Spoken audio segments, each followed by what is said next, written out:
The guy began to shout at the top of his lungs like a man possessed. Lu Qinghe, stop right there. He clenched his fists so tightly his knuckles turned white, looking as though he were ready to use physical force to settle his perceived grievance. Fine. If you don't like me, that's one thing. But don't go demeaning yourself by dragging some rotten, middle-aged plum around as a trophy. Lu Sheng was momentarily stunned into silence by the sheer audacity of the insult, while Lu Qinghe reached her breaking point. What kind of absolute nonsense are you spewing? She roared. Lu Sheng blinked, pointing a finger at his own youthful, smooth face. He looked at his sister with an expression of genuine bewilderment. Wait, did he really just refer to my baby face as a rotten old man? Is his eyesight that compromised? Before Lu Sheng could even finish his thought, Lu Qinghe had already charged forward like a bolt of lightning, her patience utterly depleted. She unleashed a devastatingly precise combination of kicks, one low, one mid, and a final, vicious snap. Go to hell, she screamed, her final strike aiming directly and ruthlessly for the student's most vulnerable area. The impact was so severe that the guy looked as if his brain were being vibrated by a power drill. His face turned a ghostly shade of white as he gasped for air, his eyes rolling back. Witnessing his sister's cold-blooded efficiency, even Lu Sheng winced in sympathy. Whoa, you really didn't hold back. You okay there, buddy? At this point, the student could do nothing but clutch his nether regions, frozen in a silent scream of agony. Tears began to stream down his face as the pain finally registered. He turned and began to hobble away, sobbing and cursing through his teeth. You bastard. How dare you hit me? You old man, just you wait. I'm going to find someone to teach you a lesson you'll never forget. Is that guy actually stalking you? Lu Sheng asked, watching the retreating figure. Yeah, he's been shadowing me all day like a lost, annoying puppy. It's beyond irritating, the girl replied, her voice dripping with venom. If he wants me to pay him any attention, he should at least possess the skill to challenge me. Do you see any male student at Baihe High School with that kind of capability? They're all talk. Hearing his sister's arrogant but justified claim, Lu Sheng went into a pensive silence for a moment. Well, don't be too quick to judge. The world is a vast place, and you never truly know what kind of hidden talents might cross your path in the future. If a sudden transfer student shows up with a mysterious background, things could change in an instant. The martial world is full of unpredictable variables and strange encounters that we can't even begin to imagine. Suddenly, Lu Sheng's tone turned deadly serious as he looked his sister in the eye. Listen to me, Qinghe. Most importantly, you must maintain a strict distance from anyone with the surnames Lin, Xiao, or Yang. Trust me on this. Lu Qinghe stared at him, convinced he had finally lost his mind to too many fantasy novels. Are you serious? Have you been watching too many martial arts dramas? Are we on a movie set now? You've clearly spent too much time in the capital. Suddenly, she turned the tables, her eyes gleaming with mischief. Anyway, tell me the truth. How far have things progressed between you and Yang Yifei? Lu Sheng broke into a cold sweat. What are you talking about? We're just ordinary friends. Really? Then why were the two of you seen holding hands at the cinema? Lu Sheng immediately reached out and playfully pinched his sister's cheek to shut her up. Have you lost your mind? Can you try to think about something normal for once in your life? Why is your head always filled with this romantic nonsense? Ouch! Let go. It hurts, she squealed, batting his hand away. Stop it, that really hurt. Anyway, there's one more thing you should know. Do you remember your friend, Lu Qiming? Hearing that name, Lu Sheng's curiosity was piqued. Yeah, I remember him. What? It turns out he didn't manage to get into a top-tier university, so he decided to enlist in the army instead. He really wanted to say goodbye to you before he shipped out, but you had already left for the capital. Is that so? Lu Sheng mused, immediately pulling out his phone to check for any missed messages from his old friend. It was only then that Lu Sheng realized a notification had been buried in his inbox, a missed message from Lu Qiming. His eyes widened in genuine astonishment as he scanned the text, the contents catching him completely off guard. He had never once imagined that his old friend would take such a drastic leap, choosing to enlist in the rigorous and disciplined ranks of the Eastern Military Region. Within the bustling confines of the new recruits training center in the Eastern Military Region, Lu Qiming sat hunched over a basin. He was minding his own business, whistling a low, rhythmic tune to pass the time while scrubbing laundry, when the peace was shattered. Without warning, a heavy boot collided with his pile of damp clothes, sending a spray of soapy water cascading in every direction. Caught off guard by the sudden, aggressive force of the kick, Lu Qiming lost his center of gravity entirely. He tumbled backward with a heavy thud, his limbs flailing as he collapsed onto the wet, unforgiving concrete of the wash area. The assailant loomed over him, wearing a sneer of arrogant, self-satisfied amusement. "Hey, fatty, you're acting a little too comfortable for a recruit," he jeered, his voice dripping with condescension. "You can't even handle a simple chore correctly. Do you need a private lesson in the proper order of operations, or are you just naturally incompetent?" With a flick of his wrist, he tossed a pair of soiled socks toward Lu Qiming, socks that carried the pungent, sickening stench of rotting vermin. "They're absolutely revolting. You're going to wash these for me today? Consider it a privilege, because a useless heap like you only exists to be bullied." A wave of intense frustration washed over Lu Qiming, turning his knuckles white as he gripped the edges of the wash basin. He gritted his teeth, the muscles in his jaw bulging as he chanted a silent mantra to himself. Endure. Just endure. Seeing that Lu Qiming remained silent and submissive, the bully delivered another sharp kick to his side before speaking with a smug, biting tone. "Did you hear me? Or is that thick skull of yours empty? What are you dawdling for? Move your lazy ass and get to work." At that precise moment of humiliation, the phone in Lu Qiming's pocket buzzed with an incoming message. It was a ping from Lu Sheng. "You're stationed in the Eastern Military Region, aren't you? I'm heading your way and should arrive shortly. Wait for me there," the message read. In his typical fashion, Lu Sheng hadn't forgotten to punctuate the text with his favorite, light-hearted emoji.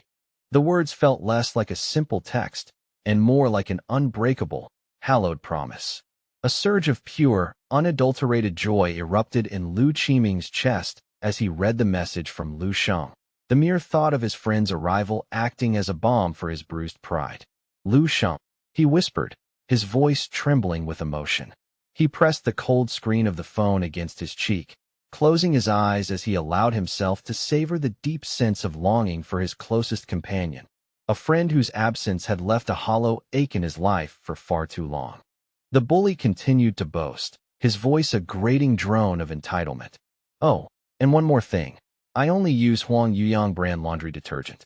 Don't you dare mess that up." Lu Qiming, still buoyed by the euphoric news of Lu Sheng's visit, had momentarily tuned out the jerk, but the sound of the intruder's voice reignited his smoldering fury. His anger flared white-hot as he thought, "This bastard is truly trying to take a mile after I gave him an inch. Besides, Lu Sheng is coming today. I refuse to let myself be seen as a coward."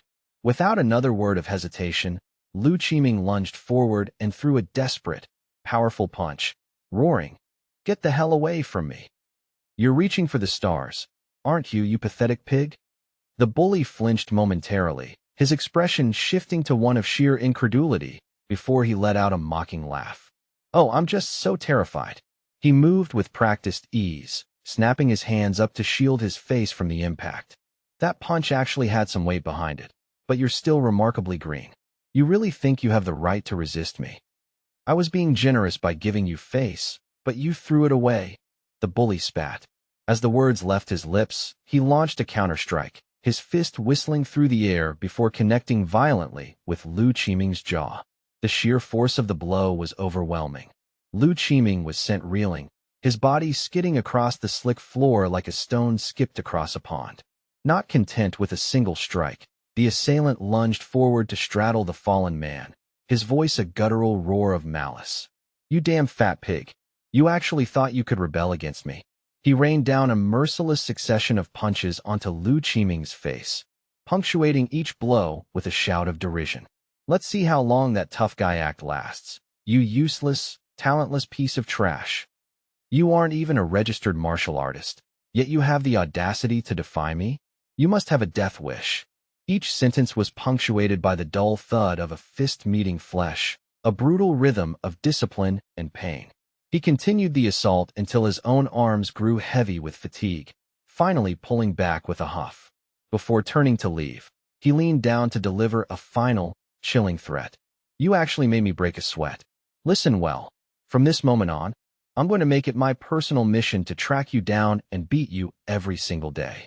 Tucked away behind a nearby wall, one of Lu Qiming's comrades had witnessed the entire ordeal from the shadows, paralyzed by a fear that prevented him from intervening. Only after the bully had vanished from sight did he scramble over to help his friend. "Qiming, are you okay?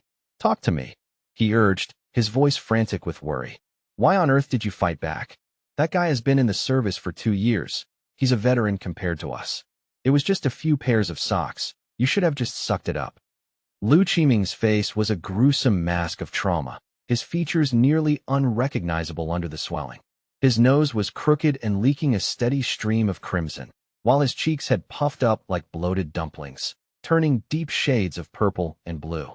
Yet, despite the agonizing state of his visage, a wide, foolish grin spread across his lips. The sight was so jarring and surreal that the comrade standing over him felt a cold shiver of shock run down his spine. Did they break his brain? The comrade whispered to himself, his eyes wide with horror. He wondered if he should call for a medical evacuation or perhaps a psych evaluation at a mental hospital. Lu Qiming's swollen lips parted as he struggled to force out a response. "You're the one who's lost it," Lu Qiming wheezed, his voice thick but filled with a strange, fierce pride. "You don't understand. My brother is the top martial arts champion in the entire country, and mark my words, he is destined to be a general. If I lower my head and surrender today, someone will use my cowardice to mock him in the future. I refuse to be the reason he loses face." Deep in his heart, he steeled himself with a singular thought. Just wait until Lu Sheng arrives. That bastard will be forced to pay back every drop of blood 10,000 times over. This pain is a small price to pay. His comrade could only break into a cold sweat, convinced that the trauma had truly caused Lu Qiming to descend into delusional nonsense. Meanwhile, the scene shifted to where Lu Sheng was currently stationed. Lu Sheng was seated in quiet contemplation, utilizing the advanced capabilities of his system to peer into the shifting veils of the future world and its possible timelines. With a focused thought, Lu Sheng commanded the sophisticated AI consciousness within the system to execute a specific query. Search the personal martial arts archives for the next 300 years. Specifically, look for records associated with the Bi-City High School class of 25. As the data materialized, Lu Sheng's brows furrowed in surprise. The information was starkly different from what he had glimpsed in previous iterations of the future. It was clear that his own actions had created a butterfly effect, drastically altering Lu Qiming's destiny.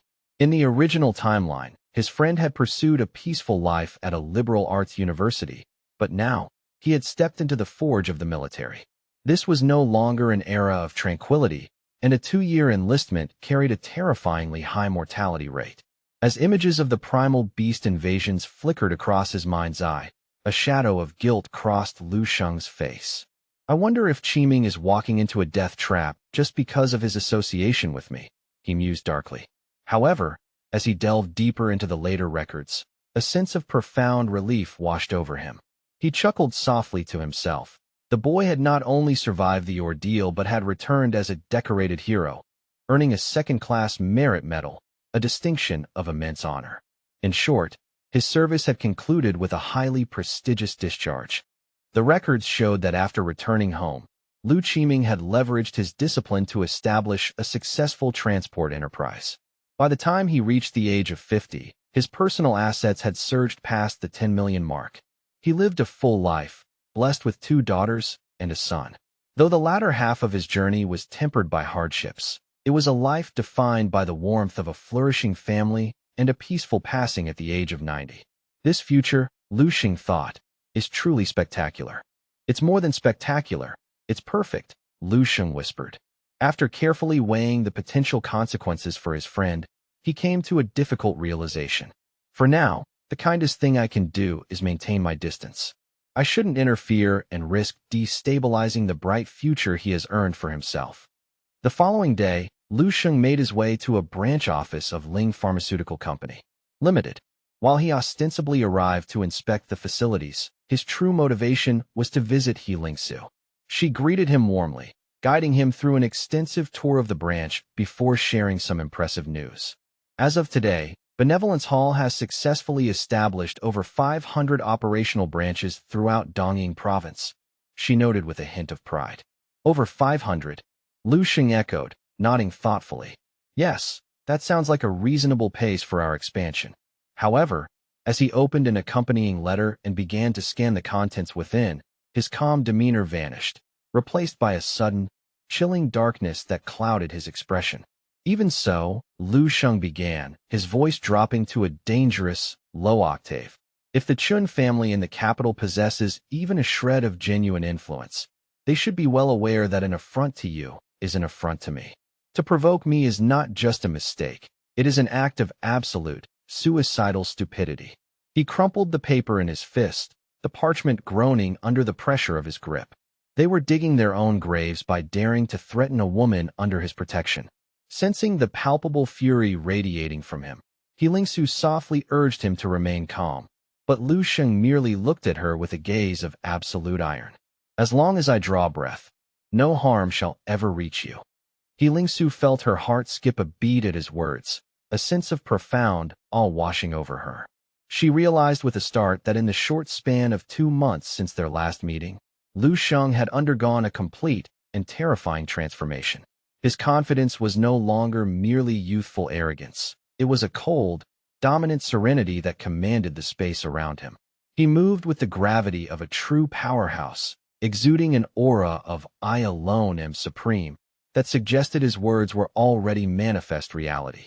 Without another word, Lu Sheng retreated into the medicine refining chamber, laying out a rare assortment of ingredients required to brew a high-level elixir. Inside the quiet of the lab, Lu Sheng's thoughts burned with ambition.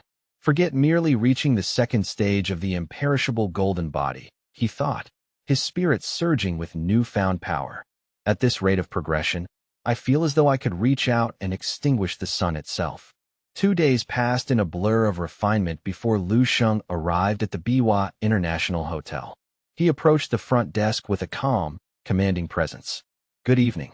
I require your finest, most luxurious suite," he stated clearly. "Price is no object, but the room must be absolutely secluded and quiet. I cannot tolerate even the slightest disturbance." The receptionist beamed with professional enthusiasm, sensing the importance of the guest. "Of course, sir. It would be our honor to accommodate you. I shall prepare everything momentarily," she added. Lu Sheng stood by, his mind calculating his next move. The 120 bottles of Golden Dragon elixir are finally complete. The time has come to push through the final barriers and achieve the perfect second stage of the imperishable golden body. He had chosen the hotel specifically to ensure the absolute privacy he lacked at home. Suddenly, the chime of the entrance signaled another guest, a young woman who stepped up to the counter and echoed his request for the most luxurious room available. Lu Sheng's instincts flared, and he found himself reflexively glancing toward the newcomer the moment she approached the desk. An immediate jolt of recognition and shock coursed through Lu Sheng. The girl possessed an unmistakably noble bearing, but it was her aura that truly stunned him. He could sense a blood energy radiating from her like a roaring, white-hot furnace, accompanied by a spiritual pressure that rose from her presence like thick, ethereal smoke. "There's no mistake," Lu Sheng confirmed internally. "This woman is a grandmaster." As the blonde-haired girl produced a prestigious black card with a confident grin, the receptionist's eyes widened, and she felt compelled to double-check the request. "Miss, are you absolutely certain you wish to book the presidential suite for your stay?" the clerk asked. The blonde girl didn't hesitate for a heartbeat. "I'm certain. Here." The receptionist quickly processed the transaction. "Very well. Here is your key card, Mississippi. Our porters will accompany you shortly to handle your luggage and ensure everything is to your satisfaction." The girl snatched the card back, a playful yet dismissive look in her eyes. "Don't bother. I'll take care of it myself. This luggage is as light as a feather to me." Lu Sheng watched her walk away, his mind racing. Another grandmaster in Biwa City? Her blood energy and raw power seem a notch below the likes of Zhao Kongtai, but she is undoubtedly a top-tier expert. I have to wonder what business brings someone of her caliber here. Lu Sheng remained rooted to the spot, his gaze lingering on the blonde girl's retreating figure. Noticing his fixed stare, the receptionist chuckled softly, assuming the handsome young man was simply smitten by her beauty. "Sir, your room card is ready," she said, raising her voice to catch his attention. After several prompts, Lu Sheng blinked and shook off his reverie. "Ah, yes. My apologies. Thank you." As he made his way toward the elevators, Lu Sheng couldn't resist stealing one last glance over his shoulder. If it truly came down to a life-or-death struggle, I suspect I could crush her with a mere flick of my wrist, he reasoned. As long as she doesn't interfere with my plans, there's no reason to provoke her. Avoiding unnecessary complications is the wisest path. However, the girl seemed to possess a sharp intuition of her own. Sensing the weight of his gaze, she paused. With a slow, deliberate motion, she turned her head back to meet Lu Sheng's eyes, her own gaze piercing and inquisitive. Once inside the privacy of the elevator, her phone buzzed with an incoming call. She answered it immediately, her voice bubbling with an infectious, predatory excitement. "Everything is proceeding exactly as planned. I've reached the target coordinates," she reported. "But I must tell you, I encountered someone rather fascinating while checking in just now." The voice on the other end crackled with curiosity. "Oh, and who might that be?" The girl pulled a tube of vibrant lipstick from her pocket, carefully applying it to her lips to enhance her striking features. "I couldn't say for sure," she replied slowly, "but I felt a strength from him that was substantial. Perhaps he's a deep-cover operative for Darkstar, or perhaps he's something else entirely. No matter, I'll unmask him soon enough." Finishing her makeup, she used a finger to provocatively smear the color at the corner of her mouth before flashing a radiant, dangerous smile. "Regardless, I'm here to enjoy a vacation, and I'll complete this minor mission as a side task. But if anyone dares to ruin my holiday or spoil my fun..." Her voice took on a dark, melodic edge. "I suppose I'll have to peel the skin from their bones and pull out their tendons. Hee hee, I may look like a delicate girl, but my resolve is quite unbreakable." Meanwhile, Lu Sheng reached his suite. As he pushed open the heavy doors and stepped inside, he couldn't help but exhale in appreciation. This place is magnificent. His eyes immediately locked onto the massive, oversized bathtub in the center of the luxurious bathroom, and a spark of excitement lit up his face. It was the perfect vessel, large enough to hold the entire volume of his prepared golden dragon elixir. Moving with focused intent, Lu Sheng stripped away his clothing, revealing a physique of sculpted, powerful muscles that spoke of his grueling training. He began pouring the contents of the bottles into the tub, the shimmering, viscous gold liquid of the golden dragon elixir filling the basin with an otherworldly glow. The high-level concoction, brewed through Lu Sheng's own meticulous hands, emitted a brilliant, dazzling radiance that filled the room with a golden hue. Without a moment's hesitation, he stepped into the tub, submerging his entire body in the potent, revitalizing liquid. Almost instantly, thick plumes of white steam began to rise from the tub as the elixir reacted with his body. Lu Sheng felt his acupoints snap open one by one, his blood surging through his veins with renewed vigor. Beneath his skin, his meridians became visible, glowing with the sheer intensity of the energy he was absorbing. This sensation is incredible," he gasped, feeling the raw power knitting into his very cells. "The breakthrough begins now." Simultaneously, in another part of the hotel, the blonde girl was also enjoying a soak in a bath, her phone still pressed to her ear. She languidly wiped the water from her bare feet with a plush towel, a smirk playing on her lips. "That little silver honey badger seems to have realized I'm on its trail," she remarked playfully. "It even tried to sneak away into the shadows. Too bad for it. There's nowhere left to run. Let the games begin. This vacation is turning out to be very interesting indeed." Hours later, the golden liquid in Lu Sheng's tub had turned clear, its essence fully consumed. He stood up, having successfully pushed the imperishable golden body to its perfect second stage. To test the limits of his new form, he summoned a sharp, long spear and drove the point directly into his forearm with full strength. Instead of piercing flesh, the room echoed with a sharp, resonant clang, the sound of steel striking indestructible armor. The piercing attempt was utterly futile. It was as though a fragile needle had been driven against a slab of reinforced, celestial steel. Not a single mark or blemish remained on his skin. Lu Sheng's arm remained perfectly intact, having absorbed the impact without so much as a tremor of discomfort or a visible scratch.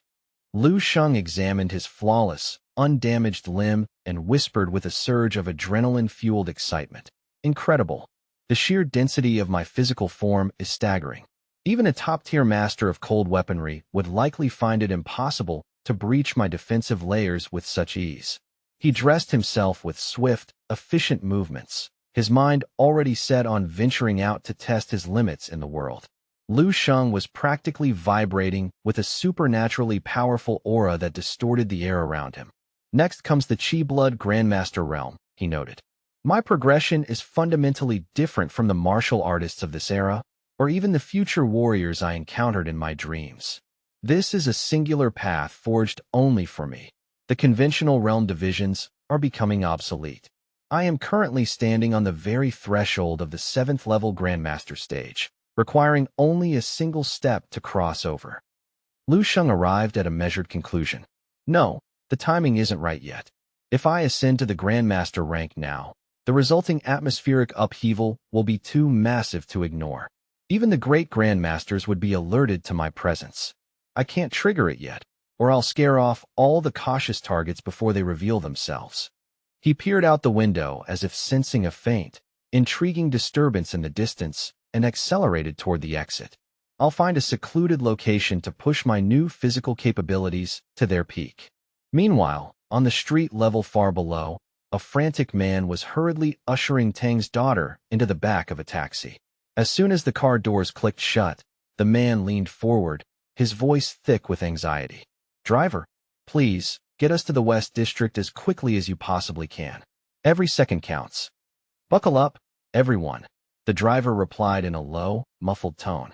The taxi lurched forward, its tires screeching against the asphalt as it sped off into the labyrinthine network of city roads. The man stared out the window at the passing lights, sweat beading on his forehead and rolling down his face. He was sweating bullets, his mind racing with the terrifying question of whether they could truly vanish into the night.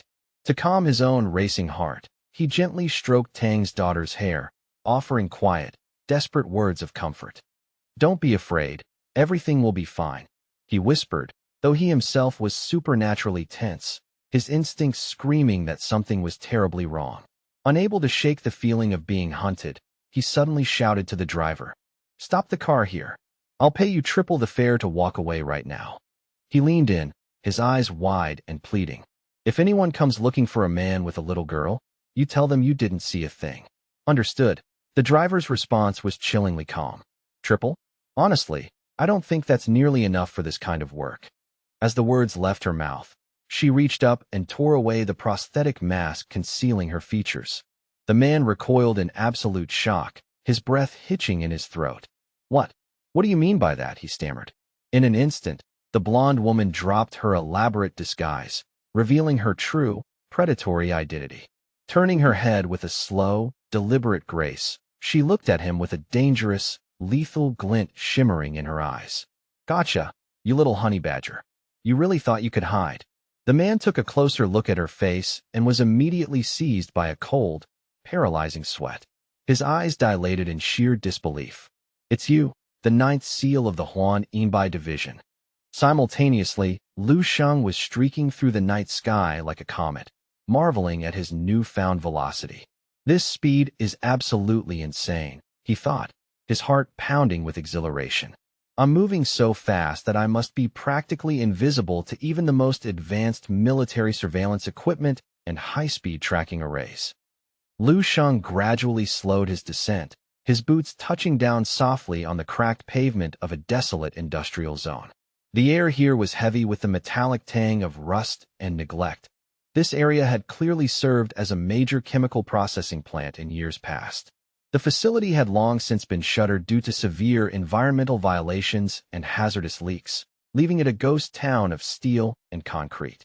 "This is the perfect testing ground for my raw physical power," Lu Sheng mused. "If I were to unleash this level of force within the city limits, the collateral damage would be an absolute nightmare to clean up." Before Lu Sheng could even settle into a fighting stance to throw his first punch, the silence was shattered by a series of thunderous, echoing booms. Massive, reinforced chemical storage tanks were being crumpled like tin cans, the sound of tearing metal filling the air. Lu Sheng's senses immediately sharpened as he detected a surge of powerful energy nearby. There is actually a grandmaster active in this wasteland, he noted, his interest piqued. He witnessed a man fleeing in desperation, clutching Tang's daughter tightly against his chest while a jagged, bleeding blade wound marred the flesh of his back. Pursuing them was the blonde woman, casually smashing through the massive chemical tanks that dared to obstruct her path as if they were made of glass. The man stumbled through the rubble, his voice hoarse as he screamed for salvation. "Help! Somebody, please help me. Is there anyone left in this world who can save us? Let's see just how far those tired legs can carry you," the assassin mocked. Lu Sheng tracked the direction of the frantic shouts and spotted the man pleading for his life. He murmured, stroking his chin thoughtfully. "I really ought to intervene. What an extraordinary coincidence. A middle-aged man and a child being hunted through a deserted industrial park at midnight. Given my naturally chivalrous disposition, I can hardly stand by and watch. Plus, it provides a live target to test my new evolution. This is truly a gift from heaven." Lu Sheng's fingers curled into a tight, powerful fist as a grin touched his lips. With a sudden burst of explosive speed, he launched himself forward, throwing a precise, devastating punch toward the blonde assassin to force her to break off her pursuit. With the honed reflexes of a high-level combatant, she executed a rapid dodge, her eyes snapping toward Lu Sheng with a mix of irritation and curiosity. Lu Sheng pointed a finger at himself, his mind analyzing the combat parameters. Under normal circumstances, obliterating a grandmaster in the blink of an eye is a trivial task for me. But if I intentionally suppress my grandmaster's will, refrain from using my true chi, and rely solely on the raw, unadulterated strength of my physical body, can I still beat a 7th-level grandmaster to death with my bare hands? At that moment, under the pale, sickly light of the waning moon, the female assassin ignored him and unleashed a fierce, bone-shattering punch aimed at the fleeing man. The courageous father pulled Tang's daughter into a protective embrace, shielding her with his own body. He bore the full brunt of the assassin's strike to his spine, the impact so severe that it forced a fountain of fresh, hot blood from his mouth. Despite the agonizing pain and the feeling of his ribs cracking, he refused to loosen his grip. He continued to hug and protect Tang's daughter with every ounce of his remaining strength, ensuring that she remained completely shielded from even the smallest scratch or injury. The sheer, overwhelming force of the kinetic energy behind the punch was too much for the man to withstand. It sent both the father and daughter tumbling violently to the hard ground. Behind them, the shockwave caused chunks of concrete and rubble to fly into the air, enshrouding the entire combat zone in a thick, suffocating veil of gray dust and debris. Seeing her father collapsed and racked by a violent, wet cough, Tang's daughter cried out in a voice filled with pure, heart-wrenching terror. Daddy, please wake up. Are you okay?" The blonde assassin, the cruel perpetrator who had just delivered that near-fatal blow, didn't even pause to catch her breath. She stood over them with an air of cold, arrogant triumph, looking down as the father and daughter trembled in fear. They lay prostrate before her on the freezing ground, utterly vulnerable to her next move. The assassin stepped forward with a slow, rhythmic gait that echoed like a funeral march. Without showing even a trace of mercy or hesitation, she raised her leg and stomped down heavily on the father's foot with calculated malice. The sharp, reinforced heel of her boot plunged deep into the man's flesh, crushing the delicate bones of his foot. The agony was so sharp and sudden that the father could no longer restrain his suffering, letting out a harrowing cry of pain. Nearby, Tang's daughter watched the horrific scene with wide, limpid eyes that quickly overflowed with hot tears. Tears continued to stream down her face, staining her cheeks as her fear transformed into a desperate, childish fury. Tang's daughter turned toward the female assassin, her small voice cracking with rage. "Stop it! Don't you dare hurt my father." At the same time, the father, though crippled by pain, was only concerned for his child's safety, begging weakly, "Please, I'm the one you want. Just don't hurt my daughter." Refusing to be a passive witness to her father's torture, Tang's daughter clenched her tiny fists and lunged at the assassin, throwing a punch with all her might. An angry, high-pitched shout erupted from the girl. "Bad person. You're a bad person. Go away." Her small fist swung toward the blonde assassin's face, but in response, an inhuman, devilish smile bloomed across the woman's features. With terrifying agility, her hands shot out and seized Tang's daughter by her head, lifting her off the ground. The frightened child began to scream, her legs kicking uselessly in the air. Regardless of how much the girl cried or struggled, the assassin remained unmoved, holding her up high like a trophy to further torment the father lying broken on the pavement. "I'll give you one last chance," the assassin said in a tone as cold as a mountain grave. "I will give you exactly 10 minutes to reconsider your silence." Fearing for his daughter's life, the father tried to drag his shattered body upward, his voice trembling as he pleaded. "Please, I beg of you. First, just let my daughter go. She has nothing to do with this." The father resorted to the only defense he had left, shouting with a mix of defiance and helplessness. "The location of that object is etched into my very soul. No one else knows where it is. Don't think for a second that you can torture the truth out of me. I have a poison capsule hidden in my mouth. If you push me any further, I will end my own life right here and now." Hearing this threat, the female assassin didn't hesitate. She rushed forward with predatory speed, intending to pry his jaws apart. She rummaged through his mouth with her fingers, and within seconds, she located the false tooth containing the lethal toxin. The blonde assassin didn't use a tool. She simply applied her superhuman strength to the man's jaw and snapped the tooth off at the root. As she ripped the tooth out, a spray of fresh blood splattered across her face and the ground. The father let out a gut-wrenching cry of pure agony, but the assassin simply stood there, a terrifying, fixed smile on her lips. "You honestly believed you would be granted the mercy of a quick death? How adorable." The female assassin held the bloodied poisoned tooth in one hand while using the other to force open Tang's daughter's mouth, her eyes gleaming with malice. "Spill everything you know immediately, or I will force her to swallow this instead. Don't blame me for what happens next." The father finally broke, his eyes filled with a hollow, absolute despair. A broken, pleading sob echoed through the suffocating silence of the plant. "No, stop. I'll talk. I'll tell you everything. Just please, spare my daughter." Suddenly, the heavy, rhythmic thud of a powerful and imposing footstep announced a new presence, marking a sudden shift in the atmosphere. Like a sudden, localized gale, a mysterious force swept in and snatched Tang's daughter directly from the assassin's iron grip, catching the woman completely off guard. The blonde assassin found her hands suddenly empty, and she could only stand there, rooted to the spot in confusion. 3 seconds later, as the reality of the situation sank in, a cold sweat broke out across her forehead. She slowly turned her head toward the intruder, her voice low and fierce. "I had a feeling a rat like you would be a sly one, hiding in the shadows until the last moment." At this moment, Tang's daughter, her eyes still brimming with tears, clung desperately to Lu Sheng's clothes as if she had finally found a safe harbor in the storm. Lu Sheng adjusted his hold, cradling the girl gently but firmly in his arms. He turned a chilling gaze toward the assassin, his voice dripping with icy contempt. "To think you would stoop so low as to target such a defenseless child.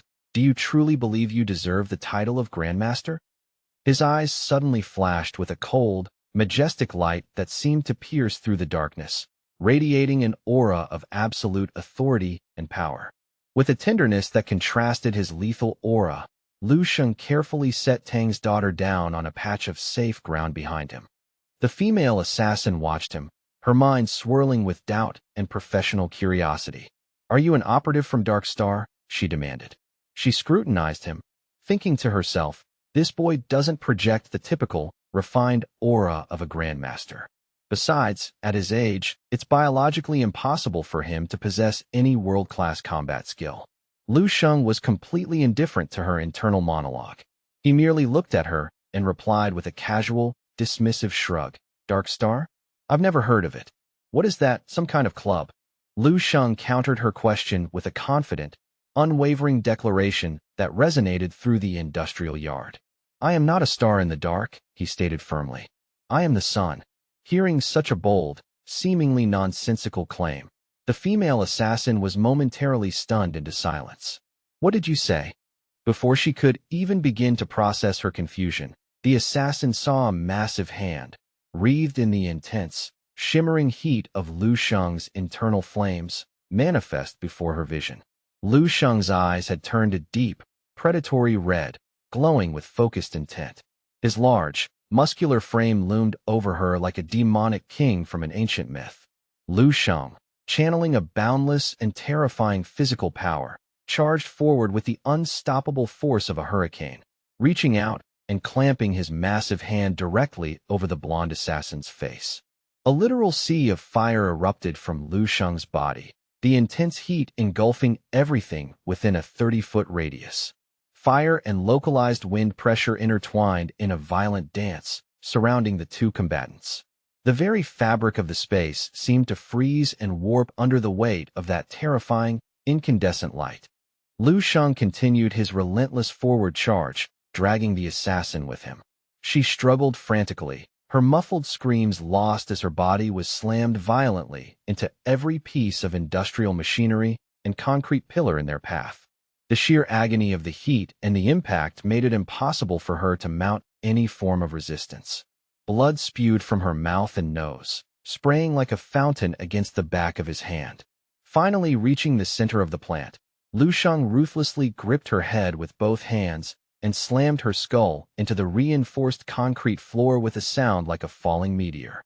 The ground shattered instantly under the localized pressure of the impact, creating a deep, jagged crater that rippled outward. Lu Sheng stood tall over the wreckage, peering down into the newly formed pit where the unconscious assassin lay. He let out a small, surprised exhale. Well, that's disappointing. I barely even tapped her, and she's already broken. As the churning veil of dust and debris finally settled, Lu Sheng looked down into the jagged crater. At the bottom of the pit, the blonde assassin from the Huang Yin organization lay twisted and motionless, her vacant eyes staring wide at a sky she would never see again. The impact had been so catastrophic that the surrounding earth was pulverized into fine powder, creating a grisly testament to his raw power. Lu Sheng stood on the rim, his expression one of clinical detachment as he muttered, "She's dead already? How remarkably fragile." With a sigh of disappointment at the lack of a real challenge, he turned his attention toward the shivering pair nearby. Tang's daughter, her small frame trembling like a leaf in a gale, sought refuge behind the battered silhouette of her father. Tang Maolin was a vision of agony. His face was a gruesome mask of swelling and bruises. His jaw hung at a sickening angle where his tooth had been brutally extracted, and his clothes were tattered ribbons soaked in his own blood and grime. Tang Maolin was consumed by a primal, bone-deep terror. His face drained of all color, turning a sickly, ashen gray as he began to stammer a desperate confession, hoping to trade secrets for their lives. "I'll tell you. I'll give you everything you want right now. Just please, show mercy to my child." The precise coordinates for the mithril mine, they are located at, before the man could utter another syllable, Lu Sheng turned his back on the revelation and began to stroll away, his voice trailing over his shoulder with casual indifference. "I couldn't care less about whatever treasure you're trying to describe," Lu Sheng remarked, his tone devoid of greed or interest. Tang Maolin froze, his mouth hanging open in a state of sheer, unadulterated shock. "What?" the man croaked, his mind struggling to process the absurdity of the situation. "That mithril mine. It's a legendary vein that nations would go to war over. It's a fortune beyond measure, yet you treat it like common dirt? Why on earth would you save us then? Why would you strike down a high-ranking assassin of the ring mark for no gain?" Lu Sheng paused, casting a cold, sidelong glance back at him. "I simply happened to be in the neighborhood and decided to offer a helping hand. Don't read too much into it. The matter is settled. I'm taking my leave," Lu Sheng declared, though inwardly he was amused. He knew that the Dreamscape system already possessed the comprehensive coordinates for every mithril deposit on the planet. Wasting his time listening to a broken man's map was redundant. Tang Maolin sat in the dirt, watching the young man's retreating back with a mixture of awe and confusion. He reached out to gently stroke Tang's daughter's hair, whispering, "That young man. He is certainly peculiar, perhaps even a bit mad, but he is undeniably a good person." "We've been granted a second chance at life," Tang Maolin sighed, the adrenaline finally fading to reveal the depth of his exhaustion. Tang's daughter looked up with bright, admiring eyes and chirped, "Daddy, that big brother is like a superhero. He's so amazing." But the moment of joy was fleeting. Tang Maolin was suddenly seized by a violent, racking cough that forced a thick spray of crimson blood from his lungs, painting the dust at his feet. Tang's daughter let out a sharp, panicked cry of "Daddy" as she lunged forward to steady him. Her father's breath came in ragged, shallow gasps. He could feel the jagged edges of his broken ribs grating against one another with every movement, an internal damage far worse than he had initially feared. I don't think I can walk any further," Tang Maolin wheezed, his vision beginning to blur at the edges. "You have to run, my little one. You must go now and find a place to hide. Protect yourself at all costs."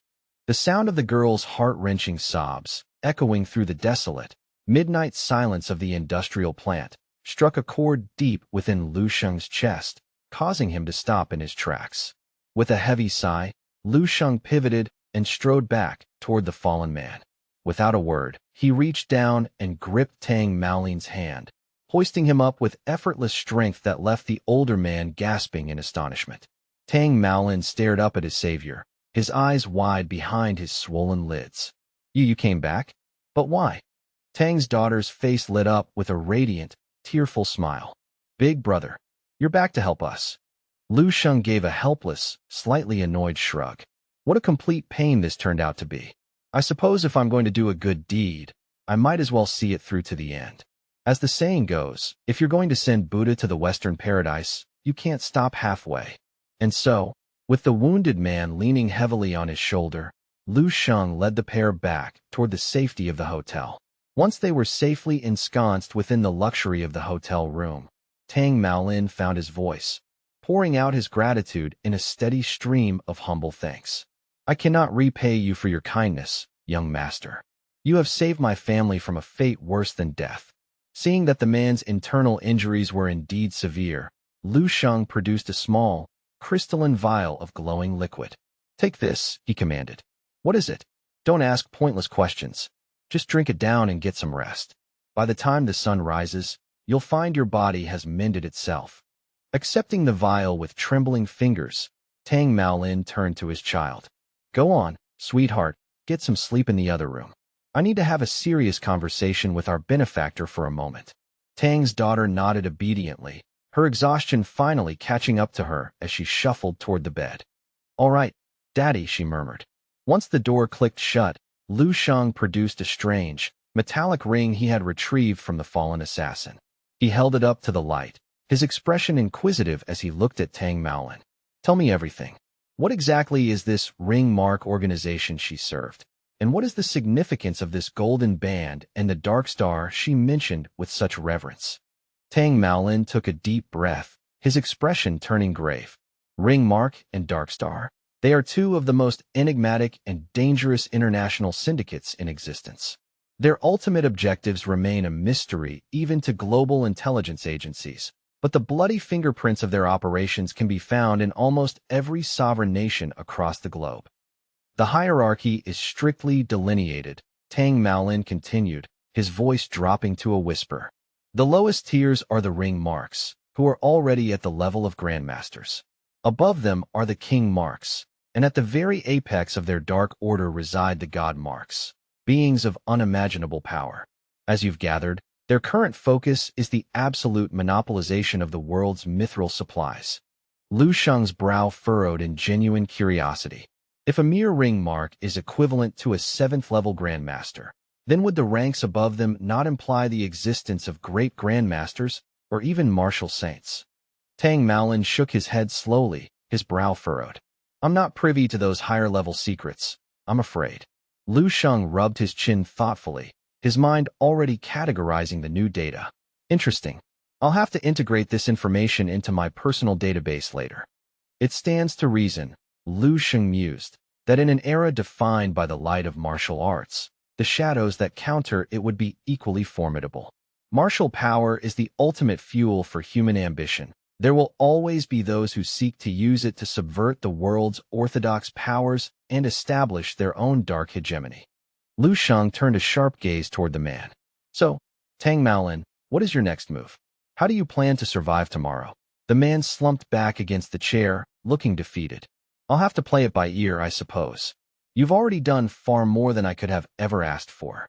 I wouldn't dream of burdening you with our safety any longer. Lu Sheng stroked his chin, a slow, slightly mischievous grin spreading across his face as a radical idea took root in his mind. He raised a single finger, signaling for silence, and leaned in closer to the man. Actually, I think I have a way to solve all of your problems permanently.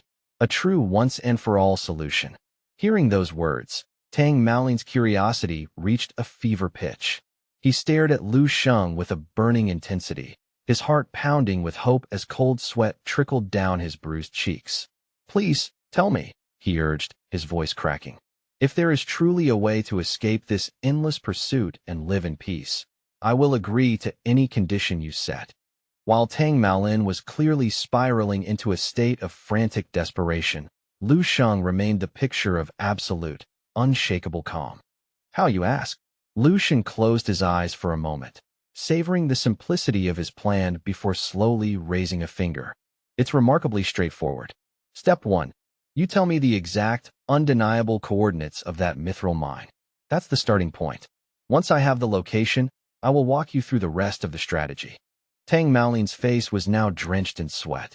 He wrestled with an internal conflict. Could he trust this stranger with a secret worth billions? Even if he did, was this boy truly capable of providing protection? Finally, after a long moment of agonizing hesitation, he reached for the smartphone Lu Sheng provided and began to navigate the map interface. The location, it's right here. This is the spot, Tang Maolin whispered, his finger hovering over a remote mountain range on the digital map. After finally pinpointing the exact location of the trillion-dollar mithril vein, he looked up, his eyes wide with anxious expectation. He watched with bated breath, his eyes glued to the screen as Lu Sheng's thumbs flew across the interface. Lu Sheng wore a subtle, almost feline smile as he tapped out a series of commands. After a final, decisive click, he looked up and said, "There. It's done. From this moment forward, no one will be hunting you for that secret." Tang Maolin blinked in confusion. He had seen no calls made, no elaborate plans discussed, just a casual flick of the wrist. Tang Maolin let out a choked exclamation of pure shock. What? How is that even possible? How could a crisis of this magnitude be resolved with a few taps on a screen?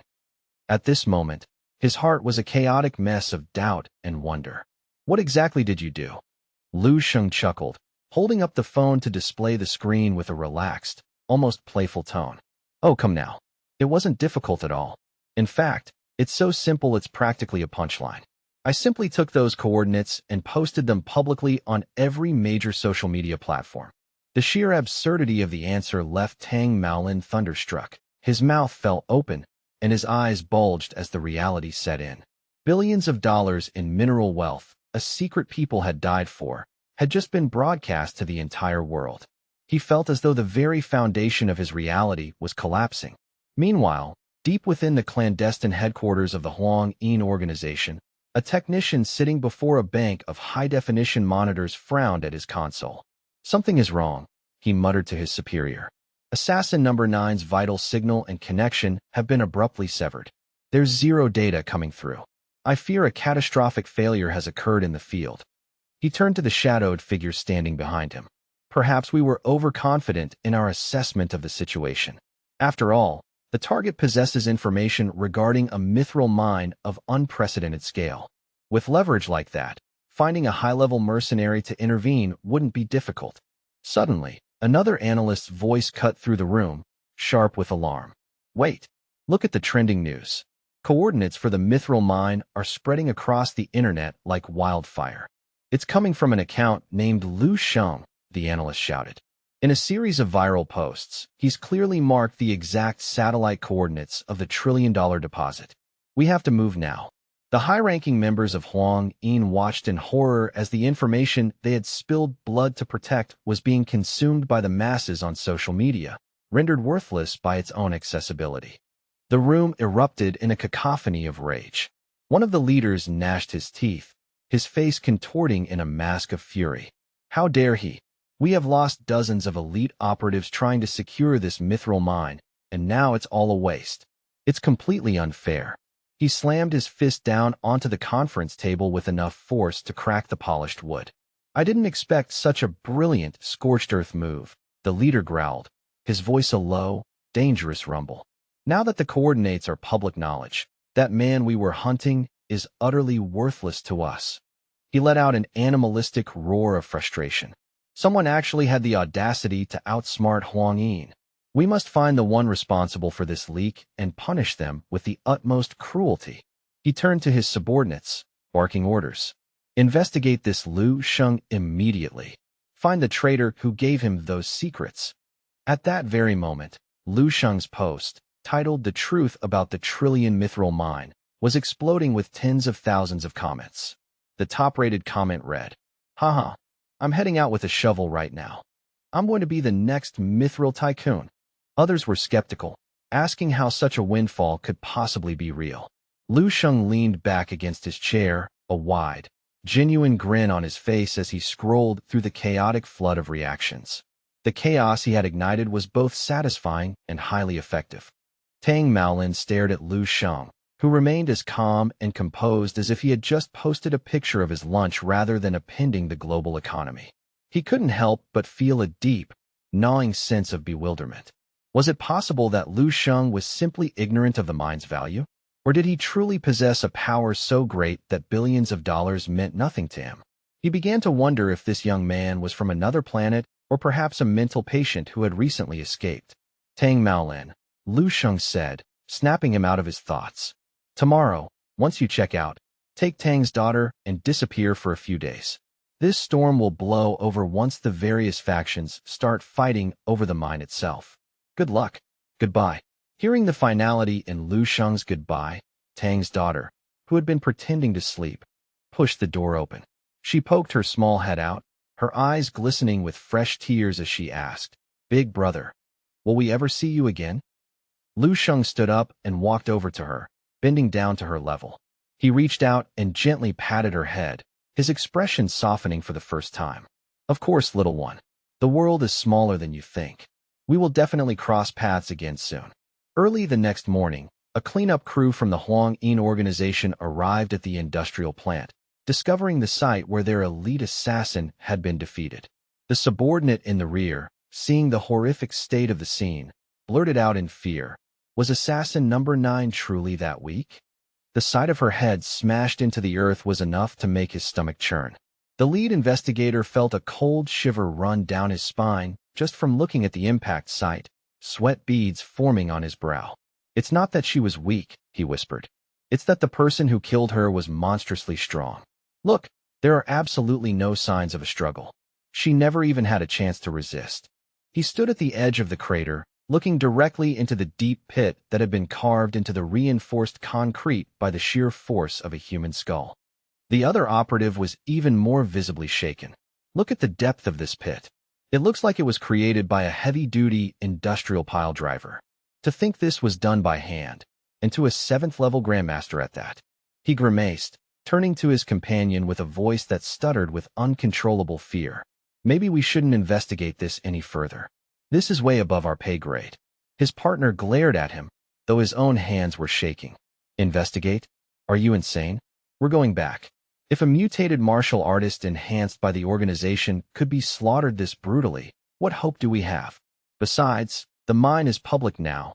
This mission is both a suicide trap and a waste of time. If you want to stay, be my guest. I'm leaving." The first operative quickly nodded. Yeah, let's go. There's nothing left here but a nightmare." After seeing the Tang family off, Lu Sheng immediately accessed the Dreamscape system to compile intelligence on Huang Yin, the Black Demon Society, and other underground syndicates. He was surprised to find records of over a dozen secretive international organizations, some with roots stretching back tens of thousands of years. As expected, Lu Sheng mused. Even with the martial saints maintaining order, not everyone can reach that peak. There will always be those lurking in the shadows. As he delved deeper into the encrypted files, he unearthed a shocking revelation. Good grief. The Huang Yin organization has been obsessively researching mutated martial artists for decades. Their experiments had caused numerous international incidents that had led to them being hunted by a global coalition. Lu Sheng leaned back, his mind racing. What exactly constitutes a mutated martial artist? And why would so many nations be so terrified of them? The system's interface flickered, providing an immediate technical explanation. Mutated martial artists are the product of genetic hybridization, where the DNA of powerful mutated beasts is spliced into a human martial artist's genome. This process artificially stimulates the subject's physical limits, creating warriors who can be up to 10 times more powerful than a standard martial artist of the same rank. However, the system continued. The procedure is fundamentally unstable. The introduction of beast genes inevitably erodes both the subject's physical cellular structure and their cognitive functions. They become biological ticking time bombs, prone to sudden, violent berserker states or total physiological collapse at any moment. Seeing this data, Lu Sheng's brow furrowed in concentration. No wonder that woman felt so unnatural when I faced her yesterday. It seems Huang Yin has already mastered the initial application of this horrific technique. This implies a deeper connection. Could Huang Yin be related to the alien beast invasions I saw in the future? Still, the top brass of the Dragon Nation aren't fools. They must have their own countermeasures. I shouldn't go meddling where I'm not needed. Despite his verbal commitment to stay out of it, Lu Sheng couldn't help but wear an expression of deep skepticism and concern as he continued to read the reports of the organization's atrocities. But, he added with a sharp, determined look, if I happen to stumble upon them again, I'll deal with them. It's only a snap of my fingers, after all. Still, this path of aberrant martial arts, while clearly a perversion of the righteous way, isn't entirely without merit. I should find an opportunity to examine the biological data more closely when I have the chance. Suddenly, Lu Sheng remembered the 2 people he had saved. Oh right, I wonder what the future holds for that old man and Tang's daughter. Let me take a quick look. He activated the future vision function, and the image of a stunning, authoritative woman appeared on the screen. The system data read, name, Gu Xian. Position, Chief of International Crime Investigation. Rank, Level 8 Grandmaster. She had dedicated her entire career to dismantling the Huang Yin organization and the Black Demon Society, having successfully brought over 800 high-level terrorists to justice. Lu Sheng stared at the information, a sense of genuine admiration washing over him. Well, look at that, he remarked with a chuckle. It seems I've accidentally preserved a world-class talent for the future. She truly turned out to be someone special. Suddenly, his eyes widened as he scrolled further down to her personal biography. Marital status, single. Note, has harbored a lifelong, secret obsession with the legendary perfect martial saint of the Dragon Nation. The records indicated that she never married, her heart forever belonging to a figure from her childhood. Lu Sheng stood frozen in place for 3 long seconds, a flush of embarrassment creeping up his neck. He immediately slammed his palm over his face and frantically swiped the system display away. Turn it off. Shut it down right now. This is ridiculous. I shouldn't be looking at this kind of nonsensical, private information. It's going to completely ruin my Dao heart. I'm never checking personal futures again. He let out a long, weary sigh, feeling both overwhelmed and strangely humbled by the weight of the destiny he had set in motion. Lu Sheng's expression hardened, a cold resolve settling behind his eyes like a frost over a dark lake. That is quite enough, he whispered to the silence of the room. The time has come to balance the accounts and settle the debts that have been left to rot. He moved with purposeful, predatory strides toward the western outskirts of Fenghai City, eventually reaching the cramped and dilapidated workers' collective area. Stopping before the weathered, peeling door of number 213 Pingjiang Road, he raised a steady hand to knock. In the shadows of his mind, the records flickered with grim clarity. This was the precise location where the life of Fu Jianming had been effectively snuffed out by the cruel machinations of Lian Jibei and his son, Lian Yi. After a long, tense moment of silence, The wood groaned as the door creaked open just a fraction. A middle-aged woman peeked out with palpable suspicion, her eyes darting nervously as she took in Lu Shang's presence. "Who are you?" she asked in a hushed, tentative tone. "Who exactly are you looking for at this hour?" "I am looking for a man by the name of Fu Jiaming," Lu Shang stated, his voice resonating with a low, unshakable authority.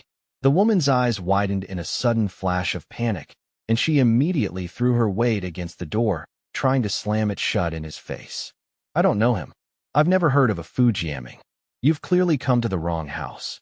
Before the door could click into the frame, a grandmaster's foot wedged into the gap with the immovable strength of a mountain.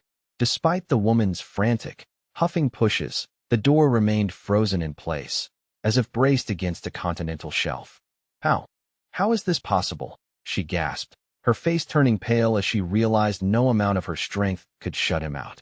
"What do you want from me? What do you want?" she shrilled, her voice climbing into a high-pitched register of fear. Lu Shang remained perfectly unmoved, his finger pointing at the faded, rusted numerals fixed to the wall. "The address is correct, madam. I suggest you reach back into your memory and think very carefully. A man by that name once called this place home." She began to stammer, her breathing coming in shallow, ragged bursts of anxiety. He doesn't reside here anymore. This property is mine now, by right of occupancy and the passage of time. Why won't you just leave me in peace? I'll call the police if you don't go." Lu Shang stepped across the threshold into the cramped collective apartment, his very presence seeming to shrink the already small space. "I have zero interest in your squalid house," he said coldly. "Tell me where he is now," Lu Shang demanded, his aura beginning to exert a subtle, crushing pressure against the peeling walls. The woman shrunk back against a counter, her defiance finally breaking as she cried out in a trembling, high-pitched voice. "The dump. He's at the garbage heaps in the collective area. He's nothing but a broken madman now. A ghost of a person," she continued, the words tumbling out in a frantic rush of self-justification. "His entire family was wiped out in a week, and his mind just snapped. I didn't steal his home. He was already lost to the world and had no use for it." Having secured the essential information, Lu Shang issued a curt, cold word of thanks. He tucked his hands deep into his pockets, pivoted, and strode away without a backward glance. The woman stood frozen in the doorway, staring after Lu Shang's receding figure with a bewildered and fearful expression. "How strange," she whispered, her heart still hammering against her ribs. "Why would anyone come looking for that filthy, broken lunatic? At least he wasn't here to reclaim the deed." Lu Shang followed the woman's directions, navigating the narrow, trash-strewn alleys toward the sprawling garbage dump of the collective area. A mangy stray cat perched atop a crumbling brick wall, its glowing feline eyes following Lu Shang with an eerie, unblinking stillness. Finally, at the edge of the stinking refuse, he spotted the target of this grim journey. Near a towering pile of industrial waste at the entrance, a thin, hunched figure was doubled over a rusted trash container. The man was searching through the filth with a frantic, soul-crushing intensity, his fingers stained and claw-like as they sorted through the debris. Lu Shang retrieved a photograph from his jacket, comparing the vibrant image of the past to the wretched reality for several long moments. He then stepped forward, calling out the name in a clear, resonant tone. "Fu Jiaming." The old man's head snapped around instinctively, his movements jerky and uncoordinated like a marionette with cut strings. He stared at Lu Shang with a weary, hollowed-out gaze, looking more like a discarded wanderer than a man in his prime. A sudden, terrifying ferocity flared in his bloodshot eyes as he shouted, "Who are you? What business do you have with me? Get away. What do you want?" Lu Shang looked down at the photo one more time, then back at the man's shock-white hair and the deep, dark ravines of wrinkles etched into his leathered face. The official record stated that Fu Jiaming should be no older than 46 this year, yet he appeared to have aged a century in a handful of months. Lu Shang remained silent for a long moment, suddenly struck by the realization that he didn't truly know what he hoped to achieve by standing here in the presence of such total human ruin. The tragic history of the man flashed through Lu Shang's memory like a series of jagged glass shards. Fu Jiaming had once been a respectable, hard-working man at the Fenghai City chemical plant, a father to 2 daughters.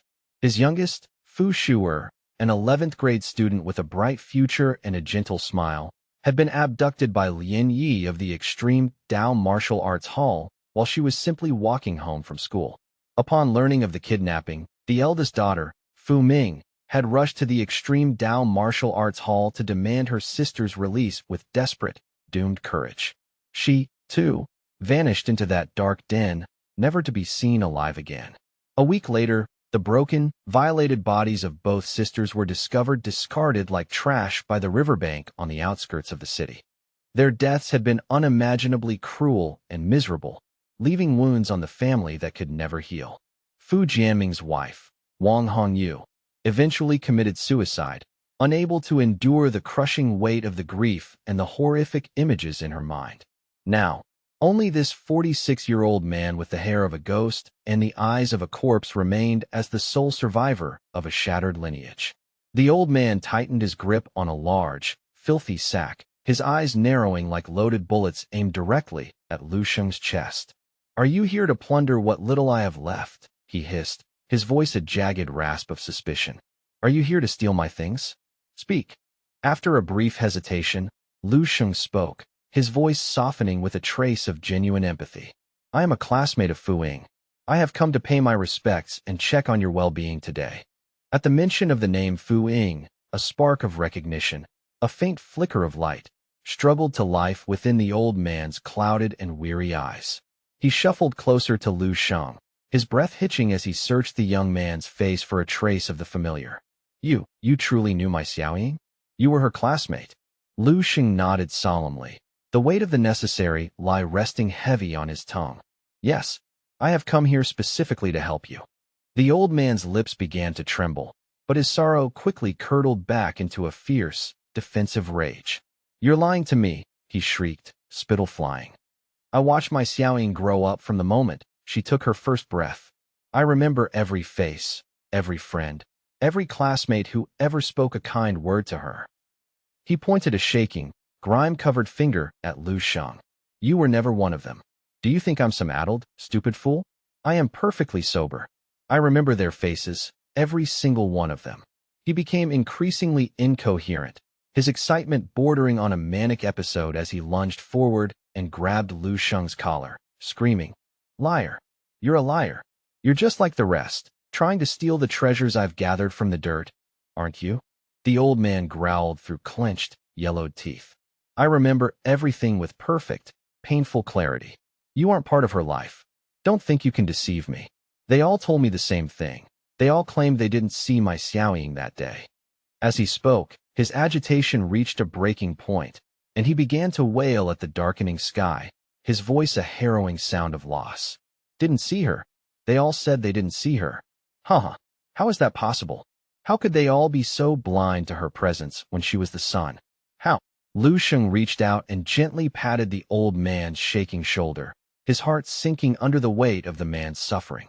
"I am sorry," he said softly, his voice cutting through the man's mania. "You are right. I lied about my identity." Lu Sheng inhaled deeply, the scent of rot and salt filling his lungs as he looked into the man's hollowed eyes with unflinching honesty.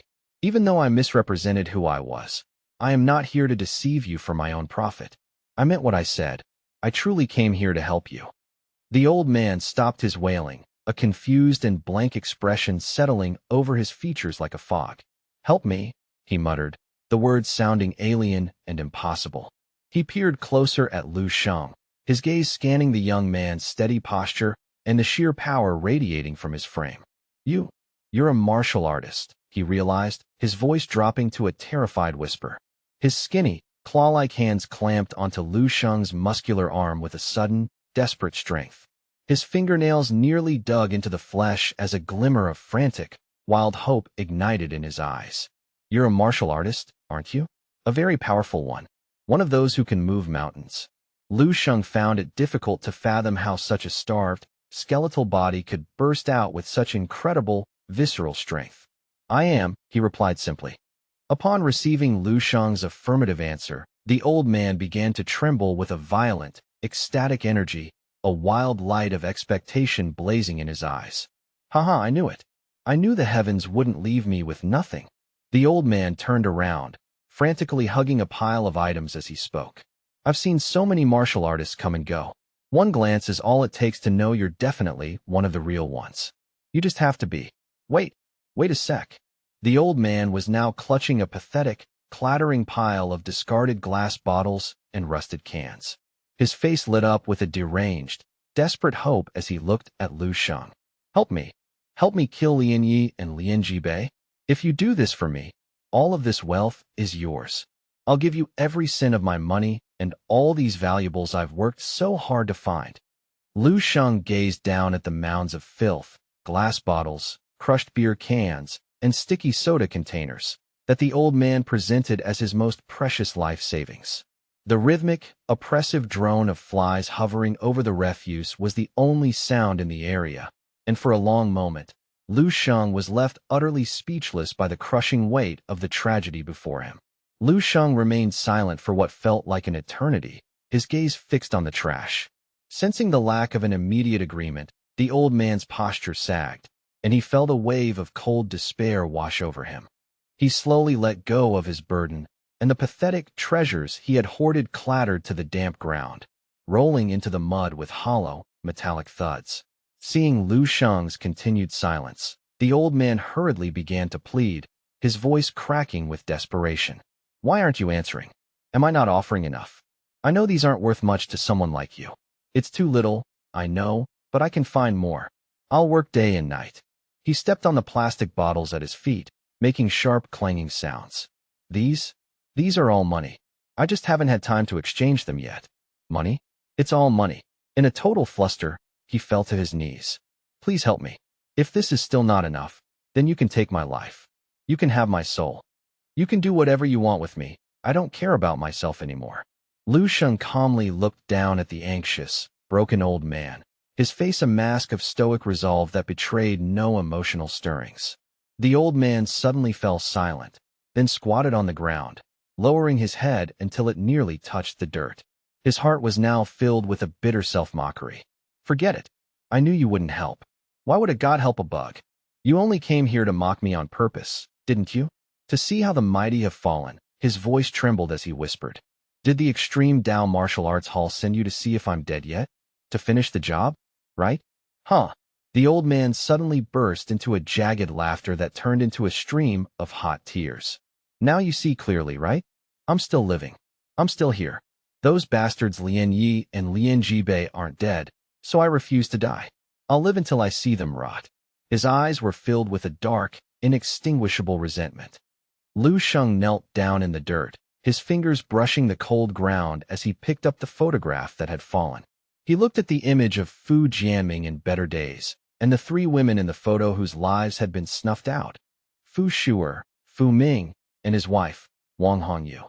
Lu Sheng gazed at their frozen smiles with a level of intensity that suggested he was facing them directly in the flesh.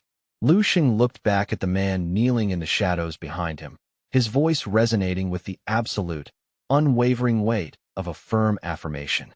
You will live to see it, Lu Sheng promised, the words like iron. The old man was stunned into a sudden silence, the tears streaming down even faster now. He choked out a sob, his head bowing low. Thank you. Even if you're just lying to a crazy old man. Thank you for the dream. Lu Sheng said nothing more, his resolve cemented. Turning away, he walked straight out of the garbage dump. His steps were neither hurried nor slow, but each footfall was incredibly steady, firm, and decisive. The old man, his vision blurred by tears, watched the silhouette until it completely disappeared into the night. Lu Sheng slowly exhaled, trying to shed the suffocating weight of the grief. His heart was strong, his will harder than forged steel. Even with a sword at his throat, he would remain indifferent. Yet, just now, he had felt as if he were buried under a thick, heavy cloud of indescribable pressure. Lost in thought, he was interrupted by a voice from the side. It's been a long time since anyone came to see that crazy old man. The speaker was a chubby young man wearing a sweat-stained white tank top and mismatched shorts, leaning against a wall in flip-flops. He looked Lu Sheng over with a mix of curiosity and wariness. Lu Sheng stopped, asking, was he often visited in the past? The fat youth's lip curled in a gesture of pure disdain as he spat on the ground. Visited? They all came to swindle his last pennies, more like. In the first few years after that crazy old man's whole family was murdered, he went completely mad, roaming the city looking for anyone who could help him get revenge. As long as someone with even a tiny bit of martial strength showed up, he would give them everything he had left. But who would really help him? Everyone knows the ones who harmed him are the masters of the extreme Dao martial arts hall. They are untouchable. In the end, his fortune was exhausted, he lost his mind, and his house was stolen by vultures. Now he rots in the slums. Since you didn't take his money, I figured you might be a decent person. That's why I came out to talk to you. He looked at Lu Sheng with a hint of admiration. So, what's your deal? Why look for a ghost like him? You look like you've got real power. You aren't planning to stick your neck out for him, are you? Lu Sheng fixed him with a sharp, piercing stare before replying firmly. That is exactly what I am going to do. The Extreme Dao Martial Arts Hall, Lu Sheng stated, his voice devoid of emotion, yet terrifyingly final. I am going to dismantle them and kill the men responsible. Hearing Lu Sheng speak of killing the leaders of the Extreme Dao Martial Arts Hall, as if it were a simple errand, the fat guy broke into a cold sweat. He watched Lu Sheng's back as he walked away, wondering to himself, just who is this guy? And what kind of monster have I just spoken to? Meanwhile, the scene shifted across the city to the prestigious grounds of Martial Saint University No. 7. In Vice Principal Zhao Kongtai's sprawling, mahogany-lined office, a middle-aged man with a stern, weather-beaten expression sat on a plush sofa. A delicate tea set rested on the table between them, the steam rising from the cups in thin, fragrant ribbons. The man reached out, carefully pouring a fresh cup for himself and for Zhao Kongtai, his movements precise and practiced. Lu Sheng has finally returned to the city, he noted quietly. Zhao Kongtai took his cup, nodding slowly in acknowledgement as the tea's aroma filled the air. I know. I have been informed of his arrival. The middle-aged man picked up his cup, glancing at Zhao Kongtai with a heavy, meaningful look over the rim. He didn't make a move toward Mingshi City as we had anticipated. You are aware of this deviation, I assume? The man continued. Zhao Kongtai replied instantly, I know. He accepted 2 high-risk missions, one level A and one level AA, both centered around the capital's surrounding provinces. The middle-aged man paused, his brow furrowing. Lianjibei is in Mingshi. Logically, Lu Sheng could have settled that challenge first, but he chose to travel to the much more distant Nanping instead. His intention seems painfully transparent to the observers. He is deliberately avoiding Lianjibei, sidestepping the trial that the martial saint gave him. The trial intended to prove he is worthy of being a true disciple. Seeking profit while avoiding certain harm is merely human nature, after all. The man sighed, shaking his head. Zhao Kongtai's expression remained a mask of inscrutable calm, showing no signs of frustration. It is far too premature to draw such cynical conclusions, Zhao Kongtai said calmly, his voice steady. There is still a significant window of time before the National Martial Arts Student Tournament officially commences. The middle-aged man finished his tea, letting out a long, weary sigh as he set the cup down. There are only a few days remaining, Kongtai. If the tournament begins and Lu Sheng has still failed to take action against Lianjibei, the result is that he has failed the challenge by default. The martial saint does not have the habit of giving others a second chance, nor does he have the patience to wait for those who hesitate. The man fell silent, returning to his tea, while Zhao Kongtai stared at a distant spot on the office wall, his silent thoughts remaining a mystery. Lu Sheng, I implore you, do not let me down, and more importantly, do not fail the immense expectations of Martial Saint Tan. The voice echoed through the hallowed corridors of Martial Saint University No. 7, thick with a desperate hope for the young man who held the school's prestige in his hands. A raucous cluster of male students stood huddled together in the main plaza, their fingers stabbing excitedly toward the flickering pixels of the massive digital display. The air crackled with their feverish energy as they debated the latest rumors with breathless, frantic intensity. The word on the street is that he accepted a high-stakes, level A mission. I never dreamed he'd make it back to campus so soon. He's been away for less than 4 days. Throughout the sprawling hall, heads began to turn as students instinctively fixed their gazes upon the grand monitor, waiting for the verification of a legend. A towering figure materialized on the screen.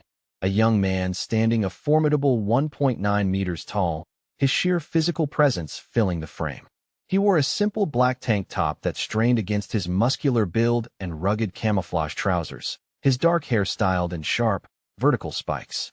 He carried a grimy, unpolished alloy blade casually across his broad shoulders, his features set in a mask of glacial indifference. "Look at that pressure," one student whispered in awe. "That's Xiaolon. He's the one who crushed an A-level mission single-handedly. He's finally back. You know he's an absolute monster in combat," another replied, his voice trembling slightly. "Xiaolon is becoming more terrifying with every passing day. It's no wonder my heart nearly stopped when I felt his aura through the screen." In the shadows behind the crowd, Chen Yixuan stood watching, her eyes narrowed and fixed intently on the flickering image. A blonde girl approached her, leaning in to whisper, "So, Xiaolon has returned at last. It seems he's timed his arrival perfectly for the National Collegiate Martial Arts Tournament. It's a rare opportunity to trade blows with the most elite martial masters from every corner of the country, an event that only occurs once every 2 years. How could a battle-crazed fanatic like Xiaolon possibly miss it?" The girl let out a soft, contemplative sigh. "The top 10 students on the senior rankings are all itching for a fight. I truly hope our university number 7 isn't relegated to the bottom of the pile again this year." Chen Yixuan, however, seemed entirely unfazed by the return of Xiaolon. She dismissed the girl's concern with a casual wave of her hand, her voice steady and confident. "This year's National Collegiate Martial Arts Tournament will be different. Our school has the ultimate guardian, the great Demon King, Lu Sheng. With him leading the charge, we might actually seize the championship title. Everyone else is merely a supporting character in his story.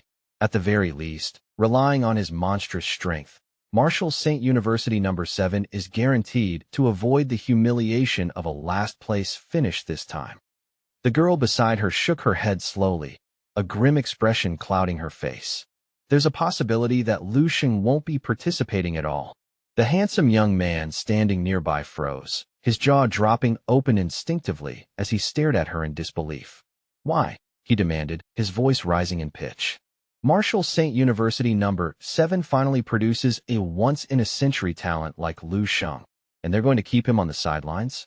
Have the school administrators completely lost their minds?"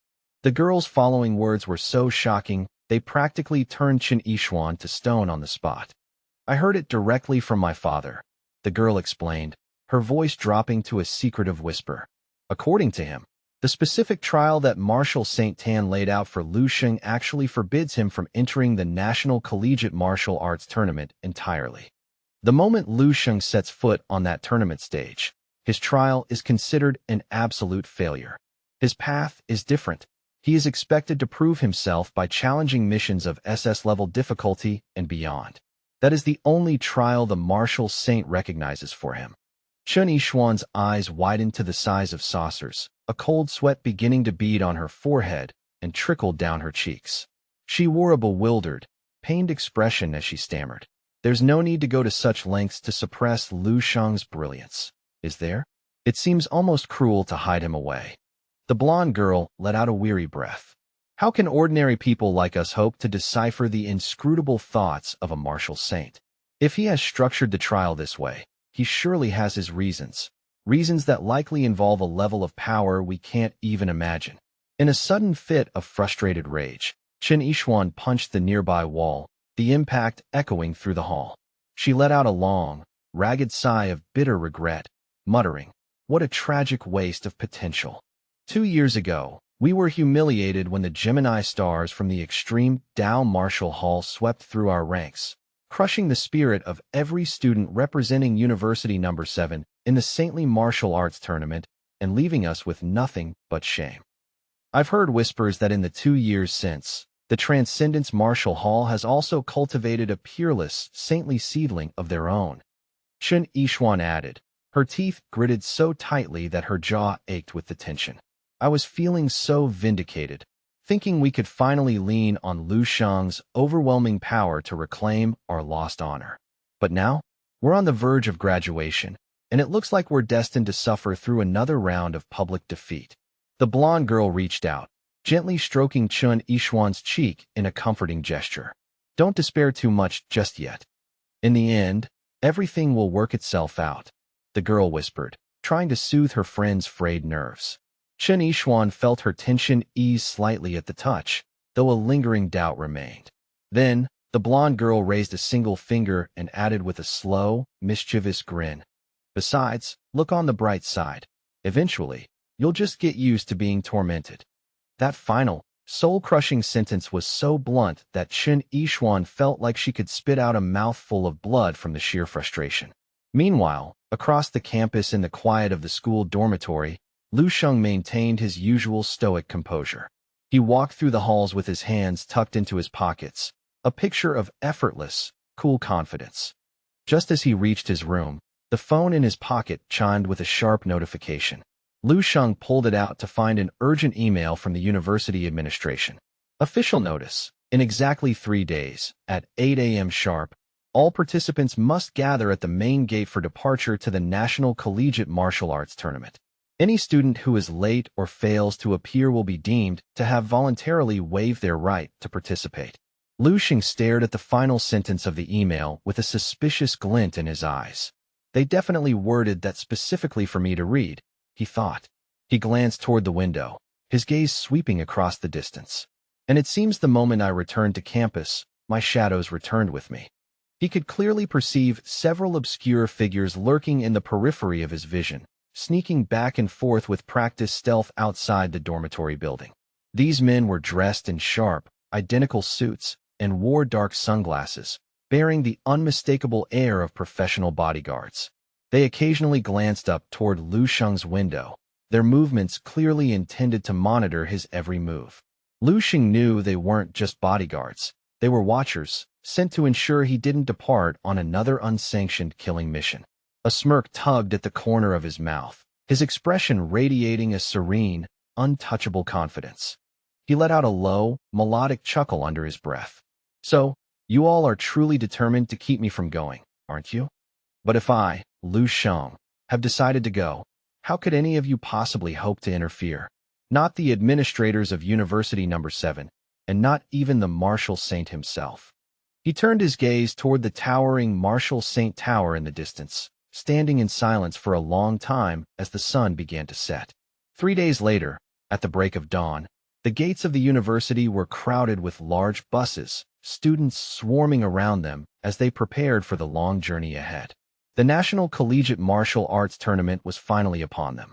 As the departure time approached, Vice Principal Zhao Kongtai arrived on the scene to personally oversee the team and lead them into the fray. At that moment, Zhao Kongtai was scanning the crowd with a restless energy, his eyes searching frantically for a specific face. The students around him were buzzing with excitement. They were well aware that a figure of world-shaking power had emerged within their ranks this year, and they expected fireworks. A student wearing a heavy backpack adjusted his straps and spoke with infectious enthusiasm. With the great Demon King on our side, this national tournament will be the day University No. 7 finally washes away years of humiliation and leaves the world trembling. His friend beside him clenched a fist in fervent agreement. Exactly. I can't even imagine a scenario where we lose. I'm dying to see Lu Sheng crush those arrogant disciples from the major martial halls. The boy in the backpack continued to scan the area, but his brow furrowed when he couldn't spot the legendary student. Wait, that's strange. Where is Lu Sheng? Why hasn't he shown up yet? The buses are about to leave. Hearing the surrounding students talking with such ignorant, hopeful excitement only made the atmosphere more tense for those in the know. Chun Yishuan, standing amidst the throng of students, could only manage a bitter, secret smile. These people clearly had no idea that Lu Sheng was effectively barred from participating in the National Collegiate Martial Arts Tournament. When compared to the chance of receiving a direct inheritance from a martial saint, a student tournament was naturally insignificant. Even a fool would know which path to choose. If I were in his shoes, Chun Yishuan thought to herself, I wouldn't participate either. Why bother winning a trophy when you can become a god? She stole a glance at Vice Principal Zhao Kongtai, who was standing at the front of the convoy. Zhao Kongtai's expression was masked in professional neutrality, betraying no sign of the turmoil within. However, As he repeatedly checked his wristwatch, Chen Yixuan noticed that he seemed to be in a suspicious hurry to get the buses moving. She whispered to herself, "You're hoping he doesn't show up too, right, Vice Principal?"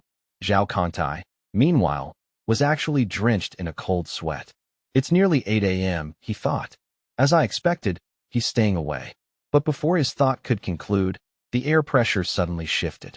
His eyes caught a glimpse of something descending rapidly from the clouds, a sight that Zhao Contai had desperately hoped he wouldn't see. Lu Sheng was falling from the sky like a meteor, and the vice principal's jaw dropped in absolute shock. It's Lu. Before he could even finish the name, a thunderous explosion rocked the courtyard, followed by a plume of dust from an impossibly cool and impactful landing. The gathered students erupted into a deafening cacophony of cheers and roars. Lu Sheng is here. The name was chanted like a mantra. After all, who but Lu Sheng would dare to make such a cinematic entrance? Zhao Contai, who had been a picture of forced relaxation just moments ago, now wore a deeply pained and complicated expression. He felt practically frozen in place as the young man approached. As Lu Sheng strode forward with an aura of absolute dominance, the student's adulation only served to amplify his presence to the maximum. Zhao Contai took a long, shaky breath, stepped toward Lu Sheng, and spoke in a low, urgent voice. "Lu Sheng, I am asking you to think this through one last time. The tournament is only just beginning, and there is still a window of time for you to change your mind and return to your trial."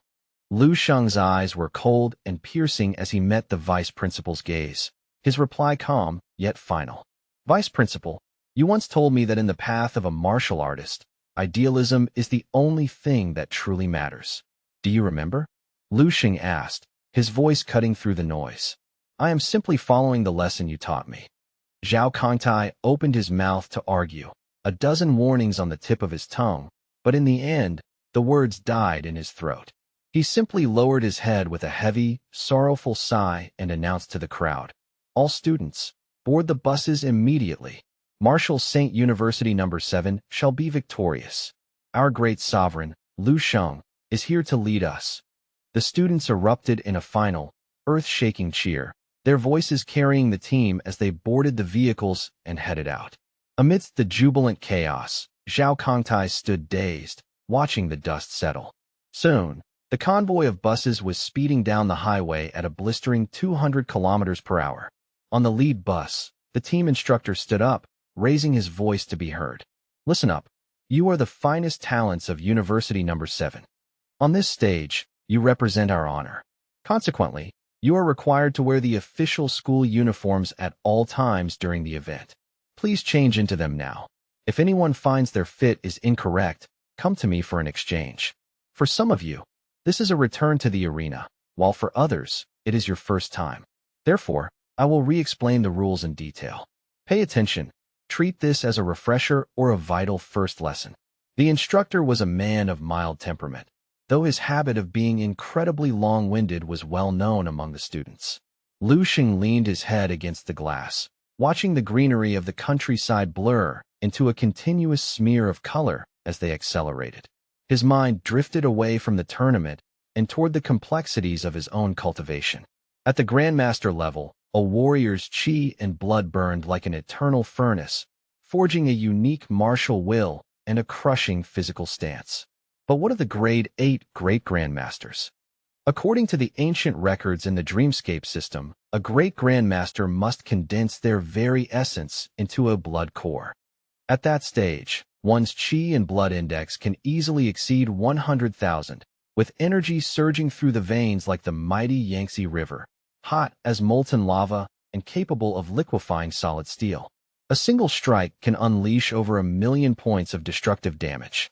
The transition from Grandmaster to Great Grandmaster represents a fundamental qualitative leap in physical evolution. The vital energy within the body shifts from a liquid state to a highly condensed form, much like the golden core described by Taoist alchemists in the myths of old. This core provides a limitless well of potential, stimulating cellular activity and acting as a perpetual filter to purge the body of all mortal impurities. Upon reaching Grade 8, a martial artist's lifespan increases dramatically, They become immortal monsters in the eyes of the common man. Lu Sheng, however, remained unfazed. Having perfected the second layer of his indestructible golden body, he was already at the precipice of this condensation. He knew that once the blood core was formed, it would temper the physique day and night, growing exponentially stronger with time. This was the great Grandmaster's greatest advantage. The longer one occupied the realm, the more indestructible their body became. Barring a violent death or a catastrophic external event, their bodily functions would remain at a permanent peak, providing the perfect foundation to eventually ascend to the grade 9 realm of the martial saint. More than physical power, Lu Sheng was preoccupied with the martial will of a great grandmaster. In his dreamscape explorations, he had absorbed fragments of such wills, but they were always the fading echoes of a dying world, never the vibrant, overwhelming force of a master at their absolute zenith. The synergy between a great grandmaster's hardened physique and their refined intent was far more than a simple addition of forces. While Lu Sheng could currently slaughter ordinary grandmasters with ease, he knew the chasm between grade 7 and grade 8 was far wider than any he had crossed before. If the opportunity arises during this tournament, he whispered to the window, I must experience that level of power for myself. After several hours of high-speed travel, the bus finally slowed as it reached the base of a majestic, mist-shrouded peak. Vice Principal Zhao Kangtai stood up and announced, We have arrived at the base of Mount Giant. Everyone, disembark in an orderly fashion. As the students stepped out into the crisp mountain air, the sounds of a massive gathering met their ears. Look, it's the team from Martial Saint University No. 7. They've actually shown up to compete this year. The National Student Martial Arts Tournament is a Mount Giant tradition, held here every single year, a local observer noted. A young man in the crowd turned to his companion and asked, Can we go up to the arena to watch the fights in person? The girl beside him laughed. In your dreams. The venue is strictly for participants and officials. Regular people like us have to stay on the lower slopes and watch the live stream on our phones like everyone else. Seeing his team had finally assembled, Zhao Kangtai prepared to speak. All right, listen up. Our next objective is the mountain ascent. Ensure you maintain your pace and stick close to my heels at all times, barked the instructor. The students, their faces flushed with a mixture of anticipation and nervous energy, nodded in unison and replied with a resounding, Yes, sir. However, the authoritative atmosphere was abruptly shattered when Vice Principal Zhao Kangtai scanned the perimeter, his eyes widening in genuine surprise. He realized, with a start, that one member of the group had already vanished, having surged ahead into the misty trails long before the command was even finished. Huh? Who is that moving with such unnatural velocity? Vice Principal Zhao Kangtai wondered, his gaze straining to catch a glimpse of the departing blur. Far ahead, Lu Sheng's silhouette flickered against the rugged terrain as he pushed his physical limits. In the coming days, it is highly probable, perhaps even inevitable, that I will find myself standing face-to-face against the legendary martial saints, Lu Sheng mused, his breath rhythmic and steady despite his blistering speed. I cannot afford complacency. I must prepare my body and spirit well in advance for that eventual reckoning. While I must acknowledge that I have not yet ascended to the exalted Grandmaster realm, I am far from helpless, Lu Sheng reasoned, his inner resolve hardening. Provided the martial saints themselves do not intervene personally, these mere shrimps and crabs of the lower ranks lack the strength to truly suppress me. His eyes sharpened with a predatory intensity, reflecting a cold, unwavering confidence. I shall treat these challengers as stepping stones, using their very opposition to refine my cultivation and elevate my level. Sooner or later, the power I seek will be mine. The day might even come when I can casually twist the head off a martial saint and kick it across the field like a common ball, Lu Sheng thought, a grim, ambitious smile touching his lips. Meanwhile, back at the trailhead, Vice Principal Zhao Kangtai decided not to waste another second in idle confusion. His powerful frame tensed, and with an explosive burst of kinetic energy, his figure flashed across the path as he began his own rapid charge up the steep, winding mountain steps. The remaining students scrambled to follow, each one of them possessing the formidable physical foundation of a grade 6 martial artist. In this high-stakes environment, every individual pushed their internal energy to the limit, their forms transforming into a series of white streaks rushing up the vertical slopes. To the ordinary tourists scattered along the lower paths, the scene was a disorienting blur. They could only watch with dizzying awe as these figures shrank into tiny white specks against the gray stone. It was a spectacle that rivaled any high-budget cinematic sequence, drawing gasps of admiration and long sighs of wonder from the crowd. Among those streaks of white was Lu Sheng, though he moved with a deceptive, leisurely grace that belied his terrifying velocity. Feeling that the main group's pace was far too sluggish for his needs, he simply broke formation, vanishing into the upper mists alone. After 10 minutes of intense exertion, Zhao Kongtai reached a plateau and skidded to a halt, turning back to assess the group. Everyone halt. Rest here for a moment and recover your breath. We need to conduct a formal head count, Zhao Kongtai announced, his chest heaving slightly as he extended a finger to track the students. He squinted through the thin mountain air, meticulously tallying each person. 1, 2, 3. It appears that the majority of you managed to maintain the required pace. Suddenly, a look of profound bewilderment crossed Zhao Kongtai's face. Wait, where's Lu Sheng? Where did our Lu Sheng go? Is it possible that the intensity of the climb was too much and he fell behind? One of the students, who was doubled over and panting heavily while wiping beads of sweat from his brow, looked up in surprise. Teacher, Lu Sheng passed us nearly 20 minutes ago, the boy wheezed. He was moving like a ghost. Did you really not see him overtake the entire vanguard? Zhao Kongtai stood frozen, his mind reeling from the impossibility of the statement. He jerked his head upward, peering at the straight, unforgiving stone stairs that stretched toward the summit, but the path remained hauntingly empty. Higher up the mountain, 2 other figures were making their way through the clouds. Previously, these 2 had been moving with the agility of mountain monkeys, each of their bounds traversing 7 or 8 steps at a time. This was no feat for the faint of heart. The terrain was a steep incline of jagged stone where a single leap covered nearly 10 meters. Without the explosive strength of a seasoned martial artist, such a feat would be physically impossible. Among these 2 was a young woman clad in a pristine white martial arts uniform that accentuated her tall, well-proportioned physique. Her long hair was pulled back into a high ponytail, revealing a face of delicate, fair beauty that was currently flushed with the heat of exertion. The moisture from the mountain mist mingled with her sweat, making her skin glow like top-quality white jade dusted with early morning dew. Upon hearing a sudden call from behind, the girl, Xiaolan, paused in surprise, her breath coming in short, controlled bursts. Xiaolan, hold on a moment. Let's rest here for a while. We will resume the ascent once you've recovered, the voice continued. The speaker was a fair-skinned young man, also dressed in traditional martial arts attire, his facial features sharp and angular. Xiaolan tilted her head, her expression clouded with confusion as her mind filled with unanswered questions. Senior brother, I don't understand the need for a delay. I still have plenty of energy in reserve. Let's just push through and go straight to the summit. The young man chuckled softly at her eagerness. This is your first time visiting Mount Wusheng, so you are naturally unfamiliar with the traditional protocols observed here. I'll take this opportunity to enlighten you. Xiaolan's eyebrows shot up in surprise as she looked down at the weathered stones beneath her boots. Rules? Are you serious? Are there actually specific rules governing how one is supposed to climb a mountain?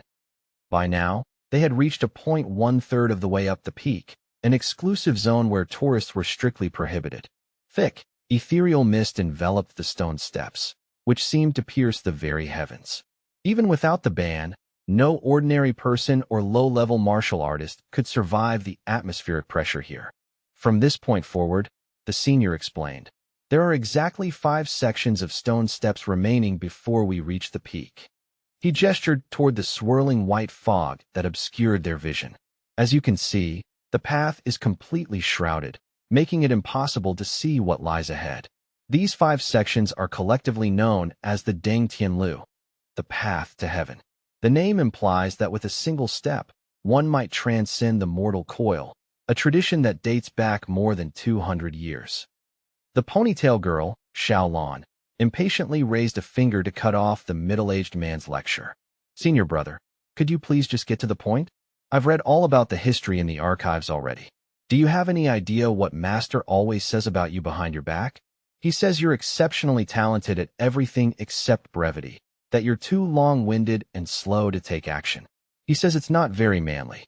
Upon hearing this blunt critique, the man scratched the back of his head, looking sheepish. I'm a little embarrassed now, he admitted with a wry smile. I genuinely wanted to give you a few more minutes to recover your stamina, but if you're going to complain about my storytelling, I'll be direct.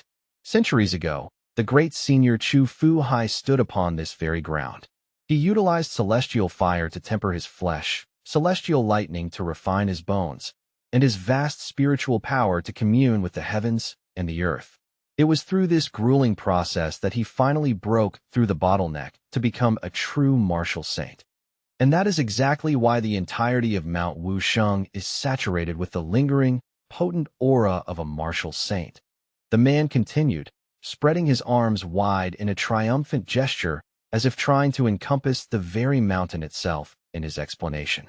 Any martial artist under the age of 30 who attempts this climb can potentially trigger a reaction.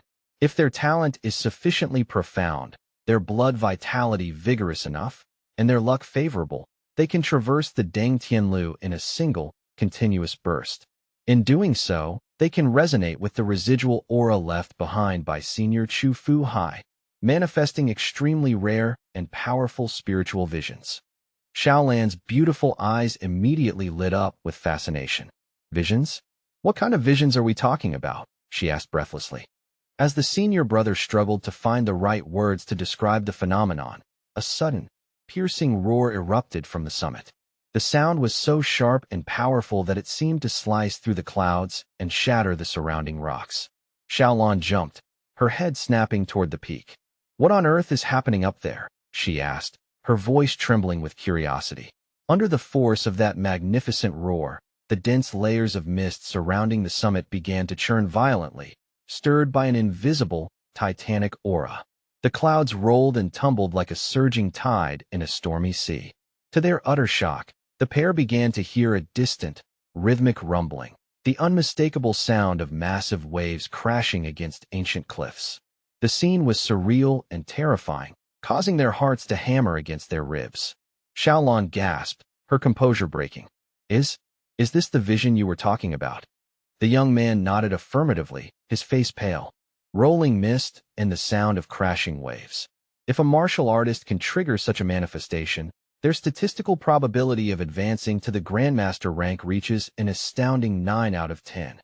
Before he could even finish his sentence, another thunderous roar shook the mountain. The mist at the summit began to roll with even greater ferocity, and the auditory illusion of the crashing tide grew deafening. These first two roars acted as a prelude, followed quickly by a series of longer, overlapping roars that echoed in rapid succession. It became impossible to tell which specific roar was triggering which part of the expanding vision. The two observers felt as though they were no longer standing on a mountain in the clouds, but rather on the edge of a jagged cliff overlooking the vast east coast, watching a primordial sea surge. The young man's mouth hung open in silent shock, his pupils shrinking to pinpricks. Oh my God! Junior sister, pay close attention. You are witnessing an eye-opener that most people won't see in a lifetime. Before Xiaolan could respond, the rolling waves of clouds parted to reveal 3 majestic, giant white whales, composed entirely of condensed mist, slowly manifesting in the sky. These 3 colossal white whales emerged one after another, positioning themselves on 3 distinct sides of the mountain summit. They moved with a slow, ethereal grace, occasionally opening their cavernous mouths to emit ripples of visible white energy that distorted the very air around them. The 3 white whales roared continuously, their massive heads and tails thrashing through the sea of clouds as they engaged in a triangular standoff, seemingly battling for dominance of the sky. The senior brother could not stop his exclamations of praise. Waves crashing against the rocks, the song of the white whales. This is a top-tier vision, and it's appearing with 3 entities simultaneously. Junior sister, we aren't just watching a phenomenon. We are witnessing history in the making. Xiaolan, overwhelmed by shock and curiosity, gripped her senior's sleeve. Senior brother, please explain, what exactly defines a top-tier vision? He took a shaky breath. In the entire history of Mount Wushang, fewer than 100 people have ever triggered the roaring white whales. Among those few, over 20 became 8th-ranked grandmasters, and 4 eventually ascended to the rank of martial saint. He pointed toward the summit, his expression grimly solemn. Do you understand the implications of this? This means that at this very moment, there are at least 3 true, heaven-defying geniuses standing upon that summit. These are individuals who possess the latent potential to become future martial saint powerhouses. Xiaolan took a deep, shaky breath, her mind racing. Senior brother, are you suggesting that this single martial arts tournament might actually produce 3 separate martial saints? The man pondered the question carefully. I'm saying they possess the necessary qualifications, though the path to becoming a martial saint is never guaranteed. However, the fact that they can even glimpse the hope of ascending to that realm before the age of 30 is staggering. Most practitioners never see even a glimmer of such hope in their entire lives. Xiaolan let out a cry of excitement, her competitive spirit finally igniting. Senior brother, stop being so long-winded. If they can do it, I want to try too. Who knows? Maybe I'll be the one to summon a white whale next. Huh. Suddenly, a sharp, high-pitched whistling sound pierced through their conversation, sounding like a feathered arrow slicing the atmosphere at supersonic speeds. The sound originated from far below them on the mountain, but it was approaching with terrifying rapidity.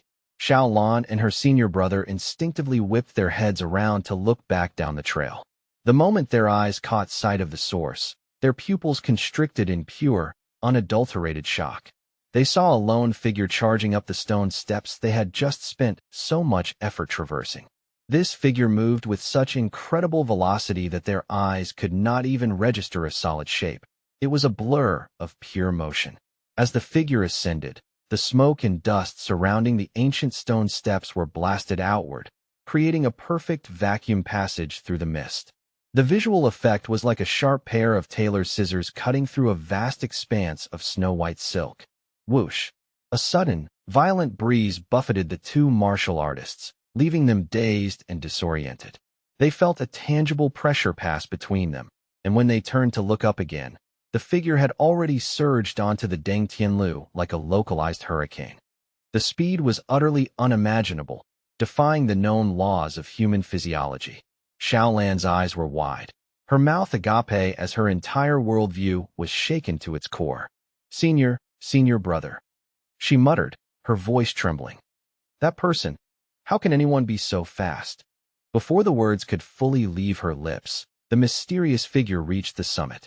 The moment he arrived, the mist at the peak was violently dispersed, forming a giant, perfect circle of clouds that expanded outward in all directions.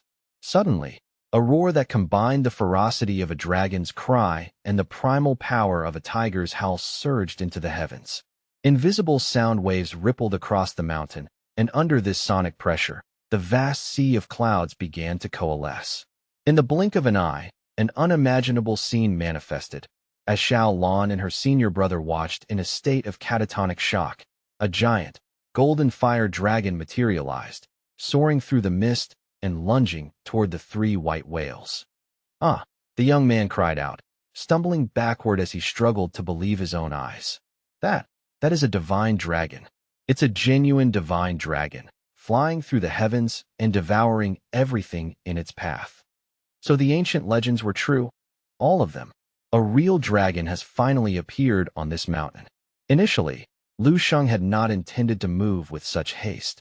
He had simply been enjoying a casual climb. However, once he distanced himself from the crowd, the mundane noise of the world faded away, replaced by a profound silence. The stone steps were swallowed by a thick, milky mist, isolating him from all other presence.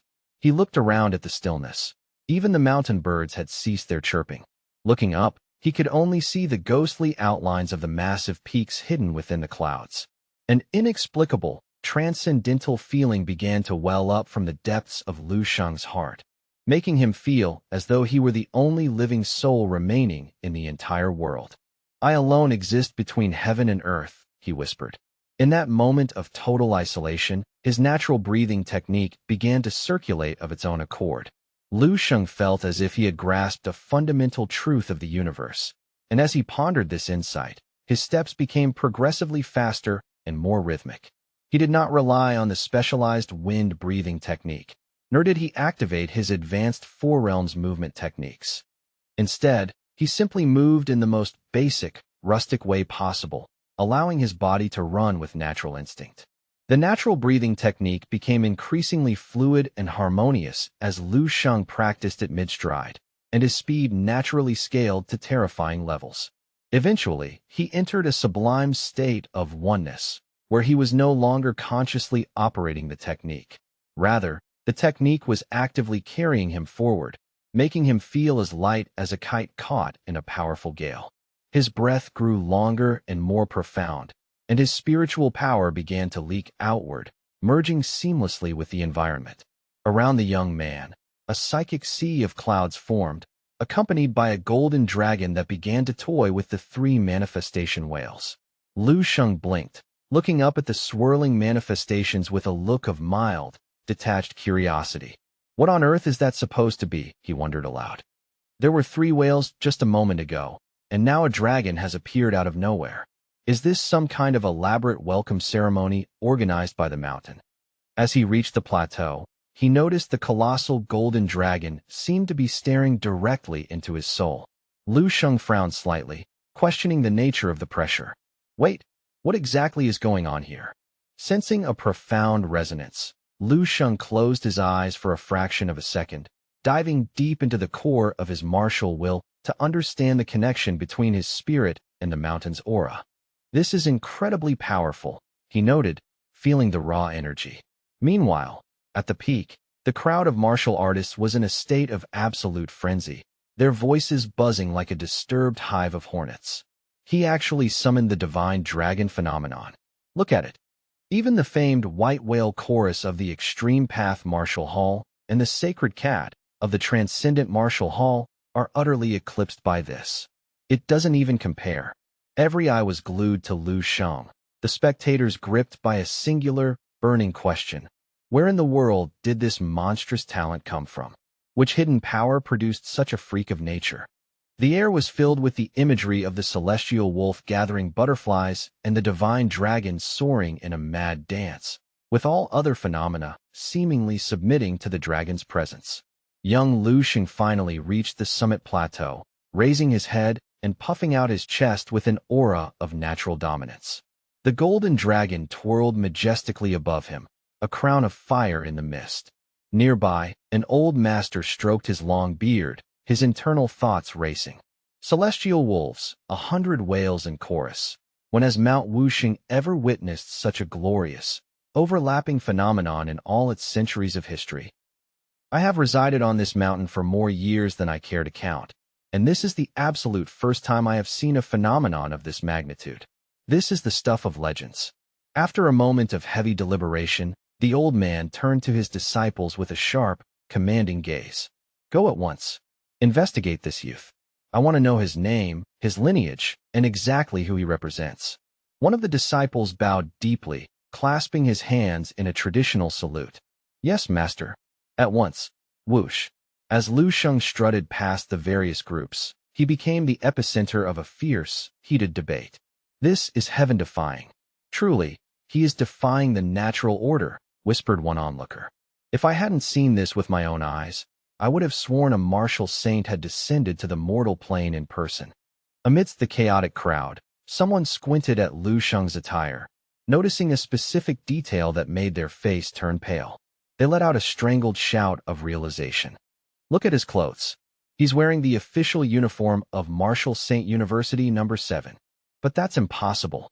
Since when did Martial Saint University No. 7 ever have the capability to produce a monster of this caliber? It defies all logic. Could he be a hidden disciple of a martial saint? Lu Sheng, hearing the frantic whispers, slowed his pace and stopped, looking back in surprise. His sharp eyes scanned the crowd with a ferocity that made the disciples of various prestigious halls shrink back in instinctive fear, unable to meet his gaze. A moment later, the area was a scene of controlled chaos as people scrambled to gather intel.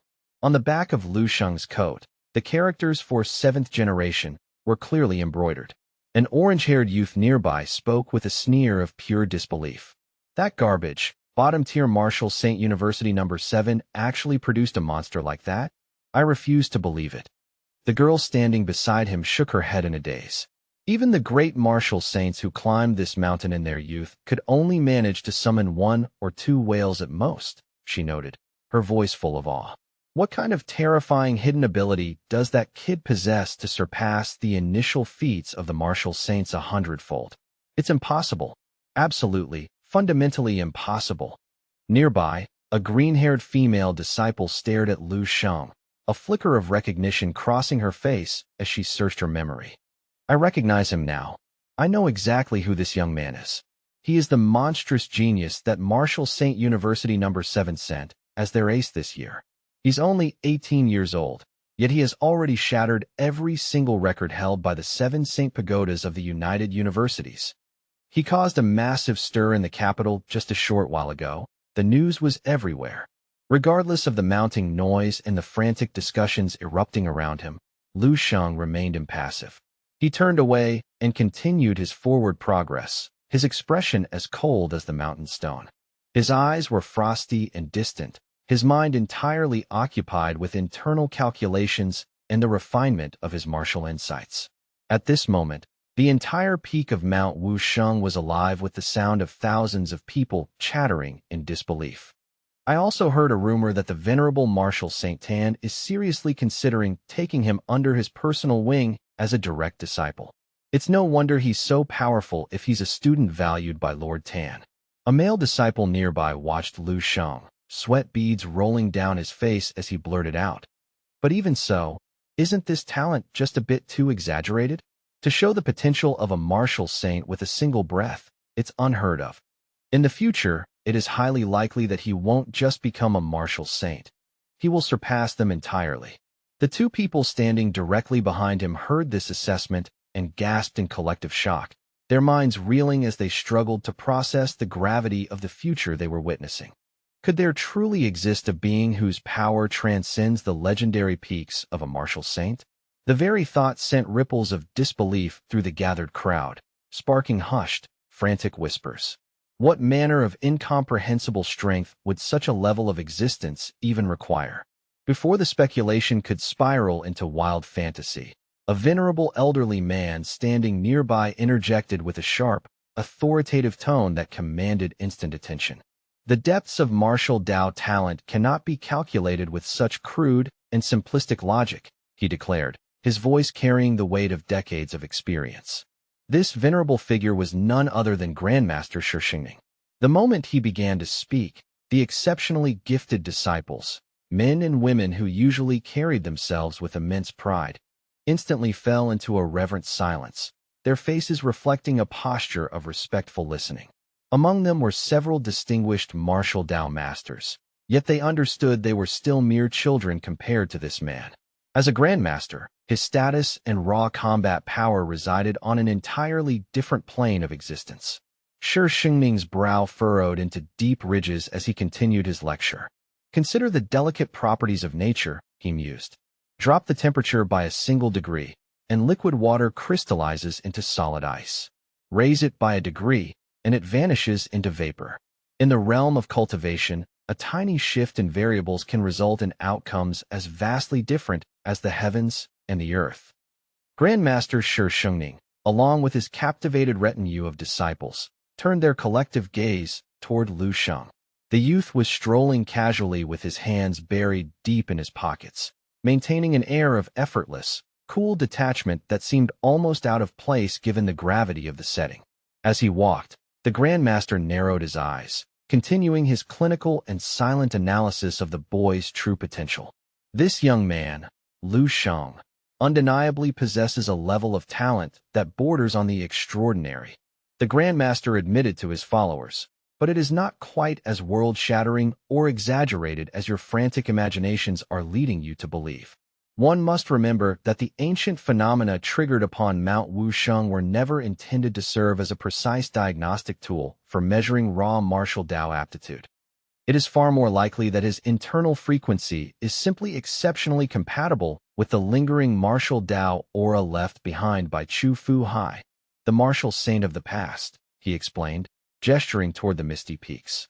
Due to this specific resonance, he is able to manifest far more spectacular atmospheric phenomena than his peers, even if his actual combat strength has not yet reached that legendary level.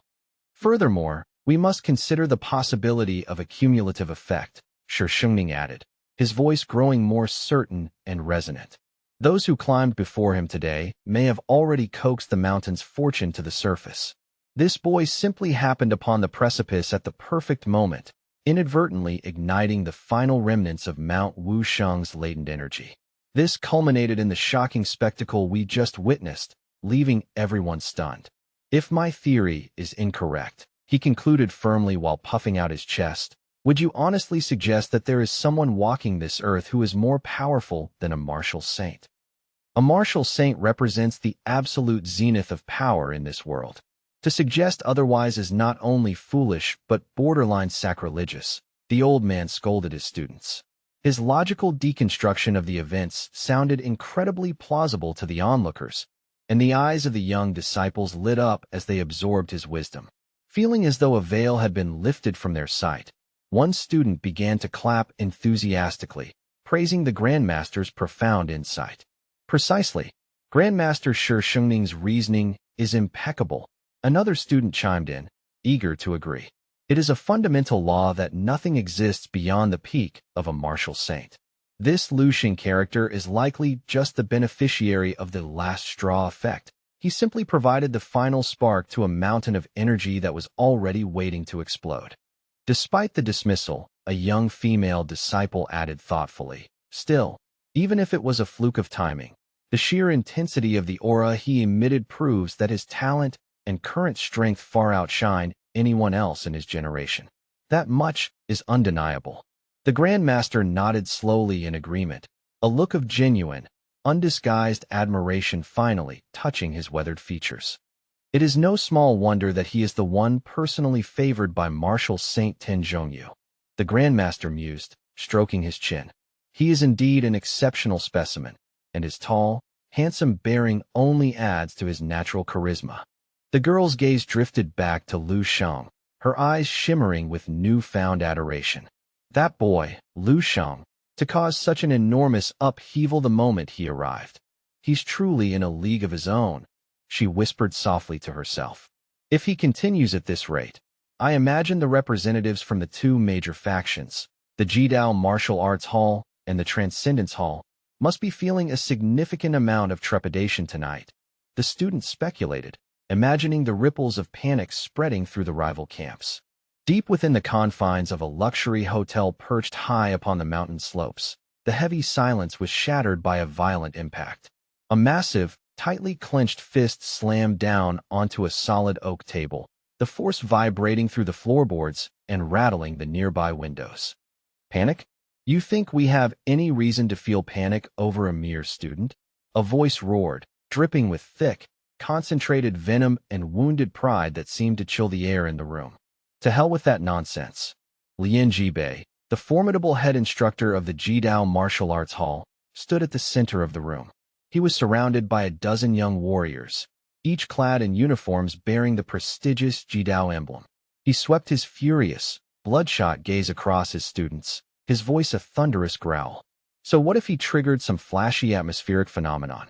Looking at your pathetic faces, I'd think you were all scared senseless by a mere trick of the light. How utterly embarrassing. Have you no shame? Lian Jibei continued his tirade, his face turning a deep shade of crimson as he pointed an accusatory finger at his pupils. That boy is not a grandmaster. At best, he simply possesses a slightly higher degree of raw potential than the average trash. You are all core elites of the Jidao Martial Arts Hall, the very pillars upon which our future will be built. And yet, here you are, trembling at the thought of a martial arts student who has barely walked across his graduation stage.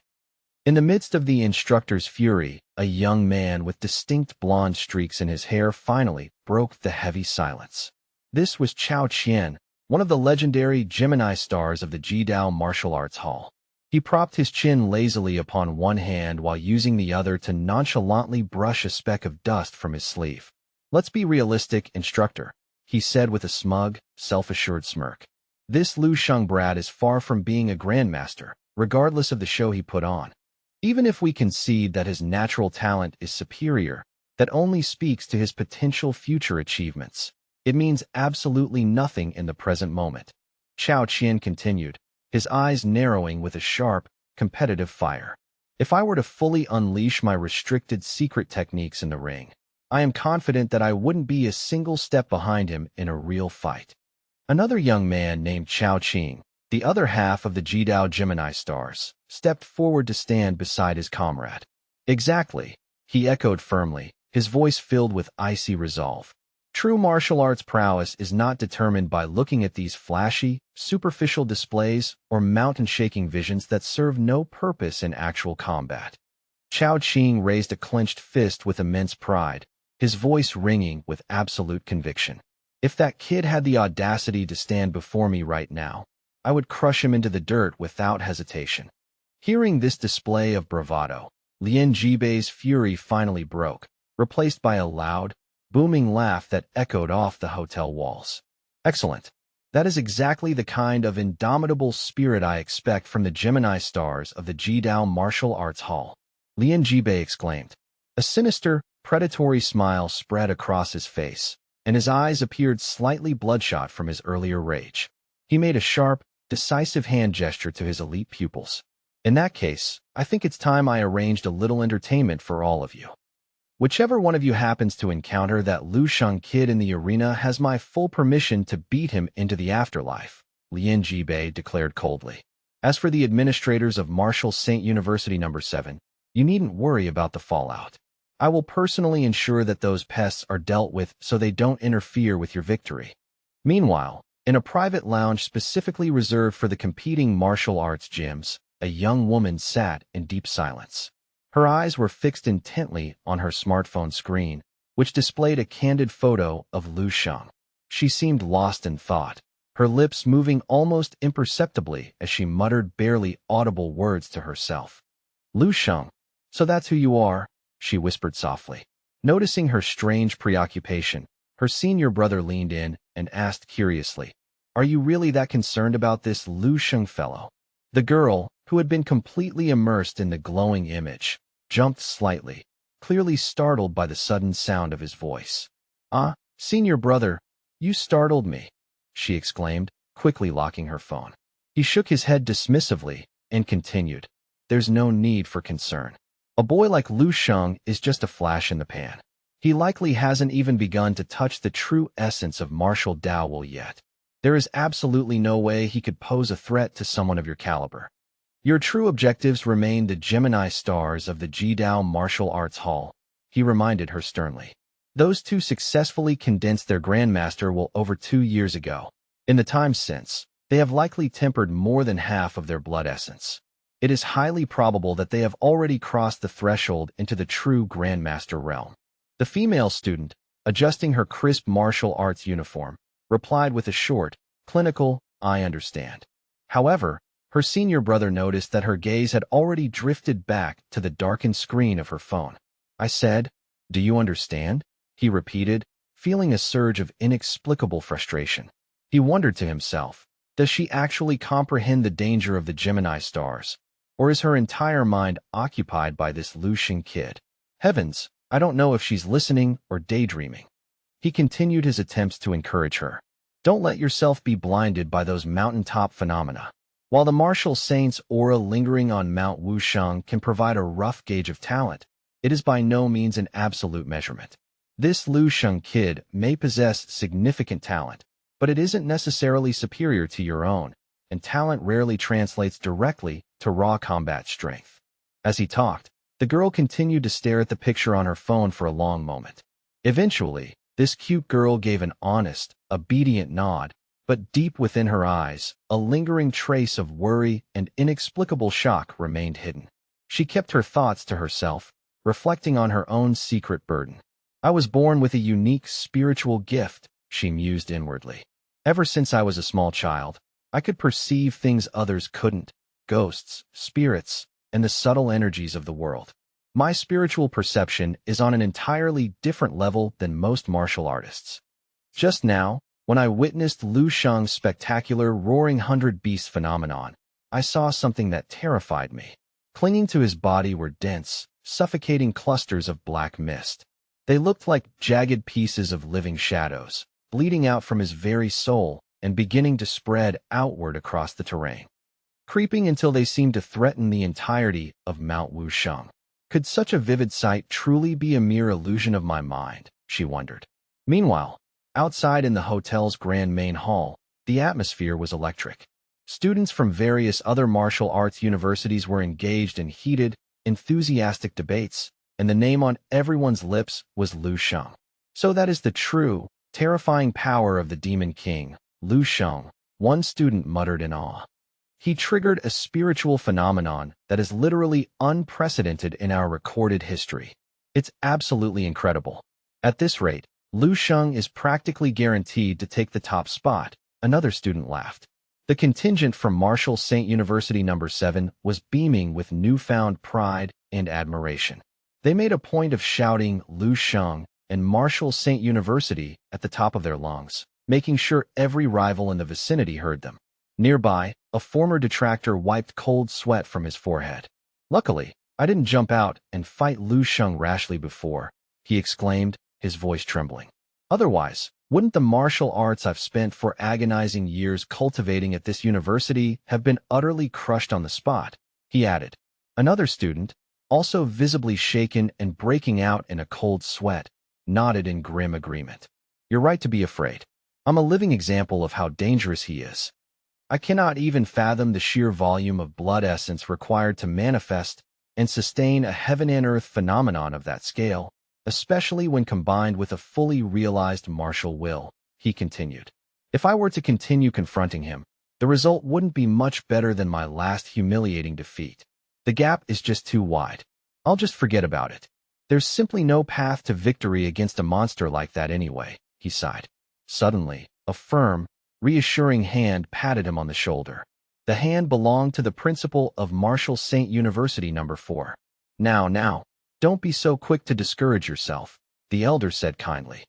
No matter how mountainous the strength of others may seem, our primary focus must always remain on walking our own unique path with conviction, the principal advised. The student looked up in genuine shock. Principal, why are you here in the student lounge with us? The principal of the 4th University offered a warm smile, clasping his hands behind his back as he puffed out his chest with pride. I am here to encourage the fighting spirit of all our students.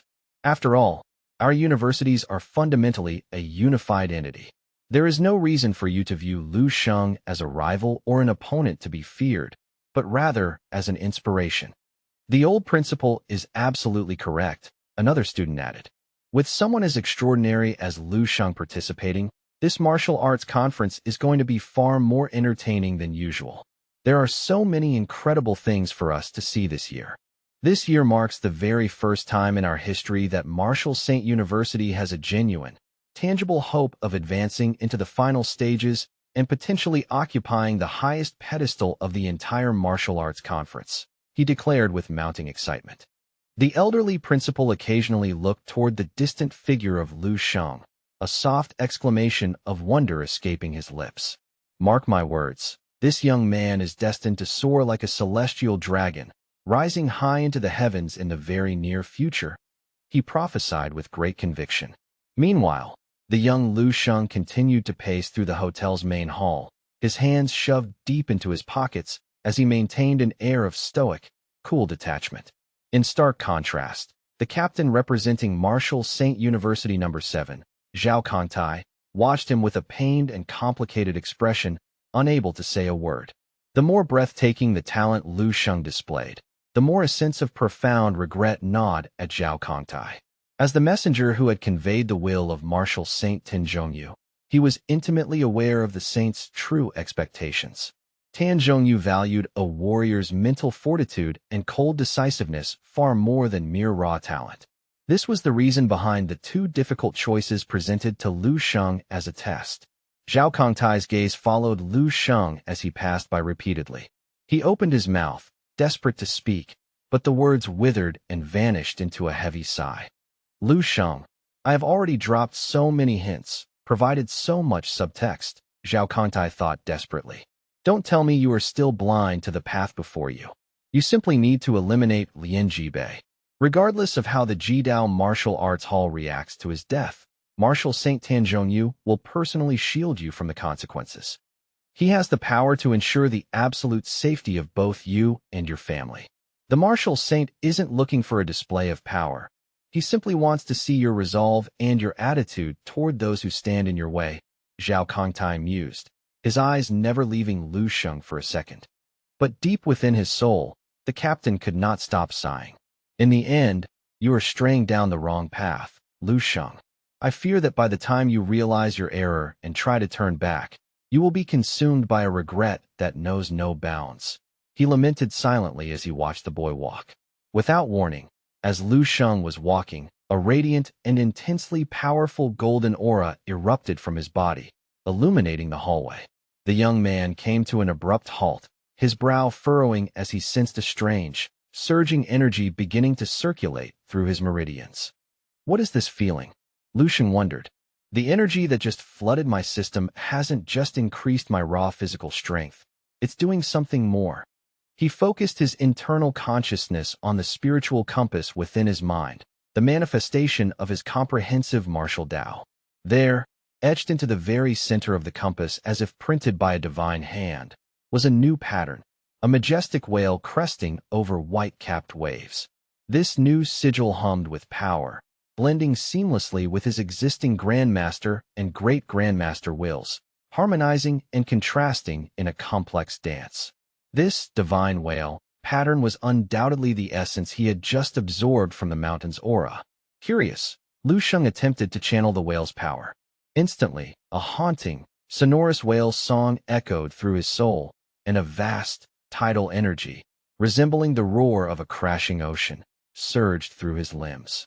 Without even making a move, he knew this power was 25 times more potent than his constant star power.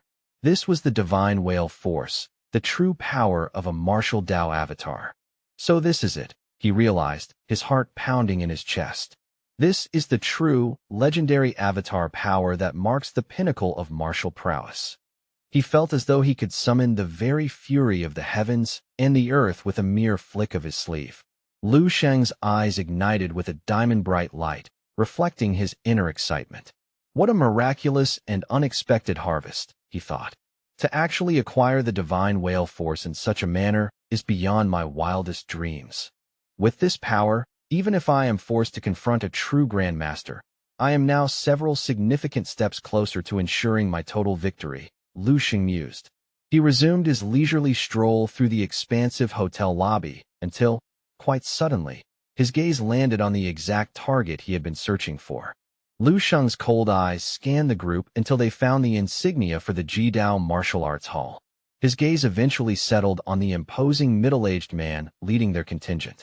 A feeling that was simultaneously alien and deeply familiar washed over him. It was strange because this was their first actual face-to-face encounter, yet familiar because Lu Sheng had meticulously studied the man's profile and combat footage within the light brain databases countless times.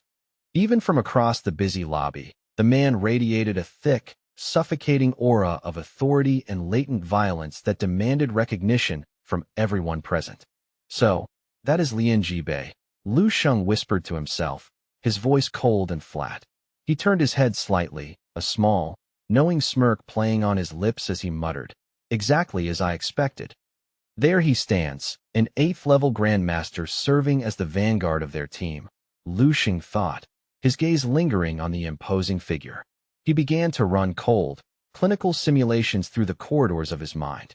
If a direct confrontation were to ignite right now, what truly are my mathematical odds of emerging victorious? He scrutinized every variable, calculating his current limits. The conclusion was sobering. At best, he possessed a 30% chance of triumph, and that narrow window existed solely within the frantic, 60-second duration of his martial god mode. Beyond that fleeting minute, the crushing weight of an 8th-level expert's endurance would turn the tide into a losing battle. However, the variables change entirely if I manage to cross the threshold into the Grandmaster realm, Lu Sheng mused, his internal energy humming with anticipation.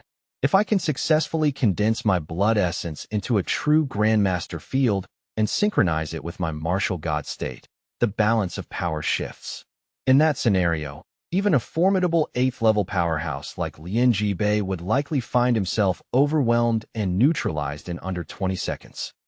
As these tactical possibilities solidified, the young man's lips curled into a bright, almost predatory smile, as though he had just uncovered a hidden exploit in the very fabric of reality. It seems a considerable number of eyes are tracking my every movement, he chuckled softly. Lu Sheng turned on his heel, sauntering away with an air of casual indifference. No matter.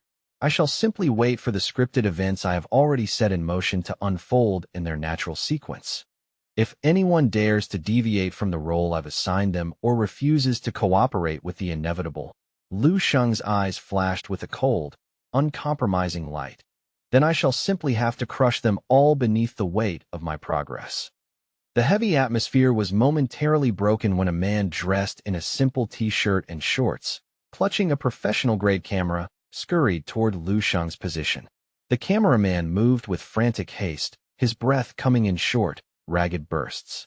"Excuse me, young man," he called out urgently, gesturing for space. "Could you please step back and move out of the way for a moment? We're on a tight schedule here."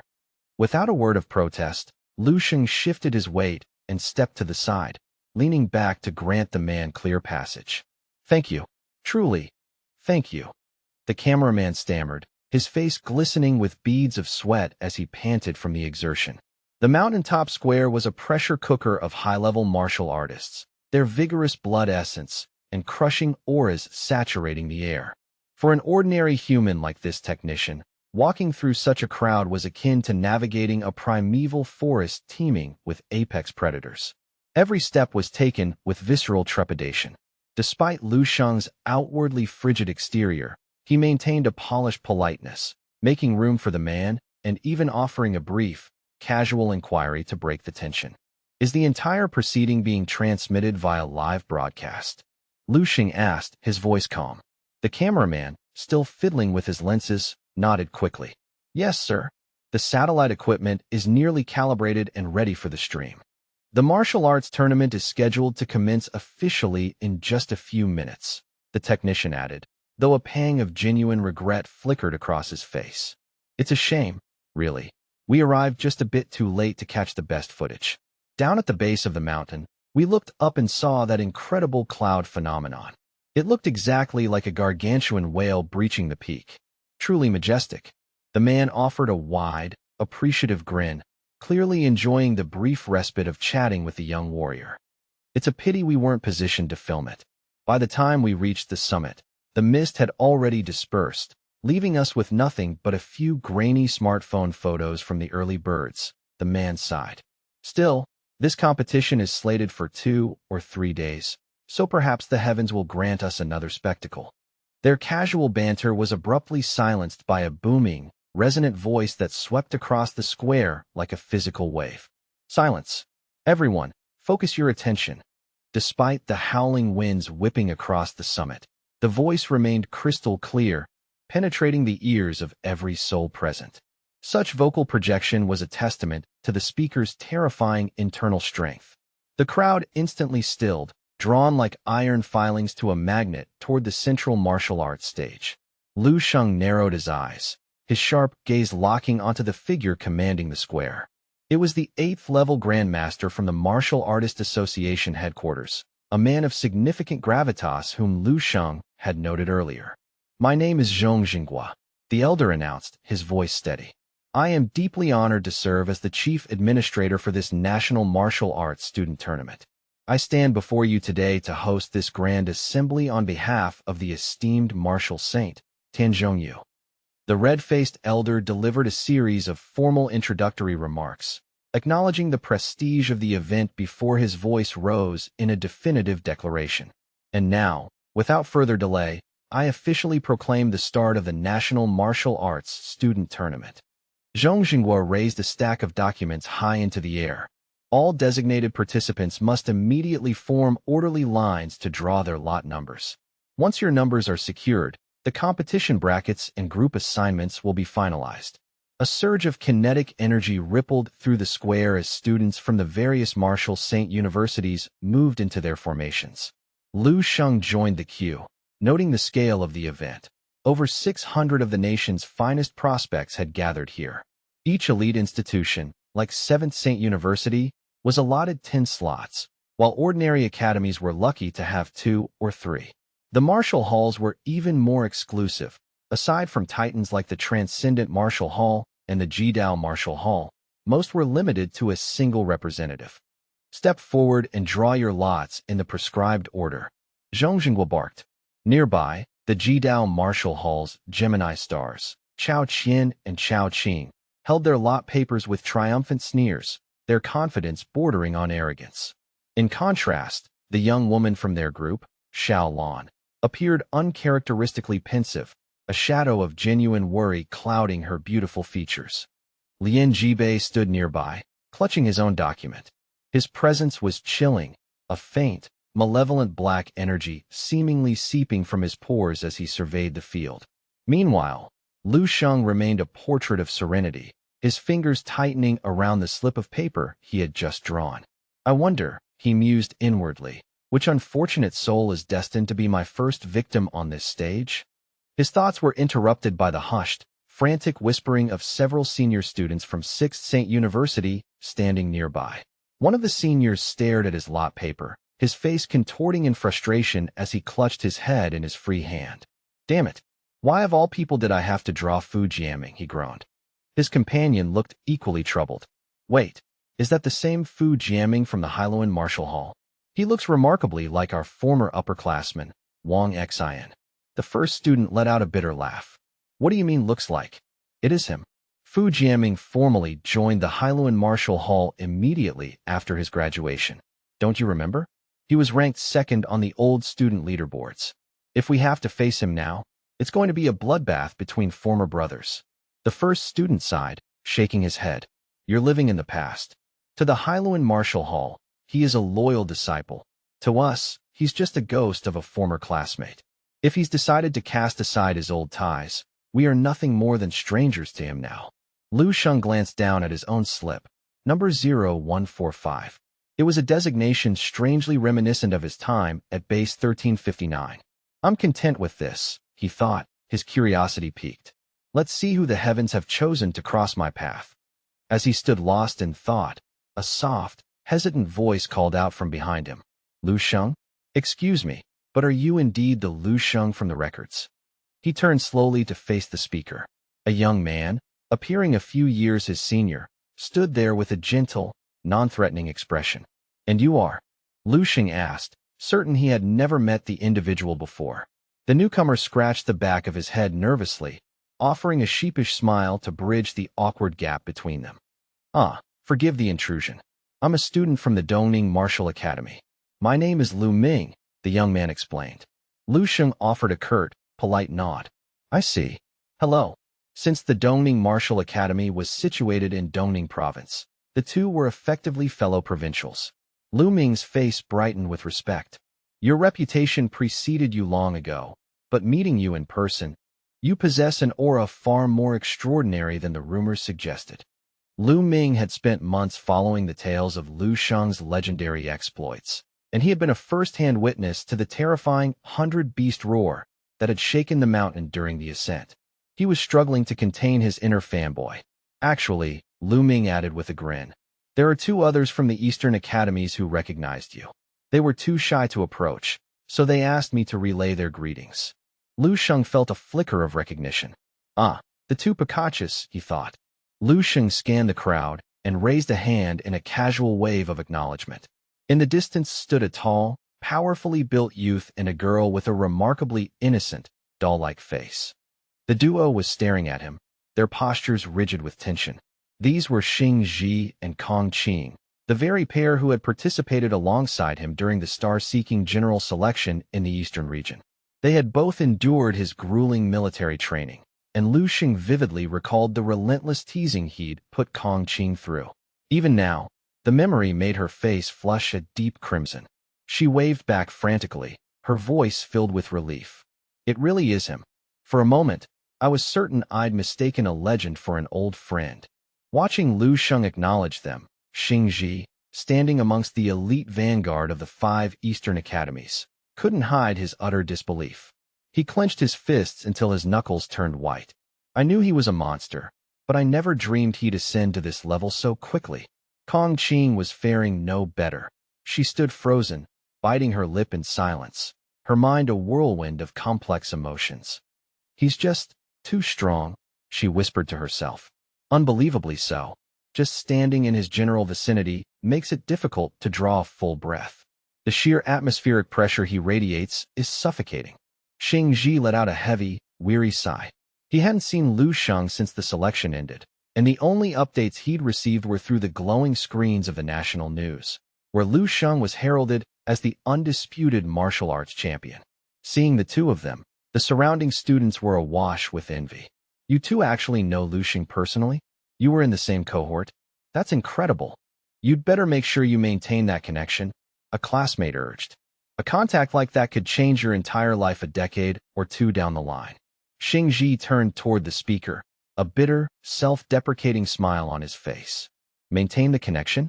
You don't understand the scale of what we're looking at. It's no longer a simple gap between us. It's a freaking chasm, he muttered. A void that no amount of effort can ever hope to bridge. 10 minutes later, the amplified voice of Zhong Jinghua rang out again. Attention! Due to the failure of 3 contestants from various martial halls to arrive at the summit on schedule, their qualifications have been summarily revoked. Their intended opponents will receive a direct advancement to the next bracket. The elder began to rattle off a string of numbers. 0384, 0135. Lu Xing blinked. He was one of the fortunate few. Figures, Lu Xing thought, looking at his slip. I suppose this really is a lucky number. This means I can bypass the entire first round of carnage without so much as lifting a finger. Well, that's a pleasant surprise, he mused. An unexpected respite is always welcome. It saves me the tedious hassle of mounting the stage for a warm-up. I suppose I'll utilize this time to gauge the caliber of the other contestants this year. The participants began to disperse into their assigned sectors. The massive square had been meticulously divided into hundreds of smaller combat zones. Spectators and those not currently fighting were relegated to the periphery, leaving only the focused referees and the scrambling photographers within the combat radius. The first round ignited almost instantly. In several arenas, the air was already thick with the scent of ozone and the sound of heavy impacts. Each combat ring was roughly 20 square meters, a claustrophobic space for martial artists of the 5th rank or higher, where every move was a dance with the boundary lines. The rules of engagement were brutally straightforward. A contestant lost the match if they were forcibly ejected from the 20-square-meter ring or if they conceded via surrender. Outside the perimeter, groups of young men and women were screaming themselves hoarse. Senior brother, show them your strength." The sheer volume of the cheers drew Lu Xing's attention to a nearby ring. "Oh," he noted, "that one actually has some genuine skill." Seconds earlier, the moment the Martial Artist Association referee dropped the starting flag, a combatant from Shanxing province had exploded forward, launching a ferocious assault. The senior brother being cheered for was Huadong. He stood unarmed and composed against an opponent brandishing a pair of gleaming twin blades. Neither man's expression wavered as they entered the strike zone. The two collided with a violent surge of energy, azure light tearing through the air and producing a series of sharp, whip-like cracks. Huadong's gaze remained ice-cold as he chambered a punch of staggering power, unleashing it directly into the path of the oncoming steel. With a single, explosive impact, he shattered the twin blades into jagged shards. The Shanxing martial artist was caught in the follow-through, sent hurtling through the air and out of the arena bounds. "Winner, Huadong," the referee bellowed. A roar of approval erupted from the sidelines. A cluster of excited disciples rushed toward Huadong, their faces flushed with the thrill of victory. Just as we expected from you, senior brother. That was a masterclass, one cried. At this rate, our dojo might actually break into the national top 100 this year. Huadong was clearly in high spirits, his booming laughter joining the celebration as he led his companions toward the designated recovery area. In contrast, the young man from Shanxing province who had lost the bout stood near the edge of the ring, looking utterly dejected and struggling to swallow the bitter pill of his sudden elimination. The referee, sensing the youth's despair, offered a few words of consolation. Do not take it too hard. These specialized martial hall disciples are curated from the top graduates. Their growth rate after entering a dedicated dojo is vertical. Between their raw talent and their grueling training schedule, it is difficult for standard academy students to maintain parity. Losing to a man like that is nothing to be ashamed of. The young loser gritted his teeth, muttering under his breath, if I were only the same age as him. If I had his years of experience, he wouldn't have stood a chance. Watching from a distance, Lu Sheng, who had been monitoring the exchange with his heightened mental perception, simply shook his head in silent disapproval. It was a refrain he'd heard all too often. Academy students using their shorter training duration as a shield to justify their failures against the veterans of the martial halls. They all claimed they'd be stronger if the years were equal, Lu Sheng thought, his mind a steel trap of logic. But in a life-and-death struggle, does your enemy pause to consider your age? Will a killer stay his hand because you have a fever or a broken heart, or because you stayed up too late the night before? A loss is a loss. A true warrior never seeks shelter and excuses for his inadequacy. In the lexicon of the truly powerful, the word failure does not even exist. He acknowledged the reality that martial hall disciples often had the advantage of age and experience. Yet, he also knew that the training environments provided to state-sponsored academy students were technically superior. The daily lives of martial hall disciples were a constant struggle for survival. Every resource, every penny for medicine, had to be earned through their own sweat and blood. Academy students, by contrast, were coddled with subsidies and government resources. This was exactly why the age limit for this national competition had been extended to 30, to force these worlds to collide. Lu Sheng found himself drifting into deep contemplation as the first round drew to a close. The initial bracket was finalized with surprising speed. The wheat was being separated from the chaff at a brutal pace, with the weakest contestants being unceremoniously purged before the first hour had even passed. Approximately 30 minutes later, the amplified voice of the administrator boomed across the summit once again. The first round has officially concluded. Prepare for the second bracket. Number 0135, Lu Sheng, and number 0247, Yang Yuan, report to Arena 3 immediately. In the crowd, a young man named Yang Yuan turned ashen the moment Lu Sheng's name was announced. He began to break out in a cold sweat, his knees visibly shaking as he looked toward Arena 3. It was the face of a man profoundly regretting every choice that had led him to this mountain. I forfeit, he stammered, his voice cracking with terror. I'm out. I surrender right now. Lu Sheng stood by the arena, blinking in mild surprise. He hadn't even stepped onto the mat yet. Even the referee looked bewildered, scratching his head as he looked toward the official's booth. Zhong Jinghua's voice echoed through the speakers, sounding equally perplexed. What is the meaning of this? After a brief pause to confirm the paperwork, he announced, Contestant 247, Yang Yuan, has officially declared a forfeit. Lu Sheng advances. I'm out. I surrender. Lu Sheng's just standing there blinking. Wait, that's it. Even the ref scratching his head. Old man Zhang. He's yelling. What in the actual heck? What's going on? Then he pulls himself together and announces, Number 247, Zhang Yuan forfeits. Participant 0135, Lu Sheng, is declared the victor by abandonment. The adjudicator's voice boomed across the summit.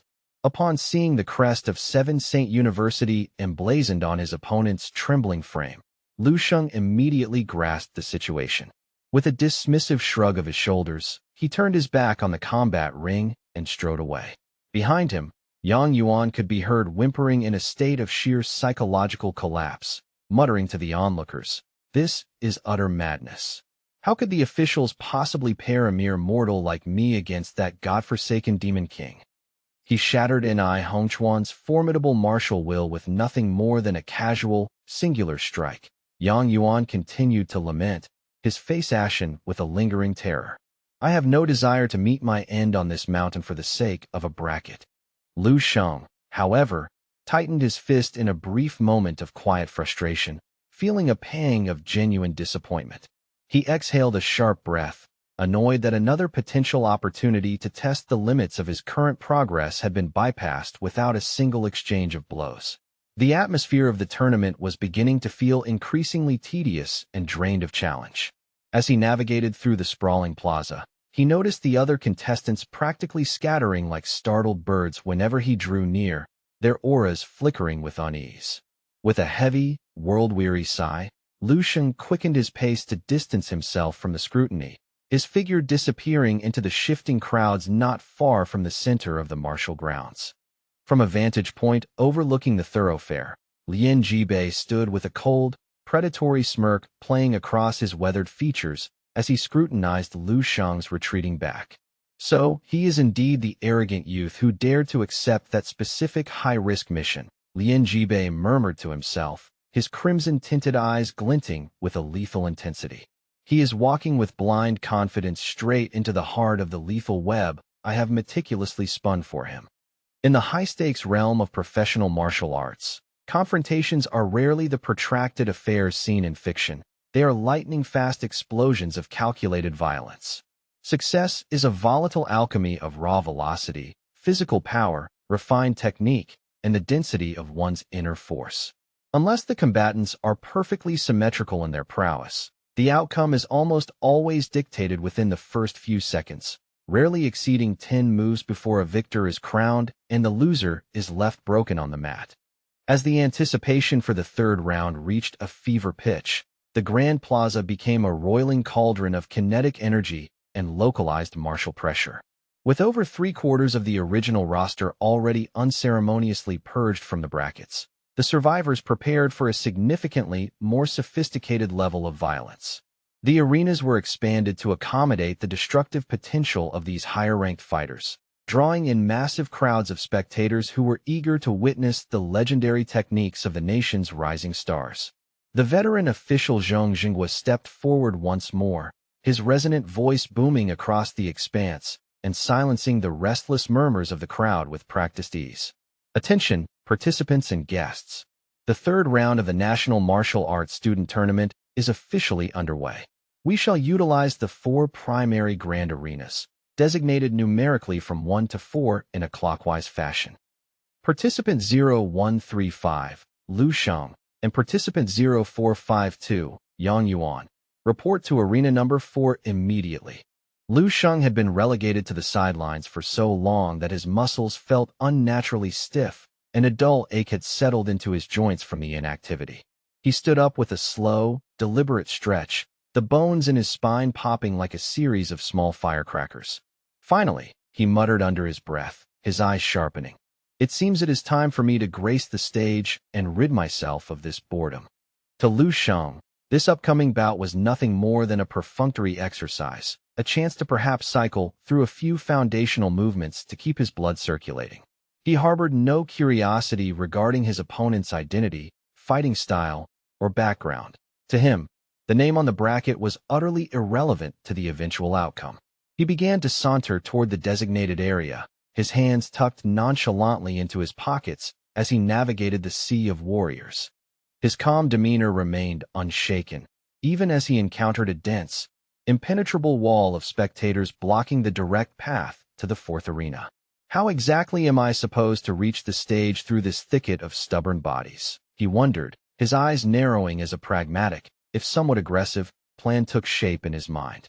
Well, I suppose I shouldn't be blamed for the physical consequences. I did give them a silent mental warning to move. With a sudden, explosive release of his spiritual power, Lu Sheng unleashed a surging wave of mental pressure that mimicked the force of a localized tornado. The invisible tide slammed into the dense cluster of people, physically and spiritually shoving the onlookers aside to forge a direct, unobstructed path toward the stone combat ring. Predictably, the sudden displacement sparked a wave of chaos and sharp indignation among the crowd. Startled yelps and angry grumbles erupted from the spectators who had been shoved aside like autumn leaves. A particularly burly man with shot green hair and a volatile, aggressive aura turned around, his face contorted in a mask of primal fury. "What the hell do you think you're doing, brat?" he roared, his voice thick with undisguised aggression. "You've got a death wish? Watch where you're going before I snap your neck." The green-haired man didn't wait for a verbal response, launching a heavy, spite-filled punch directly at Lu Sheng's face. Lu Sheng, hearing the primitive roar and sensing the incoming strike, actually felt a flicker of genuine, amused surprise. "How fascinating," he mused internally. "It seems someone actually possesses the suicidal audacity to act tough with me after witnessing the events on the mountain path." A thick, milky white shroud of inner force coiled around the man's fist, creating miniature atmospheric vortices as it tore through the air with a high-pitched whistle. The strike was admittedly formidable for a common brawler, carrying enough kinetic energy to potentially shatter bone and leave a trail of spiraling, turbulent wind in its wake. However, to Lu Sheng's heightened perceptions, the movement was as sluggish and predictable as a slow-motion dream. He merely tilted his head back a fraction of an inch, allowing the massive fist to whistle harmlessly past his skin. Before the man could even register the miss, Lu Sheng delivered a sharp, casual kick to the brute's exposed midsection, the impact sounding like the sharp, sickening crack of a porcelain vase shattering against a stone floor. The man was launched backward like a projectile from a heavy cannon, hurtling over 20 meters through the air while clearing a path of his own. He slammed into the stone steps behind the crowd with a thud that shook the masonry, smashing the rock to bits. He was rendered unconscious before his body even settled into the rubble. As the crowd screamed in shock, Lu Sheng's cold gaze swept over them, and like the parting of a dark sea, they scrambled to create a wide berth. He strode onto the stage, unbothered. While he hadn't intended to be so severe, the man had initiated a lethal strike with inner force, and Lu Sheng felt it necessary to provide a visceral warning to any other potential instigators. Surveying the empty expanse of the arena before him, Lu Sheng turned his attention to the designated referee with a flat, questioning look. "Where exactly is my opponent?" he inquired, his voice devoid of emotion. Zhong Jinghua, looking equally annoyed by the disruption and the lack of punctuality, grumbled into his microphone. "Yes, indeed. Where has participant Yang Yuan disappeared to? We are on a strict schedule. Yang Yuan, if you do not present yourself within the next 30 seconds, you will be summarily disqualified for cowardice." Both the official and the referee shouted the name into the square, but the only response was the whistling of the cold mountain wind. Finally, a trembling spectator pointed toward the unconscious heap lying in the broken stone of the steps. That was Yang Yuan," the man said weakly. Lu Sheng sent him flying and knocked him out before he even reached the ring. Another bystander added in a daze, "It's over. He lost the match before the timer even started." Zhong Jinghua looked as if he wanted to reprimand Lu Sheng for the excessive display of force in a non-combat zone, but he simply sighed, his shoulders sagging slightly in resignation.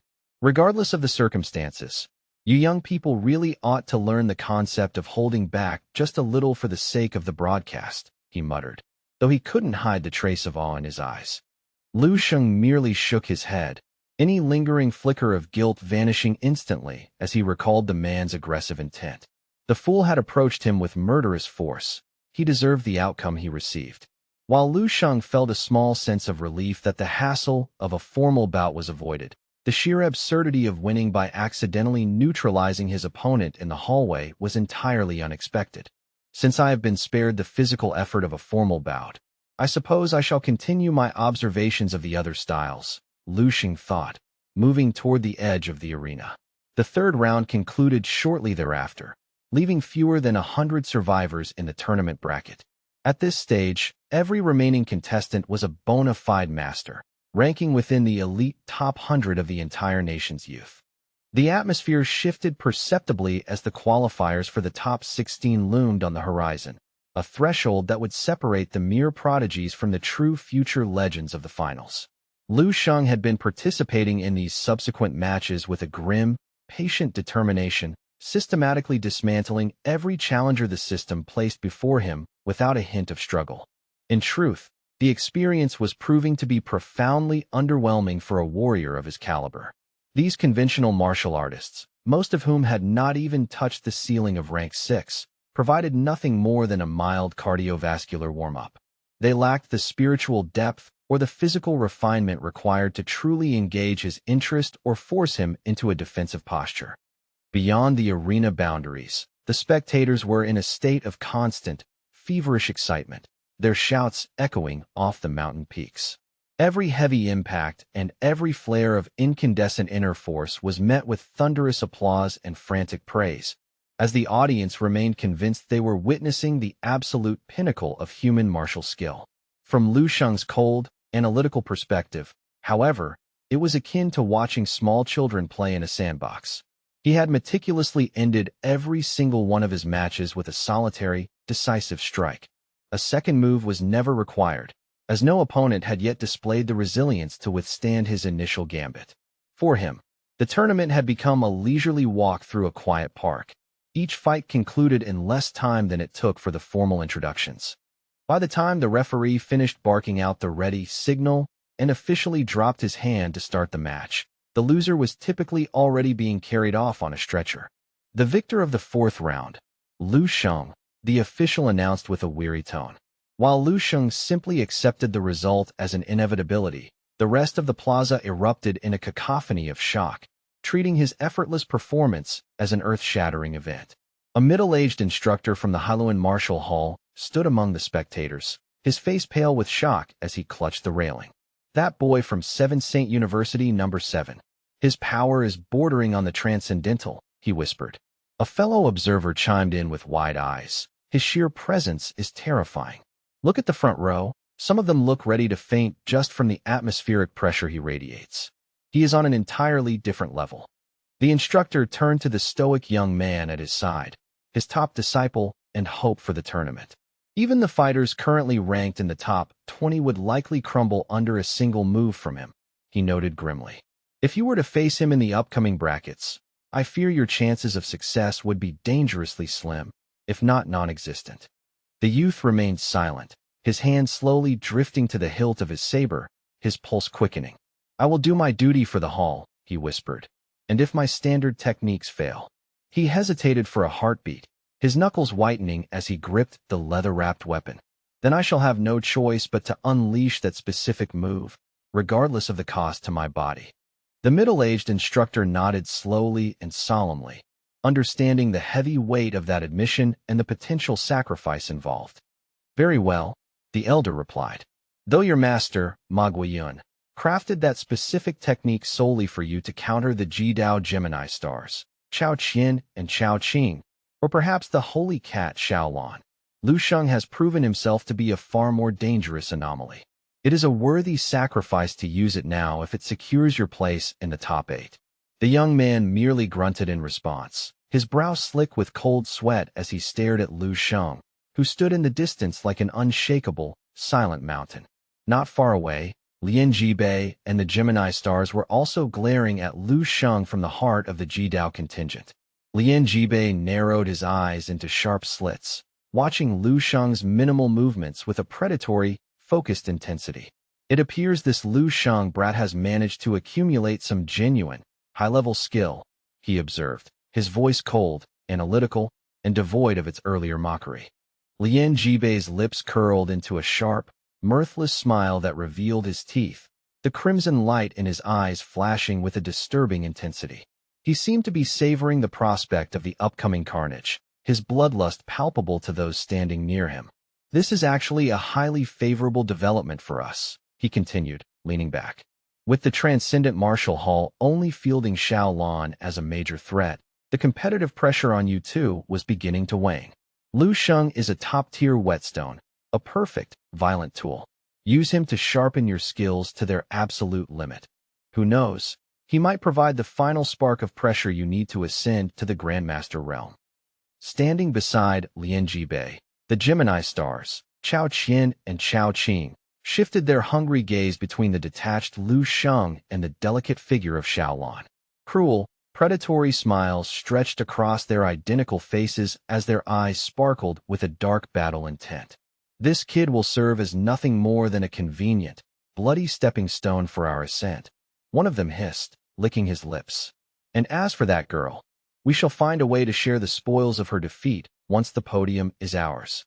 Meanwhile, Xiaolon, the girl with the short bob from the transcendent martial hall, was staring at Lu Sheng with an expression of pure, unadulterated dread. Her breath was shallow, her forced smile wavering as she muttered to her companion. He is a walking nightmare. He is truly, deeply terrifying. The male disciple beside her looked at her with surprise. Come now, Xiaolon. Surely he isn't that much of a threat? He's strong, yes, but he's probably only on par with the Jidao twins. He might even be a fraction weaker than them once they unleash their full potential.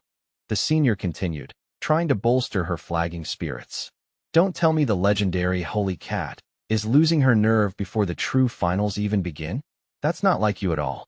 Xiaolon simply shook her head in silence, unable to find the words to describe the harrowing truth her spiritual sight perceived. Because she saw the world through a different lens, she witnessed a reality hidden from the mundane. Even though the sun had not yet set, she saw more than half the plaza being swallowed by a colossal, roiling fog of obsidian shadows, a mist that resembled smoke and liquid fire simultaneously. The howling mountain winds were powerless to blow this darkness away, and even the brilliant sunlight failed to penetrate its unnatural depths. Within the fog, terrifying, spectral shapes coalesced like vengeful ghosts, claiming the plaza as their own. And the epicenter of this necrotic tide was Lu Sheng. Though he appeared calm, Xiaolon could sense an ancient, slumbering horror buried deep within his soul, waiting for the moment the darkness finally eclipsed the sky to crawl out and devour everything in sight. No, you don't understand. That is merely the sanitized version that normal people see with their limited eyes, Xiaolon blurted out, her voice trembling with suppressed fear. I do not see a man. I see a primordial demon. She let out a ragged sigh and looked away, unable to bear the sight of Lu Sheng's aura any longer. Deep within her heart, she whispered a desperate prayer. Please, let me only encounter him on the final day. That way, when I inevitably surrender, I might at least preserve some shred of my dignity. 4 hours later, the veteran official Zhong Jinghua announced the commencement of the 7th round, and the energy in the plaza reached a frenzied, deafening peak. Only 10 elite contestants remained in the bracket, the absolute creme de la creme of the nation's youth. The victor of this round would stand as the undisputed number 1, gaining not only a king's ransom and rewards, but also eternal fame. For the audience, this was the long-awaited main event, the moment where the truly outstanding martial artists would finally clash in a display of pure, unbridled power. Lu Sheng, however, remained as unshakable as a monolith amidst the chaos. He cast a casual glance toward his fellow students from Seven Saint University. Remarkably, the only other survivor from his institution was Wen Jingyan from University No. 1. And I Han Chuan, despite being one of the top titans on the Seven Saints list, had suffered the misfortune of being drawn against one of the Jidao Gemini stars in the previous round, resulting in his premature elimination. As the final 10 drew their lots, Lu Sheng saw his designated target, Fu Jiaming, the premier disciple of a grandmaster from the Hailuan Martial Hall. Utilizing his superhuman hearing, Lu Sheng picked up snippets of gossip from the stands, discovering that Fu Jiaming was actually a senior alumnus of Seven Saint University. As he stepped onto the stone stage, a pragmatic thought crossed his mind. Since he is technically a senior, should I perhaps exercise a modicum of restraint in our upcoming exchange? Upon realizing that their star disciple was slated to face the big bad wolf of Seven Saint University No. 7, the contingent from the Hailuan Martial Hall grew uncharacteristically grim. Given the trail of broken bodies and single-strike victories Lu Sheng had left in his wake, his reputation was no longer a matter of debate. It was a warning. Experts were already debating whether Lu Sheng belonged in the same category as the Jidao twins or the Holy Cat Xiaolon. While Fu Jiaming was undeniably powerful, his prestige sat just beneath that top tier, and facing a monster like Lu Sheng in his current form felt like an insurmountable trial for any student. Fu Jianming struggled to maintain a composed, stoic mask as he stepped into the ring. Lu Sheng, is it? He thought, his heart hammering against his ribs like a drum. It seems the heavens have finally provided me with a worthy wall to climb. Reputations are built on blood and sweat, but true hierarchy is only established here in the arena. We shall see whose path is more profound once the steel begins to sing and the energy flows. Soon, the two warriors stood opposite each other, and the referee's arm dropped, signaling the start of the match. Both combatants remained momentarily motionless, gauging the space and the intent between them. Lu Sheng's gaze drifted to the heavy saber clutched in Fu Jianming's hand. Although weapons were permitted by the regulations, he saw no personal need for such tools to end the bout. I will grant you the initiative, Lu Sheng said calmly, his voice carrying clearly across the stage. Consider it a small gesture of courtesy to a senior from Seven Saint University. I would hate for the national broadcast to show you falling before you've had the chance to display your art. Fu Jianming's eyes narrowed into sharp, dangerous slits as he stared at the youth. Before I graduated and moved into the private sector, I held the absolute #1 rank on the Seven Saints list for 2 consecutive years, he replied, his voice a low, dangerous rumble that betrayed his deep-seated irritation at Lu Sheng's casual dismissal of his history. Lu Sheng offered a perfunctory thumbs up, his expression unchanging and distant. Is that so? You must be quite the formidable talent then. In that case, make certain you do not hold back on my account. Show me the full extent of your awesome power. The sheer nonchalance of Lu Sheng's words felt like a physical slap to Fu Jianming's pride. A flicker of genuine rage ignited in his eyes, and he surged forward, his body becoming a blur as he closed the 10-meter gap in a single, explosive stride. He brought his saber down in a devastating vertical arc, the blade whistling with murderous intent. Fu Jianming found himself gripped by an uncharacteristic, white-hot frustration.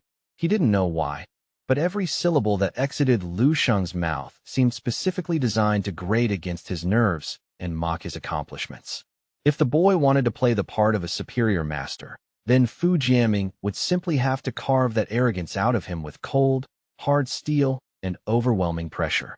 A blinding, incandescent golden aura erupted from the length of Fu Jianming's saber like a tidal wave crashing against a jagged shore. The energy was so dense it appeared nearly solid, effectively extending the reach of the blade by several meters. Even before the metal could make physical contact, the sharp, razor-edged intensity of the saber energy saturated the stage, threatening to shred anything caught in its expansive path. With Lu Sheng as the epicenter of the assault, the nearby spectators felt a searing, blistering heat against their skin, as if they were standing too close to a furnace. Many instinctively recoiled from the sheer pressure of Fu Jianming's slash.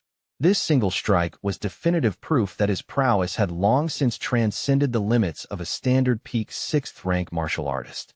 Even Lian Jibei, watching from the VIP section, felt a jolt of surprise. He's burning his potential, Lian Jibei realized. He must be utilizing a forbidden secret technique to temporarily force his power into the realm of the extraordinary. After this exchange, his body will be spent. He won't have enough left for the later rounds. One of the Jidao Gemini stars let out a low, mocking chuckle from the sidelines. Hee. The output of that strike is nearly equivalent to our own baseline strength. Let's see if Seven Saints Demon King can survive a direct collision with such concentrated violence without breaking. Fu Jianming, however, had long since tuned out the world. Driven by instinct and a surge of boiling blood, he unleashed his ultimate gambit, the triple blade frenzy. This secret technique, personally refined for him by his mentor, Grandmaster Ma Guiyun, instantly magnified his internal power. His blood vitality fueled the Golden Gang energy on his broadsword, causing the blade to vibrate at an ultra-high frequency that unleashed wave after wave of violent, destructive energy. This esoteric blade technique possessed the volatility to instantaneously catapult Fu Jianming's offensive output to a transcendent plane of existence. Though the physical toll was so severe that he would be barred from wielding its power for another full month, he deemed the sacrifice necessary. To crush the anomaly that was Lu Sheng, he would unleash the forbidden blood-fueled triple blade frenzy, a move where life force itself was converted into a murderous, vibrating edge. The technique manifested as the wolf's galloping soar, a devastating maneuver that Fu Jianming had meticulously refined to serve as his trump card against the Jidao Gemini stars and the elusive Shaolin of the transcendent martial arts hall. He had banked everything on this single strike to secure his place on the national podium. Now, forced to reveal it early against Lu Sheng, he let out a primal roar. The primary referee, sensing the atmospheric pressure spike to a lethal degree, lurched forward and screamed, "Stop! This is beyond a student exchange. Someone intervened before he's killed."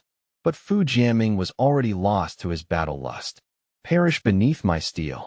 Fu Jianming shrieked, his voice cracking under the strain of his surging blood essence. Lu Sheng, however, remained a portrait of terrifying serenity, his eyes tracking the incandescent trajectory of the blade without a hint of tremor. As the heavy, vibrating metal was milliseconds away from cleaving his skull, Lu Sheng casually raised his right hand. With an elegance that defied the laws of kinetic force, he pinched the edge of the roaring blade between his index and middle fingers, arresting its momentum instantly. Fu Jianming's eyes bulged, nearly retreating into his skull in sheer disbelief. Not only had his ultimate, blood-refined strike been neutralized, but it had been halted by two mere fingers. The force of the impact should have shattered Lu Sheng's arm, yet the youth didn't even shift his footing. "What? How? How is this physically possible?" Fu Jianming stammered, his mental state fracturing. Lu Sheng's brow furrowed slightly as he closed the distance with a single, heavy step. Looking directly into Fu Jianming's trembling eyes, he spoke with a tone of cold disappointment. "Did I not explicitly instruct you to utilize the full extent of your strength? Is this truly all you have to offer?" Before Fu Jianming could formulate a response, Lu Sheng's fist exploded forward like a piston. The impact didn't just strike the man. It pulverized the dense, vibrating saber energy surrounding him into glittering dust. The blow landed squarely on Fu Jianming's chest, the kinetic transfer sounding like a thunderclap. The senior student was launched backward, his feet leaving the ground as he and his blade were sent hurtling over 20 meters through the air like a broken ragdoll. Even after the punch had landed, a visible wake of powerful aura continued to ripple outward from Lu Sheng's frame, scorching the very air. Lu Sheng looked toward the heap of broken pride in the distance and shook his head with a solemn, teacher-like gravity. Even an eagle, when descending upon a mere rabbit, exerts the totality of its being, he stated firmly. "You are a graduate of the prestigious Seventh Saint University, yet you fail to grasp such a fundamental tenet of the martial Tao? Pathetic. I shall grant you one final reprieve. If you possess any further forbidden techniques, any soul-burning hidden moves, or domineering ultimate strikes, unleash them now. Do not leave this stage with regrets." In the distance, Fu Jianming struggled to his knees, his lungs burning. Hearing those words, a bitter, metallic taste flooded his mouth, a mixture of internal hemorrhaging and pure, unadulterated indignity. You dare say," he wheezed, "that I didn't use my full strength? What manner of monster are you to dismiss my life's work as a half-hearted effort? To hell with this cursed fate." Fu Jianming roared internally, but his body had reached its limit. The sheer psychological trauma of having his best effort brushed aside like a nuisance was the final straw. He coughed up a violent spray of crimson, his vision swimming with dark spots. His eyes rolled back into his head, and he collapsed forward into the cold stone of the arena, losing consciousness instantly. The referee, still trembling from the shock of the exchange, finally found his voice and announced to the silent plaza, "Winner, Lu Sheng." Watching his opponent lie motionless on the arena floor, Lu Sheng felt a rare bead of cold sweat form on his temple. He stared at the fallen senior, a wave of genuine suspicion washing over him. He actually fainted? No, that can't be right, Lu Sheng thought, looking at his own hand. Was that punch truly too excessive? I was certain I had calibrated my output to a mere fraction of my baseline combat power. I didn't even tap into my deeper reserves. I abstained from releasing my stellar force, and I certainly didn't manifest even a shadow of my Dharma avatar's divine strength. Lu Sheng mused, feeling a sense of profound speechlessness as medical teams rushed onto the stage to tend to the unconscious Fujiaming.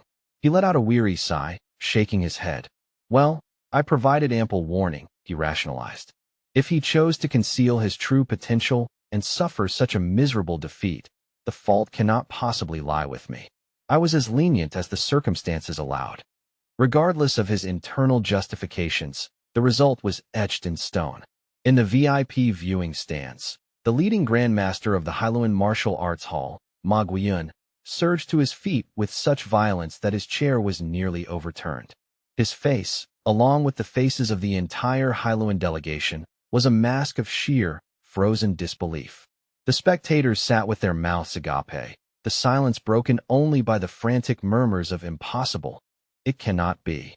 The Hailuan Martial Arts Hall had invested immense resources and hope into Fujiaming, viewing him as their golden ticket to challenge the Jidao Gemini Stars and Shaolin for the championship. To see their prize pupil dismantled so unceremoniously was a crushing blow to their prestige. Grandmaster Ma Guiyun continued to mutter to himself, his fingers digging into the railing. Losing is part of the martial journey.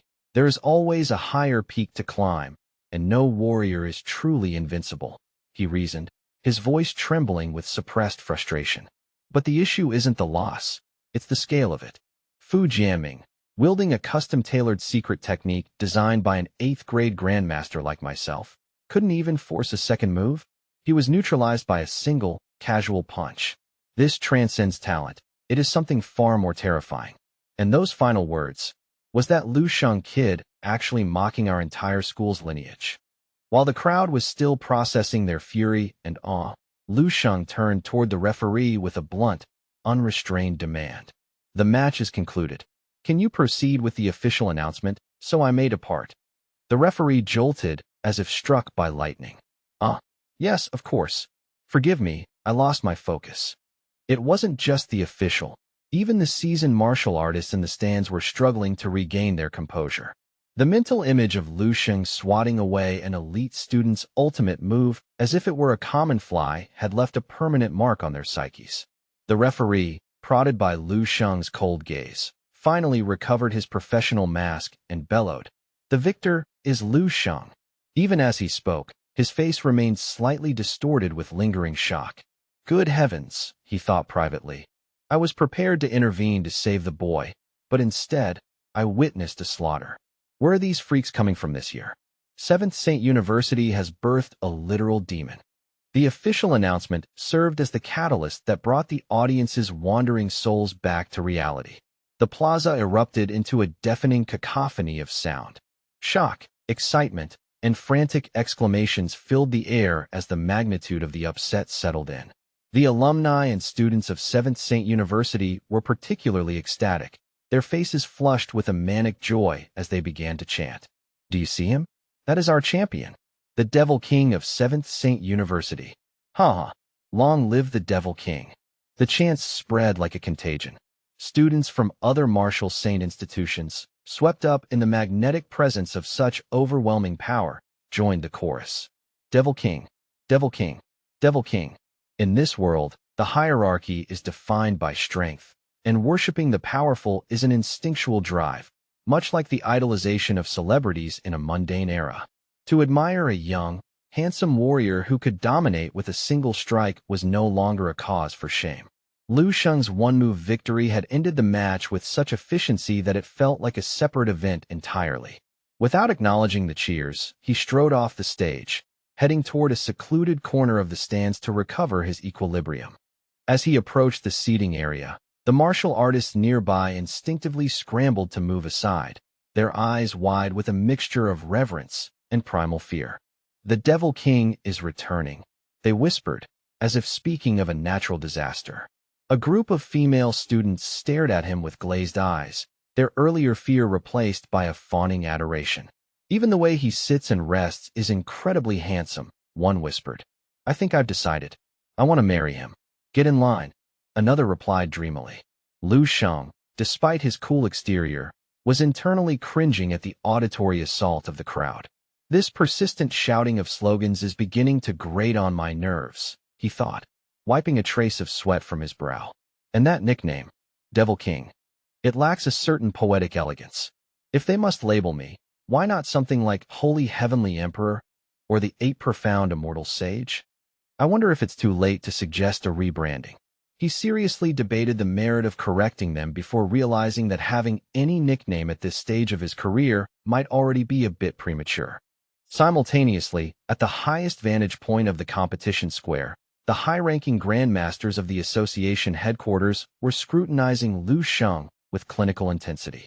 That youth's fist technique has reached the controlled realm at a minimum, one observed, his voice full of surprise.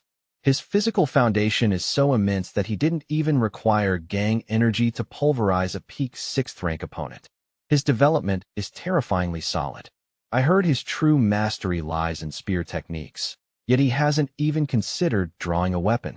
I fear the Jidao Gemini stars have finally met their match. Zhong Jinghua, the chief administrator, sat in the front row, silently stroking his beard while his eyes remained fixed on Lu Sheng.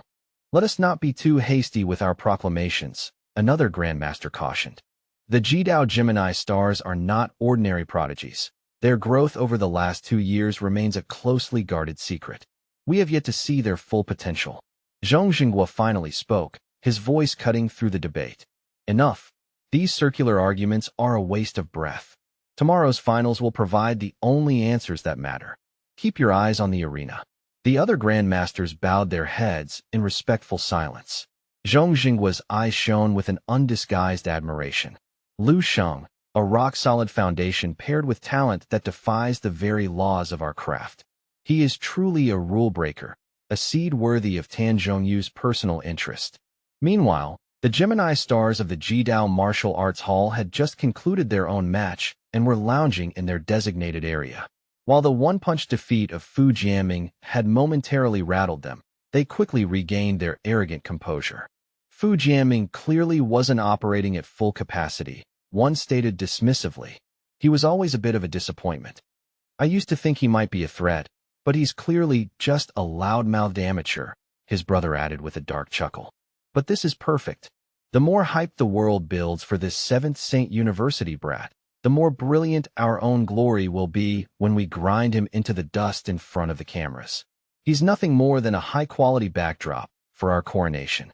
The orange-haired Gemini star, Chao Qian, crushed his plastic water bottle in a single hand, his smug grin widening as he imagined the upcoming violence. Elsewhere, tucked away in a quiet corner of the pavilion, Xiao Lan of the Transcendent Martial Arts Hall sat in silence. She watched Lu Sheng from afar, her pupils dilated with an unreadable emotion, before she quickly diverted her gaze back to the floor. Her posture was tense, her small frame trembling slightly. That abyssal aura, it's expanding, she whispered to herself, her voice barely audible. Meanwhile, the students of 7th Saint University No. 1 were practically delirious with joy. Seeing Wen Jingyan also secure a spot in the top 10 felt like a miracle. 2 students in the top 10. This is a legendary year for our lineage, they celebrated, as if the new year had arrived early. Lu Sheng remained in his corner, his mind adrift as he waited for the logistical dust to settle.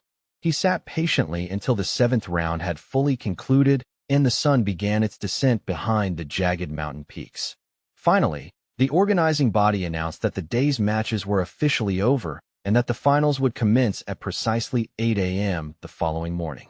While modern lighting would allow for night matches, the environmental conditions at the summit made it impractical. As the sun vanished, the temperature plummeted toward the freezing point, threatening to turn any standing water into ice. Such extreme cold would hinder the performance of even 6th-grade martial artists and would be outright lethal for the regular tourists and staff. As the crowds began to scatter, the winners of the 7th round and their prestigious delegations were granted the privilege of staying in the mountain's elite guest quarters, while everyone else was forced to begin the long trek back down to the base to find lodging. The 7th Saint faculty were beaming. In all their years of tournament attendance, they had never been invited to stay as honored guests on the summit. In previous years, the 7th Saint students would typically depart in shame after the first day, too demoralized to even watch the finals. Now, they were the stars of the mountain. Lu Sheng was escorted to a private suite that was surprisingly luxurious, equipped with modern amenities and even a stable Wi-Fi connection. Lu Sheng sat on the edge of the plush bed, his expression unreadable. Today's bouts were over far too quickly. My blood hasn't even begun to warm, he mused. His gaze hardened as he looked out the window at the darkening sky. Tomorrow, the true finals begin. I wonder, what will it truly feel like to finally extinguish the life of a grandmaster? His dark contemplation was interrupted by the rhythmic buzzing of his smartphone on the nightstand. Lu Sheng reached out and picked up the device, the screen illuminating his face in the dimly lit room. He opened his messaging app to find a flurry of notifications, with a message from his sister, Lu Qinghe, at the very top. "You're on the national news again, big brother," it read. "The whole family is watching. Do your absolute best to bring home that championship trophy." The national broadcast of this tournament was a massive cultural event, akin to the Olympics of his past life, drawing in millions of viewers from across the country. Lu Sheng let out a soft chuckle and began to type a reply, but he paused as a sudden, grim thought occurred to him. "Listen to me carefully," he texted back, his thumbs moving quickly. "Tomorrow, no matter what happens, you must find a way to prevent Mom and Dad from watching the live stream. Do not let them see the screen." Lu Qinghe replied almost instantly, her confusion palpable. "Why? They're so proud of you." Lu Sheng's expression remained steely. "Do not ask for justifications. Just find a way to keep them occupied. If you truly care for their peace of mind, make sure they are nowhere near a television tomorrow morning." The chilling seriousness in his tone clearly spooked Lu Qinghe, but her stubborn nature wouldn't allow her to drop the subject. She knew that unless he gave her a valid reason, she wouldn't be able to stop their parents from tuning in to the most important match of his life. She bombarded him with questions, demanding the truth. Lu Sheng, feeling a headache coming on, decided to be brutally honest. "Because," he typed, "I have no intention of showing mercy. I do not want Mom and Dad to witness me committing a sanctioned murder on live television." He let out a tired sigh, muttering, "My little sister is becoming a professional chatterbox." After that ominous message, the chat remained silent for a long time. Sensing he had gone too far, Lu Sheng's eyes flickered with a hint of softness as he sent a follow-up. "I'm mostly joking, of course, but the finals tomorrow will be incredibly high-level and violent. There will be significant blood, and I don't want them to worry or be traumatized by the intensity. It's better if you don't watch it either. A sight like that might leave a permanent mental scar on someone like you," he added. Lu Sheng rarely exerted the effort to type such lengthy explanations, and he almost never joked. When those two rarities coincided, it was a signal that something monumental was about to occur. He wondered if Lu Qinghe had the intuition to realize the gravity of his warning. Finally, the typing bubble appeared. "Brother, you scared me half to death. Don't ever joke about being a murderer again. I'll try to distract them, but you know how they are. They're obsessed with your progress. It might be a futile effort." Lu Sheng didn't bother replying further. He knew that trying to stop his parents via text was indeed a futile endeavor. As he set the phone down, his mind began to work on a more elegant, technologically sound solution to the problem. "I cannot control the entire nation's viewership," he reasoned, "but I can certainly interfere with the local broadcast signal coming from this mountain." With his 7th grade mental strength, disrupting a satellite uplink was as simple as breathing. He would simply deal with it when the time came tomorrow. He took a moment to scroll through his other notifications. The unread messages were piling up into the hundreds. In the young martial artist community, this tournament was the pinnacle of prestige, and seeing a former classmate on screen had sent them into a frenzy of screenshots and prideful social media posts. "Look at him. He sat 2 desks away from me in high school. The top student of Baiha City is now a national finalist. He is a literal god among men," read one post from an old classmate. Lu Sheng chuckled and gave the post a like, which triggered a literal explosion of comments that made him quickly close the app. Amidst the chaos, he saw a message from a girl who had sent a digital rose. "Go for it, Lu Sheng. Even though I know you'll never see this, I'm just happy to exist under the same sky as you," it read. Another message from a different friend followed, sporting a mischievous, smiley face. "I knew you wouldn't forget us. Hurry back soon. There's someone here who misses you more than they're willing to admit." Suddenly, Lu Sheng's thumb hovered over a message from a very familiar name, Dong Qingxue. She had sent a simple message of encouragement. Do not lose your focus, Lu Sheng. I am watching. The moment he read her name, the vivid, futuristic dream image of him marrying Dong Qingxue flashed through his mind, causing a sudden burst of cold sweat to break out on his back. Unsettled by the thought of his potential future wife, Lu Sheng lost interest in his phone. He decided that instead of sleeping early, he would enter the dreamscape to refine his cultivation. However, glancing at the brilliant, silver moon hanging over the peak of Mount Wusheng, he changed his mind. The night is too beautiful to waste, he murmured. He threw on a heavy jacket and stepped out of his room for a walk. The night wind was biting, and a thin crystalline layer of frost had settled over the square. In the distance, a small, delicate figure could be seen exhaling plumes of white mist. This was Xiaolon. Her entire life and martial trajectory had been meticulously curated by the martial saints since her childhood. Part of her grueling regime involved a mandatory 30-minute breathing meditation every night, regardless of the weather. The more her internal rhythm harmonized with the raw elements of nature, the more profound the results. This ritual was the sole reason she was currently standing in the center of a frozen mountain plaza in the dead of night, her body braving the sub-zero winds.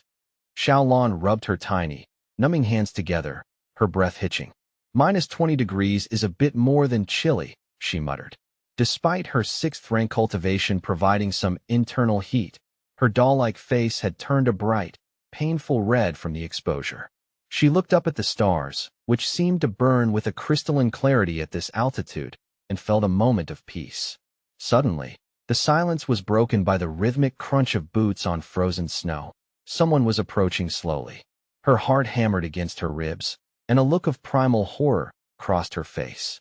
Her body locked up, turning as rigid as the ice beneath her feet. A tidal wave of inexplicable fear washed over her. Driven by a pure, animalistic survival instinct, Xiaolon ducked her head and bolted in the opposite direction, disappearing into the shadows of the pavilion.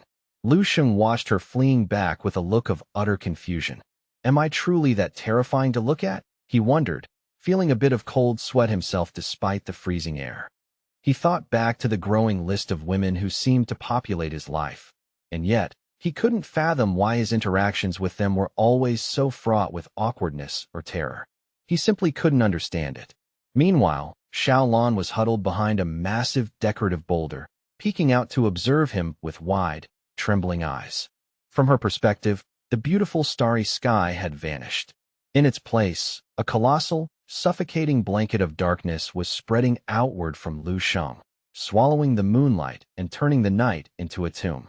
Every star he walked beneath seemed to flicker and die, replaced by a surging, black mist that manifested as 100 screaming ghosts behind his silhouette. To Xiaolon, he was no longer a fellow student taking a stroll. He was a walking abyss, a tall figure completely blended into a nightmare that threatened to consume the world. Upon witnessing this harrowing display, Zhang Yu was consumed by a profound sense of horror. The malevolent, abyssal aura radiating from this individual was so overwhelming that it seemed to swallow the very firmament, casting a thick, suffocating shroud that extinguished the brilliance of both the moon and the stars. A cold shiver ran down his spine as he stared at the retreating figure. Lu Sheng, just what kind of eldritch monster are you, truly? What depths of darkness are you hiding beneath that calm exterior? Early the following morning, as the first rays of dawn touched the campus, Lu Sheng joined the other elite students from Shanghai Martial Arts University for breakfast in the main cafeteria. Upon reaching the crowded food counter, Lu Sheng began pointing at every single dish on display in rapid succession. The sheer volume of his order was so staggering that the server nearly lost his balance and fell backward in shock. I'll take all of this, Lu Sheng stated, his voice carrying an edge of primal hunger. I am absolutely famished right now. The server, staring at the growing mountain of trays, couldn't help but exclaim in disbelief. Good heavens, kid. Have you been starving in a wasteland for an entire month? Suddenly, amidst the clatter of trays and the hum of conversation, Lu Sheng's eyes sharpened. He caught a glimpse of something, or someone, in the periphery of his vision that caused him to cry out in a sharp, instinctive alarm. A bead of cold sweat broke out on Lu Sheng's brow as he realized that the mysterious girl was still shadows and whispers, secretly trailing his every move. He narrowed his eyes, deep in thought, wondering to himself, what exactly is this girl's endgame? What does she hope to achieve by stalking me like prey? Just then, Chuan, who was nearby balancing his own meal while moving toward a dining table, found himself abruptly surrounded and hemmed in by several menacing figures. Hey, what's the meaning of this? Get out of my way, he demanded, though his voice wavered. One of the infamous twin stars from the Jidao Martial Arts Hall, a giant named Chao Qian who stood well over 2 meters tall with a physique like a reinforced iron tower, stepped forward. He blocked the path completely, sneering down at Chuan with arrogant disdain. You'd better start praying to whatever gods you worship that you don't cross paths with me in today's tournament match, little man. Chuan's face turned a sickly shade of ashen gray, and he remained paralyzed in silence. The surrounding students from Shenghe Martial Arts University were visibly simmering with fury, yet they lacked the courage to voice their outrage against such a powerhouse. Although Chuan was drenched in a nervous sweat, he managed to cast a sharp, defiant look at his tormentor, thinking fearfully to himself, the rumors are true. I heard that anyone unfortunate enough to face him in the ring leaves with shattered bones, and some have barely escaped with their lives. Chao Qian continued to loom over him, pressing closer until their chests nearly touched, his voice a low, threatening growl. Make no mistake, I won't be holding back an ounce of my strength. Chuan, sensing the brute's clear intention to provoke a confrontation, braced himself and asked pointedly, what is it you're actually trying to do here? In response, Chao Qian simply clenched a fist the size of a mallet, clearly planning to use raw violence to mentally and physically suppress Chuan before the official match even began. Just as the tension reached a breaking point, Lu Sheng approached the group, casually carrying a precarious stack of food trays that reached nearly to the top of his head, obscuring most of his face. With a greasy chicken leg clamped between his teeth, Lu Sheng shouted a muffled warning. Get out of the way. You're obstructing the path. Without slowing down, Lu Sheng marched straight through the center of the confrontation. Chao Qian, despite his massive bulk, felt as though he had been slammed into by a high-speed industrial bulldozer. He was sent spinning uncontrollably several times, his equilibrium shattered and his head ringing with dizziness. Steadying himself with a roar of indignation, the giant bellowed at the top of his lungs. Who is the blind, brainless idiot responsible for that? Show yourself. Lu Sheng turned and leveled a chilling glare at him, his eyes like ice as he assessed the towering figure. Recognition finally dawned on Chao Qian, and his initial shock was quickly replaced by a renewed surge of predatory aggression. His eyes roved over Lu Sheng with flashes of sadistic cruelty, and the corners of his mouth curled into a jagged, mocking smirk. Slowly and deliberately, Chao Qian raised a hand to his own throat and made a slow, horizontal cutting gesture. Listen well, kid. Don't even dream about walking away from this. It's not too late to beg for forgiveness on your knees. However, before Chao Qian could even finish his threat, a sudden, violent gust of wind swept across his face. His heart seized as if gripped by a spectral, invisible hand, contracting in a spasm of pure terror. The primal instinct of life-threatening danger caused alarm bells to scream within his very soul. The sudden shift in the atmosphere was so intense that the hair on the back of his neck immediately stood on end, and every fine hair on his massive body bristled in a reflexive response to the sheer killing intent in the air. In the next heartbeat, a figure appeared before Chao Qian as if he had bypassed space itself through teleportation. Lu Sheng stared into his eyes with a gaze as cold as the void, reaching out with a lightning-fast motion toward the giant's throat. Chao Qian reacted by instinct, the blood in his entire body surging as his 2-meter-tall, tower-like frame began to swell with power. A visible stream of pressurized white vapor erupted from his pores, forming a defensive shroud. Yet, all of Chao Qian's vaunted defenses were like a fragile sandcastle before a literal tsunami. They offered only the briefest resistance before being utterly dismantled. Lu Sheng's hand tore through the defensive aura, his 5 fingers digging deep into the flesh of the giant's neck as he hoisted Chao Qian's massive body completely off the ground. Chao Qian was being strangled with such terrifying force that he began to suffocate instantly, a dark, crimson liquid beginning to seep from the points where Lu Sheng's fingers gripped his throat. He found himself utterly devoid of the strength to resist, his limbs flailing uselessly. "Try waving your hand in my face like that again," Lu Sheng whispered, "and see what happens to you." Lu Sheng held the gasping giant aloft as easily as if he were carrying a newborn chick, dragging him closer to his face to enunciate every word with chilling calm. Chao Qian's pupils contracted violently, his eyeballs bulging from their sockets due to the immense pressure on his windpipe. Tears, mucus, and bile began to leak from his face in a pathetic display of agony. He could hear the sickening crunch of his own throat being squeezed and deformed, and an unprecedented wave of primal despair radiated from the depths of his heart. At that moment, he knew with absolute certainty that he was on the verge of death. Suddenly, a thunderous shout echoed through the cafeteria, "Cease this at once." A formidable figure strode toward them, his blood essence radiating outward like a scorching lava furnace. Above his head, a column of concentrated vital energy pierced toward the ceiling like a pillar of warning. This newcomer had been a considerable distance away, but in the blink of an eye, he had crossed the room.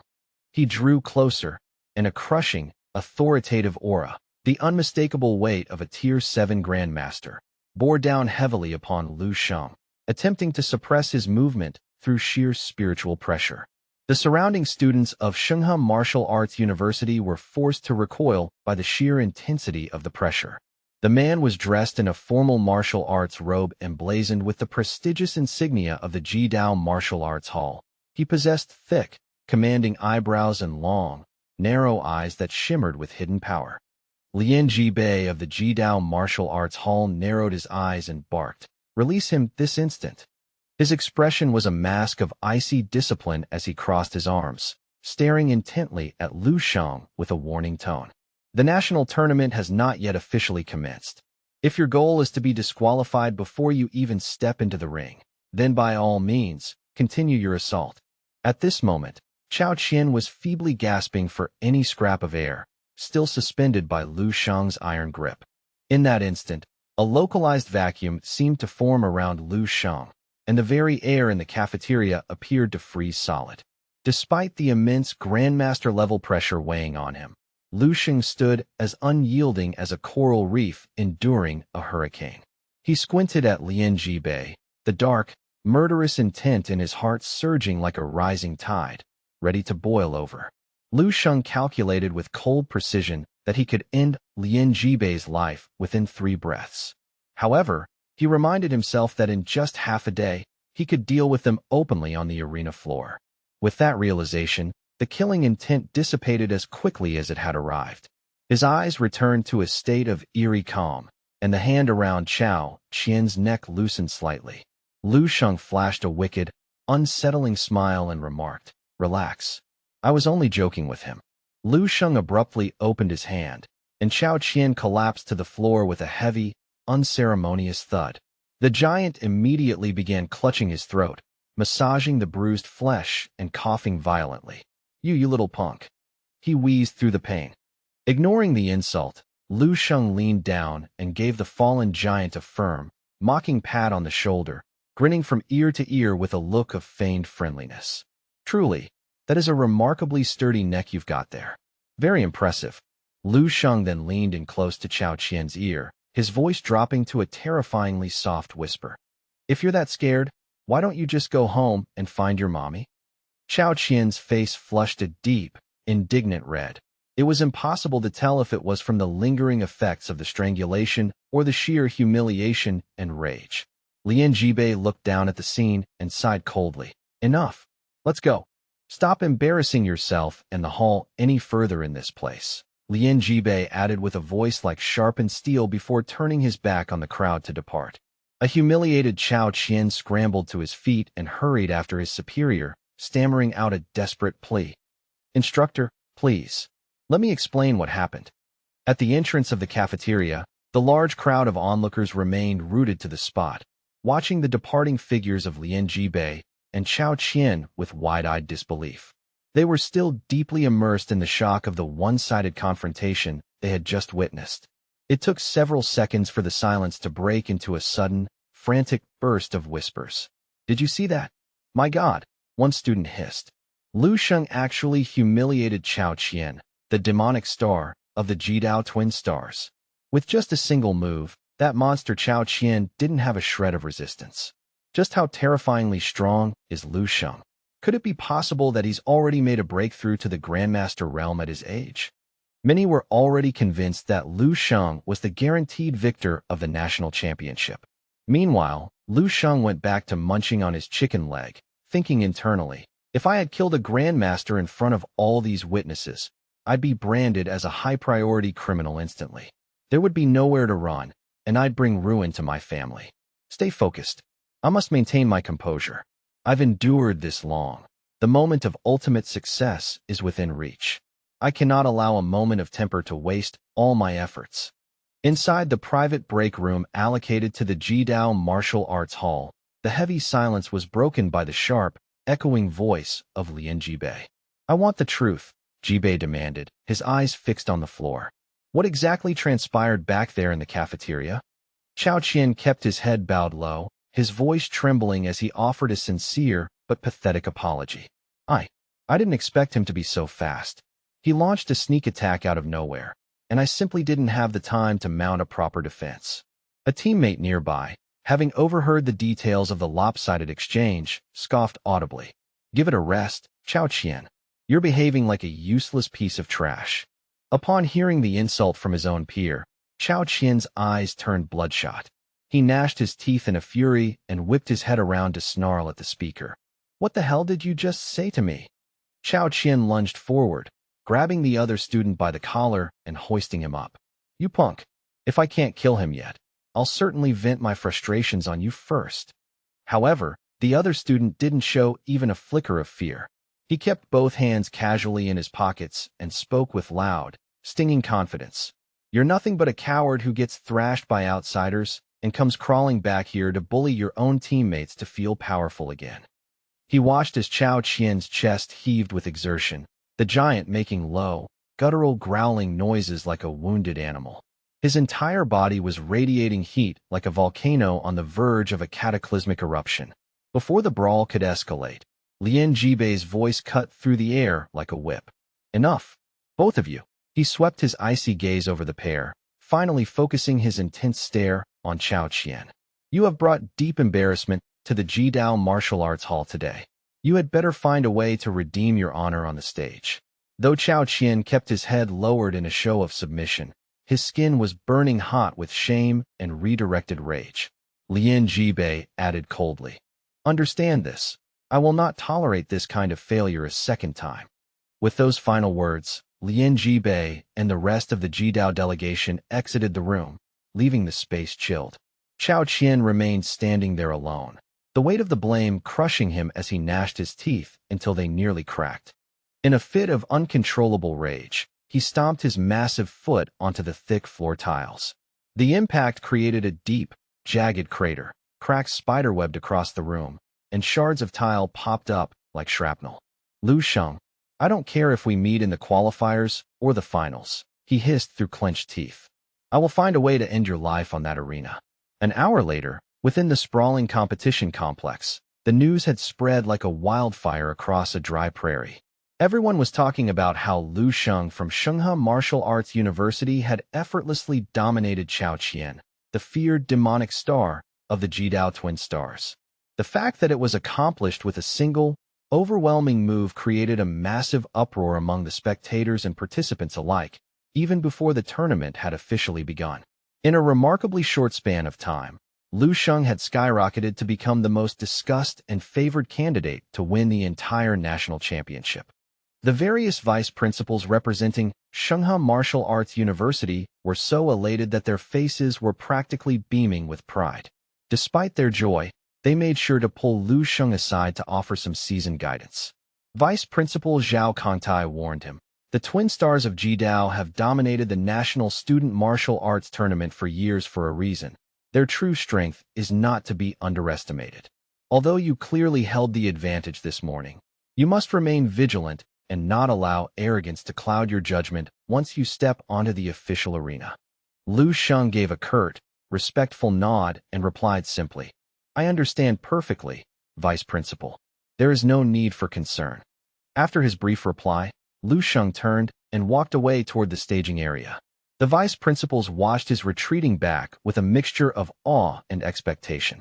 They realized that the entire reputation and future prospects of Shanghai Martial Arts University were now resting squarely on the shoulders of this one young man.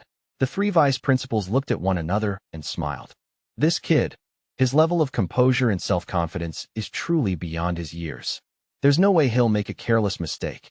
We are witnessing something special here. We are definitely going to seize the victory this year. Haha, they cheered. Meanwhile, Zhao Kangtai stood slightly apart, sighing as he stared at the floor.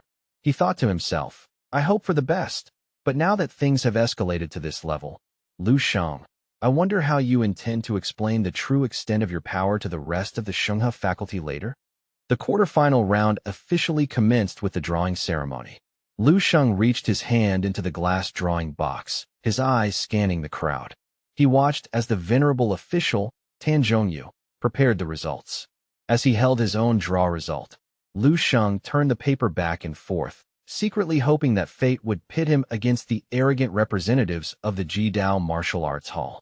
It seemed that today was truly Lu Sheng's lucky day. Realizing he had received exactly what he had wished for, Lu Sheng looked down at the paper in his hand, and a genuine, happy smile spread across his face, one that reached his eyes. Tan Zhongyu stepped up to the microphone and announced in a booming, authoritative voice that filled the stadium, Ladies and gentlemen, the final match of the quarterfinals will be Lu Sheng of Shanghai Martial Arts University versus Chao Qian of the Jidao Martial Arts Hall. As soon as the words left his lips, the arena erupted into a deafening cacophony of excitement and chatter. In the stands, a blonde-haired spectator exclaimed, Damn! Is this a deliberate setup by the organizers for the ratings? Or is this just an insane coincidence? A person nearby in purple clothing chimed in. It must be fate. To think they'd have a rematch in the very first round of the finals after what happened this morning. Another spectator added excitedly. I heard Lu Sheng crushed him with one hand earlier. It feels like Lu Sheng has this match in the bag already. However, others were more skeptical, arguing. Don't count Chao Qian out yet. This morning was a surprise encounter. In a formal match with rules and preparation, things might go very differently. While the crowd below the stage was buzzing with endless debate and speculation, Lu Sheng found the entire situation quite amusing. He slowly raised his head and locked eyes with a specific point in the Jidao section, meeting a pair of eyes that were burning with unadulterated rage and resentment. The two gazes collided in the air with such intensity that it felt as if physical sparks were flying between them, signaling the start of a legendary clash. Chao Qian methodically stretched his massive limbs, the audible popping of his joints punctuating the heavy silence as he gnashed his teeth in a slow, rhythmic grind. Leaning forward, he allowed a low, guttural growl to escape his throat, whispering with murderous conviction, You arrogant little punk, savor your final moments of breath. Today you die. Unmoved by the threat, Lu Sheng took a moment to mirror the very gesture Chao Qian had used to provoke him earlier that morning. With a slow, clinical precision, he drew his right hand across his throat in a sharp slitting motion, his eyes locked onto the giant's. To punctuate the insult, Lu Sheng struck a theatrical, mocking pose before raising a hand to wave dismissively, his face contorted in a chilling sneer. Chao Qian's eyes flared with a heat that looked as though it might literally spit embers, his jaw clenching so hard his facial muscles pulsed with rage. I will tear you limb from limb, he vowed internally. Meanwhile, Tan Zhongyu stepped into the center of the ring to restore order, his voice booming across the arena.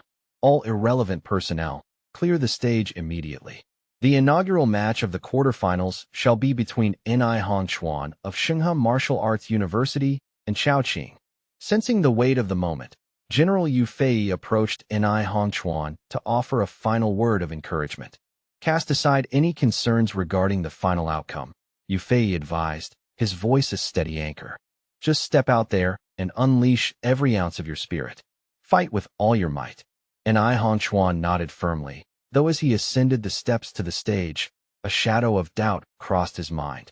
This opponent is far from ordinary, he thought, gripping his weapon. It looks like I've walked straight into a grueling, uphill battle. Just as he reached the threshold of the combat area, Lu Sheng stepped over, his expression uncharacteristically supportive. Don't overthink it, Hong Chuan. Just go out there and fight as comfortably as you can, as if you were back at the training grounds. There's no reason to let fear cloud your focus, Lu Sheng added. Hong Chuan paused mid-stride, his eyes widening in genuine surprise. Huh? Lu Sheng, are you actually showing concern for my well-being right now? Lu Sheng let out a low, dark chuckle before delivering a line that left the surrounding students completely speechless. Don't get the wrong idea. If you actually manage to get beaten to death out there, it just means I'll have a legitimate reason to avenge you by killing him myself. Upon hearing this grim brand of encouragement, Hong Chuan's expression instantly froze, and he let out a strangled, managed a strained, awkward smile toward Lu Sheng, Hong Chuan gave a faint, trembling wave of his hand. Well, I suppose I should thank you in advance for the sentiment, however morbid it may be. Lu Sheng casually waved him off, replying with a tone of generous nonchalance. Don't mention it.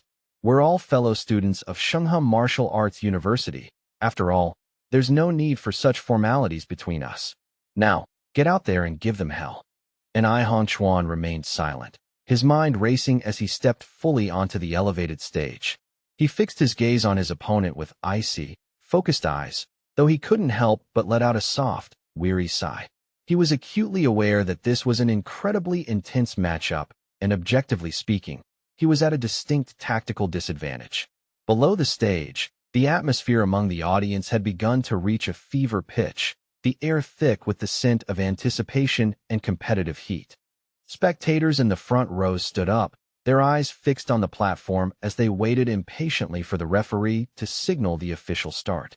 Across the ring, Chao Qing looked at Hong Chuan with a smug, predator-like grin, his voice dripping with arrogance as he spoke. Listen, kid, I'm going to make this painful. I won't give you a single opportunity to utter a word of surrender before I'm through with you. Refusing to be intimidated, Hong Chuan immediately drew his blade, the steel singing as it cleared the scabbard. Without a moment's hesitation, he launched himself forward, rushing toward Chao Qing in a blurred display of speed. You're welcome to try. Chao Qing remained perfectly still, his posture relaxed as he observed the incoming assault with cold, calculating eyes. With several sharp, whistling sounds, Hong Chuan's sword slashed horizontally through the air, but Chao Qing simply leaned back with fluid grace, dodging the lethal edge by a hair's breadth. He maintained a posture of utter disdain, mocking his opponent mid-evasion. What is this? Are you practicing for a dance troupe? Your movements are pathetic. Hong Chuan's jaw tightened as he gripped the hilt of his sword with both hands, channeling his frustration into raw power. He leaped high into the air, bringing the blade down in a heavy, overhead slashing blow intended to split his opponent in two. What followed was a relentless, chaotic barrage of slashes executed by Hong Chuan, each strike aimed with desperate intensity. Yet, Chao Qing appeared completely unbothered, not even bothering to raise his hands to parry. Relying solely on his supernatural level of agility and preternatural reflexes, he moved with the effortless flow of water. With minimalist efficiency, he would simply shift his weight slightly to the left or lean his torso to the right, easily evading every desperate slash and thrust Hong Chuan through his way. After a prolonged flurry of attacks that yielded nothing but thin air, Hong Chuan was forced to halt, his breath coming in ragged gasps. He stared at his opponent, his mind reeling with shock. How is this possible? Every single attack, no matter the angle or speed, is being dodged as if he already knows where I'm going to strike. In the stands, the experienced spectators who were witnessing the exchange firsthand began to exchange worried glances and hurried whispers. Incredible! Chao Qing has honed his agility to a terrifying degree. Only a martial artist who is on the verge of breaking through to the emptiness realm could possibly display such a level of evasive mastery. It's truly horrifying to behold. It's far beyond horrifying. It's a death sentence for his opponent, another chimed in. Hongchuan panted heavily, his entire body beginning to radiate a surge of potent energy. If your only trick is knowing how to run and dodge, then let's see how you handle this. Hongchuan poured every remaining drop of his strength into his blade, unleashing his ultimate technique, the absolute zero glacial sealing sword. As he drove the steel into the floor, jagged, razor-sharp ice crystals erupted from the ground with violent speed. The frost soared high into the air, spreading across a vast radius to trap his opponent, while his martial will manifested with a powerful, soul-chilling pressure. Through the thick, swirling shroud of freezing mist, Hongchuan caught sight of a dark, flickering shadow that appeared to be pinned by the encroaching ice. A surge of relief and triumph washed over him, and he rejoiced inwardly. I've got him, he thought, his heart pounding against his ribs. The trap worked. It's a success. However, that momentary victory was shattered in an instant. The black shadow trapped within the ice shimmered for a heartbeat and then vanished into thin air without leaving a single trace behind. Hongchuan's eyes widened in sheer horror as he realized the chilling truth of the situation. He disappeared? That was a clone.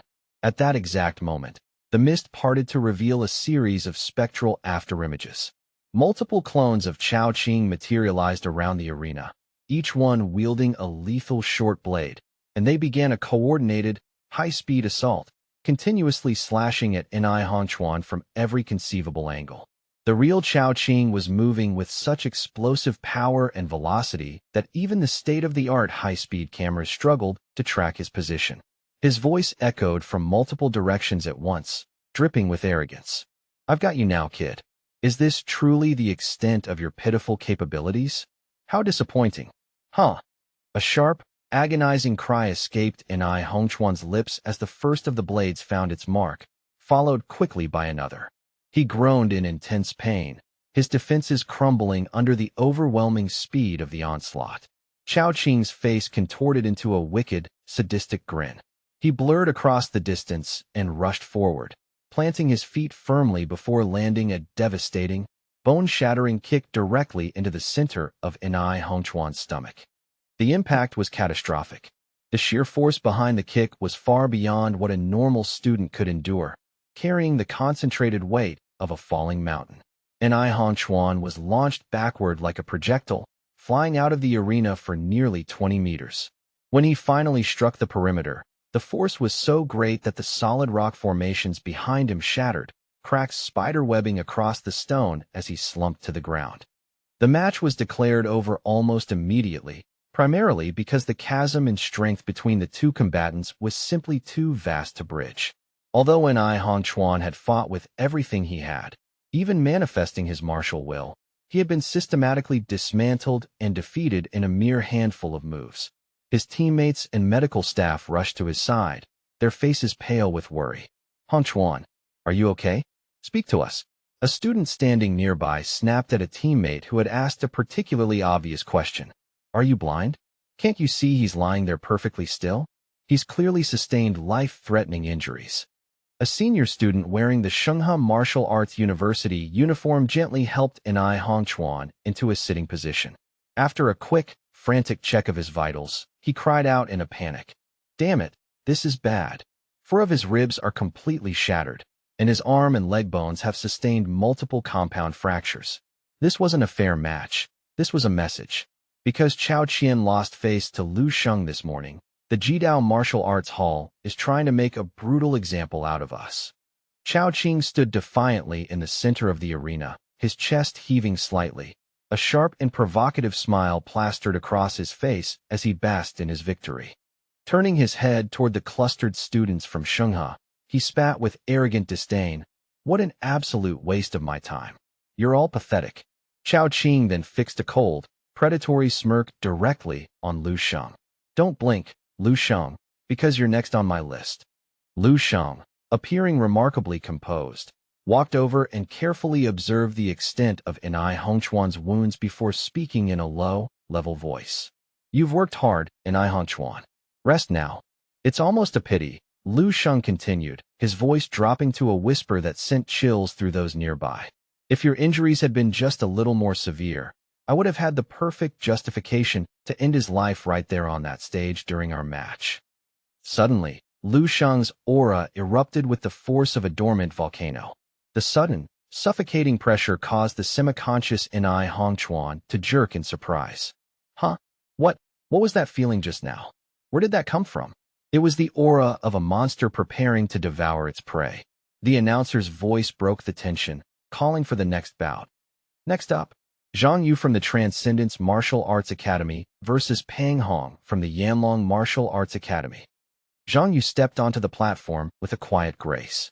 She calmly closed her eyes, entering a deep meditative state as she began to channel her formidable mental power, the air around her beginning to ripple with invisible energy. Pang Hong looked at Zhang Yu's delicate, almost fragile appearance and scoffed internally. Who would have thought such a meek, quiet girl would even make it this far? How lethal can she really be? However, before he could even finish that condescending thought, Zhang Yu's entire presence shifted, and she unleashed a torrent of immense mental pressure that felt like a physical weight on everyone in the room. As she executed her signature technique, massive, translucent spectral arms manifested from the air, reaching out toward Pang Hong with terrifying speed. He recoiled in utter astonishment, his eyes bulging. A mentalist? You're a high-level mentalist. He gritted his teeth and clenched his fists until they turned white. Fine.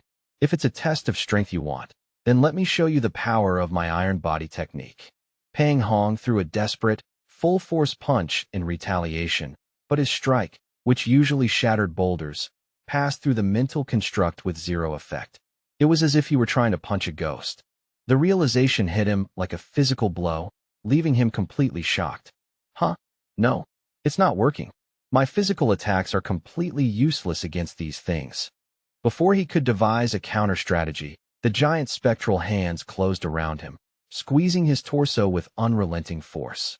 He let out a piercing cry of agony. Ouch! Make it stop. My ribs, my whole body is about to be crushed into a pulp. Unable to endure the agonizing pressure for another second, he screamed at the top of his lungs. I surrender. I surrender. Please, just release me.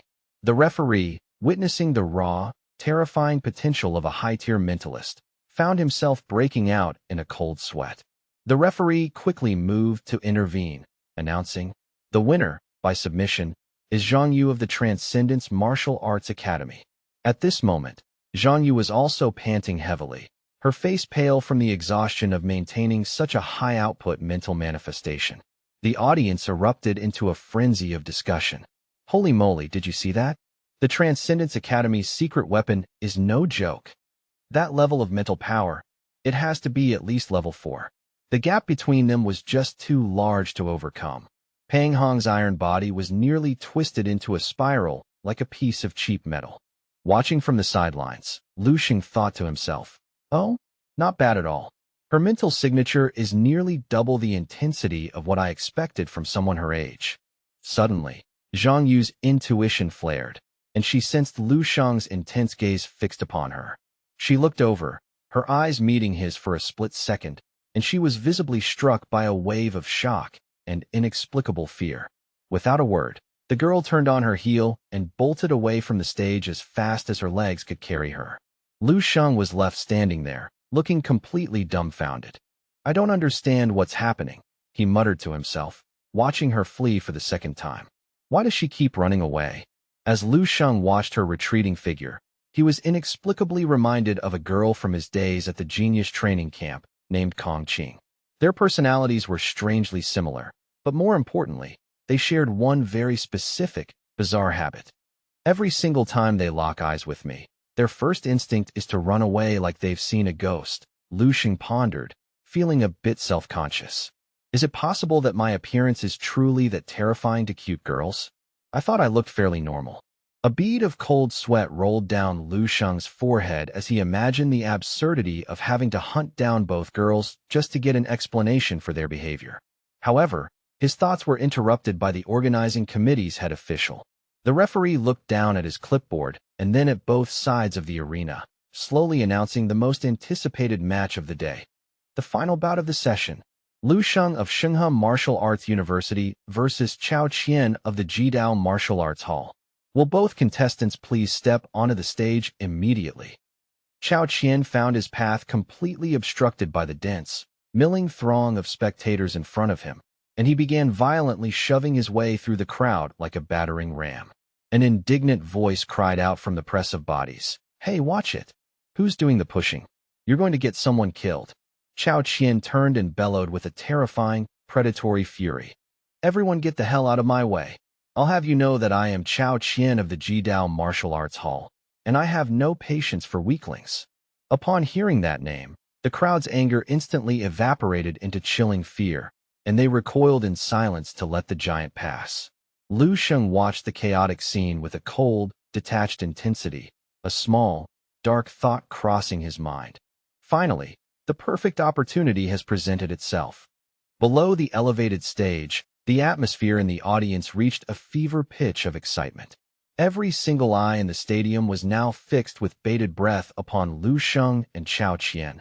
The long-awaited collision between the rising star and the Jidao monster had finally arrived. In the stands, fans clenched their fists, their hearts hammering against their ribs in anticipation. "This is it.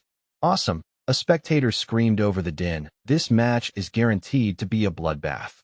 The earlier bouts were far too brief and ended way too quickly. They didn't even come close to satisfying the crowd's hunger for a real fight. With a fluid, effortless grace that belied his power, Lu Sheng vaulted onto the platform. "I'm right here, big guy. Don't keep me waiting," he remarked with a chilling calm. Both Lu Sheng and Chao Qian stepped into the center of the ring at the exact same moment, the very air between them seeming to spark with the friction of their clashing spirits. Their gazes locked in a silent, murderous struggle, as if they were attempting to tear each other apart through sheer willpower alone. Chao Qian exhaled a thick, sulfurous cloud of air, his voice vibrating with a deep, suppressed malice. Article 32 of the National Student Martial Arts Tournament Charter explicitly states that if an opponent is accidentally killed during the heat of competition under reasonable circumstances, no legal or disciplinary responsibility shall be borne by the victor. Do you truly comprehend the gravity of what I am telling you, boy? Chao Qian glared at Lu Sheng, enunciating every syllable with a terrifying, rhythmic deliberateness. "I am going to strike you with everything I have. It will be excruciating. I sincerely hope you have prepared your mind for the level of agony that is coming." Lu Sheng simply smiled back at Chao Qian as if he were observing a particularly amusing specimen in a jar. "I'm genuinely looking forward to it. Please, let's not waste any more time. Start the match." The referee standing between them, physically shivering as he felt the waves of raw killing intent rolling off the two fighters, quickly scrambled toward the edge of the stage. The official didn't forget to shout a frantic, high-pitched reminder over his shoulder. "All right, keep your distance. Both of you, stay as far away from me as possible. I have no desire to be caught in the crossfire or sustain a collateral injury today," the referee added, his voice cracking. "With that said, I officially announce the commencement of the match. Begin." Lu Sheng began to leisurely rotate his wrists and stretch his neck, his movements languid and mocking as he began to warm up his limbs. "I can see by the look in your eyes that you aren't convinced of your impending defeat, so I'll be generous," Lu Sheng remarked, a thin smile playing on his lips. "I'll give you all the time you need to undergo that transformation of yours." He lightly touched the side of his neck, his gaze sharpening. "I'd suggest you hurry, though. My patience is a very limited resource at this particular moment." Chao Qian's eyes instantly iced over with a frigid, murderous light. He drew in a massive, ragged breath, inhaling so much oxygen that a visible vortex of air appeared to swirl around him on the stage. "You are going to regret those words until the moment your heart stops beating," he growled, the suction of his breath nearly draining the surrounding area of air. His massive chest began to expand and bulge like a rapidly inflating industrial balloon, yet it didn't convey an ounce of fragility. Instead, it felt like a pressurized tank of pure violence. Chao Qian's skin underwent a grotesque metamorphosis, shifting from a dark tone to a bruised, deep crimson, while thick patches of muscle erupted across his frame like blocks of incandescent, red-hot iron. "Thick," Distended blue veins coiled across his bulging muscles like a nest of agitated vipers. With a sound that shook the very foundation of the arena, Chao Qian threw back his head and unleashed a primal, earth-shattering roar.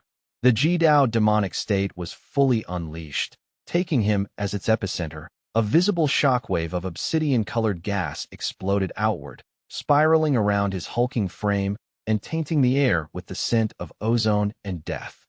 Lu Sheng raised a skeptical eyebrow, his eyes narrowing as he observed the transformation. Oh, so this is the legendary trump card of the Jidao Hall.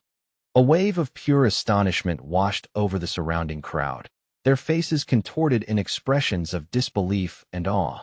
Everyone sat frozen in their seats, their palms slick with sweat as they witnessed the monstrous evolution of the fighter on stage. What is this? What's happening to him? Voices whispered in the stands. Chao Qian roared again, his voice now a guttural, inhuman sound. This isn't even my final form. Witness, the Jidao demonic state, second awakening. The sickening, rhythmic sound of bones cracking and remodeling themselves sent a visceral shiver down the spines of everyone within earshot. Chao Qian's body, after expanding to its absolute physical limit, began to unnaturally contract and condense. His skin underwent another shift, darkening from a fiery crimson to a light-absorbing, absolute black, a shade that carried an aura of terrifying, abyssal gloom. If the previous iteration of Chao Qian was like a piece of raw iron fresh from the furnace, this version was the same metal after being purged of every single impurity and cold-forged into steel. His muscles and skeletal structure had achieved a density that seemed to defy the laws of nature. His entire being appeared as if it had been forged from solid iron, radiating a palpable sense of absolute power that was visible to the naked eye as ripples of kinetic energy distorted the air around him. He breathed with a slow, heavy cadence, each exhale condensing into a thick, supernatural white mist that hung in the air. Centered on Chao Qian's compressed frame, a terrifying atmospheric pressure spread outward, physically warping the surrounding air. Involuntary gasps of cold air echoed throughout the stadium, and even the veteran grandmasters in the VIP booth found their composure shaken. The crowd was paralyzed with horror. Holy crap, what kind of freakish physique is that? Even a grandmaster's body shouldn't feel that dense. It's terrifying. Chao Qian has actually managed to unlock the second stage of the demonic awakening. He truly is the demonic star, someone muttered in a daze. Last year, Chao Qian had only needed the first stage of the demonic state to completely decimate every opponent in the tournament, earning him the title of the peak power below the grandmaster level. Now that he had achieved the second stage, the sheer level of his potential lethality was beyond comprehension. Before the match, Lu Sheng had been the favored underdog. However, the moment Chao Qian unveiled the second stage of his demonic state, the momentum of the arena shifted instantly. Compared to Chao Qian's godlike, fearsome presence, Lu Sheng suddenly appeared dangerously ordinary. Zhang Yu looked at the opponent she had prepared so meticulously for, and a cold sweat broke out across her forehead. This power, it's wrong, Zhang Yu whispered, sensing a dark anomaly. The overwhelming pressure didn't seem to originate from Chao Qian's own cultivation, but rather from something primeval and monstrous dwelling deep within his marrow. Vice Principal Zhao Kongtai and the other faculty members of Shenghe Martial Arts University grew deathly pale, their faces tight with visible tension. Zhao Kongtai exclaimed with a voice full of dread, "How can this be possible? At his level, he shouldn't be able to manifest a protective astral shield like a grandmaster. This is catastrophic for our chances." Lu Sheng is in mortal danger, he added, his knuckles whitening as he gripped his seat. Lu Sheng, however, simply stared at Chao Qian, who was currently radiating a field of extremely potent, dark protective energy. He thought to himself, interesting. His raw power has bypassed the standard limits and surpassed that of a baseline grandmaster. His output has spiked at least fourfold. But the texture of his aura is alien. Could it be? After a moment of cold calculation, Lu Sheng seemed to have deciphered the mystery. His sharp eyes locked onto his opponent with an analytical precision. It's highly probable that he isn't a standard martial artist at all, but a mutated variant, he concluded. Chao Qian's muscles rippled with a sickening fluidity, releasing a sky-blotting torrent of eerie, black protective qi. He let out a triumphant, jarring laugh in Lu Sheng's face, while over on the Jidao Martial Arts Hall side of the arena, every instructor and disciple wore a smug, self-assured smile. Did you fools truly believe the Jidao Twin Stars title was merely an empty boast? Lian Jibei leaned back leisurely in his chair, radiating an aura of absolute confidence. Seeing Chao Qian successfully manifest the second awakening meant that, in Jibei's heart, the outcome of the match was already a foregone conclusion. Lian Jibei declared loudly to the surrounding VIPs, "What is the ultimate path of Jidao? You are all about to witness the true definition of power, and it will be a lesson you never forget," he added with a sneer. At the same time, Chao Qing stood nearby, his eyes darting toward Zhang Yu of the Transcendence Academy. He licked his lips with a predatory hunger, a flash of sadistic cruelty crossing his features. "I won't let my brother have all the fun. Lu Sheng is his to break, but Zhang Yu, she belongs to me." Huh. Meanwhile, Chao Qian tilted his head back, the thick, dark blue veins on his neck pulsing like writhing worms. Across his pectoral muscles and shoulders, arcs of jagged red bioelectricity constantly flickered and hissed against the blackness of his skin. The power radiating from him was nothing short of apocalyptic. He slowly clenched his hand, which had sprouted long, serrated obsidian claws. "I suggest you don't even entertain the fantasy of admitting defeat," Chao Qian rasped. His voice had transformed into a coarse, grating sound, like the screech of rusted iron plates being rubbed together. "Because if you try to surrender before I've had my fill, I will become very, very angry," he whispered. He bared his teeth at Lu Sheng in a distorted, monstrous grin, a look of pure, bestial hunger, like a wolf that had finally cornered a long-sought prize and was beginning to lick its chops. Chao Qian shifted his massive, pillar-like legs, and with every step he took, deep, radiating fissures exploded across the reinforced stone floor of the arena. His velocity increased with every heartbeat, his momentum compressing into a singular, explosive point until it finally erupted. Chao Qian's entire frame seemed to roar as the dual aura of his demonic martial arts surged outward. Layers of visible, crushing momentum rippled from him like a volcanic eruption, and violent waves of white vapor spiraled into a localized whirlwind on the stage. Melding his concentrated martial will with the sheer physical devastation of his transformed body, he unleashed a punch with his full, unrestrained force. At this moment, Chao Qian had finally, truly embodied the terrifying legend of the demonic star. In the face of this onslaught, Lu Sheng's expression remained eerily calm, his gaze drifting casually toward the spectators as if the mountain of muscle charging at him was of no consequence. Many in the front rows grew deathly pale as they witnessed the sheer scale of Chao Qian's power. Tan Zhongyu felt a cold sweat soak his collar, and he urgently signaled to the elite security teams. Sweat poured down his cheeks as he hissed into his comms. "Get into position. Be ready to intervene at a second's notice. We are looking at a high probability of a fatality. Focus every ounce of your energy. If that boy's life is at risk, you must be ready to unleash a fatal intervention blow to stop Chao Qian." Chao Qian, meanwhile, let out a sinister, jagged laugh. "Lu Sheng, I want to watch the life fade from your eyes as you die." Chao Qian's fist exploded forward with the violent velocity of a supersonic missile, the air in front of it igniting from the sheer friction. A deafening sonic boom reverberated through the entire complex, causing the hearts of the spectators to vibrate painfully in their chests.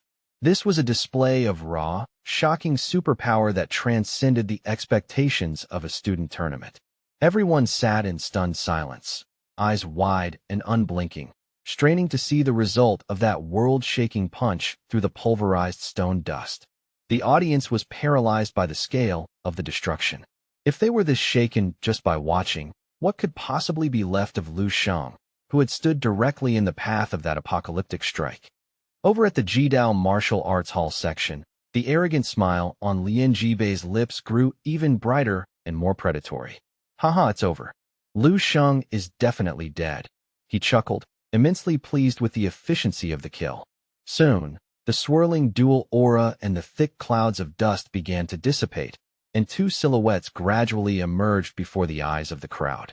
When the spectators finally saw the scene on the arena, they were petrified into statues, their minds feeling as if they had been seized by an invisible hand and thrown into a void, leaving nothing but a hollow ringing in their heads. This is impossible. Lian Jibei, who had been lounging in his chair, suddenly vaulted to his feet, screaming in disbelief. His eyes were bulged as he stared at the stage, as if he were looking at a ghost returned from the grave. Chao Qing, sitting beside him, also stood up, his face a mask of pure horror. Similar expressions were mirrored across the stadium, even among the grandmasters. In the center of the ring, Chao Qian was frozen in the posture of having just delivered his ultimate punch. His massive, tree trunk of an arm, muscles bulging with pulsating blue veins, was halted dead in its tracks just inches from Lu Sheng's chest. It was blocked entirely by a thin, shimmering layer of amber-colored astral energy. Is that truly the best you can do? Lu Sheng reached out with a casual left hand and gently, almost dismissively, pushed Chao Qian's massive fist aside. He looked the giant in the eye and asked with chilling curiosity, "Tell me, do you have a third stage to this little transformation, or perhaps an ultimate technique that isn't so disappointing?" Chao Qian wore a look of dazed, hyperventilating panic, his breath coming in shallow, frantic wheezes. "Huh? How?" Lu Sheng began to walk slowly toward the giant, closing the distance with the predatory confidence of a god. "Looking at that pathetic expression on your face, I take it you've run out of tricks, haven't you?" A sound like the tectonic shifting of ancient ice began to emanate from Lu Sheng's frame as an intimidating, suffocating aura radiated from his body. He paused to calmly dust off a speck of debris from his shoulder, glancing at the trembling giant. "You're the demonic star, a supposed elite of the Jidao Martial Arts Hall. It's only fair that you brace yourself for a single punch of mine." The once mighty demonic star, Chao Qian, took an involuntary, trembling step backward. His burly, iron-forged frame began to shake, as if he were a child facing a nightmare. Lu Sheng slowly clenched his right fist, and in that moment, his silhouette seemed to expand and tower over the arena, as if a colossal, celestial shadow were rapidly rising behind him. He took a deep, steady breath, looking down at his opponent from a metaphorical height. "This punch," Lu Sheng stated with a voice that echoed like thunder, "is called the Bursting Star." The second he finished speaking, a terrifying aura erupted that made Chao Qian's previous power look like a guttering candle. An invisible, gravity-distorting force surged upward like a kite caught in a gale, creating violent waves of pressurized air before crashing down onto Chao Qian with the weight of a massive, unstoppable landslide. "Perish!" Lu Sheng roared as he unleashed the strike. A blinding eruption of dust and debris engulfed the entire combat area instantly. Witnessing this level of raw, celestial power for the first time, Lian Jibei and Chao Qing could only gasp in a state of catatonic disbelief. "Chao Qian!" they screamed. As the dust slowly settled, the grim reality was revealed. The previously invincible Chao Qian was brought low, kneeling in the dirt at Lu Sheng's feet, his face twisted in a mask of agonizing resentment as he ground his teeth until they bled. But in that moment of absolute, bone-deep humiliation, what alternative did he truly have left? His pride was shattered, his body lay broken in the dust, and the chasm of strength between them was a void that no amount of resentment or desperation could ever hope to bridge.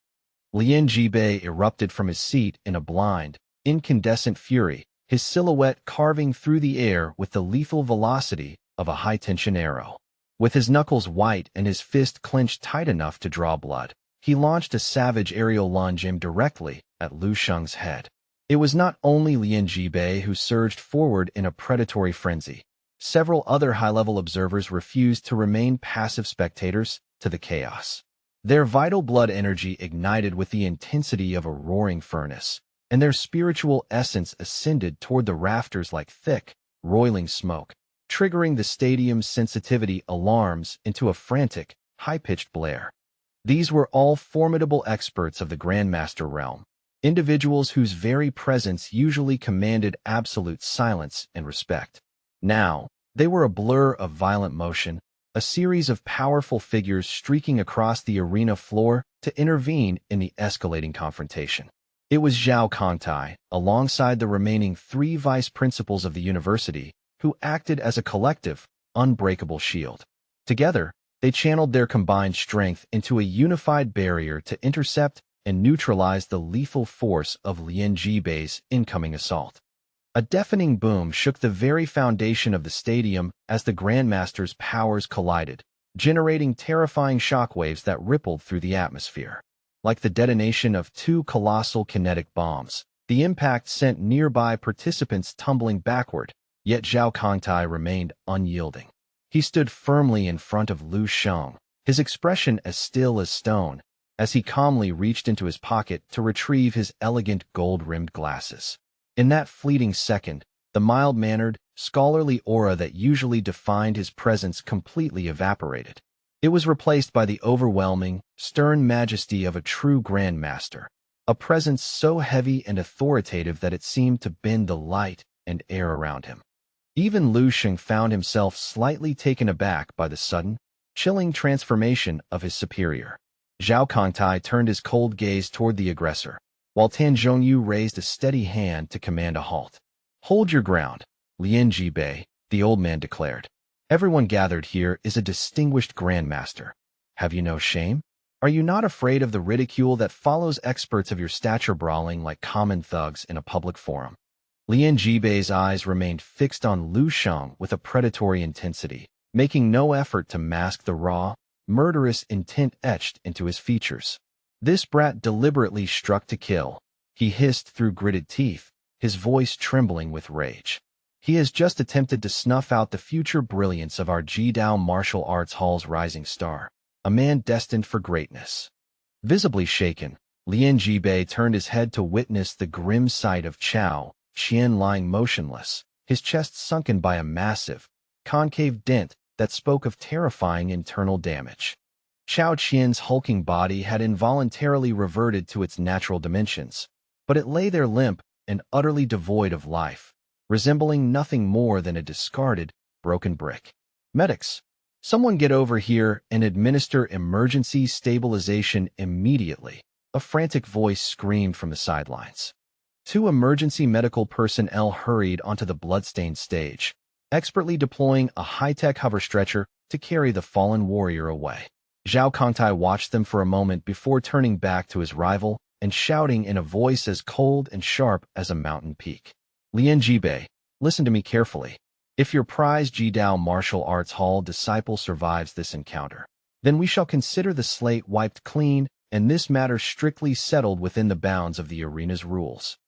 Do not presume to push your luck any further in this stadium."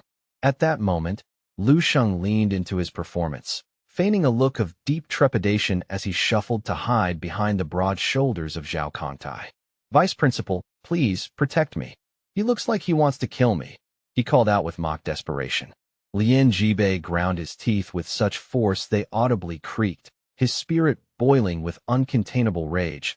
Yet he found himself trapped by the watchful eyes of the other masters, unable to strike. "I trust you will all remember the events of today," Lin Jibei muttered darkly. After the tension had slightly diffused, Tan Zhongyu stepped forward to officially record the outcome. "I hereby declare Lu Sheng the victor of this match." The spectators, who had been physically suppressed and terrified by the aura of Lin Jibei's sudden eruption, finally regained their breath. "Unbelievable," they whispered. "Lu Sheng is truly in a league of his own." Chao Qian fully unleashed his second-stage demonic state and still couldn't withstand a single, focused punch from that boy. Another spectator voiced a lingering suspicion.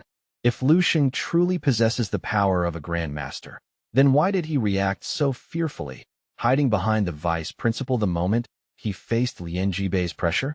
During the fight, he used his raw aura to crush Chao Qian, yet he never once manifested the distinct, sovereign will that defines a true grandmaster. Despite these doubts, the praise continued to pour in as the crowd followed Lu Sheng's exit. They were mesmerized by the fact that even the demonic star, Chao Qian, had been humbled so effortlessly. It has become abundantly clear to everyone watching that the ultimate champion of this year's National College Student Martial Arts Tournament has essentially already been determined.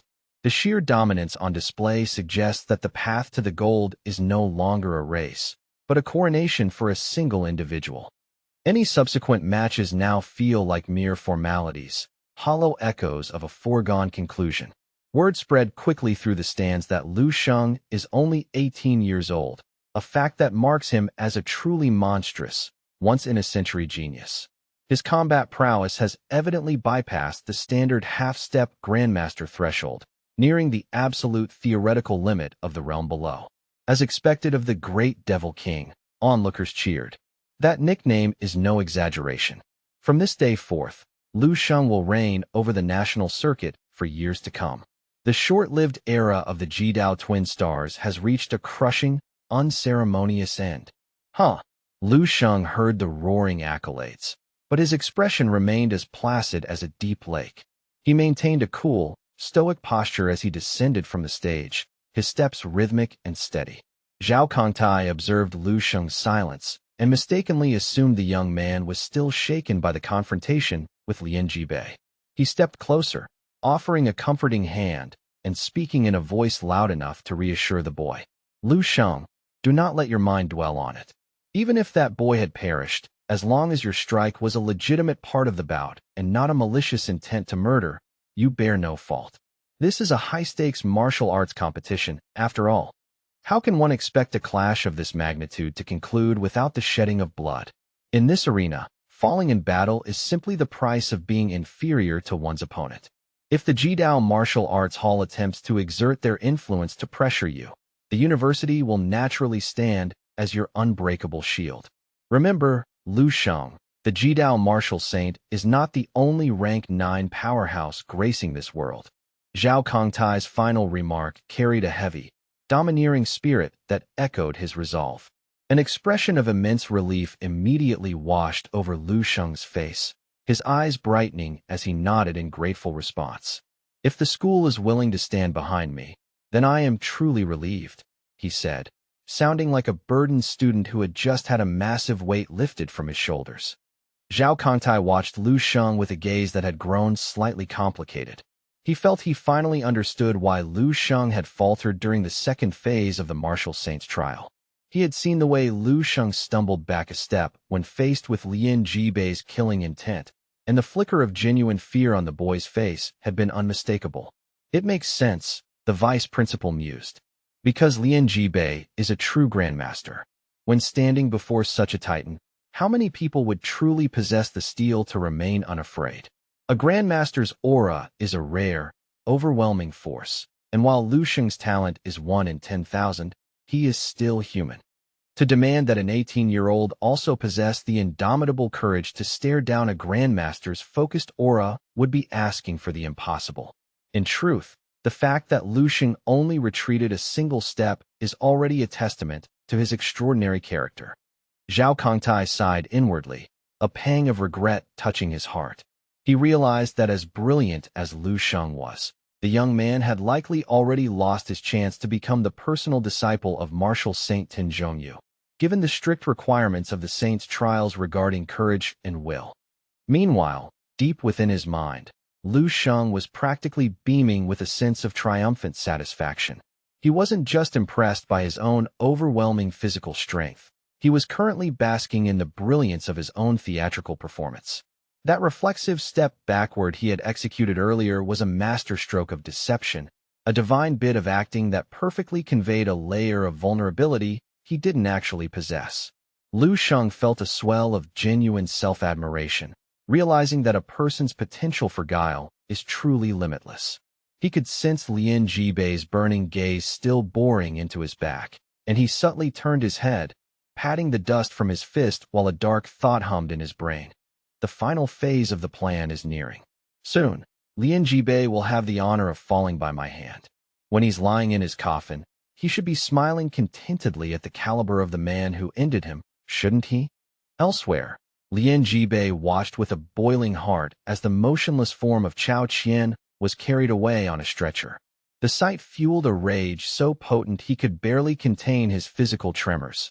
His fingers twitched as he fought the primal urge to lunge forward and wrap his hands around Lu Sheng's throat until the boy's life was snuffed out.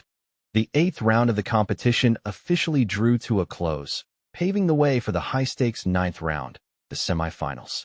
Only 4 elite combatants remained standing on the brackets: the unstoppable Lu Sheng, the formidable heavenly extreme star Chao Qing, the enigmatic and powerful Zhang Yu, and one final veteran. The 4th slot was occupied by a 30-year-old veteran from the Tiandi Martial Arts Hall named Dang Rue. As the eldest of the quartet, Dang Rue was making his 4th appearance in this national tournament, and while he possessed significant strength, he had yet to condense a formal martial will. His ascent to the semifinals was the result of a rock-solid foundation, years of combat experience, and a streak of unbelievably fortuitous luck in the brackets. Dang Rue nervously stroked his stubbled chin, his eyes darting between the names on the digital display board. "I've made it this far through grit and sweat," he whispered to himself, beads of sweat forming on his brow. "But the real question is, which of these 3 monsters am I going to have to face next?" Scarcely 30 seconds later, his hopeful demeanor underwent a total collapse. His features twisted and stiffened, his internal terror written in the stark lines of his face. "In all honesty, I only survived this long thanks to a miracle of matchmaking," he admitted to himself. "I can't possibly hope to overcome any of them. Please, if there is a God, don't let me draw the short straw against those 2. He began to physically tremble at the mere thought of facing Chao Qing or Lu Sheng. One was an inhuman freak of nature, and the other was an unpredictable force of absolute destruction. He realized that the Great Devil King wasn't just some clever marketing nickname. Lu Sheng was objectively the most ruthless and efficient combatant in the history of the National Student Martial Arts Tournament. He had already systematically dismantled established masters like Wang Xian from the Halen Martial Arts Hall and crushed the demonic star, Chao Qian, from Jidao. Turning his thoughts toward Zhang Yu, he felt a flicker of hope and a slight sense of relief. Among the 3 final opponents, only Zhang Yu seemed to possess a shred of normalcy. Facing Zhang Yu would be a godsend, he mused. She's not just remarkably beautiful and charming. She possesses a gentle disposition and a reputation for knowing exactly when to hold back her power during a bout, he recalled. Zhang Yu was known to be exceedingly polite to her opponents, even going so far as to offer sincere apologies through her team if an injury occurred. To many, she was a perfect martial arts angel.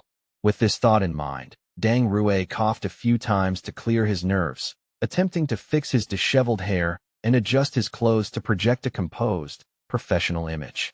With every fiber of his being, Dang Rue began a silent, fervent prayer that the random lottery would pair him with Zhang Yu, his only realistic hope for a respectable exit or a miracle win that would allow him to reach the finals. As the heavenly extreme star, Chao Qing stepped forward to draw his lot for the matchup. Dang Rue's mind was a whirlwind of frantic rationalizations and desperate optimism, his lips moving in a silent mantra of hope. "I've navigated this tournament with my wits and my luck so far," Dang Rue thought. "Even if I can't beat the Devil King or the Jidao Freak, surely my good fortune won't abandon me now." However, the moment Chao Qing pulled his slip, the color drained from the young star's face as if he had just looked into the eyes of a vengeful ghost. Lu Sheng noticed Chao Qing's expression and couldn't resist the urge to step forward. He patted the boy's trembling shoulder and leaned in, whispering a cold reassurance into his ear. "Don't look so grim. You still have a little time left to call your broker and buy some comprehensive accident insurance." Lu Sheng's voice was as sharp as a razor. "If you don't have a contact at the insurance company, I'd be happy to introduce you to some very reputable agents I know," Lu Sheng added with a dark, chilling undertone. "A close friend of mine met a tragic end just 2 days ago, and I can confirm that the insurance payout reached his grieving family without delay." Chao Qing looked up, his handsome features turned a sickly shade of white, and his shoulders shook with a visible tremor. He threw the lottery slip onto the ground in a fit of nerves, but when Lu Sheng puffed out his chest and loomed over him, the boy could only manage to force a pathetic, trembling smile. "Why are you looking so terrified, Chao Qing?" "I'm merely joking with you," Lu Sheng said. though his eyes remained completely devoid of humor. After all, if I actually beat you to death on that stage, wouldn't your esteemed Grandmaster Lien Jibei come after me with everything the Jidao Martial Arts Hall has? Chao Qing was sweating bullets, the moisture matting his hair to his forehead, yet he managed a weak, defensive laugh. It is good that you understand the consequences of your actions, he stammered. Besides, do you truly think I am as weak as that piece of trash, Chao Qian? I am in a different league entirely.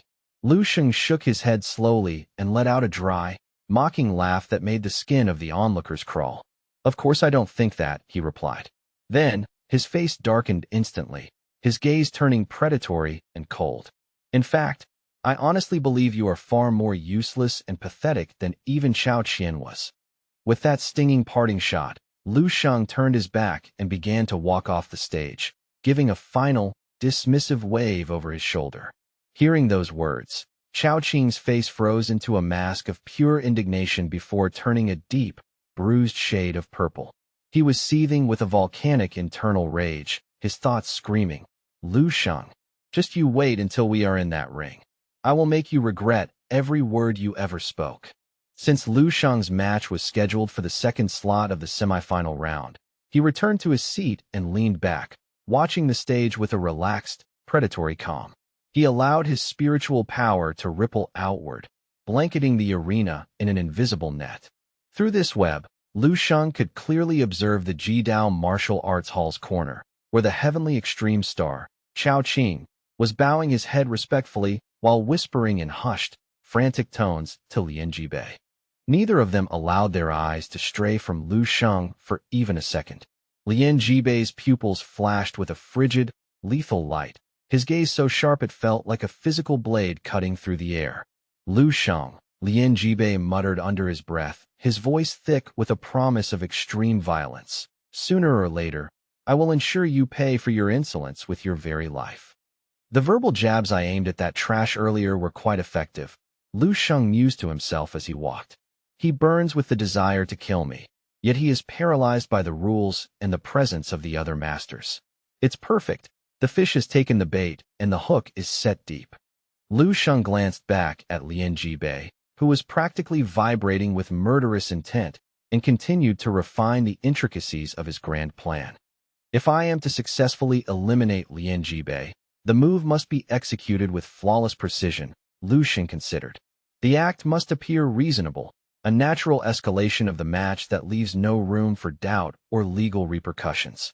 Only then will the subsequent chaos be seen as logical. In the end, it all comes back to a single truth. I am still not strong enough. Because I lack absolute power, I am forced to maneuver within the suffocating framework of rules established by others.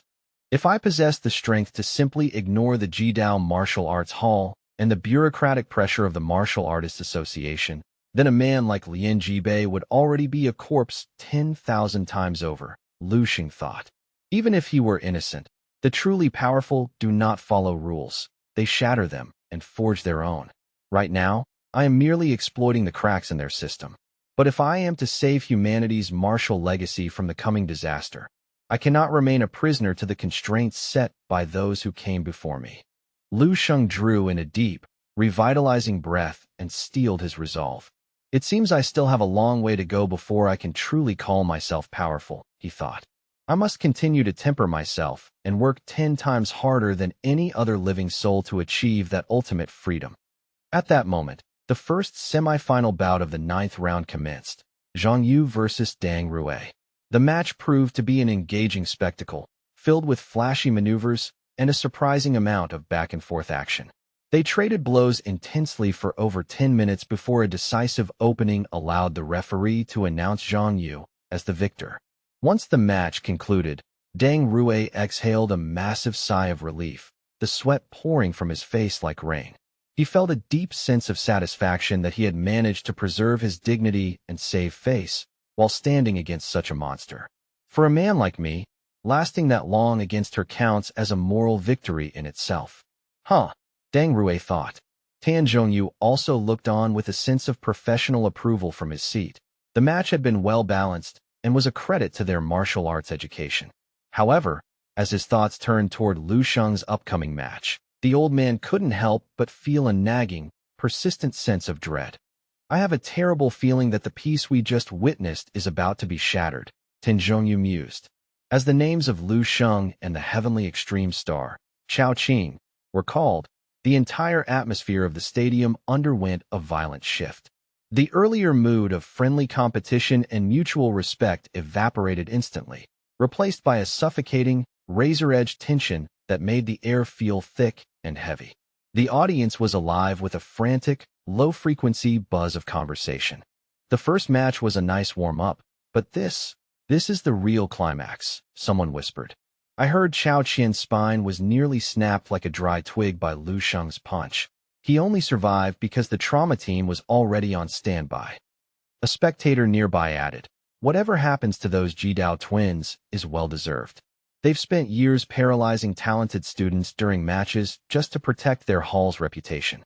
The Jidao Martial Arts Hall has simply been too powerful for anyone to speak up until now. What goes around finally comes around, another spectator chimed in. Lin Jibei tried to openly intimidate Lu Sheng earlier, and knowing the Devil King's personality, he's going to be 10 times more ruthless in this match as a response. Chao Qing is absolutely finished. Do you think he'll even be able to walk to the bathroom on his own after today? Haha. Maybe they'll have to change his title from Heavenly Extreme Star to the Heavenly Crippled Star. I'm dying of laughter. The mocking laughter and waves of cruel whispers drifted through the air and stung Chao Qing's ears like poison needles. His complexion shifted from a sickly green to a ghostly white as he fought to ignore the heckling and stabilize his spiraling emotions. Deep down, however, Chao Qing was drowning in a sea of sorrow and existential confusion. He was a member of the elite Jidao Twin Stars, a man who had never feared anyone but grandmasters. To be standing here, terrified of an opponent his own age, gave him a profound, unreal sensation, as if the entire world he knew was collapsing into a nightmare.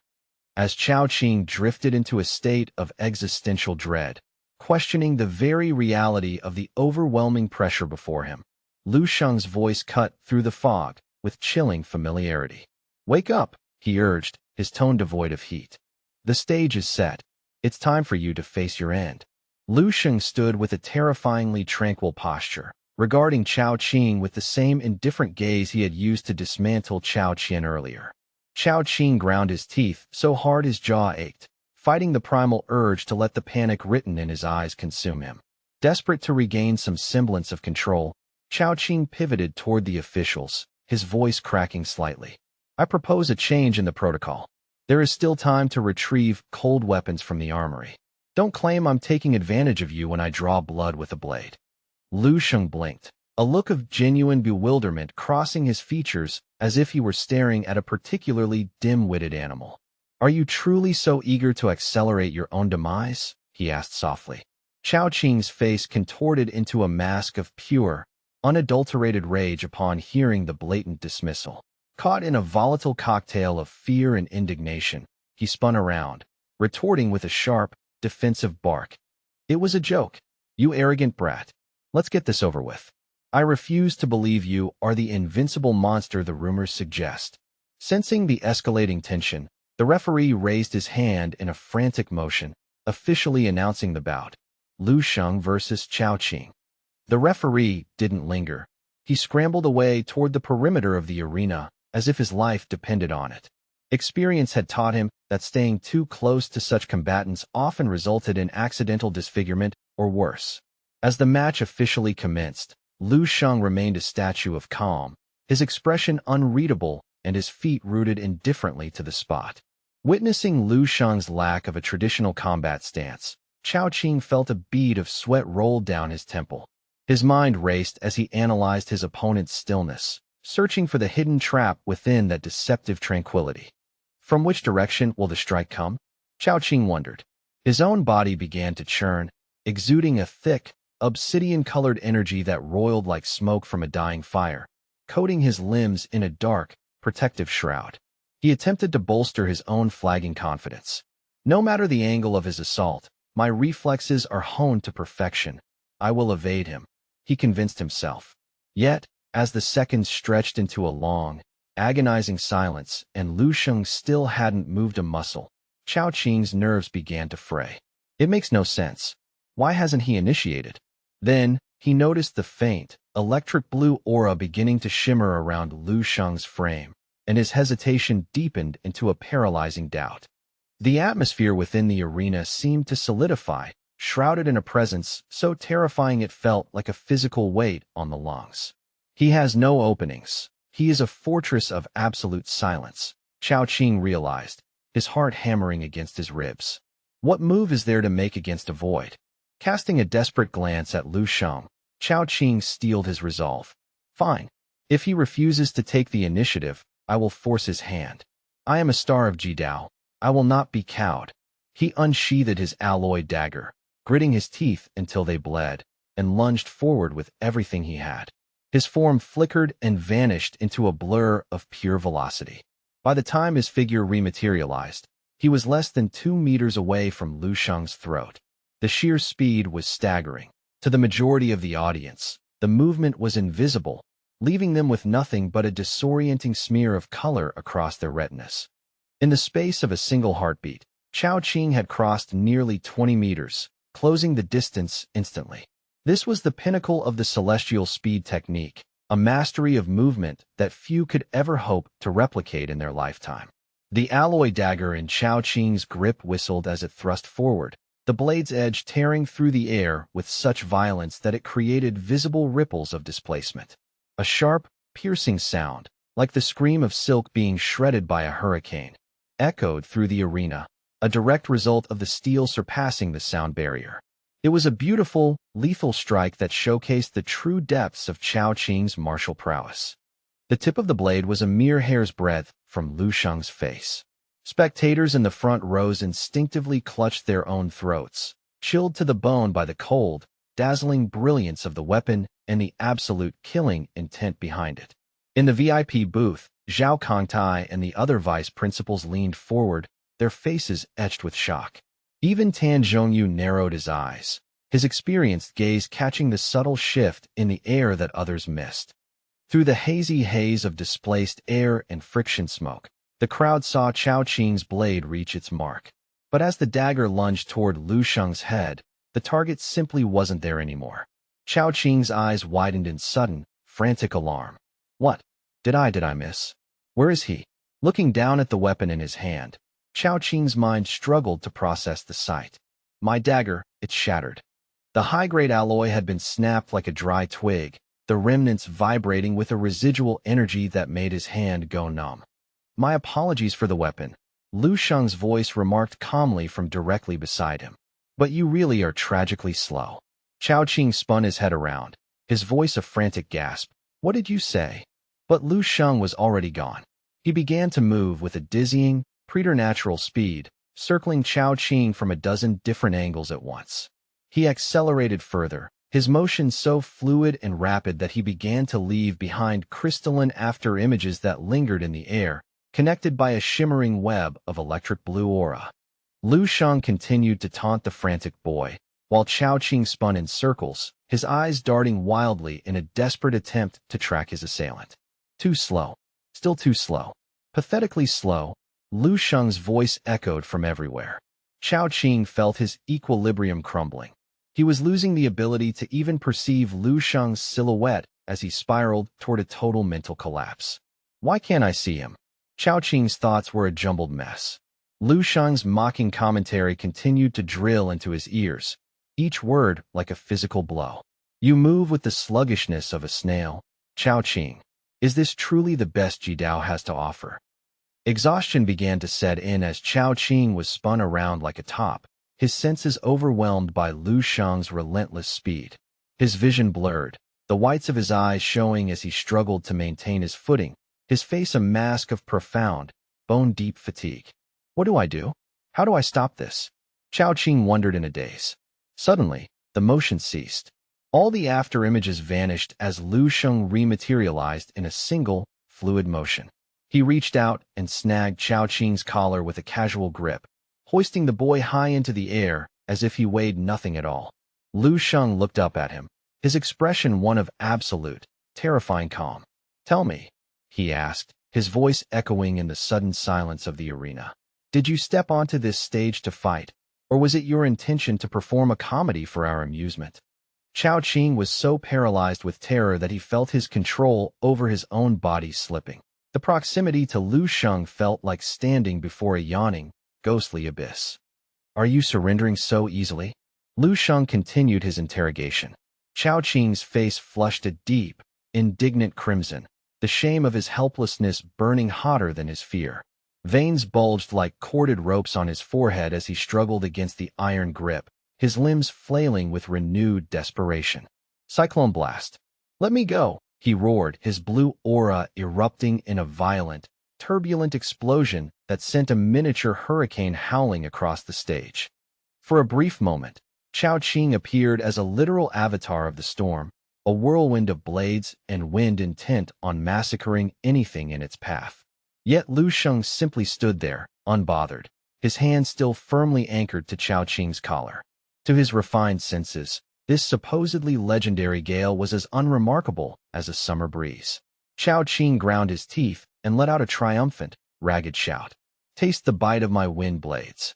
Lu Sheng remained at the center of the vortex, the only sign of the storm being the slight fluttering of his clothes. He was as immovable as Mount Tai itself. "You have the audacity to call this wind?" Lu Sheng asked sternly, before abruptly releasing his grip on Chao Qing's collar. Chao Qing scrambled back, having unleashed his ultimate technique only to be met with utter disdain. He began to curse Lu Sheng with a venomous, frantic energy, his ego unable to handle the sheer gap between them. "Damn you! I'll kill you," he screamed. Lu Sheng replied with a chillingly level tone. "I will show you the true meaning of the wind." In the following second, the whirlwind surrounding Lu Sheng didn't just stop, it disintegrated. More accurately, Lu Sheng seemed to dissolve into the atmosphere, becoming one with the very air he moved through. While Chao Qing's aura had managed to ruffle Lu Sheng's hair before, now there was nothing to touch. Lu Sheng had vanished without leaving a trace of his presence behind. Chao Qing froze, his eyes scanning the empty air with a look of pure, unadulterated shock and mounting confusion. Where did he go?" he whispered, his head swiveling frantically. Suddenly, Chao Qing felt a light, almost playful pat on the top of his head. A heartbeat later, Lu Sheng's voice drifted from directly behind his ear, cold as the grave. "Right behind you." The speed of Lu Sheng's movement created a perfect circle of afterimages that completely surrounded Chao Qing. No matter how fast the boy turned to face his tormentor, he was met with another identical, mocking silhouette, making it impossible to discern the physical reality from the visual echo. The crowd was in a state of collective paralysis, unable to comprehend the level of mastery on display. "These aren't just afterimages," someone whispered in awe. "Just how much raw, explosive power do you need to generate to trick the eyes of 1,000 martial artists simultaneously?" Lu Sheng continued his psychological dissection of Chao Qing, dancing around him with a predatory elegance that made the arena feel like a private playground for a monster. The onlookers were now audibly gasping, their faces pale with disbelief. It appeared as if multiple versions of Lu Sheng had manifested on the stage simultaneously. His velocity was so extreme that the visual persistence in the observer's eyes made each afterimage look as solid and tangible as the real person. The count of Lu Sheng's continued to grow, and the crowd began to spiral into a state of panic. How can a human being move like that? They wondered, but the question was left hanging as a third Lu Sheng materialized. "If you can find the real me," Lu Sheng's voice echoed in a strange, layered harmony. While the second Lu Sheng continued to circle Chao Qing, a third strolled calmly from the far side of the arena. "And if you can manage to touch me," the voice continued as a fourth, fifth, sixth, and seventh Lu Sheng emerged from the ether. With every step Lu Sheng took upon the stone, a new iteration of him appeared in a different location, casually walking as if taking a stroll in a park. It was a terrifying sight, a phalanx of Lu Shengs closing in on Chao Qing from all cardinal directions. "If you can touch me, you win," they said in unison. The audience was beyond dumbfounded. Several grandmasters vaulted from their seats, leaning over the railings with eyes wide in a mix of excitement and disbelief. Zhao Kongtai and his colleagues were no exception. Zhao Kongtai thought to himself, speed creating images is common for level 4 martial artists, but those are mere optical illusions caused by visual memory lag. The stronger the martial artist, the faster their nerves process information, making it nearly impossible to deceive them with such tricks. But to leave persistent afterimages in the eyes of level 5, 6, and even level 7 grandmasters, that is an unthinkable feat of physical power, Zhao Kongtai continued, his heart racing. If Chao Qing's speed was impressive, then what Lu Sheng is demonstrating is nothing short of divine. The sheer, terrifying scale of his strength is beyond anything we projected. At that precise moment, the circle of Lu Sheng's reached Chao Qing. The boy finally snapped, losing his mind as he swung his sword in a wild, manic frenzy, slashing at the air. They're fakes. All of them are fakes, he screamed. There is only one real one, and I will find him. I will cut you down. A deluge of sword energy rained down as Chao Qing desperately spun a dark blue shield of qi around himself. He slashed horizontally and vertically with suicidal fervor, shouting, "New moon divine wind." But before the technique could even fully manifest, before the air could even begin to spiral, a pair of hands materialized from the void, clamping firmly onto the back of Chao Qing's neck. Lu Sheng gave a gentle, calculated twist. The sound of vertebrae popping and bones shifting echoed through the silent stadium like a series of sharp gunshots. Chao Qing collapsed into the dirt like a heap of discarded laundry, blood spraying from his lips as he let out a jagged, agonizing scream. Lu Sheng took a single step forward, and the gallery of afterimages dissolved like mist in the sun. It was clear that only one Lu Sheng had ever attacked, but Chao Qing lay there in such a wretched, mangled state that it looked as though a whole squad of elite fighters had spent an hour beating him. Lu Sheng turned his back on the broken, trembling figure of Chao Qing and spoke with a voice that was as cold as a winter's night. "I have systematically dismantled your limbs and shattered 8 of your ribs," he stated. "Consider this the first installment of the debt you owe for what you did to Ni Hongchuan."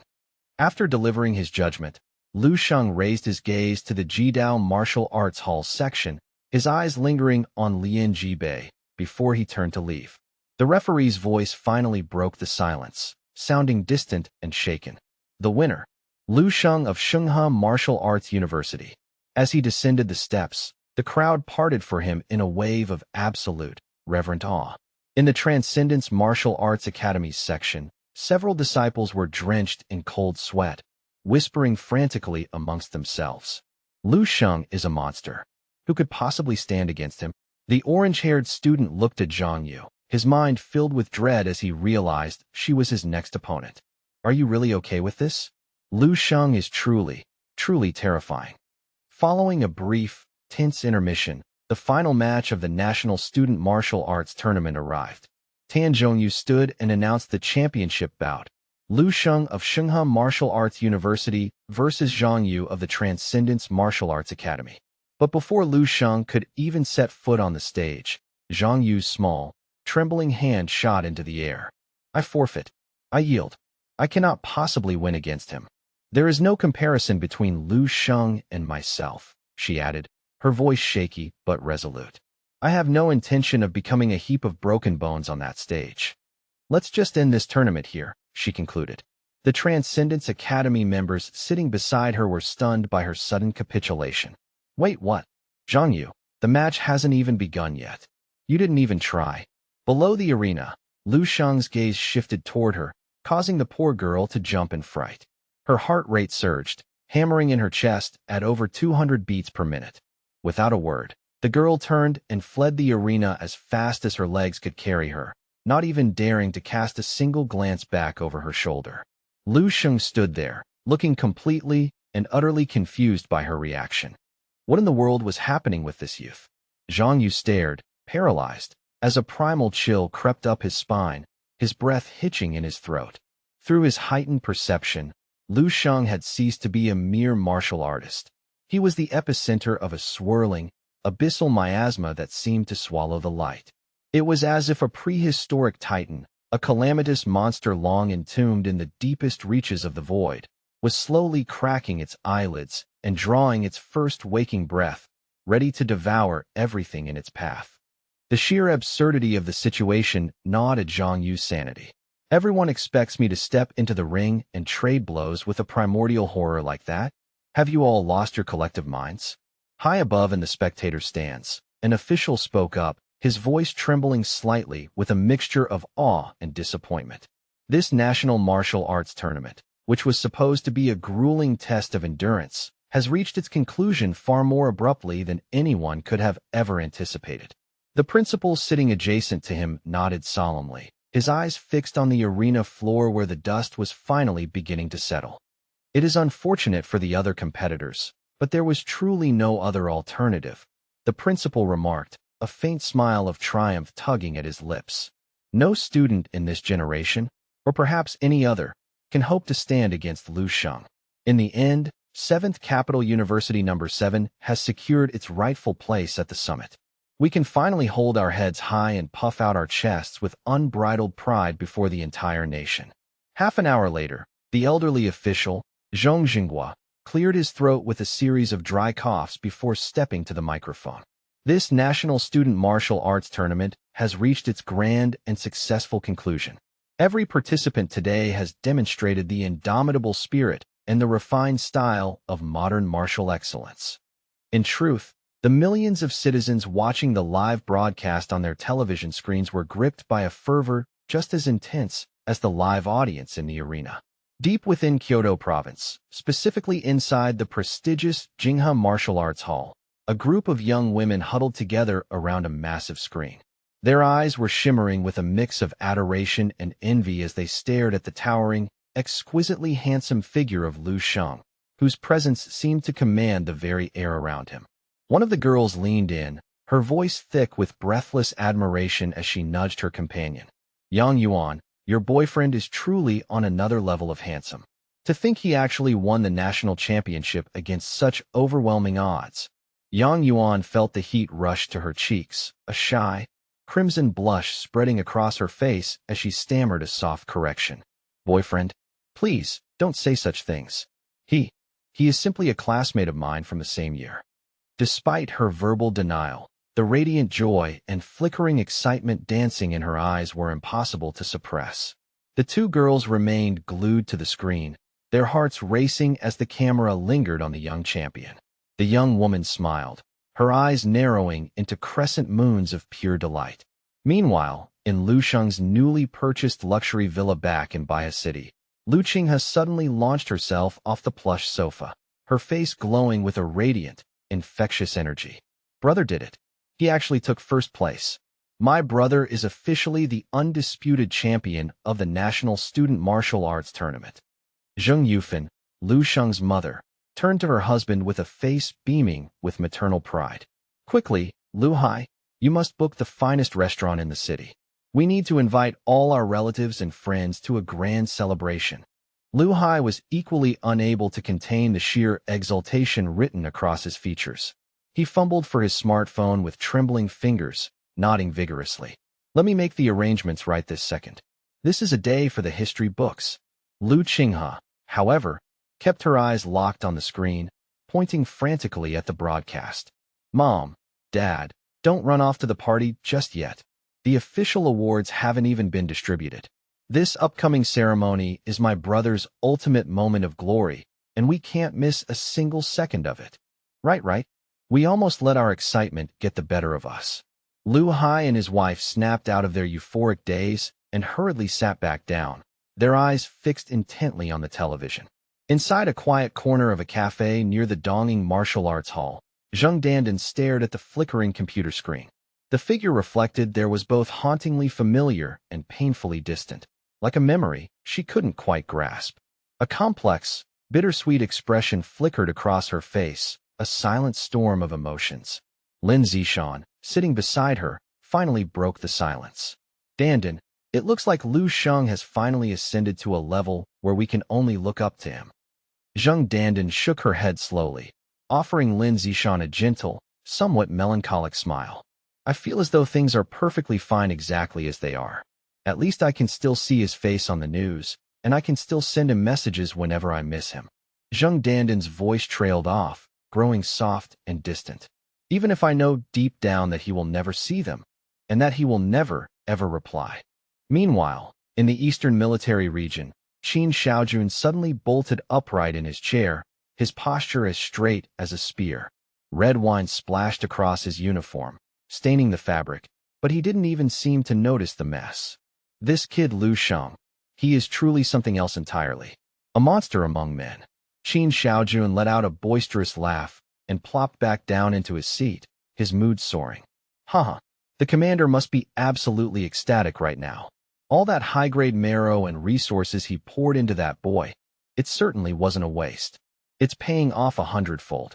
Dong Qingxue, standing beside him, shook her head slowly, her expression more guarded. I wouldn't be so quick to celebrate, Xiaojun. Qin Xiaojun froze, his smile faltering as he looked up at her. What do you mean by that? Wasn't it already set in stone that Lu Shang would join our eastern military region immediately upon his graduation? He doesn't strike me as the ungrateful type who would bite the hand that feeds him. Dong Qingxue, his future wife, let out a soft, somewhat saddened sigh. Lu Shang is indeed a man of his word, but if circumstances arise that make it impossible for him to come, there is nothing we can do. You've forgotten who is backing 7th Capital University. The martial saint, Tin Zhongyu, has had his sights set on Lu Shang for quite some time now. After a performance like this at the national tournament, he will almost certainly announce Lu Shang as his official personal disciple. What hope does Commander you have of competing with a martial saint for a student? How can you even begin to compare the military's influence to that of a legend like Tin Zhongyu? Qin Xiaojun's expression turned unreadable, a turbulent mix of disappointment for the military and genuine happiness for Lu Shang's bright future. Suddenly, he grabbed his head and let out a dramatic, frustrated howl. Not again. What a damn pity. I truly believed I'd be heading to the front lines with that kid by my side in the near future. Dong Qingxue offered a small, calming word. That day will come eventually. Even as a disciple of a martial saint, he won't be confined within those ivory towers forever. He is a dragon. He belongs in the storm. She paused, her tone shifting to something more professional. But for now, get yourself ready. A new spatial rift has just been detected in Combat Area 85. You'll be deploying for that mission in roughly 48 hours, she added, leaving Qin Xiaojun looking utterly dejected. We've barely had a few days of rest before we're tossed back into the meat grinder. Ah, the life of a soldier. Suddenly, Dong Qingxue let out a sharp gasp of pure shock, her eyes widening as she stared back at the monitor. On the screen, Lu Shang was standing tall, pointing a steady finger toward the Jidao delegation with chilling confidence. The Gemini stars of the Jidao martial arts gym are not worthy of my serious attention. Therefore, I wish to bypass them and challenge the Jidao Grandmaster himself, Lian Jibei. Qin Xiaojun was utterly floored, his brain struggling to process the sheer insanity of the statement. Huh? What is Lu Shang trying to achieve? Is he suicidal? Across the country, every single viewer watching the live broadcast looked like a deer caught in high-beam headlights, their minds reeling from the sheer audacity of the youth. Just 1 minute before Zhong Jinghua was set to officially announce the crowning of this year's champion, the atmosphere in the arena had reached a fever pitch. I would like to formally announce, on behalf of the National Martial Artists Association, that the grand champion of this year's National College Martial Arts Tournament is. Before Zhong Jinghua could utter the name everyone already knew, the young Lu Shang stepped forward and interrupted him with a voice like ringing steel. Wait a moment, if you please. The elderly official turned, surprised to find the young man bowing with impeccable respect. Senior Zhong, I have a request that may seem somewhat excessive. I humbly hope you will grant me this indulgence. Zhong Jinghua looked upon the youth, seeing a talent so extraordinary that it only appeared once in a century. Given Lu Shang's status as the newly minted champion, the old man felt inclined to be exceptionally lenient toward whatever whim the boy might have. Oh, speak your mind then, young man. Lu Shang fell silent for a brief moment, the tension in the air thickening. Then, with a voice that carried to every corner of the stadium, he firmly stated, I journeyed to this tournament with the intent of learning from the greatest heroes and champions of my generation, hoping to use their strength to temper and cultivate my own martial path. Lu Sheng spoke with a measured, rhythmic cadence, and the entire audience fell into a hushed, expectant silence. Lu Sheng swept his arm across the rows of defeated students, his gaze cold and piercing. However, as I stand here now, I find myself profoundly disappointed. Throughout the entire duration of this competition, I have not felt even the slightest hint of pressure. It has been a tedious, hollow exercise, and in my eyes, it has lacked any meaningful substance whatsoever. Zhong Jinghua began to sweat profusely, his eyes bulging as he stood there in shock. Oh, Lu Sheng, do you realize what you are implying? Are you truly suggesting that every elite student in this country is beneath your notice? Lu Sheng's voice continued to resonate, ignoring the stir in the crowd. Not a single soul throughout this entire event has pushed me to my limits. It is boring, and ultimately, it is meaningless. While the statement was technically an undeniable truth, hearing it spoken so bluntly during a live national broadcast was a bitter pill for the public to swallow. A significant portion of the audience, who had been fanatically worshipping him moments ago, began to murmur in disapproval. Over at the 7th Capital University seating area, the faculty members were exchanging bewildered and anxious looks. The female Grandmaster Vice Principal leaned in and whispered urgently, "What is Lu Sheng trying to pull? Does he truly wish to become the primary target of every martial arts gym and institution in the nation?" Zhao Kongtai, his expression grim, pushed his glasses up the bridge of his nose and shook his head. "I honestly don't know. From my understanding of Lu Sheng's character, he isn't the type to be blinded by shallow arrogance or conceit. There must be a deeper motive." As the collective gaze of the crowd turned increasingly hostile and unfriendly, Lu Sheng suddenly pivoted, shifting his focus toward a specific section of the VIP stands. He extended his hand, pointing a straight, accusatory finger directly at the representatives of the Jidao martial arts gym, specifically targeting Lian Jibei and his disciples. The Jidao disciples who were being singled out in such a public manner glared back at Lu Sheng, their faces contorted with sudden, venomous rage. Lu Sheng remained unervingly calm as he continued his verbal assault. It wasn't until I arrived at this final stage that I realized the Jidao martial arts gym is merely a shadow of its reputation. A collection of mediocre talents who prioritize fame and status over true martial depth. Of course, I am not suggesting that the entire Jidao institution is garbage. I am saying that you, the so-called Gemini stars of Jidao, are pathetically weak. It is clear to me that you haven't managed to grasp even a single shred of the hereditary essence that supposedly makes the Jidao style formidable. You haven't learned a thing, have you? You are truly, utterly useless. The Jidao martial arts gym has once again proven to me that you are all nothing more than flamboyant frauds. Lian Jibei's eyes turned a deep, bloodshot red at these words. His qi and blood began to boil within his veins, a visible wave of killing intent rising from the crown of his head like heat from a furnace. Sitting in the Jidao VIP section, he slammed his fist down onto his chair, shattering the armrest, his expression darkening into something truly ghoulish. He stared at Lu Sheng, his voice a low, dangerous growl. "Kid, do you have any idea what you are saying?" The moment Lu Sheng locked eyes with the man, a thin, sharp smile played across his lips. He stood proudly upon the central stage, looking down at the Jidao practitioners with an air of regal disdain. Then, using a solemn, booming tone, he declared, "I wish to borrow the strength of a true Jidao expert to temper my martial will, so that I might finally shatter the barrier and break through to the Grandmaster realm. But your Gemini stars cannot withstand a single blow from me. They are unworthy of my focus." As he spoke, Lu Sheng's eyes flared with a brilliant, predatory blue light, and a massive surge of spiritual energy radiated outward in all directions. "Therefore, I officially challenge the Jidao Grandmaster, Lian Jibei, to a duel. I hope Senior Zhong will see fit to allow this contest." The second Lu Sheng finished speaking, it felt as though a metaphorical atomic bomb had been detonated in the center of the arena.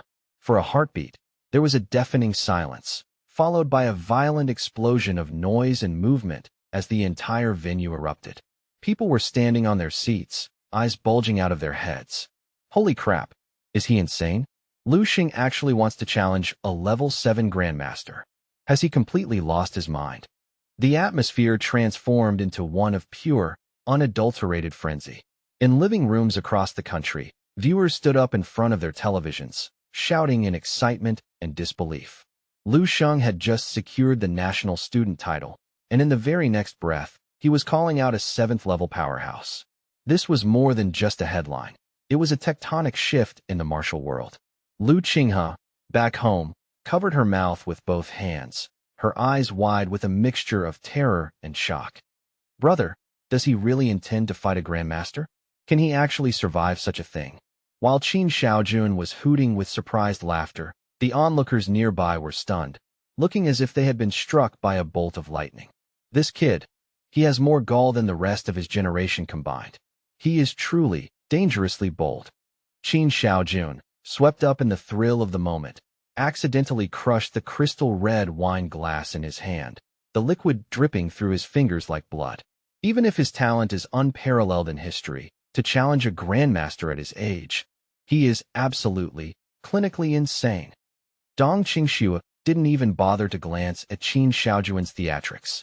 A strange, calculating light flashed in her eyes as she watched the screen. Word by word, I think I can piece together Lu Sheng's strategy. He wants to use a Jidao Grandmaster as a high-pressure stepping stone to force his body and soul through that final, agonizing barrier, catapulting himself into the 7th level of martial mastery. Lian Jibei, who had been simmering with rage in the stands, could no longer contain his fury. He blurred into a streak of motion, flying through the air and landing heavily on the martial arts stage. Brat, if a death wish is what you truly desire, then I shall be the one to grant it to you. Dong Qingxue kept her eyes glued to the screen, realizing that if he succeeded, he would be the only martial artist in the history of the country to reach level 7 before the age of 20. Meanwhile, on stage, Lian Jibei spoke with a boastful, menacing sneer. We are the real deal when it comes to the power of grandmasters. Boy, you are playing with fire. But do not say I didn't warn you, Lian Jibei continued, his voice dripping with malice. On this stage, punches and kicks have no mercy. If you happen to be crushed into a pulp by my hands, you have no one to blame but your own arrogance. Facing these cold, threatening words, Lu Sheng simply stood there with his hands casually tucked into his pockets, his expression one of calm, unwavering confidence. Life and death on the stage are predetermined by our own strength. Grandmaster Lian, please, do not hold back. I have been mentally prepared for this moment for a very long time. Back in the university section, one of the vice principals blurted out in a panic. There is no logical reason for Lu Sheng to take this risk. He already humiliated the Jidao Gym by defeating their students. Lian Jibei is famously narrow-minded and vindictive. Lu Sheng is essentially walking into a death trap. Zhao Kantai, however, maintained a different perspective. He is seeking the ultimate pressure. He knows that none of us on the faculty would ever truly try to kill him during a sparring session, so he cannot get the breakthrough he needs from us. Lian Jibei, however, will show no mercy. That is the only way Lu Sheng can feel the genuine threat of death required to evolve. Despite his logical analysis, Zhao Kangtai felt an inexplicable shiver as he looked at Lu Sheng. The youth's aura was becoming something strange, something indescribably heavy. In Zhao Kangtai's memory, Lu Sheng was always a man of absolute composure, someone who wouldn't show a ripple of emotion even if the world were ending. But right now, Lu Sheng's expression seemed almost too performative in its arrogance. It felt like a mask.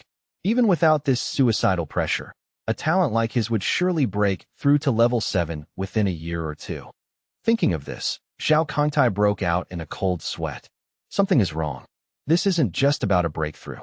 Zhong Jinghua, standing near the edge of the stage, also sensed the shifting winds.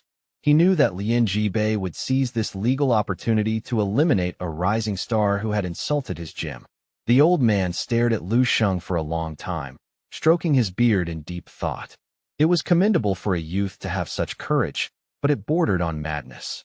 Since he is so determined, let us see where this path leads, the old man whispered to the two grandmasters flanking him. During the upcoming bout, stay on high alert. Do not allow Lu Sheng to suffer a fatal or permanent injury. We must be ready to intervene at a millisecond's notice. This boy is a national treasure, a rarity among rarities. One of the experts replied firmly. Do not worry. The faculty of 7th Capital University will guard him with their lives. We will not stand by and watch him be destroyed. Meanwhile, Lian Jibei's eyes were locked onto Lu Sheng like a hawk. No matter how gifted he is still just a level 6 brat. I have been a grandmaster for 2 decades. I will use my special ability to end this insolent bastard with a single strike. Lian Jibei's heart hammered against his ribs, fueled by a dark, vengeful anticipation. He could already imagine the satisfying crunch of Lu Sheng's bones. Zhong Jinghua raised his hand, his voice heavy with the gravity of the moment. If both parties are fully aware of the risks and wish to proceed, then I shall not stand in your way. The two of you may commence your match at your own discretion. Exercise restraint where possible, and know when to stop. Upon hearing these words, Lu Sheng let out a long, slow breath of relief. As that breath escaped his lips, his fighting spirit erupted like a volcano, a blazing white-hot desire that made his blood boil instantaneously. Then, all traces of emotion vanished from his face, leaving behind a terrifying, doll-like mask of calm. He turned to look at Lian Jibei, his eyes taking on a predatory, unsettling glint. The look of a master hunter watching a prize animal wander into a trap he had meticulously prepared. Finally, it begins. I have endured this farce for far too long. All that talk about pressure and breakthroughs was nothing but a convenient lie. My only desire, the purest intent in my heart, is to kill you, Lian Jibei. The Grandmaster sneered, stepping forward as a wave of oppressive power rolled off him. Are you ready, boy? Are you truly prepared to feel the crushing weight of a Grandmaster's wrath? Lu Sheng didn't seem to register the suffocating aura or the overt killing intent pouring off Lian Jibei. He remained as serene and pleasant as a spring breeze, a small, polite smile gracing his lips as he posed a question in return. I am quite ready, thank you. But may I ask, is Grandmaster Lian truly prepared for what comes next? Lian Jibei slowly rotated his shoulders, his muscles rippling beneath his skin like coiled serpents, while his gaze sharpened into a pair of lethal obsidian knives. Of course I am ready, boy, he spat, his voice trembling with a dark, suppressed fury. In fact, I have waited far too long to put an end to your insolence. Before the final syllable could even leave the Grandmaster's lips, Lu Sheng responded with a voice as soft and chilling as a winter breeze. That is good to hear. In an instant, Lian Jibei unleashed his full-body transformation, his form erupting with a violent torrent of azure astral chi that lashed out at the surroundings like a physical storm. Amidst the swirling vortex of blue energy, Lu Sheng remained eerily stationary, his posture relaxed as he observed the Grandmaster's transformation with a detached, almost clinical gaze. Suddenly, a sound like 1,000 mirrors shattering simultaneously echoed from within Lu Sheng's very marrow. To the naked eye, the space around him seemed to buckle. A colossal, invisible gravitational force field erupted from his center, distorting the atmosphere into a shimmering heat haze. A terrifying aura, akin to a primordial volcano finally reaching its cataclysmic breaking point, lanced straight into the firmament. Endless radiance and searing, celestial heat poured from his back like a divine cloak as Lu Sheng lunged forward with explosive speed.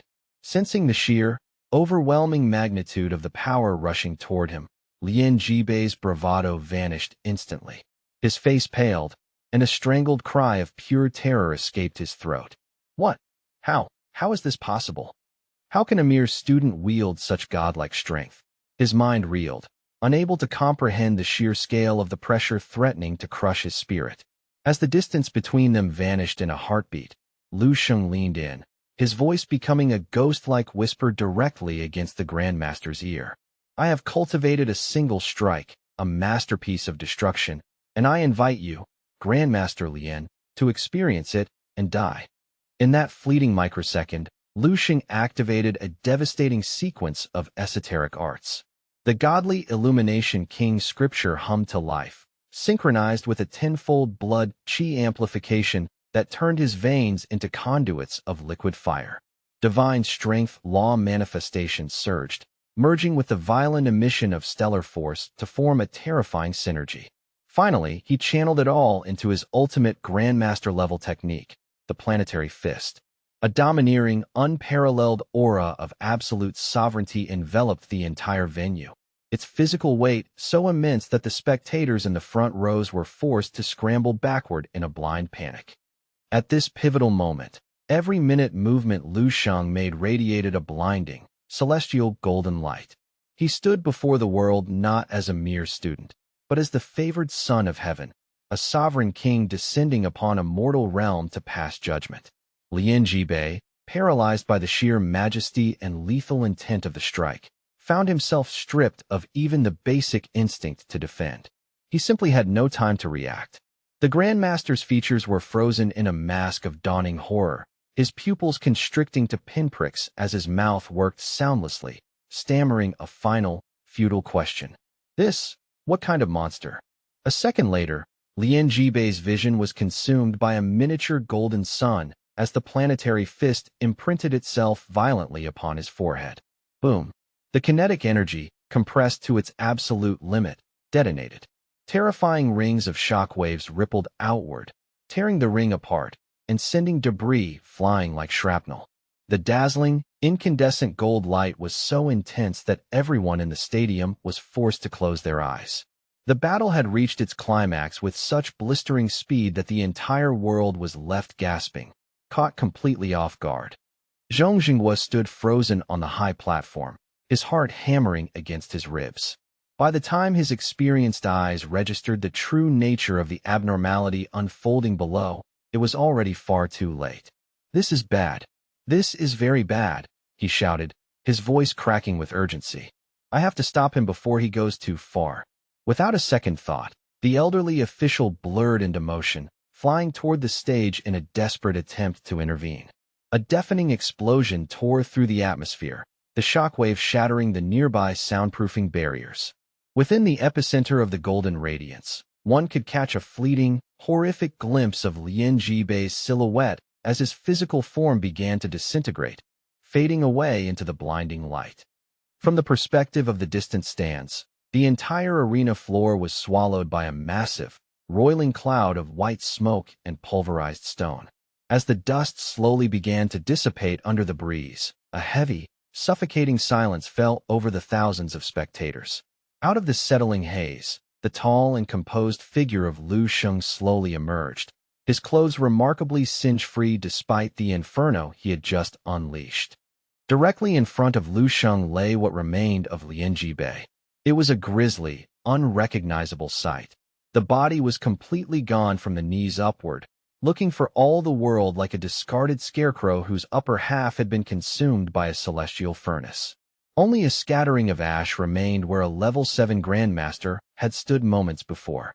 Zhong Jinghua arrived a second too late, his boots hitting the cracked stone just in time to witness the gruesome aftermath. The old man stared at the remnants of the Grandmaster, his breath hitching in his throat as he struggled to process the impossibility of the scene. "Lu Sheng, what have you done?" Sensing the elder's presence, Lu Sheng turned his head slightly, asking with a tone of genuine, chilling curiosity, "What is the matter, Great Grandmaster?" Lu Sheng's eyes flashed with a lingering, predatory light. The young man gritted his teeth, his muscles still humming with the afterglow of his transformation. "Great Grandmaster Zhong, do you also wish to step into the ring and trade blows with me?" An unprecedented, suffocating fighting spirit erupted from Lu Sheng's body, far more intense than before. Zhong Jinghua's expression stiffened, his mind going momentarily blank as he faced the youth. This boy had just executed a level 7 Grandmaster with a single blow, and now he was brazenly challenging a level 8 Great Grandmaster. For the first time in decades, Zhong Jinghua felt truly dazed. The surrounding crowd was paralyzed by a collective sense of profound shock. The high-ranking Grandmasters of the Martial Artist Association were lost in a fog of confusion, unable to reconcile the boy's age with his lethality. At the same time, the students from 7th Capital University watched from afar, their faces pale. Zhao Kongtai, the vice principal, gripped the railing so hard the metal groaned, his voice a mere mutter as he spoke to himself. "Lian Jibei is dead. He's actually gone."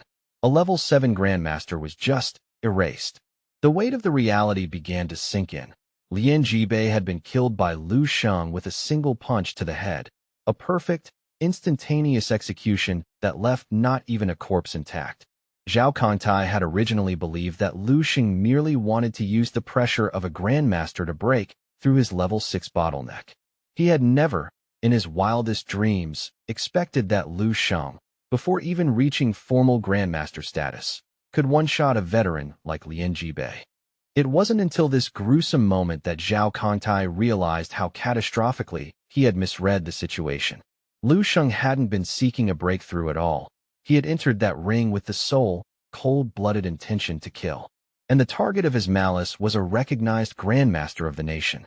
The most bewildered participants were the disciples of the Jidao martial arts gym, who had been cheering for their master only moments ago. The onlookers were dumbfounded, their minds refusing to believe what their eyes were seeing. Is he really only level 6? Someone whispered. At that moment, the way everyone looked at Lu Sheng changed forever. He was no longer a prodigy, but a spectral deity of war. Suddenly, Zhao Kongtai slammed his hand onto the table and bolted upright, his eyes wide behind his glasses. I understand now. I finally see the bigger picture. Cold sweat began to pour down the vice principal's face like rain as the horrific realization took root in his mind. Lu Sheng never intended to stop at a grandmaster, Zhao Kongtai whispered, his voice trembling. His true target is to go up against a martial saint. Lu Sheng turned his gaze toward the faculty section, his eyes meeting Zhao Kongtai's panicked stare. A faint, knowing light flickered in his pupils. Vice Principal Zhao, it looks like you've finally managed to piece the puzzle together, haven't you? To put it simply, this is the physical manifestation of my martial idealism. My conviction, in a nutshell. Witnessing firsthand how this young tiger had effectively one-shot Lian Jibei, Zhong Xinghua began to mentally rewind every move Lu Sheng had made today.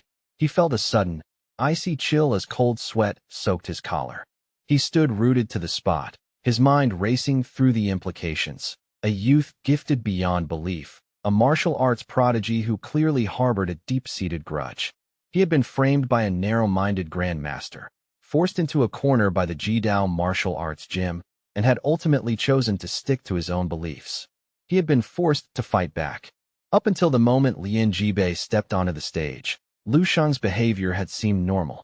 But when viewed through the lens of this result, Zhong Xinghua could smell a massive conspiracy brewing beneath the surface. Looking at the broader tactical picture, Lian Jibei had been nothing more than prey that Lu Sheng had been stalking from the very start. The Grandmaster had walked, slowly but surely, into a lethal trap meticulously laid by the boy. No one had seen it coming, and Lian Jibei likely didn't even understand why he was dying as his life was extinguished. What did this imply?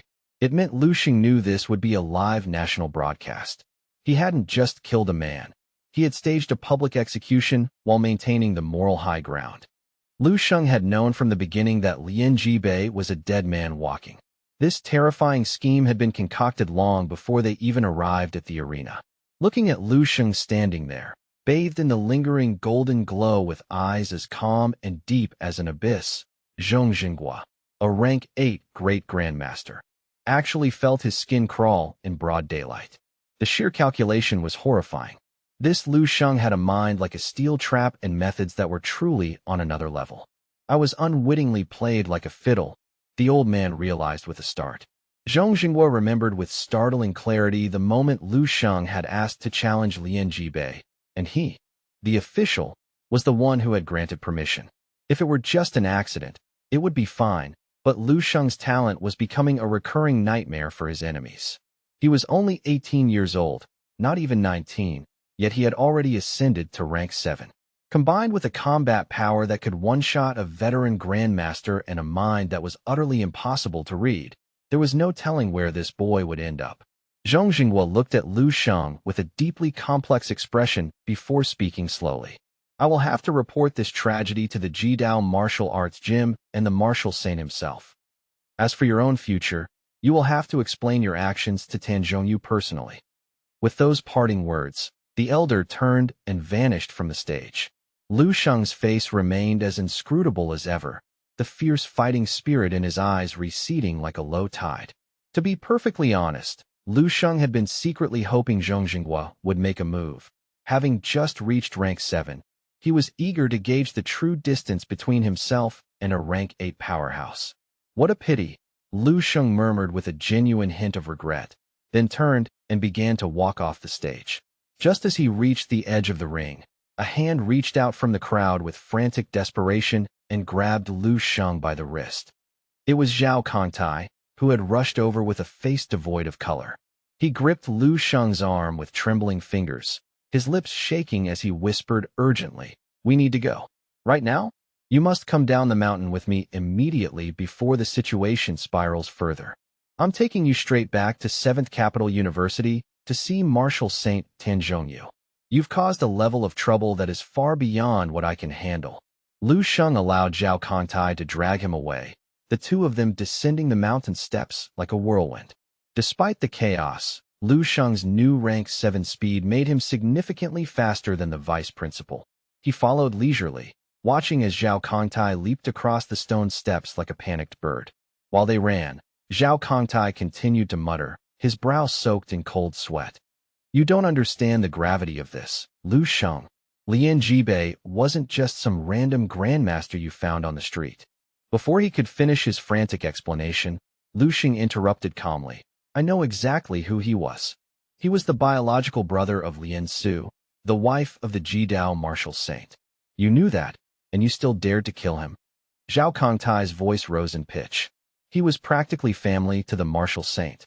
Killing him is the equivalent of slapping the Jidao Marshal Saint across the face in front of the whole world. In this entire country, only Marshal Saint Tanzhongyu has even a prayer of protecting you now. Lu Sheng slowly shook his head, his pace steady. "I appreciate the concern, Vice Principal Zhao, but I truly don't need that kind of protection." Zhao Kongtai skidded to a halt, looking at him as if he had grown a second head. "Are you truly insane?" Zhao Kongtai glared at the youth, questioning him with rising heat. "Do you realize the reach of the Lian family? Even if you aren't afraid for your own life, what about your parents? Your sister? Your friends? Do you want them to pay for your impulse?" Lu Sheng's eyes remained disturbingly calm. "I have already figured out a solution for that." Zhao Kongtai stared blankly at Lu Sheng, his words dying in his throat. Only now did he realize that the decision to eliminate Lian Jibei hadn't been an impulse. It was a premeditated tactical strike. The sheer confidence Lu Sheng displayed was enough to leave the vice principal speechless and riddled with worry. "Lu Sheng, you are still so young. There are lines you cannot cross on a whim without suffering a lifetime of regret," he urged. "Hurry. If we don't vanish before the Lian family receives the formal news, it will be too late for everyone." Lu Sheng's eyes flashed with a sudden, sharp light. "You are right. It will indeed be too late if we wait for the Lian family to mobilize. That is exactly why, Vice Principal, I cannot go back to the university with you right now." Zhao Kongtai paused, a look of dawning horror crossing his face as he realized what Lu Sheng was implying. "Lu Sheng, you wouldn't, you're not planning to." His expression shifted from shock to a grim, heavy realization. He looked deeply into Lu Sheng's eyes, took a ragged breath, and nodded slowly. "All right, if that is your path, I will wait for you in the capital. Do you require a ride to your next destination?" The young man's response was clipped and cold. "No need." Lu Sheng turned his gaze toward the long, winding stone steps that disappeared into the mountain mist below. With a series of audible clicks, Lu Sheng began to gently roll his joints, the sound of clashing bones echoing in the quiet air. The invisible, heavy presence of a rank 7 grandmaster began to unfurl around him. He stretched his frame like a sleek leopard slowly rising from a nap, every fiber of his being coiled and ready to strike at a moment's notice. Lu Sheng peered toward the distant foot of the mountain, a faint, predatory light dancing in his eyes. A small, confident curve appeared at the corner of his mouth. "Let me see. Let me test the true speed of the Grandmaster realm." In a blur of motion, Lu Sheng shot forward like a released arrow. He zoomed past the teacher behind him in a literal flash of light. Zhao Kongtai could only watch as the boy vanished from sight in less than a second. A massive question mark formed in his mind. Lu Sheng. What realm has he truly reached to possess such speed? Meanwhile, at the Baihe City high-speed train station, Lu Hai and his family were pacing the waiting room with frayed nerves. Zheng Yufin's eyes were swollen and red from crying. She had lost count of how many times she had asked about the schedule. Lu Hai didn't say much, his own hands trembling as he checked his watch. It's only half an hour away, dear. It's the earliest train we could get. Please, try to stay calm. Lu Qinghe sat nearby, her mind a storm of anxiety. The live stream cut off right when Lu Sheng challenged that grandmaster. I have no idea what's happening in that arena right now. Zheng Yufin, consumed by a mother's intuition, was reaching a breaking point. She clutched Lu Hai's sleeve, her voice trembling. Can it go any faster? Isn't there any other way? Oh my God, what if my son gets into trouble with those powerful people? What will we do? Despite his attempts to project strength, Lu Hai was internally terrified, his eyes bloodshot from the stress of the unknown. He pulled Zheng Yufin into a tight hug, trying to comfort her, then turned to Lu Qinghe. Qinghe, please, talk to your mom. Tell her your brother is going to be fine. Lu Qinghe started, her mouth opening, but no words coming out. She couldn't bring herself to lie when she remembered the dark, cryptic message Lu Sheng had sent to her phone only the night before. Lu Qinghe knew the terrifying truth. Her brother had fully intended to kill that grandmaster. He had explicitly told them not to watch the broadcast, but they hadn't listened. She was drowning in confusion. She couldn't fathom why her brother would take such a risk. She only knew that a rank 7 grandmaster was a being of immense power. She remembered when the former governor of the province, also a rank 7, had visited their city. She vividly recalled the sight of the 18 luxury cars following him in a perfect line. The mayor of Baihe City and the president of the Martial Artist Association, Xiao Yuhe, had followed behind him like humble servants. To her, a grandmaster was an apex predator. The image of Lu Sheng saying he wanted to invite the grandmaster to die was burned into her retinas, a vision of a young man with the blood and spirit of a celestial dragon. The television screen in the waiting room remained black and silent. To ordinary citizens like the Lu family, a rank 7 grandmaster was a legendary figure living in the clouds, a titan of industry and war. Yet, her brother had claimed he would kill one. No matter how much of a genius Lu Sheng was, he wasn't officially a grandmaster. Lu Qinghe watched her mother break down into sobs, while her father stared blankly at the floor, his face etched with worry. Desperate to break the tension, she quickly chimed in with words of comfort. Mom, please, don't worry too much. My brother is smarter than anyone we know. As if on cue, her phone suddenly began to vibrate in her pocket. She snatched it out, seeing her brother's name on the screen. The wave of relief was so intense, she almost dropped the device. Oh, it's him. He's calling. Zheng Yufin lunged toward her, her mood swinging from despair to hope in a heartbeat. Is that my son? Is he okay? What did he say? Lu Qinghe answered, listened for a moment, and then turned to her mother with a bright, wide smile. Mom, it's okay. He's perfectly fine. He said the signal on the mountain was terrible, which is why the broadcast cut out so abruptly. Lu Qinghe explained, repeating the lie her brother was feeding her. The whole thing with the grandmaster was just a choreographed special effect the production team set up to boost ratings. He said, Mom, am I really stupid enough to pick a fight with a real grandmaster? Upon hearing those words, Zheng Yufin let out a long, shuddering breath of relief. Oh, so it was all just acting? Thank heavens. However, she still looked a bit skeptical, worried that her daughter might be shielding her from the truth. She snatched the phone away to hear his voice for herself. You little rascal. Do you have any idea how much you scared your parents? You're about to go on stage for your award now. Fine, I won't keep you. Just come home soon so I can see you with my own eyes. Before hanging up, she made sure to add, and remember to apologize to that grandmaster. Even if it was just a show, being that disrespectful isn't good for your character. Hello? Are you still there? Hello? Zheng Yufin called out into the dead air, but the line had already gone silent. Right in the middle of her sentence, Lu Sheng had abruptly disconnected the call. She lowered the phone, her brow furrowed with a mix of maternal suspicion and irritation. What is wrong with that little brat lately? Hanging up on his own mother while she's still talking? Why would he suddenly cut the connection like that?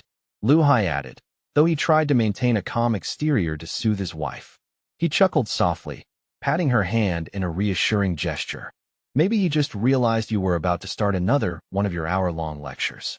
Our son is a champion now. He'll be perfectly fine. Nearby, Lu Qinghe remained silent, but a nagging sense of unease tugged at her heart.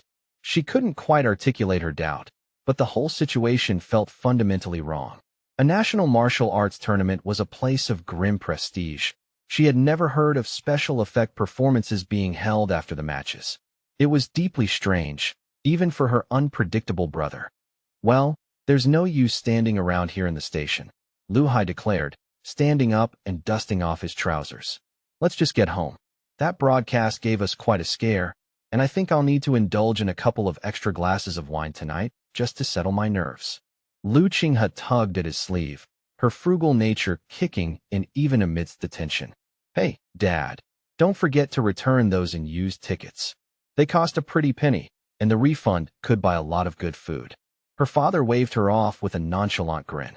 As long as Lu Sheng is safe, losing a bit of ticket money is trivial. At the mention of a feast, Lu Qinghe's eyes lit up. In that case, Dad, I want Peking duck tonight. Fine, fine, let your mother make it for you. However, unbeknownst to them, a shadowy figure dressed in tactical black was lurking in the periphery, secretly monitoring every movement of the Lu family. A middle-aged man with a sharp, angular face and a demeanor as cold as permafrost watched the retreating figures of the Lu family as they exited the station. Once they were out of earshot, he pulled out a secure communicator to report. The targets have begun their journey back. I will continue to maintain shadow surveillance on the residents, he reported in a clipped, professional tone. A gravelly voice responded from the other end. There is no need for excessive politeness or restraint. We've been paid a premium, and we will naturally complete this mission to the highest standard. Remember, we have direct orders from Admiral Yufei himself. Ensure their safety at all costs. The agent nodded. Yes, rest assured. I will carry on. The middle-aged man terminated the call and then quickly tapped through several encrypted data layers on his device. A high-priority notification flashed onto the screen, containing a line of text that made his heart skip a beat. Grandmaster Lian Jibei of the Jidao Martial Arts Gym has been confirmed deceased. The report continued with even more staggering detail. The individual who slew him is Lu Sheng, representing 7th Capital University. Letting out a long, heavy breath, the middle-aged man's stoic expression finally fractured, becoming complex and strained. He lowered his head, staring at the screen in a state of quiet disbelief. To have successfully killed a warrior in the Grandmaster realm while only 19 years old, it was a feat that defied the very laws of martial progression. It is only a matter of 2 days, the voice on the recording had assured him earlier. Just wait for my return. Regardless of what happens next, your reward is guaranteed. If the situation shifts, execute an emergency evacuation immediately. I doubt anyone in this country would dare to intrude upon a high-alert military base. Having put his phone away, Lu Sheng also felt a flicker of secret worry. With the tactical intervention of Vice Principal Zhao Kangtai and the strategic support of Admiral Yufei, his parents should be safe from the immediate fallout. Taking a steadying breath, the young man turned and walked toward the towering glass skyscraper. As he entered the opulent lobby, the echo of Vice Principal Zhao's warning reverberated through Lu Sheng's mind. Do you have any idea who Lian Jibei's younger sister actually is? Are you truly not afraid of the absolute, unrestrained vengeance the Lian family will visit upon you for this? Lu Sheng walked with a measured pace, his mind deep in contemplation.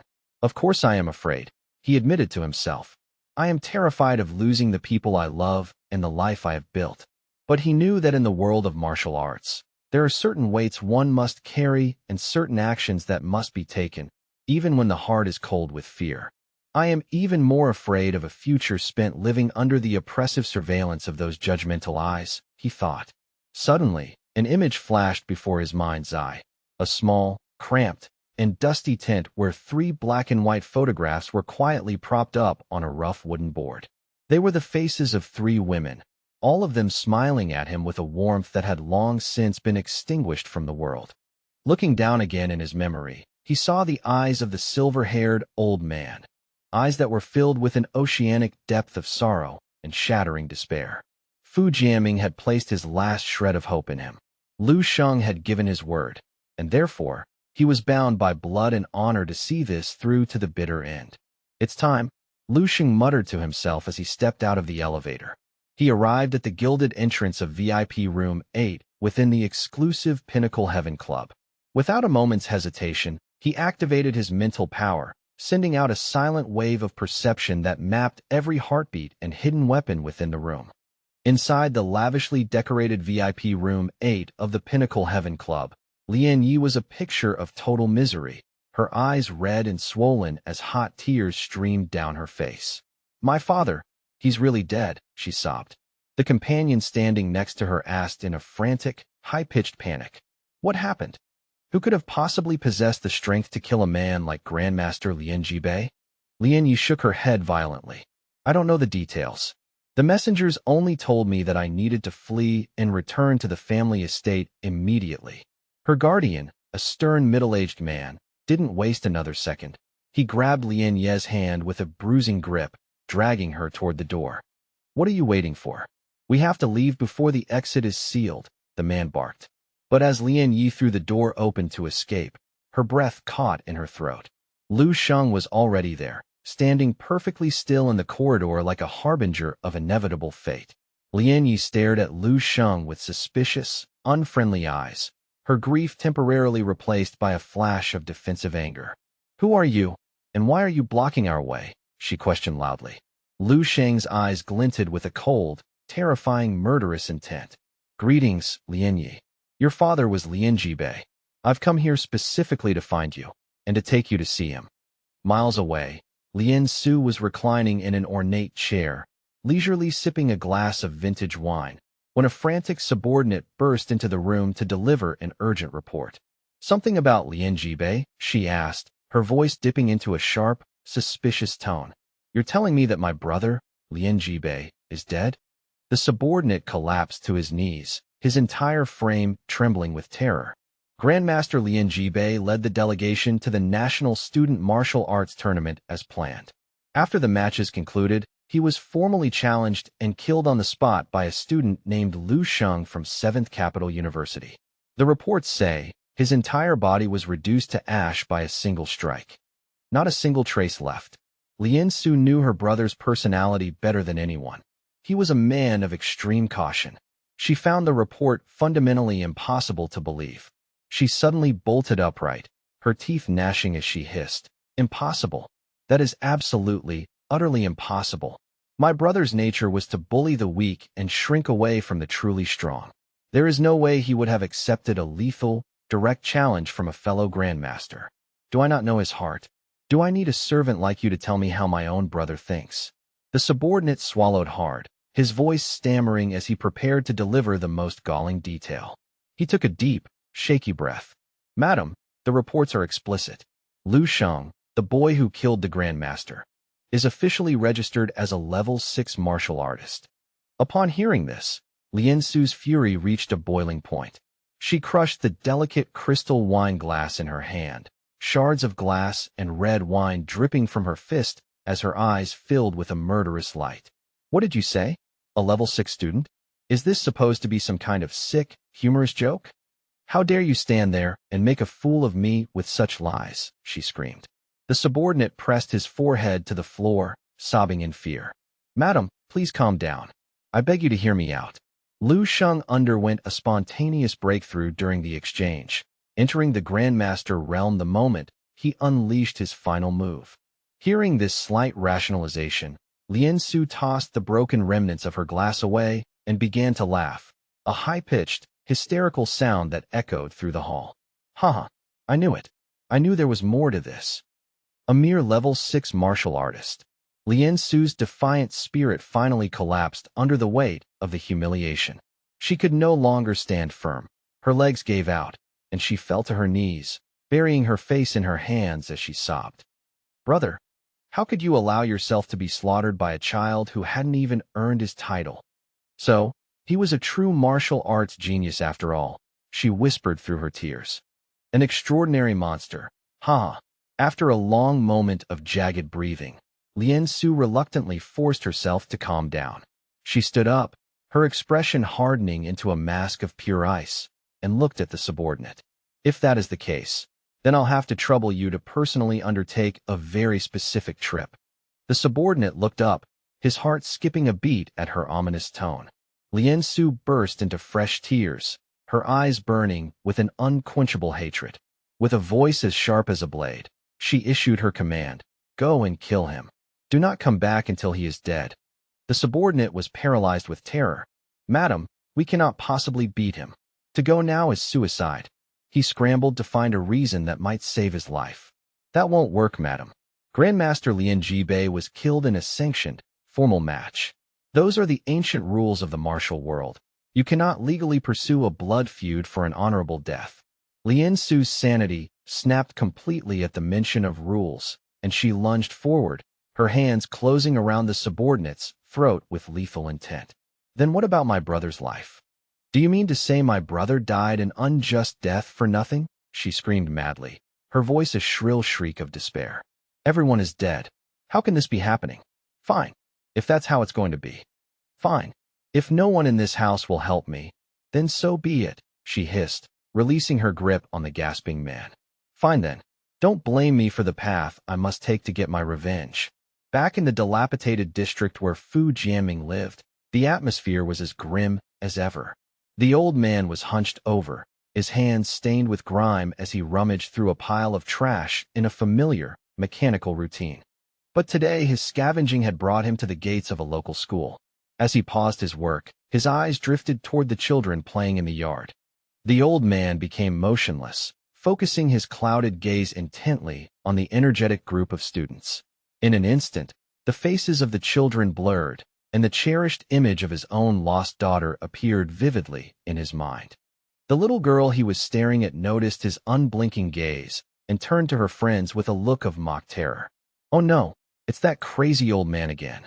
Run quickly before he goes mad and catches us all."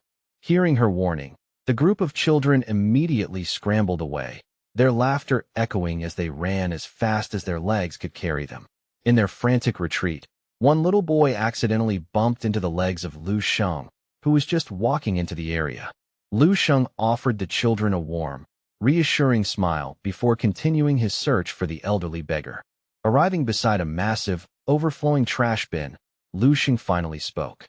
"Fu Jianming," Lu Sheng said in a calm, leisurely tone as he approached the hunched figure. "I've come to settle our account and collect my payment," he stated, his voice steady. He took a heavy black bag from his shoulder and threw it onto the damp ground. "I've brought exactly what you asked of me. Take a look and see if it's right." The beggar old man slowly turned his head to stare at the bag on the pavement. Lu Sheng's voice rang out again, somber and heavy. "It is said that a grandmaster should not have to face a disgraceful end. However, when the sins are this deep, the body shouldn't be handled like common pork at a butcher's shop." With his hands and feet trembling, the old man crawled toward the bag. He sat back on his heels and slowly, bit by bit, began to pull back the heavy zipper. The old man's eyes widened in a look of absolute, soul-shattering shock. Inside the bag rested the severed head of Lien Jibei. The execution had been so swift and recent that the features were still perfectly preserved, the expression of terror forever frozen in time. "I apologize for the methods," Lu Sheng explained with a detached air. "But there was simply no other way to provide the proof you needed. I had to bring Lien Jibei's head here to you personally." After a moment of silence, Lu Sheng reached into his pocket and handed the beggar old man a small, crumpled family photo. "Take this as well." The old man accepted the photo with shaking fingers and stared at the faces of his loved ones. At long last, his daughter's death had been avenged. Fu Jianming pulled the photo to his chest, hugging it tightly as he sobbed. He felt that the favor he owed Lu Sheng was far too vast, a debt so heavy that a broken, old beggar like himself could never hope to repay it. What else could a man with nothing left possibly do for his savior? He threw himself onto the ground, kowtowing repeatedly to thank Lu Sheng as the youth turned to leave. "Thank you. Thank you from the bottom of my soul." Once he was clear of the alley, Lu Sheng pulled out his phone and dialed Vice Principal Zhao Kantai. "The matter has been concluded," he said simply. A grave, deep voice responded from the other end of the line. "Then you need to return to the campus immediately. I have already spoken with the martial saint, Lord Tanzhongyu. He has officially agreed to accept you as his personal disciple and will help you withstand all the subsequent pressure from the Jidao martial arts gym. You only need to. Before Zhao Kangtai could finish his offer, Lu Sheng replied with a firm, resolute tone. Vice Principal, I won't be coming back. On the other end of the line, the Vice Principal was momentarily stunned, his voice rising in surprise. What on earth do you mean by that? Lu Sheng offered no explanation, but instead asked a strangely specific question. Vice Principal, tell me, are you currently sitting in your office? He paused for a beat. I remember that your office has a very large, floor-to-ceiling window that looks out over the entire horizon. Through that window, you can see for a very long distance, Lu Sheng continued. And if you look out right now, you should be able to see it. That thing standing in the distance. Instinctively, Zhao Kangtai turned his chair toward the glass. At the same exact moment, miles away, Lu Sheng also fixed his gaze in the same direction. Despite the physical distance, the eyes of the two men converged on a single point, a massive, sky-piercing hexagonal tower.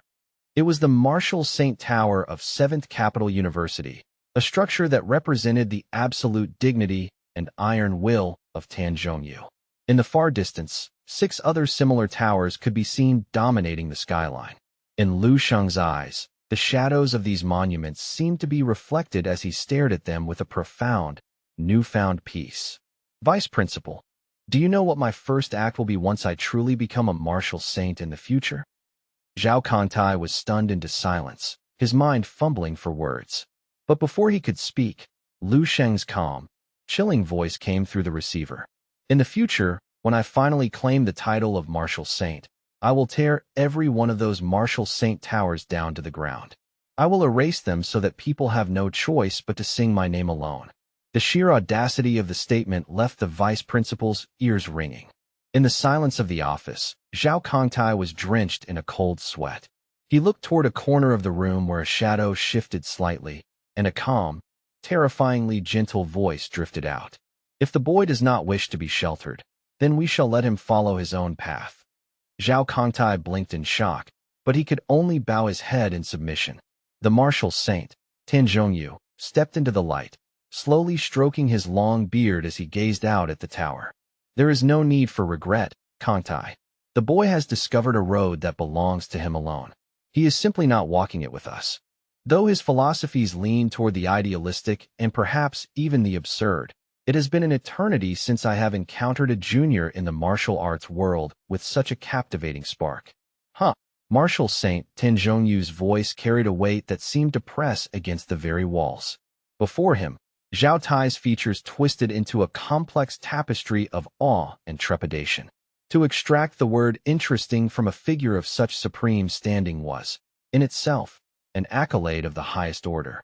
Swallowing his fear, Zhao Tai gritted his teeth, summoned a final reservoir of courage, and pressed his forehead low in a profound bow. Martial Saint, my lord, we must consider that Lu Sheng only drew the ire of the Lien family and the Jidao Martial Arts Hall because of his association with us. You are well aware of Madame Lien Su's volatile and vengeful nature. Having lost the sons of the Lien lineage to Lu Sheng's blade, she is unlikely to remain idle. I fear her grief will manifest as a mindless crusade against Lu Sheng's innocent family. Zhao Tai spoke with a tremor in his voice, knowing he was overstepping his bounds, yet he felt compelled to shield the boy. Martial Saint Tanzhongyu's response was chillingly detached. If Lu Sheng has chosen to walk a path independent of my shadow, then he must have already calculated the gravity of the consequences. He shall bear them in solitude.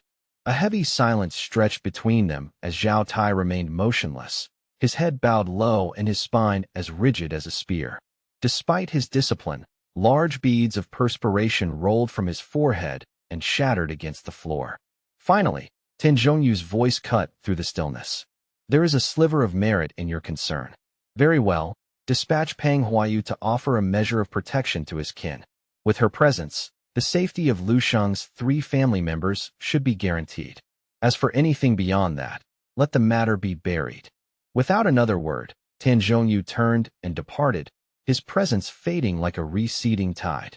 Long after Tanzhongyu had vanished from the hall, Zhao Tai remained in his deep bow, a silent sentinel in the gloom. His mind was a whirlwind of concern as he whispered a private plea to the empty air. Go and tear down the Martial Saint Tower, if you must, Lu Sheng. This meager protection is the only shield I can provide you against the coming storm. Lu Sheng ended the call with a click that sounded deafening in the quiet night. He stood motionless, his gaze fixed upward at the towering silhouette of the Martial Saint Tower, his voice barely a murmur. One must traverse the entire path to truly know if they can reach the horizon. Under the tutelage of a martial saint, I would be destined to become nothing more than a second-best reflection. My ambition is not to follow, but to surpass, to grasp a level of absolute strength so overwhelming it can sweep away all opposition in its wake. Only through such peerless power can I hope to stand as a bulwark against the encroaching tide of that great, impending calamity. That is the singular, narrow path to truly achieving total dominion and conquering the entire world. Deep into the stillness of that night at the private villa, Madame Lien Su stood like a specter, her gaze fixed upon the shimmering, distant lights of the sprawling city below. Draped in a revealing, gossamer thin slip dress that accentuated her dangerously alluring figure, she seemed lost in a dark trance. Her eyes were glazed, staring into the void of the horizon, when a sudden, low voice vibrated from the shadows directly behind her. So, it is true then. You have finally unleashed the beast, Zhuang Kuei. The words shattered Lien Su's pensive trance, snapping her focus back to the grim reality of the present. She pivoted to face the intruder, her lips curling into a frigid, mocking sneer. That savage animal murdered two of our Lien family's own. Lien Jibei may have been nothing more than a mediocre grandmaster, but Lien Yi was different. He was the most promising seed our family possessed, the hope of our future, and now he is gone. Lien Su's brow furrowed in a mask of agony as she screamed with a sudden, feral intensity. The figure in the shadows remained unmoved, his voice dripping with nonchalance. Lien Yi had several illegitimate children scattered about. Surely you were more aware of that than I. Lien Su's beautiful features contorted into a mask of pure, unadulterated rage as she lunged toward the silhouette. And why did you not simply die alongside them? Someone is clearly intent on erasing the Lien name from existence. Why should I not permit Zhuang Kuei to hunt him down and tear him apart? She raved like a woman possessed, her voice cracking. One was my blood brother. The other might not have been perfect, but he was my nephew. I am just a woman seeking a modicum of justice. All I can see when I close my eyes is how they both died. Mutilated, left without even their heads. I am not placing the blame on your shoulders. The man's voice softened instantly, shifting to a tone of patronizing comfort, as if he were soothing a wounded animal. However, while Zhuang Kuei's raw power is formidable, he remains fundamentally flawed. There is a distinct possibility that he will not return from this hunt alive. Lien Su recoiled, her breath catching in her throat as a frown deepened on her face. Is that young monster truly so powerful that even Zhuang Kuei might fail? The man let out a soft, melodic chuckle that held no warmth. He is a prize that Tenjongyu holds in the highest regard. The martial saint will naturally have positioned guardians in his shadow. Any operative from the Bright Jade Hall would be a significant obstacle, and Zhuang Kuei is simply not qualified to cross blades with the elites who ended Lien Jibei and Lien Yi. Terrified, Lien Su rushed forward, throwing her arms around the man in a desperate embrace. Then you must send you. His standing and lethal efficiency are far superior to that of a brute like Zhuang Kuei. The man's hands found Lien Su's slender waist, drawing her closer as he whispered reassuringly. There is no need for such drastic measures.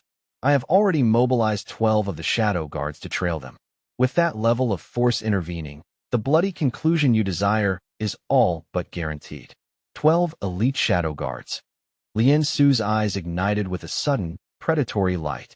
The tension left her body in a long, shaky exhale, and a slow, dark smile began to spread across her face.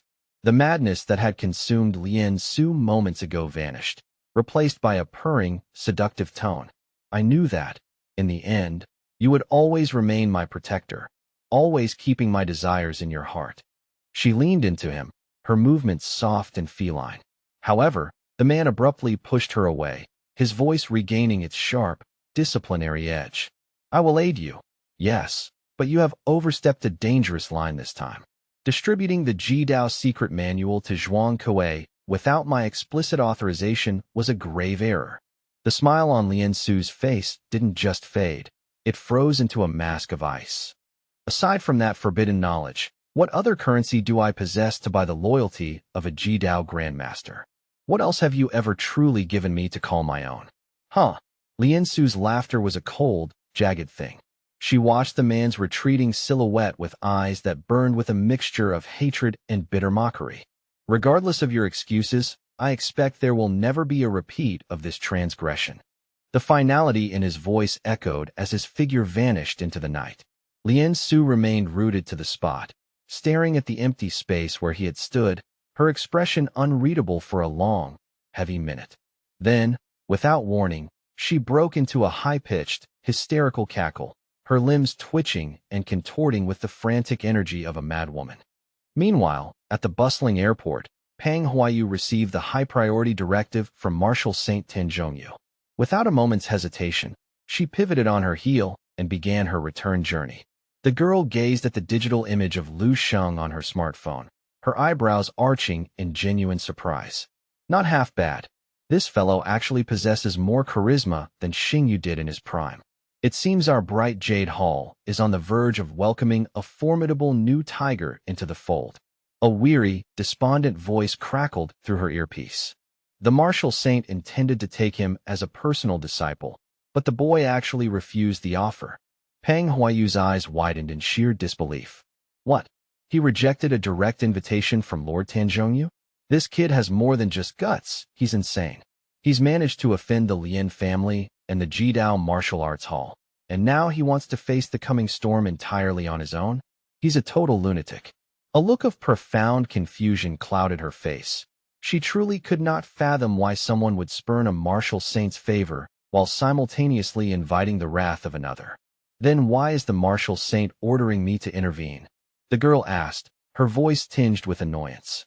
The voice in the earpiece sighed. Our Lord is exceptionally benevolent.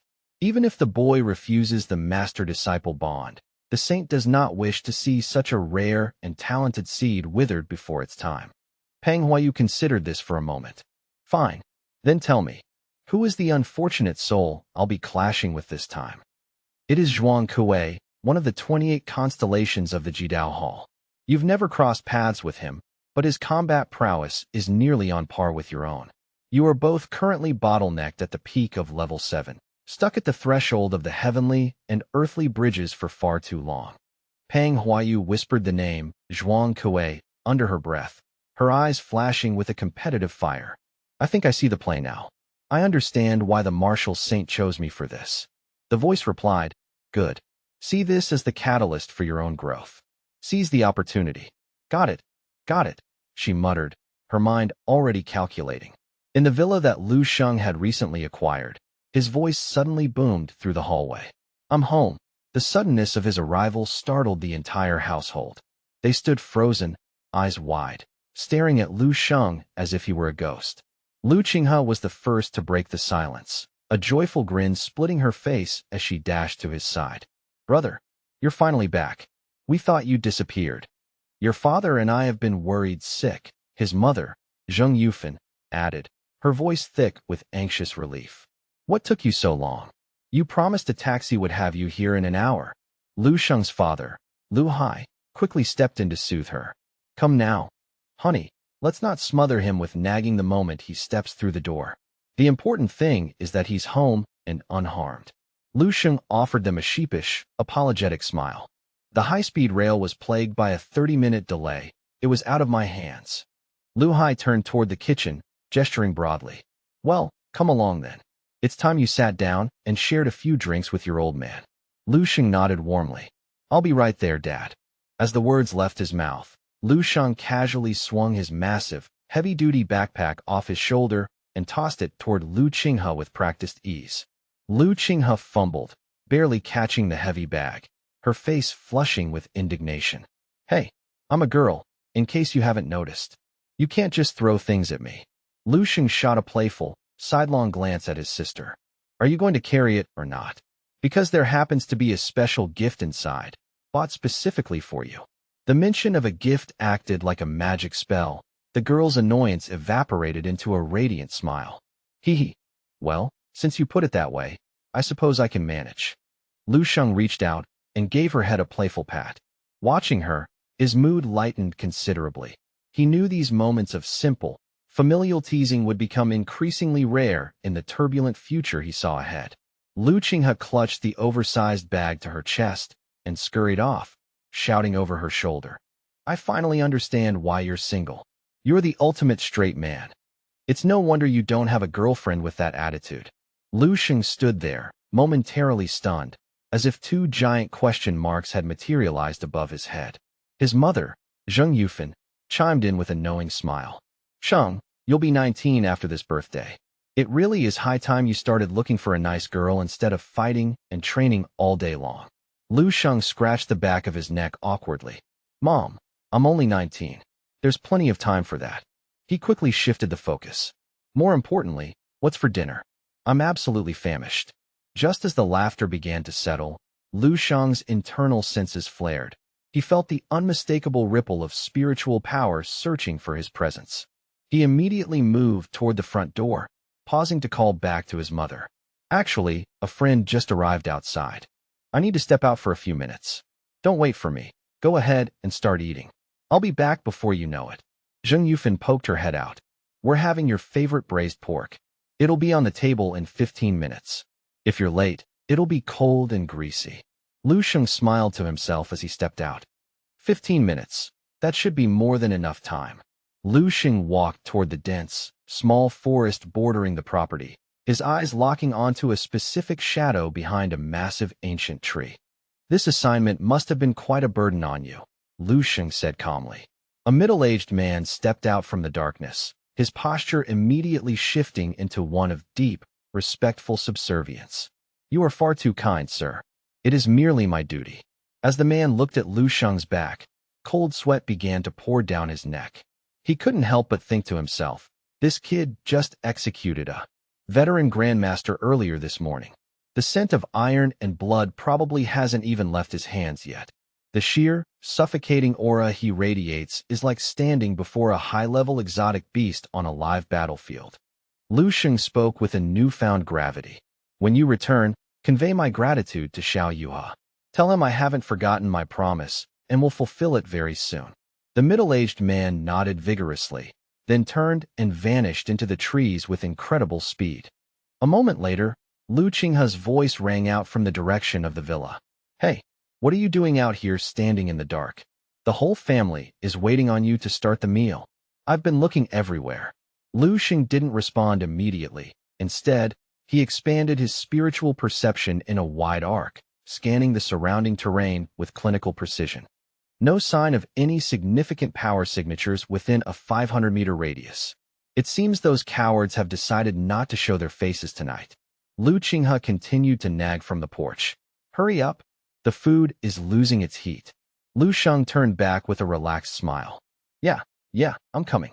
Don't eat all the pork. A week passed. In a quiet, upscale cafe, Pang Huayu sat by a large window, sipping a latte while maintaining a constant, subtle watch on the residential gates across the street. She spoke softly into her earpiece. What is the deal with this Zhuang Kuei? I've been staked out here for 7 days, and there's still no sign of him. Am I just here to decorate the furniture? The voice in her ear replied, maintain your patience. Perhaps he encountered an unforeseen delay on his journey. The voice in the earpiece sounded increasingly uncertain. It is peculiar, though. Based on his trajectory, he should have arrived 4 or 5 days ago. Surely even half-step rank 8 masters don't have such a poor sense of punctuality. Pang Huayu rolled her eyes, her irritation palpable. Forget it. If he doesn't show his face soon, I'm going to end up breaking through the heavenly bridges and becoming a grandmaster right here in this cafe. When I finally see him, I'll end this in a single move just out of spite. As she spoke, a man with a sharp, disciplined gait exited the cafe. He approached a black sedan idling at the curb, leaning down to speak to the passenger in the back. Sir, Pang Huayu, the 13th rank of the Bright Jade Hall, is currently inside the establishment. Should we initiate a diversion to neutralize her? The man asked. A low, resonant voice responded from the darkness of the car. There is no need. A cold, meaningful smile played on the speaker's lips. A week ago, she might have been a threat. Now, she is irrelevant. The subordinate climbed into the driver's seat, his movements filled with a new level of profound reverence. My humblest congratulations, sir, on finally shattering the bottleneck and ascending to the Grandmaster realm. The newly minted Grandmaster gave a curt nod. Proceed to Lu Sheng's residence immediately. Understood. The driver slammed his foot on the accelerator, and the car roared away from the curb. At that same moment, inside his room, Lu Sheng was deep in a meditative trance, his spiritual net spread wide. He felt the incoming presence instantly. You certainly took your time getting here. Lu Sheng's eyes snapped open as he sensed the shifting atmospheric pressure. This aura, it's a Grandmaster. Back at the cafe, Pang Huayu had just raised her cup for another sip when she felt a violent tremor in the local energy field emanating from the passing car. She bolted upright, her chair screeching against the floor. It's him. That's Zhuang Kuei. A blur of dark, silent figures from the Jidao martial arts hall suddenly appeared, trailing the speeding car like a pack of wolves. The gravity of the situation hit Pang Huayu like a physical blow, her face turning grim as cold sweat beaded on her brow. Damn it, she hissed, watching the figures flicker past. She spoke urgently into her earpiece. There are Jidao shadow operatives involved now. This has spiraled out of control. She gripped the hilt of her sword and vaulted over the cafe's railing in pursuit, the voice in her ear becoming deathly serious. Those shadow operatives have been biologically and martially enhanced by the Jidao martial saint himself using forbidden techniques. They are at the peak of rank 7, not yet masters, but something far more dangerous in a group. She had only covered a block when the earpiece crackled again. Be careful. The martial saint personally designed their battle formations. There's no telling how many have been deployed. Pang Huayu shook her head as she sprinted. It's more than one, that's for sure. Jidao shadow operatives never hunt in groups of less than 6. That's the minimum for their killing formation. Then move. If they reach him first, it's over. Pang Huayu pushed her speed to the limit. I'm already moving. A second later, she launched herself into the air, her figure soaring like a predatory bird. She closed the distance and lashed out with her blade, the steel whistling as it cut through the air to strike down the nearest shadow. Suddenly, a wave of electromagnetic interference caused her earpiece to screech. The connection glitched violently before cutting out entirely, leaving Pang Huayu with nothing but a hollow, rhythmic beeping. By the time the signal hissed back to life, Pang Huayu found herself dangerously encircled by the shadow operatives. The voice in her ear was frantic. What? They've deployed 2 separate squads of shadow operatives. Meanwhile, the sedan had arrived at the gates of Lu Sheng's villa, the tires screaming as it came to a halt. Zhuang Kuei pushed the car door open and stepped out, his presence causing the very air to vibrate. A faint, ethereal light circulated across his sharp, predatory features as he stared at the house with a look of cold, murderous intent. Pang Huayu had successfully neutralized the pair of shadow operatives, her feet barely touching the pavement as she sprinted toward the villa at an incredible velocity. Suddenly, she skidded to a violent halt as if colliding with an invisible wall of leaden air. She stood rooted to the spot, her muscles locked in an icy paralysis while her gaze drifted toward the distant horizon. A primal, visceral sense of wrongness washed over her, sending her into a cold, breathless panic. Zhuang Kuei, something is fundamentally wrong here, she whispered, her voice trembling. The anxious, distorted voice of her handler crackled through the earpiece, demanding an immediate update. Pang Huayu, report. What is happening out there? What have you sensed? Pang Huayu remained motionless, her wide eyes reflecting a mixture of profound shock and genuine horror as she stared into the abyss of the night. After a long, agonizing silence, she drew a jagged breath and forced the words out with terrifying clarity. Word for word, hear me now? Zhuang Kuei, the Tongqi star of the Jidao Martial Arts Hall, has successfully shattered his bottlenecks and ascended. He has broken through into the rank 8 Grandmaster realm. Zhuang Kuei stood in the center of the street, meticulously straightening the lapels of his clothes, his internal state reaching a level of serene, predatory joy he had never before experienced. A smug, self-satisfied murmur escaped his lips as he savored the moment. I have served as one of the 28 Tongchi stars under the martial saint for 2 decades. For 20 long years, I was a prisoner of the peak rank 7, unable to bridge the gap between heaven and earth to reach the status of a true grandmaster. I have spent a lifetime yearning for this specific revelation, and at long last, the gates have swung wide for me. Zhuang Kuei clasped his hands together in a ritualistic gesture, his eyes burning with a fierce, unnatural intensity as he began to intone a low, guttural chant that vibrated in his chest. Inside his body, his lifeblood and latent energy began to undergo a violent metamorphosis, condensing into a singular, glowing core of pure power. 2 shimmering, invisible bridges manifested within his soul, finally connecting the celestial heavens to the primordial earth in a perfect circuit of energy. With every measured breath, Zhuang Kuei could feel the torrent of his blood and raw strength expanding exponentially, a seemingly bottomless reservoir of power. The formidable will of a martial grandmaster saturated every fiber of his being, granting him a transcendent perspective that made him feel as though he were looking down upon the world from the clouds, observing mere mortals like the deities of ancient myths. "So, this is the majesty of the Grandmaster realm," he whispered. Zhuang Kuei lifted his hand, watching as the artificial glow of a street lamp filtered through the gaps between his fingers. He slowly curled his hand into a tight fist, as if physically crushing the light itself. What an exquisite, intoxicating sensation.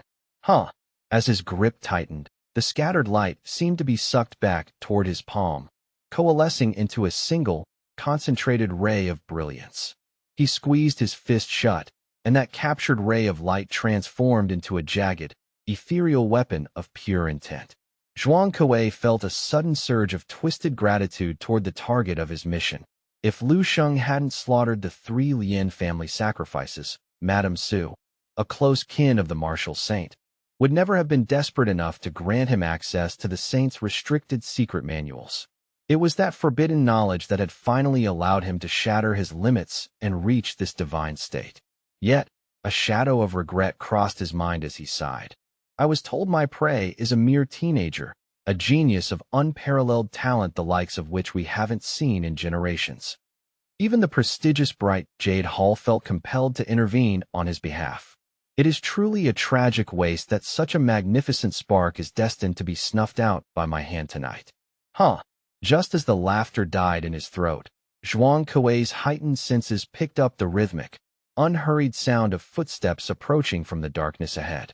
He lifted his gaze to find a tall, slender silhouette emerging slowly from the gloom. It was a handsome teenager, his features set in an unnerving mask of absolute tranquility. When the boy noticed Zhuang Kuei, his eyes flickered with a faint, curious light before he spoke in a tone that was almost dismissive. "Did the Lien family send you here to die, or are you just passing through?" Zhuang Kuei stared at Lu Sheng, momentarily taken aback by the boy's sheer audacity. The little genius actually has the gall to show his face. He chuckled darkly before turning to the shadows behind him to issue orders to his subordinates. "The rest of you, proceed to his residence immediately. I want the heads of every member of his family." Madame Su made it very clear that she wishes to see their severed heads as a final consolation. A series of raspy, affirmative voices responded from the dark, and several spectral figures melted into the night, sweeping past Lu Sheng toward the villa while Lu Sheng himself began to move in a tactical direction. Zhuang Kuei shifted his predatory focus back to the teenager standing before him. With a slight twitch of his frame, his body blurred into a streak of motion, and in the space between heartbeats, he had reappeared dozens of meters away, closing the gap instantly. "Look at me, boy. Your executioner is right here." Zhuang Kuei's form lunged through the space where Lu Sheng stood, but the boy's body simply dissolved like a shattered bubble, leaving Zhuang Kuei grasping at empty air. A look of genuine bewilderment crossed the Grandmaster's face as he spun around, unable to locate even a trace of Lu Sheng's shadow in the immediate vicinity. Confusion clouded his mind as he wondered, Did the little rat actually manage to flee so quickly? In the very next instant, Lu Sheng materialized like a ghost in front of a shadow operative who was attempting to flank him. The operative, a middle-aged man in a nondescript gray suit with a forgettable face, froze as Lu Sheng appeared beside him. Lu Sheng raised a hand toward the man's throat with a movement so casual and fluid it looked like he was merely plucking a withered leaf from a branch. It was only when Lu Sheng's fingers actually brushed against his skin that the gray-clad man's eyes bulged in a paroxysm of extreme horror. It wasn't that the operative's reflexes were lacking. It was simply that Lu Sheng's speed had transcended the man's ability to perceive motion. The boy's movement was so impossibly swift that by the time the gray-clad operative's brain could even register a threat, the engagement was already over. Snap! With a sickeningly wet crunch, Lu Sheng shattered the man's neck with a flick of his wrist, then casually discarded the limp body onto the pavement as if it were nothing more than trash. The operative standing closest to the fallen man jumped back in a state of sheer panic, his heart hammering against his ribs. "Wait, he's that weak," Lu Sheng muttered, sounding genuinely disappointed by the lack of resistance. Aside from a respectable amount of blood energy and decent speed, the so-called Grandmaster foundation of these men was as brittle as dry parchment. A single, light application of force was enough to make them crumble. "Is this what passes for a Grandmaster these days?" Lu Sheng asked, shaking his head in quiet regret. As he moved, his figure began to flicker across the battlefield, appearing in multiple locations simultaneously. With every brief manifestation, another corpse was added to the growing pile at his feet.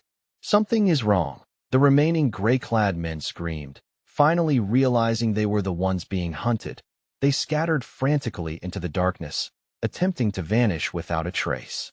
Lu Sheng's brow furrowed for a moment, but he quickly smoothed his expression. He took a single, measured step forward, instantly appearing before the main entrance of his villa where he stood in silent, stoic waiting. Before long, the surrounding darkness began to churn as the gray shadows reappeared one by one, their cold, murderous gazes fixed entirely on Lu Sheng. "Truly impressive," Zhuang Kuei remarked, stepping out from the gloom while gently snapping his fingers, his eyes filled with a new, genuine sense of admiration for the boy who didn't bother to mask his overwhelming power. Zhuang Kuei spoke with surprising gravity. "If we had met under any other circumstances, I believe I might have actually sought out your friendship." Lu Sheng shook his head slowly, his voice devoid of emotion as he replied, "That would have been an impossibility." He shifted his elbow slightly, and an invisible, titanic wave of mental force erupted from his body, wrapping around the entire building behind him like an impenetrable, shimmering aegis. The very light reflecting off the villa became warped and distorted by the sheer density of his psychic shield. Lu Sheng looked Zhuang Kuei in the eye and said calmly, "I make it a point never to befriend the dead." Zhuang Kuei's eyes ignited with a sudden, dangerous spark of fury. The corners of his mouth twitched into a dark, mocking grin. He found it almost amusing that a mere child could possess such staggering levels of arrogance. "You are nothing more than a freshly ascended minor talent," Zhuang Kuei roared, his voice booming through the night, "while I stand before you as a true rank 8 Grandmaster."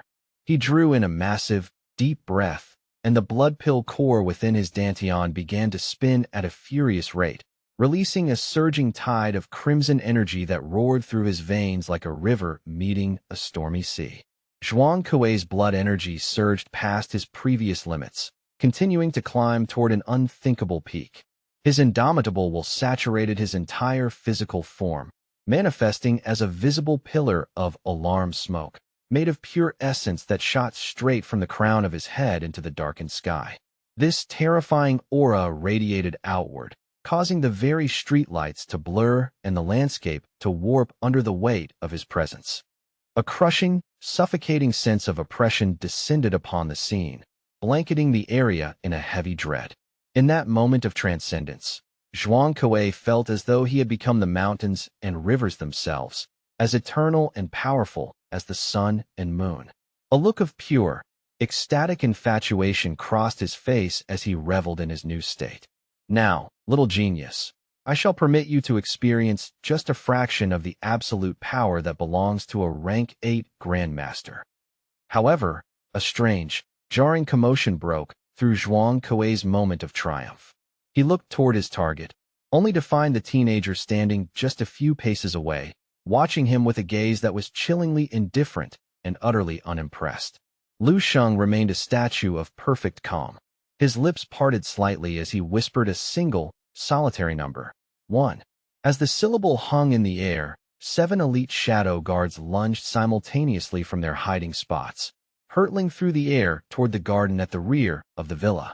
Their blurred forms streaked past Lu Sheng, leaping high into the air with lethal intent, but then their bodies suddenly jerked and came to a complete, unnatural standstill mid-motion. A cold, ethereal light ignited within Lu Sheng's eyes as the internal martial compass of his soul began to rotate. The invisible pointer snapped into place, and the martial god state was quietly activated, flooding the area with his immense consciousness. His titanic mental force saturated the air around the villa, becoming so dense it achieved a semi-material state. This overwhelming control suddenly radiated outward before snapping together into 7 invisible but incredibly solid chains of pure mental energy. These psychic shackles erupted from the space behind Lu Sheng, moving at a velocity that far outstripped the speed of light. The 7 shadow guards were instantly paralyzed, their bodies frozen in midair as if a cosmic pause button had been pressed on their existence. A wave of sheer, incomprehensible terror washed over the guards as they thought in unison, "What is this nightmare? Why has my body ceased to obey me?" A heartbeat later, boom boom. 7 horrific clusters of crimson blood flowers erupted simultaneously in the air behind Lu Sheng. A mist of blood and shredded tissue hung suspended in the atmosphere for a moment, slowly drifting downward before beginning to coalesce into a single, grisly point. Zhuang Kuei took a heavy, staggering step forward, his pupils shrinking to pinpricks as he stared at the scene in total disbelief. "What? How is this even possible? You just slaughtered my remaining elite guards in a single breath." Lu Sheng ignored the outburst, his voice continuing the steady, rhythmic count. 3. In that moment, Lu Sheng stood bathed in the gore of his enemies, looking less like a boy and more like an ancient, primordial demon king. Zhuang Kuei's mind began to fracture under the weight of the impossible. "What in the hell are you?" His ingrained martial Dao instincts finally screamed at him to act, forcing him into a state of desperate sobriety. His blood and essence began to circulate at a lethal speed, erupting into an indescribable, cataclysmic aura that felt like a localized landslide or the birth of a small nuclear device. Zhuang Kuei took a sharp, gasping breath, his eyes flashing with the brilliance of diamonds as he spat out his defiance. "Huh, you can't scare me. I am not like those pathetic underlings. I am a rank 8 Grandmaster." But before he could even finish his boast, his nuclear-level aura was violently shattered by a force that was infinitely more terrifying, colder, sharper, and more concentrated than anything he had ever imagined. His eyes rolled back until only the whites were visible, and sweat began to pour down his face like a sudden, torrential rainstorm. Before he could even register the motion, Lu Sheng had closed the distance, his hand reaching out to seize Zhuang Kuei firmly by the collar. Lu Sheng stood there, his eyes twin pools of freezing darkness surrounded by a swirling mist of cold essence, as he uttered the next number, 4. He then spoke the final digit of his countdown, his gaze remaining as tranquil and undisturbed as the surface of a deep, frozen lake.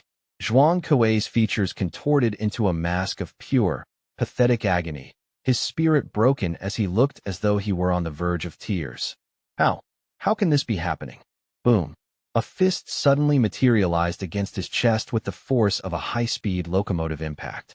In that moment of contact, time seemed to stretch and dilate into the agonizing slow motion of a cinematic tragedy.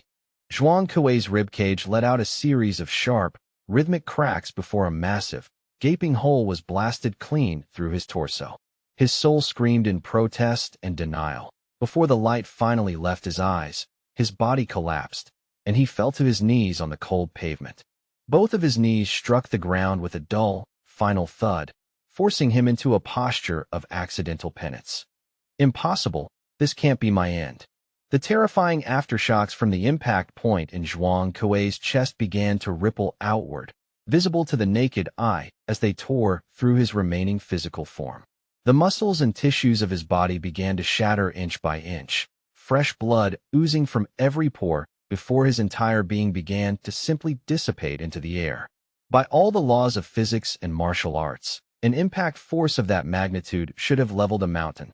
Yet Lu Sheng stood there, terrifyingly still and cold. He began to walk away, muttering to himself in a voice devoid of satisfaction. A grandmaster? So this is what you call a grandmaster. Lu Sheng's expression never once wavered from its icy composure. Lu Sheng paused for a moment and delivered a single, chilling sentence to the fading ghost of his enemy. I suppose I should apologize, but your standards don't apply here. You see, I am a god. After Lu Sheng had completely erased the existence of Zhuang Kuei, the scene shifted to the far end of the quiet street. There, a young woman wrapped in a warm wool coat was taking a leisurely stroll with her daughter, a little girl of about 5 years old who was clutching a small bag filled with fruits and snacks. The child was full of energy, jumping and dancing along the sidewalk, while trying to stomp on the elongated shadows cast by the street lamps. Suddenly, the little girl stopped dead in her tracks, her eyes widening in fascination. Mommy, look over there. She raised a tiny, insistent finger, pointing toward a beautiful, striking woman standing in a daze not far away. With the brutal honesty of a child, she exclaimed, "What is that lady doing? She looks just like that silly, frozen character from the cartoons on TV." The mother's face flushed with embarrassment as she quickly clamped a hand over her daughter's mouth, offering a hurried apology to the beautiful woman before dragging the child across the street. Pang Huayu, however, heard none of it. Her entire being, from her skin to her very core, was completely and utterly numb. Pang Huayu, can you hear me? Answer me immediately. For the last 30 seconds, the voice in her earpiece had been screaming for a status report, but Pang Huayu remained a statue of flesh and bone, her mind reeling in absolute horror. Is it possible? Could this truly be anything other than a nightmare? She thought, her breath hitching. If one could visualize her brain activity as a monitor, the shock of what she had just witnessed would have flattened her neural waves into a single, unmoving horizontal line. And that unmoving line was a direct reflection of Lu Sheng. She watched as Lu Sheng's entire silhouette radiated a bone-chilling aura, his face turning toward her with the grim, lightless intensity of a true demon lord. At that moment, the last of Zhuang Kuei's physical form had almost entirely vanished, with only a single, fading hand remaining. Lu Sheng let out a soft, measured exhale, finally allowing the omnipotent pressure of the martial god state to recede from his body. Even as he stepped back from that divine perspective, a quiet sigh escaped his lips. So, this was the power of an 8-star grandmaster. I suppose I should take it with a grain of salt, considering the man had only just managed to claw his way into the realm. The vital essence and surging chi within this man's body erupted with a violent, chaotic intensity that Lu Sheng could feel vibrating through the very air. It was a crude, overwhelming force, far beneath the refined, oceanic power wielded by the Ji-Dao martial saint, Zhao Ji. However, this encounter was more than sufficient for Lu Sheng to reach a definitive understanding of his own current standing. The gap between himself and a conventional master had become a vast, unbridgeable chasm. It was increasingly evident that Zhuang Kuei's method of ascension was far from orthodox. He had not earned his rank through steady cultivation, but had instead used a jagged, forced technique to artificially bloat his blood and chi. The resulting aura was tainted, smelling of desperation and heretical shortcuts rather than the pure, disciplined strength of a true master of the martial path. Based on this exchange, I possess more than enough raw power to utterly dismantle an ordinary 8-star great grandmaster, Lu Sheng mused, his gaze drifting over to Zhuang Kuei's lifeless form. He hadn't even found it necessary to employ the void-shattering techniques associated with the grandmaster realm.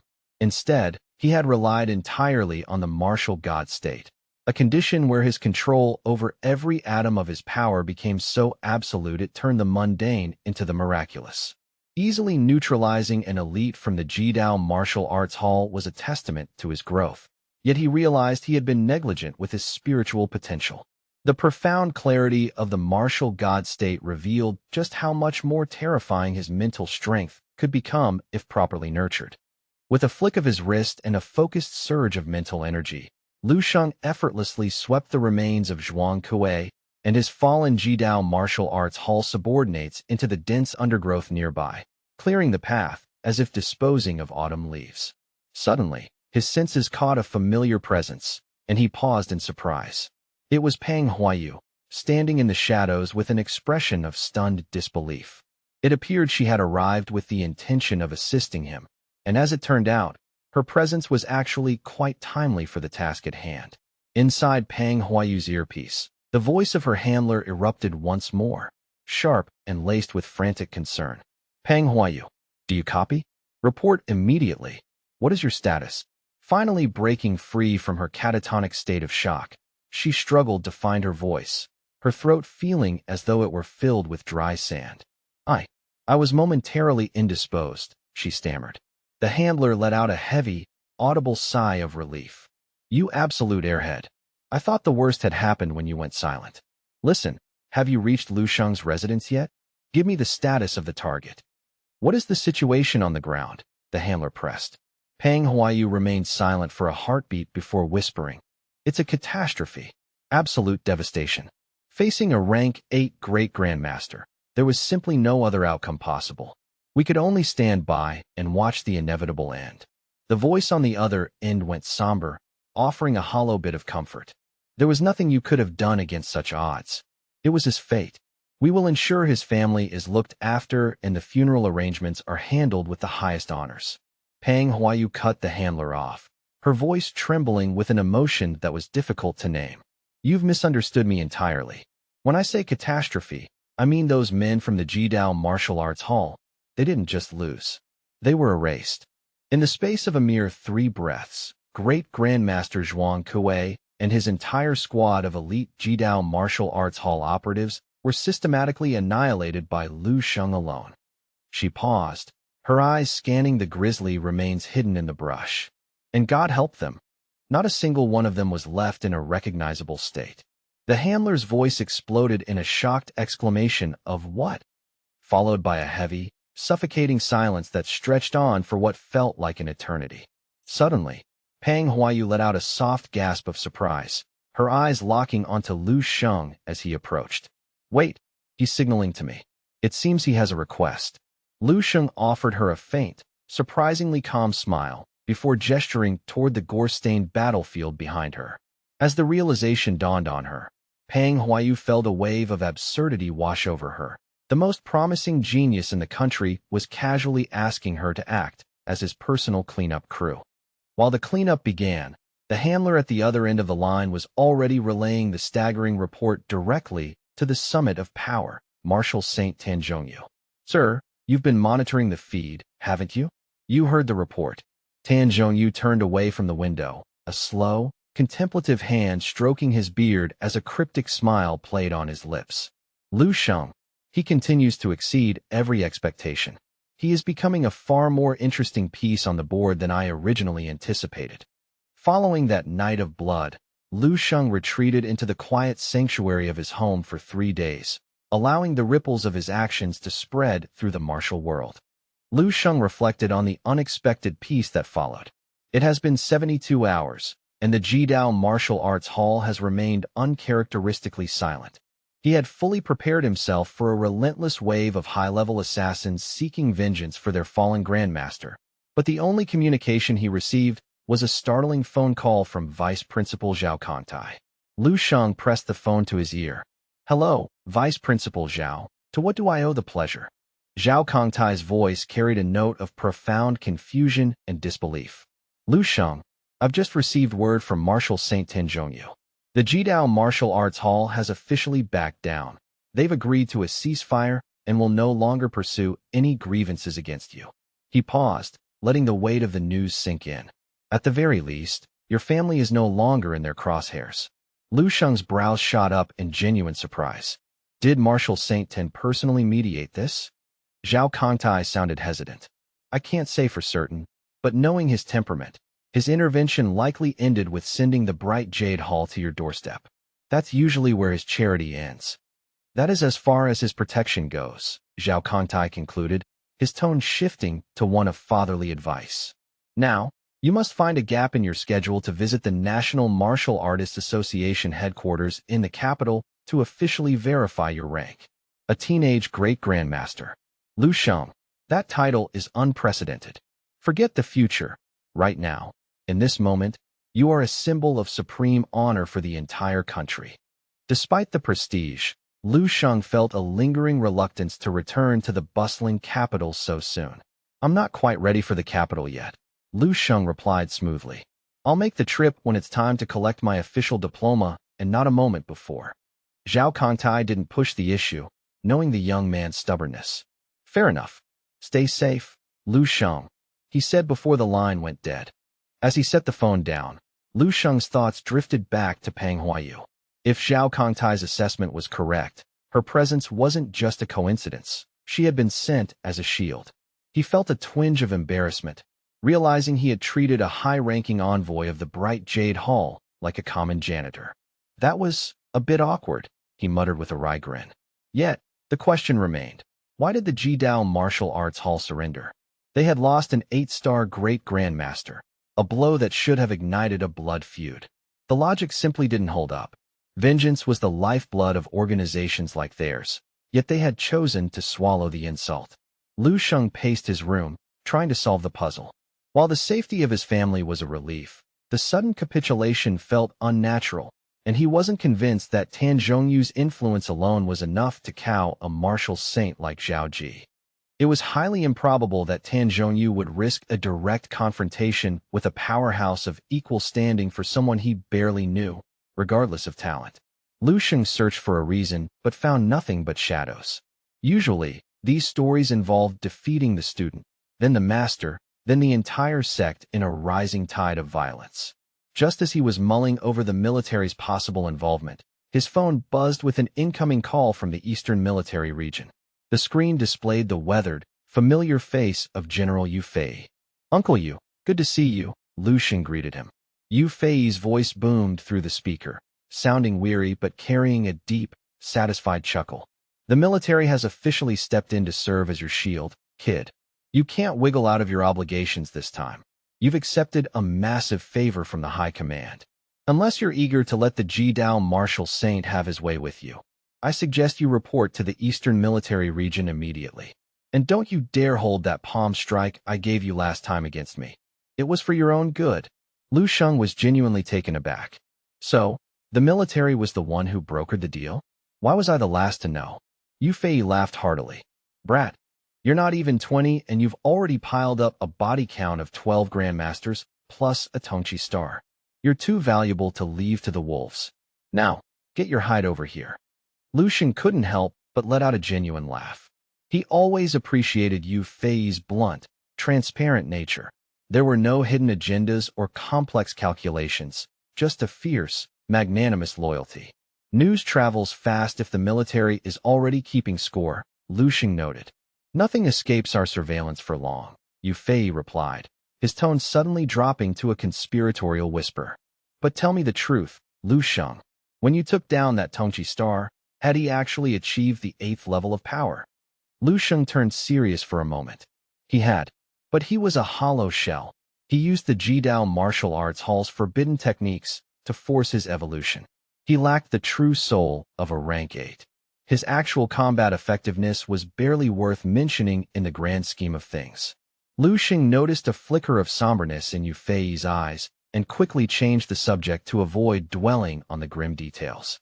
General, for the military to make the Jidao Martial Saint, Zhao Ji, back down, the price must have been astronomical, right? Yu Fei regained his composure. The cost was high, certainly, but don't let it weigh on you. The military handles these negotiations every year. It's part of the business of protecting our own.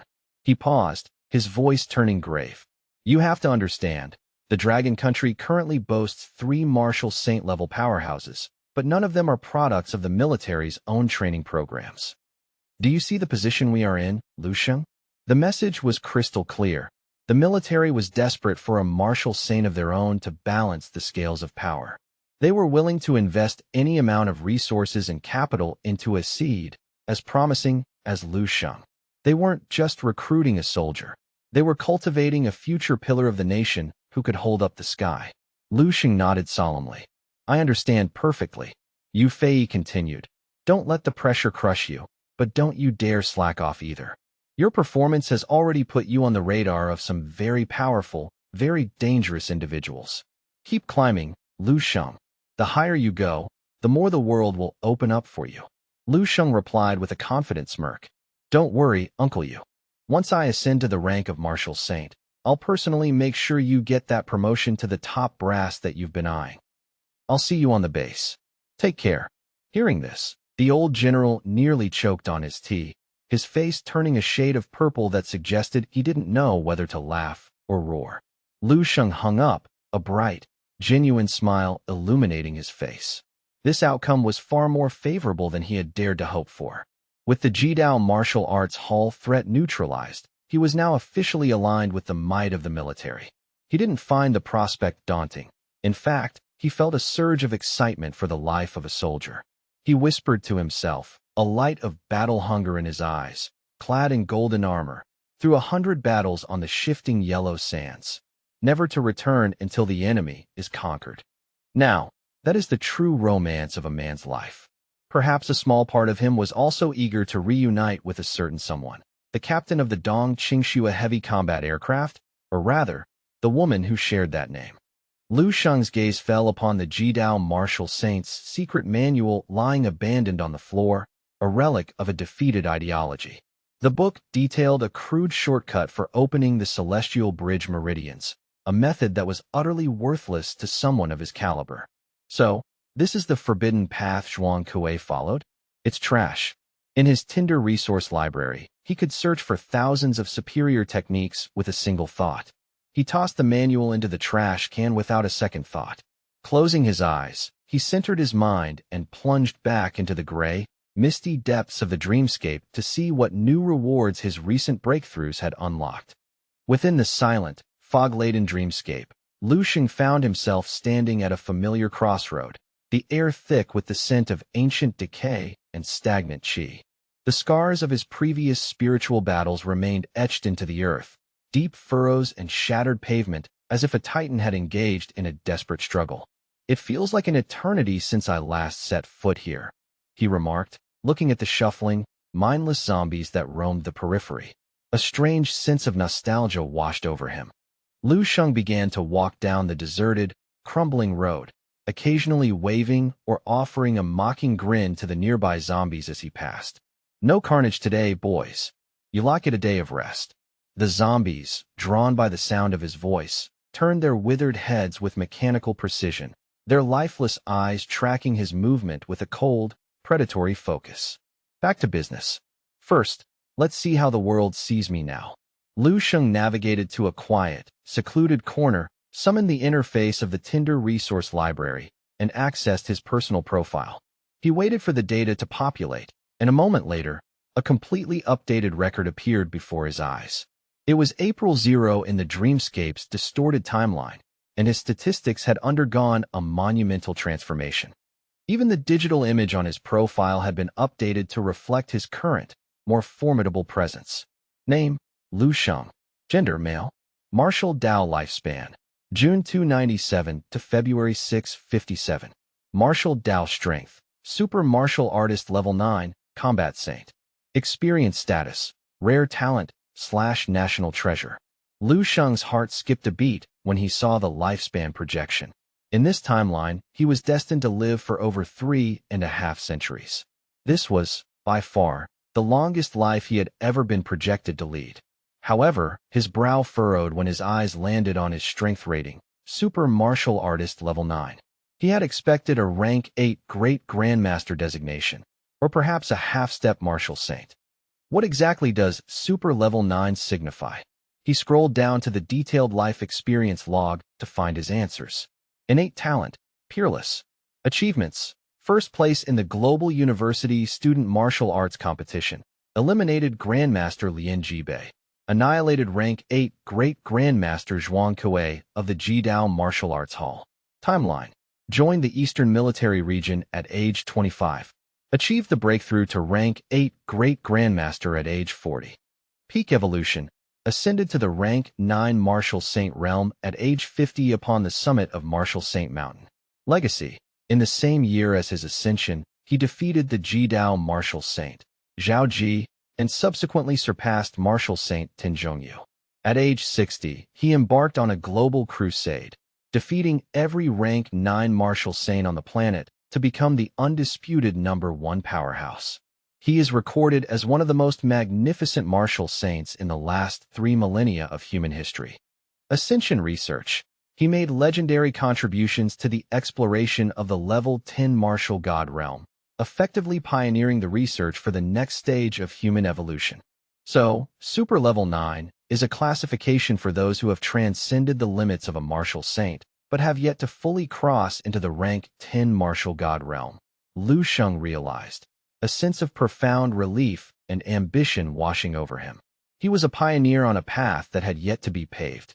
In the last 3,000 years, there were perhaps only 10 individuals with talent comparable to his, yet none had been officially ranked as level 10. The reason wasn't a lack of talent or strength, but rather that the bridge to the 10th level had not yet been built. Many had reached the edge of the abyss, but none knew if their next step would lead to godhood or oblivion. Lu Sheng felt a deep, stirring respect for those predecessors who had held their torches high in the darkness, falling so that future generations might see a few inches further. Because of their sacrifice, a brilliant rank 11 civilization would eventually flourish among the stars. Lu Sheng knew that while it might take the world another 3,000 years to reach that point, he could bridge that gap now through the Tinder Resource Library. The paths to levels 10 and 11 already existed within the data. He simply needed to increase his authority to unlock the fires of knowledge. Eventually, he would obtain the definitive map to break through the rank 9 ceiling. At that point, the specific techniques within the Tinder Resource Library would become secondary to the fact that the road itself had been opened. The collision of modern inspiration with future knowledge would create a new era of martial arts genius. The horizon of the martial path was becoming infinitely broad. Lu Sheng tapped the screen to check his historical authority status. Evaluation, character seed. Library access, 7-star level authority. This was the true prize. With this upgrade, the complex and wondrous chapters detailing the secrets of the rank 8 Great Grandmaster were finally laid bare before him. Lu Sheng could hardly contain his anticipation. He immediately issued a mental command to the system. Display the next stages for the stellar body refinement technique, the natural breathing method, and the crystal contemplation method. Almost instantly, the detailed blueprints for all 3 cultivation paths materialized in the air. He noticed that the name of the stellar body refinement technique had shifted, evolving into the stellar transmutation decisive. This is the true inheritance, Lu Sheng whispered, his eyes scanning the complex diagrams. The previous techniques were merely the foundation, the rudimentary alphabet. The core of the stellar path is only just beginning. He focused on the introductory text, which explained the fundamental principles of transitioning from rank 6 to rank 7, and finally, to rank 8. He didn't skip a single word, absorbing every detail. The essence of the breakthrough to rank 7 lay in the crystallization of martial will, merging one's essence, energy, and spirit into a metaphorical refining furnace that feeds power back into the physical frame, granting it a level of durability and strength far beyond mortal limits. However, the jump from rank 7 to rank 8 required a much more profound transformation. It wasn't enough to simply have a strong will. The body itself had to break through the earth bridge.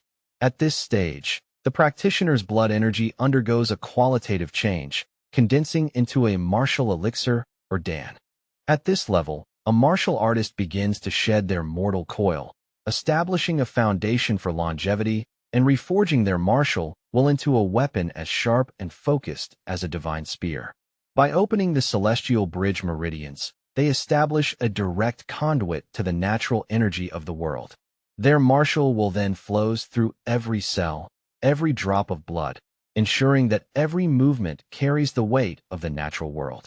The destructive potential of a rank 8 is magnitudes higher than that of a rank 7. This represented the primary divide between the two ranks. A rank 7 Grandmaster uses their solidified martial will to augment their physical attacks, much like applying a temporary buff to a weapon. This allows for immense power, but a rank 8 Great Grandmaster takes that same energy and fuses it permanently into their very being, evolving their body into a living divine weapon. The disparity in power is staggering. Lu Sheng noted that for a rank 7 to reach rank 8, they had to follow the full cup rule. The ascension had to occur as a natural overflow of power. One had to push their physical limits and their martial will to the absolute breaking point until the dam simply could not hold the pressure any longer. Only then would the twin bridges between heaven and earth snap open automatically, creating a stable and permanent connection. Zhuang Kuei had failed because he used a shortcut to pry the gates open, leaving him with a foundation as fragile as glass. He was a pretender, not a great grandmaster, Lu Sheng concluded. He began to consider the synergy between the natural breathing method and the state of no mind. It was clear that the no mind state would be the ultimate catalyst for a perfect breakthrough. He recalled his experience on Mount Jiushuan, where he had manifested a prototype of the martial Dharma avatar, a power usually reserved for rank 9 martial saints. Even though that projection was only a fraction of its true self, its terror was undeniable. Now, with the rank 8 inheritance of these 3 rank 11 techniques, Lu Sheng felt he was finally on the verge of solving the mysteries that had been plaguing his progress. Lu Sheng leaned back, his eyes devouring the ancient characters of the stellar transmutation decisive, the legendary eternal star undying art. As he reached the final passage, he released a long, shaky breath, his mind reeling from the sheer audacity of the techniques described within. His world had been fundamentally shaken. Undying. Eternal. The words echoed in his soul. The true, hidden inheritance of the stellar body refinement technique was not merely about physical toughness. It was built upon the revolutionary, almost forbidden concept of immortal cells. The scripture detailed a method of using one's own blood qi to feed back into the cellular structure, a process that could eventually elevate a practitioner to the true state of the eternal star undying art. It was a terrifying vision, a state where the universe itself might face dissolution and everything within it might perish, yet the practitioner would remain untouched and immutable. This was the pinnacle of martial evolution. Only by reaching this level of divinity, Lu Sheng whispered to the silence, "Can I truly say that my ascension to rank 8 was worth the struggle?" This was the staggering level of raw, corporeal power he had been thirsting for. The singular reason he already eclipsed conventional grandmasters was his mastery of the imperishable golden body. Even at rank 7, his physical threshold was already comparable to seasoned rank 8 great grandmasters like Lian Jibei. In truth, his foundation was already significantly more robust. The inaugural step of the eternal star undying art required the condensation and subsequent shattering of a pseudo-rebirth pill. Upon the destruction of this internal core, the resulting deluge of concentrated blood qi and indomitable martial will would be funneled to nourish and awaken a single, specific cell. That solitary, awakened cell would become his first immortal cell. Lu Sheng found himself lost in awe, unable to fathom the brilliance of the creator who had first conceived such an earth-shattering martial concept. It was a leap in logic and spirit far beyond the initial stages of the stellar body refinement technique he had first mastered. Even back when he had first begun tempering the imperishable golden body, Lu Sheng had felt his physical form becoming a vessel for the stars. Back then, claiming a single punch held the power of a star was a poetic exaggeration, a lofty goal to strive toward. It felt correct in spirit, but lacked the fundamental truth. People often compared rank 9 martial saints to the sun and moon, but were they truly celestial bodies? Of course not. However, the eternal star undying art was designed to force that impossible metaphor into a tangible reality. It was the process of turning ancient myths into living, breathing reality. "I will forge this immortal vessel for myself," he vowed, "and prove the existence of this peerless martial path." Though the training promised to be excruciatingly difficult, and fraught with peril, the mere existence of a chance was enough for him. If he could successfully transmute every single cell in his body into an immortal cell, the rank 8 version of the Eternal Star Undying Art would place him on a trajectory entirely separate from any other martial artist in history. If the divine illumination myriad king scripture represented the pinnacle of the micro, refining the self to the most minute point, then the immortal cell concept represented the macro, expanding the self to the ultimate grandiosity. While the myriad king scripture focused on condensing the vast into the small, the immortal cell concept was about taking the magnificent and pushing it to its absolute maximum. If every cell could achieve immortality, then one could truly achieve eternal synchronicity with the heavens and the earth. Lu Sheng suspected that even a master like Wang He had likely never glimpsed this level of mastery. This was a grander, more ambitious project than even the divine illumination myriad king scripture. But the sheer volume of resources required to fuel such an evolution was staggering. Only the heavens knew the cost of transmuting a human body in this way. Lu Sheng realized with a start that even consuming the energy of an entire star might not be sufficient to complete the process. Lu Sheng sighed, a cold sweat breaking out on his forehead as the scale of the task dawned on him. So, it will require a fortune that could bankrupt empires, he noted. But the reward was an invincible technique without equal. If he could cultivate just a single immortal cell, his physical durability would already surpass that of a standard great grandmaster. With 2, he could sweep aside his peers. With 3, he would be invincible within his realm. And if his entire body reached that state, he would truly be immortal. Lu Sheng meticulously studied the Great Grandmaster section of the Eternal Star Undying Art dozens of times, ensuring every nuance was etched into his mind. Once he was certain he hadn't misinterpreted a single character, his excitement overcame his caution, and he resolved to attempt the breakthrough. After all, within the sanctuary of the dreamscape, even a catastrophic failure in training would only have a negligible impact on his physical body in reality. Cultivating immortal cells and maintaining his imperishable golden body were perfectly compatible. Lu Sheng set aside his quantum light brain and sat cross-legged on the cold ground, turning his vision inward. He could clearly see the blood pill, roughly the size of a chicken egg, spinning rhythmically in the center of his chest, a vibrant core that inhaled and exhaled concentrated blood qi to nourish his frame. This was the proof of his rank 8 potential, the heart of a great grandmaster. But now, Lu Sheng intended to do the unthinkable. He was going to shatter it. Am I really going to destroy the foundation of a great grandmaster? He asked himself. A fleeting moment of hesitation flickered in his mind, but it was quickly extinguished by a cold, iron resolve. Who cares? This is the only way forward. Huh? Lu Sheng let out a sharp, guttural cry. His formidable spiritual power latched onto the spinning blood pill like a vice, forcing it to a sudden, grinding halt. He felt the rapid flow of blood qi throughout his body stutter and slow, creating an agonizing sensation of internal pressure. It was the sickening feeling of his entire life force trying to reverse its natural course. As his blood qi began to flow backward, Lu Sheng's fair features were instantly flooded with a deep, violent crimson. A look of primal ferocity twisted his handsome face. This was the precipice of the breakthrough. The blood pill shuddered, reversed its spin for a fraction of a second, and then, boom, it exploded. The massive reservoir of energy contained within the pill surged outward like a river that had finally burst through a mountain dam. His veins throbbed with blood qi that resembled rampaging dragons, becoming more turbulent, more powerful, and more arrogant than ever before. This was exactly where the advantage of his immense spiritual power became evident.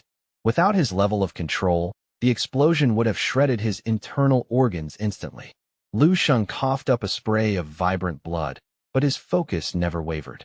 His invisible spiritual power acted like a colossal, fine-meshed net, ensnaring the wild, rampaging blood qi and forcibly herding it back into position. He targeted a specific cell located in the center of his brow, a point he had chosen with surgical precision. That specific cell became the focal point for the strongest and most massive influx of concentrated blood qi.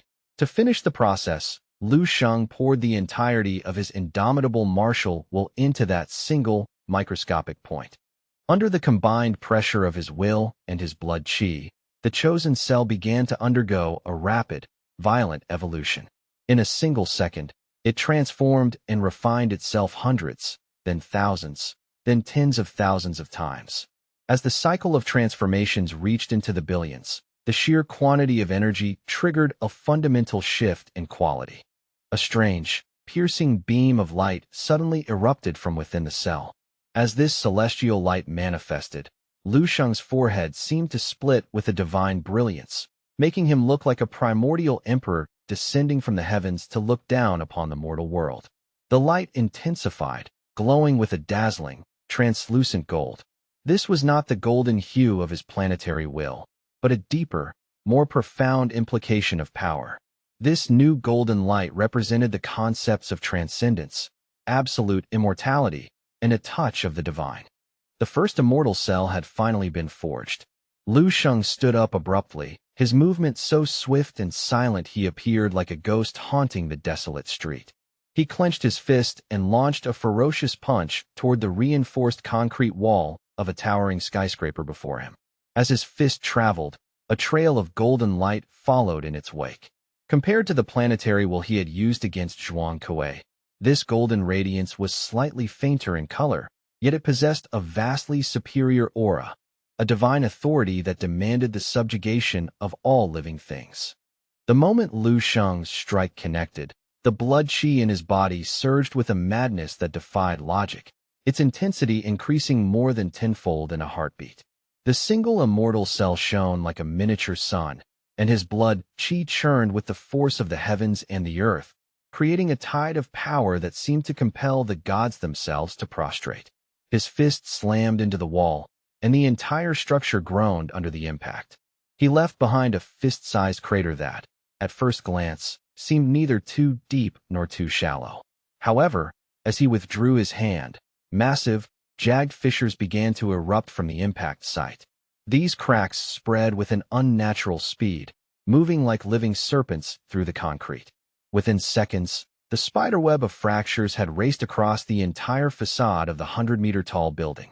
In the blink of an eye, the magnificent skyscraper was covered in a network of cracks, looking like a priceless porcelain vase on the verge of shattering into a million pieces. Then, the structure began its final, thunderous collapse. Humph! Lu Sheng exhaled a sharp breath, creating a localized whirlwind that instantly blew away the suffocating clouds of dust and falling rubble before they could touch him. Staring down at his knuckles, Lu Sheng couldn't help but marvel from the very depths of his soul. So strong. Is this the true potential of a single immortal cell? He had only tapped into a fraction of the cell's potential, yet the resulting strike was significantly more powerful than any of his previous full-force attacks. His mastery of the constant star, his earth-level energy, his blood qi, and the techniques of the four great realms had all been seamlessly fused into that one strike by the influence of the immortal cell. Lu Sheng pondered the feeling of the punch for a moment and decided upon a name that accurately reflected its devastating nature. This punch shall be known as the Celestial Calamity. By cultivating an immortal cell, Lu Sheng's very life form had begun to transcend humanity. Therefore, a strike powered by such a cell was no longer a human action. It was a phenomenon that existed beyond the current human level of existence. This was a strike capable of suppressing not just a standard grandmaster, but potentially even a rank 9 martial saint. It was like a punishment delivered by a deity, the wrath of the gods manifesting as a bolt from the blue. Lu Sheng realized he had still drastically underestimated the potency of the immortal cells. Even though his current blood qi reserves felt depleted and his overall strength appeared to have regressed on paper, the explosive power he could unleash in an instant was 10 times greater than that of Zhuang Kuei. While Zhuang Kuei was a relatively weak grandmaster, Lu Sheng estimated his own output was now triple that of a true, seasoned master. Why am I suddenly so exhausted? He wondered aloud. Shocked by the sudden drain on his stamina, Lu Sheng collapsed onto the ground, his body completely spent of all strength.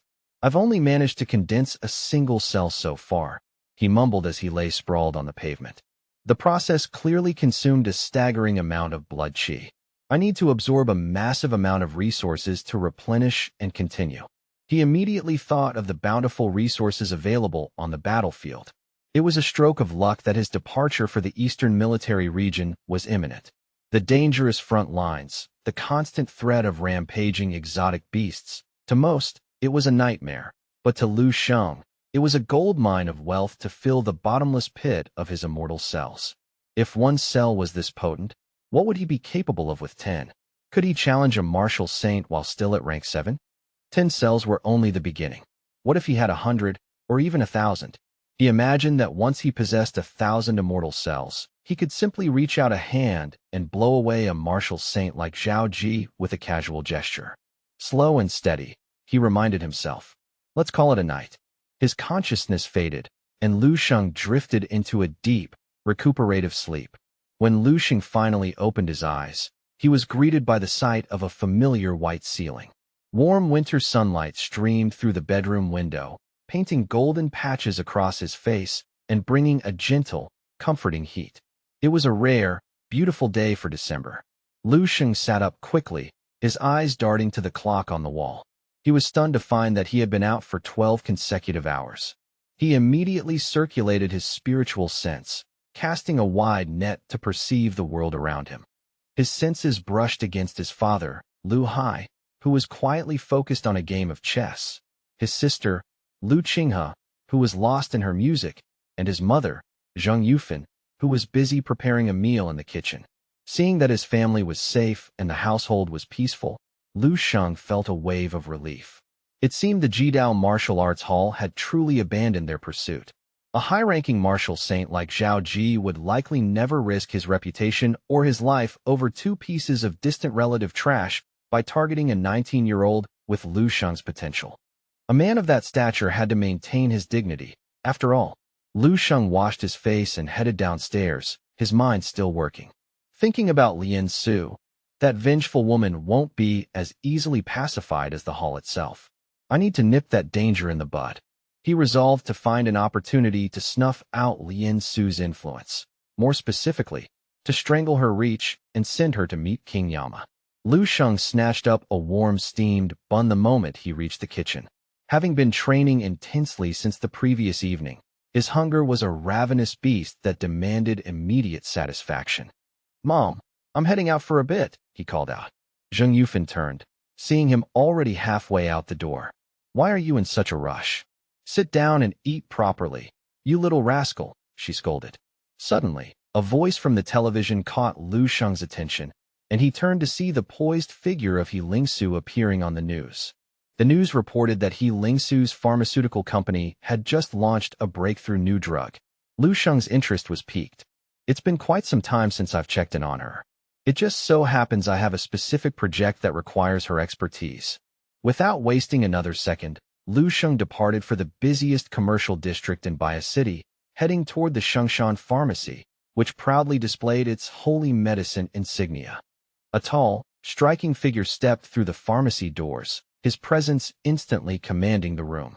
The saleswoman, a young woman in her early 20s who had only been on the job for a few days, still carried the wide-eyed innocence of a recent graduate. She hurried forward to greet the customer. "Welcome. How can I?" Her words died in her throat. She stood there, paralyzed, staring at the young man with unblinking eyes. He looked to be about 20 years old, tall with a perfectly sculpted physique, long, elegant fingers, and slightly tousled black hair. His skin was as flawlessly white and smooth as fine jade, appearing as though it held a soft, internal glow. Even in his simple, everyday attire, his casual observation of the store made her think of a legendary male protagonist from the cover of a romance novel. She had never encountered anyone so breathtakingly handsome. It was as if he walked around with a permanent beauty filter. The radiant Lu Sheng turned to her and asked, "Is He Lingsu currently in?" The girl, completely mesmerized by his looks, could only stammer in response. Miss He Lingsu is in the back office. Shall I go and inform her of your arrival?" she asked breathlessly. Lu Sheng offered a polite shake of his head and a casual nod to the other employees before walking directly toward the back of the pharmacy. The girl watched his retreating back until he vanished from sight, her mind still trapped in a dreamy daze. "Hey, what are you doing just standing there?" A senior saleswoman called out with a laugh. "You're staring off into space." She turned around, unable to hide her own curiosity. "Who was that?" The older clerk whispered back. "That's Miss He's distant cousin." "What? He's incredibly handsome, isn't he?" The younger girl asked earnestly. "I've never seen anyone like him. The guys at the medical academy can't even compare." "You have no idea," the senior clerk continued. "He's not just a pretty face, he's a top-tier martial arts prodigy. A champion of the dragon martial arts. I heard he even took the top spot in the National Student Martial Arts competition recently." The younger girl's eyes widened with shock and disbelief. To her, his looks alone already made him like a distant star in the sky. Adding those legendary titles made him as unreachable as the moon. No matter who he was an existence she could only admire from a vast distance. Someone she could look up to but never hope to touch. She shook her head, clearing the unrealistic fantasies from her mind to focus on her work, though she couldn't help but steal occasional glances toward the office, hoping for one more glimpse of that radiant figure. In the laboratory, Lingsu was deeply focused on the delicate process of extracting the specific materials Lu Sheng had requested. Lu Sheng's voice broke her concentration the moment he stepped into the room. "Is everything prepared?" he asked. She looked up and replied quickly, her professional mask sliding into place. "The extraction is complete. Everything you require is contained within these vials." Lingsu stood amidst the hum of the laboratory, her voice steady. Lu Sheng stood poised and casual, raising his arms slightly.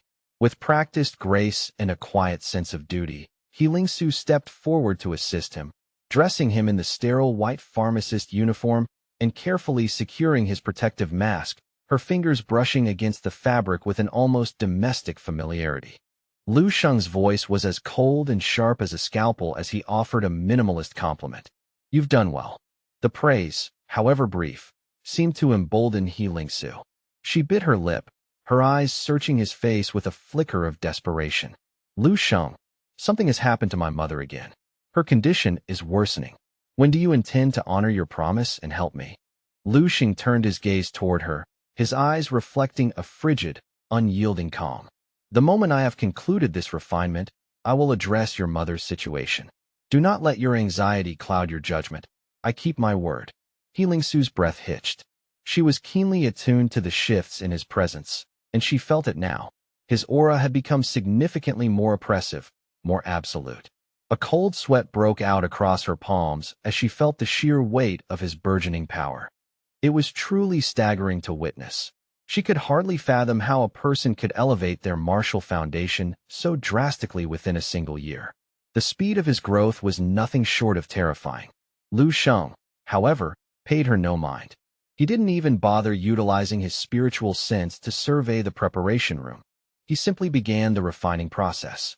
With his current level of spiritual cognition, the combined efficiency of dozens of rank 6 master pharmacists would pale in comparison to his singular effort. Lu Sheng moved with a fluid, terrifying efficiency, sorting through a mountain of rare medicinal herbs and esoteric minerals. His hands were a blur of calculated motion, ensuring that not a single heartbeat of time was squandered in his pursuit of alchemical perfection. Every measured movement was executed with surgical precision, each step of the refinement process perfectly synchronized. The sheer complexity and speed of his operations were so intense they would make a bystander's eyes blur into a kaleidoscope of motion. "Everything is in place," he murmured to the empty air. "Let us begin the true transmutation." The advanced alchemy chamber before him had been meticulously upgraded under Lingsu's direction, transforming it into a state-of-the-art pharmaceutical sanctum. Under Lu Sheng's masterful control, a single tube of shimmering, golden liquid was rapidly distilled, condensing the essence of countless ingredients into a glowing, potent elixir. Success. Lu Sheng lifted the vial, his expression unreadable behind the mask. He took a casual, testing sip, letting the golden fluid dance across his palate. The flavor was sharp and clean, a testament to the purity of his refinement. It was exactly as he had envisioned. Using his spiritual power to guide the liquid, He downed the entire contents of the tube in a single, practiced motion. He ensured that not a solitary drop remained within the glass, leaving the vial cleaner than if it had been meticulously rinsed with distilled water. Almost instantly, the reactive properties of the medicine began to take hold, coursing through his system with a silent, violent energy. The sensation began as a gentle, warm current that rapidly expanded into a raging torrent, spreading through every fiber of his being. A portion of this energy was transmuted directly into dense blood chi. Another part flowed upward, feeding the singular immortal cell embedded within his forehead, while the remainder began to coalesce with magnetic intensity in the center of his chest.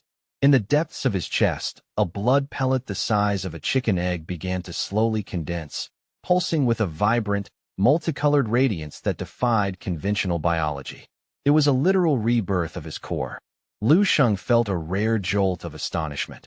He knew that he was likely the only martial artist in existence capable of condensing such a concentrated vessel of vitality. Lu Sheng glanced at the discarded waste materials, his mind calculating the sheer logistical nightmare of his growth. The raw materials for this single vial alone cost several million. If I am to replace every single cell in my body with immortal cells, the final cost will be an astronomical figure that could bankrupt nations. He thought briefly of Lingsu's pharmaceutical business. Even with her earning billions annually, it would take far too long to accumulate the capital he required. I cannot wait for traditional markets, he mused. But the battlefield. I have heard that on the front lines, wealth is practically lying on the ground for those with the strength to seize it. With his resolve hardened, Lu Sheng stripped off the pharmacist's uniform. He tossed the disposable mask and gloves into the waste bin with a casual flick, his mind already far beyond the confines of the city. His expression remained a mask of ironclad tranquility as he stepped out of the preparation room. There was an urgency in his step that hadn't been there before. I have lingered in the shadows for long enough, he thought. The time has come to move. Shortly thereafter, Lu Sheng arrived at the bustling terminal of Baihe Airport. He checked his phone, seeing no new notifications, and let out a soft, thoughtful hum. It appears Commander Yu Fei is even more occupied than I anticipated. He hasn't even found a moment to send a brief confirmation. The original arrangement was for Dong Qingxue and Qin Xiaojun to meet me here, but the plan has clearly been abandoned. Could the front lines have shifted so drastically that they were summoned for an emergency sortie? Lu Sheng leaned back in the terminal chair, tilting his head to watch the vast expanse of the sky through the floor-to-ceiling windows. The horizon was a breathtaking, crystalline blue, punctuated only by a few drifting, snow-white clouds. It was a picture of absolute peace, a serenity that felt almost fragile. Lu Sheng spoke to himself in a voice so low it was barely a whisper. This exquisite scenery, this quiet tranquility, it is all bought and paid for with the blood and the very lives of the martial artists holding the line at the front. If I am to personally participate in the defense of this peace, I should consider it a singular honor. He recalled the data he had retrieved from the system's memory. Deep within the heart of the Eastern Frontline Military Zone lay massive, untapped veins of mithril and mithril silver, precious resources currently under the control of mutated beast hordes. These mines remained unexploited, waiting for a conqueror. If I require massive capital in a short time frame, perhaps the life of a miner is my only recourse. After all, I am no stranger to the extraction of wealth. Lu Sheng recalled with a faint smirk, remembering his previous exploits at Nyoto Mountain. At that moment, the distant, thunderous roar of jet engines began to reverberate through the airport terminal. The sound grew into a deafening, continuous shriek as a specialized fighter jet, painted in a light-absorbing matte black, touched down on the tarmac. The sight caused a stir among the travelers. Everyone in the VIP lounge stood up in curiosity. A pair of university-aged girls pressed themselves against the glass, one of them exclaiming, "Look, our transport is finally here. Wait, why is there a military fighter jet landing at a civilian gate? Is there some kind of special operation happening? Come on, let's hurry, the boarding call just started." The speakers crackled with the final boarding announcement. As the crowd began to move, Lu Sheng walked past the two girls, his presence causing one of them to gasp and clutch her friend's arm. "Good Lord, did you see him? He's incredibly handsome. Intrigued by his striking looks and calm demeanor, the two girls hurried to catch up with him, hoping to strike up a conversation. "Excuse me, handsome. Are you boarding the same flight as us? Where are you headed?" "We're going to the capital." Lu Xing stopped and looked at the two of them, a polite but distant smile touching his lips as he offered a casual reply. "The passenger plane? I'm afraid I'm not taking the same flight as you two." One of the girls gestured toward the matte black fighter jet idling on the distant tarmac through the hallway window. She giggled, thinking he was joking. "Don't be silly. There's only one commercial jet at this gate. If you're not on ours, you can't exactly hitch a ride on that stealth fighter, right?" Her friend watched Lu Sheng, finding his mysterious air deeply charming. She blinked, her eyes sparkling with amusement. "He's so funny." Suddenly, the canopy of the military jet slid open, and the pilot stood up in the cockpit, waving vigorously toward their direction. Believing the pilot was acknowledging their beauty, the girls waved back enthusiastically. "Oh my God, look! The pilot is waving at us." However, their smiles froze as they watched the pilot snap into a crisp, respectful bow the moment Lu Sheng approached the edge of the tarmac. The realization hit them like a physical blow. "No way! That fighter jet is actually here for him. It is a distinct honor to finally meet you, sir." The pilot extended a large, rough hand covered in thick calluses. "I am Colonel Qin Hu, representing the 1182nd Division of the Eastern War Zone, serving directly under Rear Admiral Yu Fei." Lu Sheng's gaze lingered on the man's shoulder boards. Like Dong Qingxue and Qin Xiaojun, he wore the insignia of an instructor, but with an additional star denoting the high rank of colonel. "A pleasure," Lu Sheng replied, extending his hand to meet Qin Hu's firm grip. He paused, a thought occurring to him. Is Colonel Qin by any chance related to Qin Xiaojun? Qin Hu nodded with a warm, proud smile. "Indeed. Qin Xiaojun is my nephew. I've heard quite a lot about you from him." Lu Sheng noted the man's rank with interest. "A colonel? That puts him a full grade above Dong Qingxue's current standing." "Colonel Qin Hu, are we departing for the Eastern Front Line immediately?" Lu Sheng asked, his curiosity piqued. "And I was expecting to see Dong Qingxue or Qin Xiaojun. Why were they unable to make the trip?" Qin Hu's expression turned somber as he shook his head. "I'm afraid our destination has shifted. We aren't heading to the primary military district just yet." He lowered his voice. "New dimensional rifts have manifested unexpectedly. The situation at the front has become incredibly volatile. Both Dong Qingxue and Commander Yu Fei have been locked in fierce combat at the rifts for several days without respite. My unit, Team 5, has been dispatched to intercept you for immediate reinforcement. We'll be flying directly into the combat zone. Do you have any reservations?" Lu Sheng's eyes sharpened with a cold light. "None at all. On the contrary, I've been looking forward to a real challenge." "How long until we reach the drop zone?" Colonel Qin Hu, taken aback by such a fearless and direct response from a youth, couldn't help but ask with a look of surprise. You aren't even a little apprehensive about jumping into a live rift." Lu Sheng began walking toward the boarding ladder of the jet, his voice echoing with absolute confidence. "There's no need for fear. The front lines were always my intended destination." Qin Hu watched him go, a cold sweat breaking out on his brow as he wondered, is this the sheer, unshakable confidence of a teenage grandmaster? He felt a sudden, sharp pang of inadequacy. "I've spent my entire life on the battlefield, yet I'm still stuck at the peak of level 6. I haven't even glimpsed the threshold of the Grandmaster realm, and at 57 years old, I may never see it in this lifetime. Lu Sheng's life is only beginning, yet he already stands at a summit I can only dream of." Qin Hu was overwhelmed by a tidal wave of complex emotions. As they settled into the cockpit, Lu Sheng broke the silence. "Can you provide a briefing on the current tactical situation in the Eastern War Zone?" Qin Hu instinctively straightened his spine, his posture shifting to that of a subordinate reporting to a superior. "Sir, yes. The operational area remains under extreme duress. While we had a period of relative stability over the last 2 years, this new cave, the Rift, has changed everything. We're bracing for a war of attrition. Intelligence suggests this rift will likely be classified as a level A threat, which is disastrous. If that assessment holds true, the entire eastern operational sector may be forced into a strategic retreat just to preserve our forces." Level A. Lu Sheng's eyes ignited with a predatory interest. Tell me more. Do these Earth rifts follow a standardized ranking system? Qin Hu nodded, treating the information as foundational knowledge. Correct.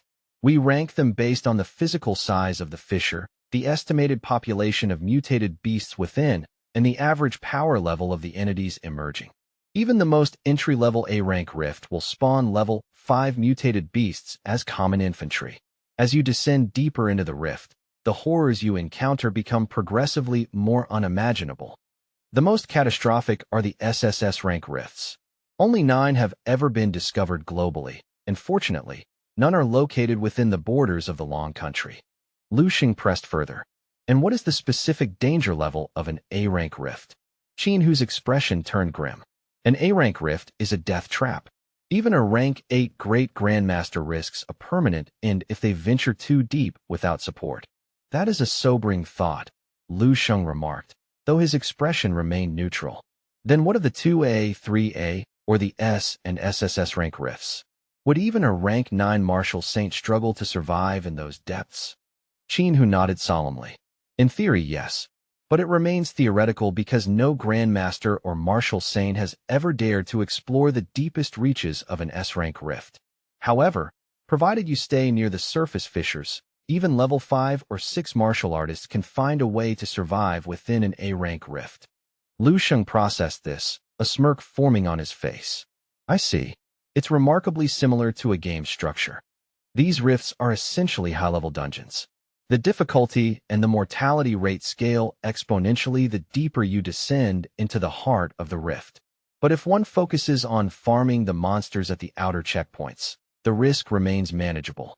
Qin Hu added, actually, most of our personnel never even enter the rifts themselves.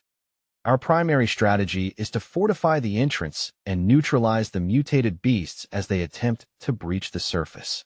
Lu Sheng clenched his fist, a sudden, grand ambition flickering in his eyes. I understand. If one were to successfully clear an SSS rank Earth rift, they would likely uncover the ultimate secret behind this invasion.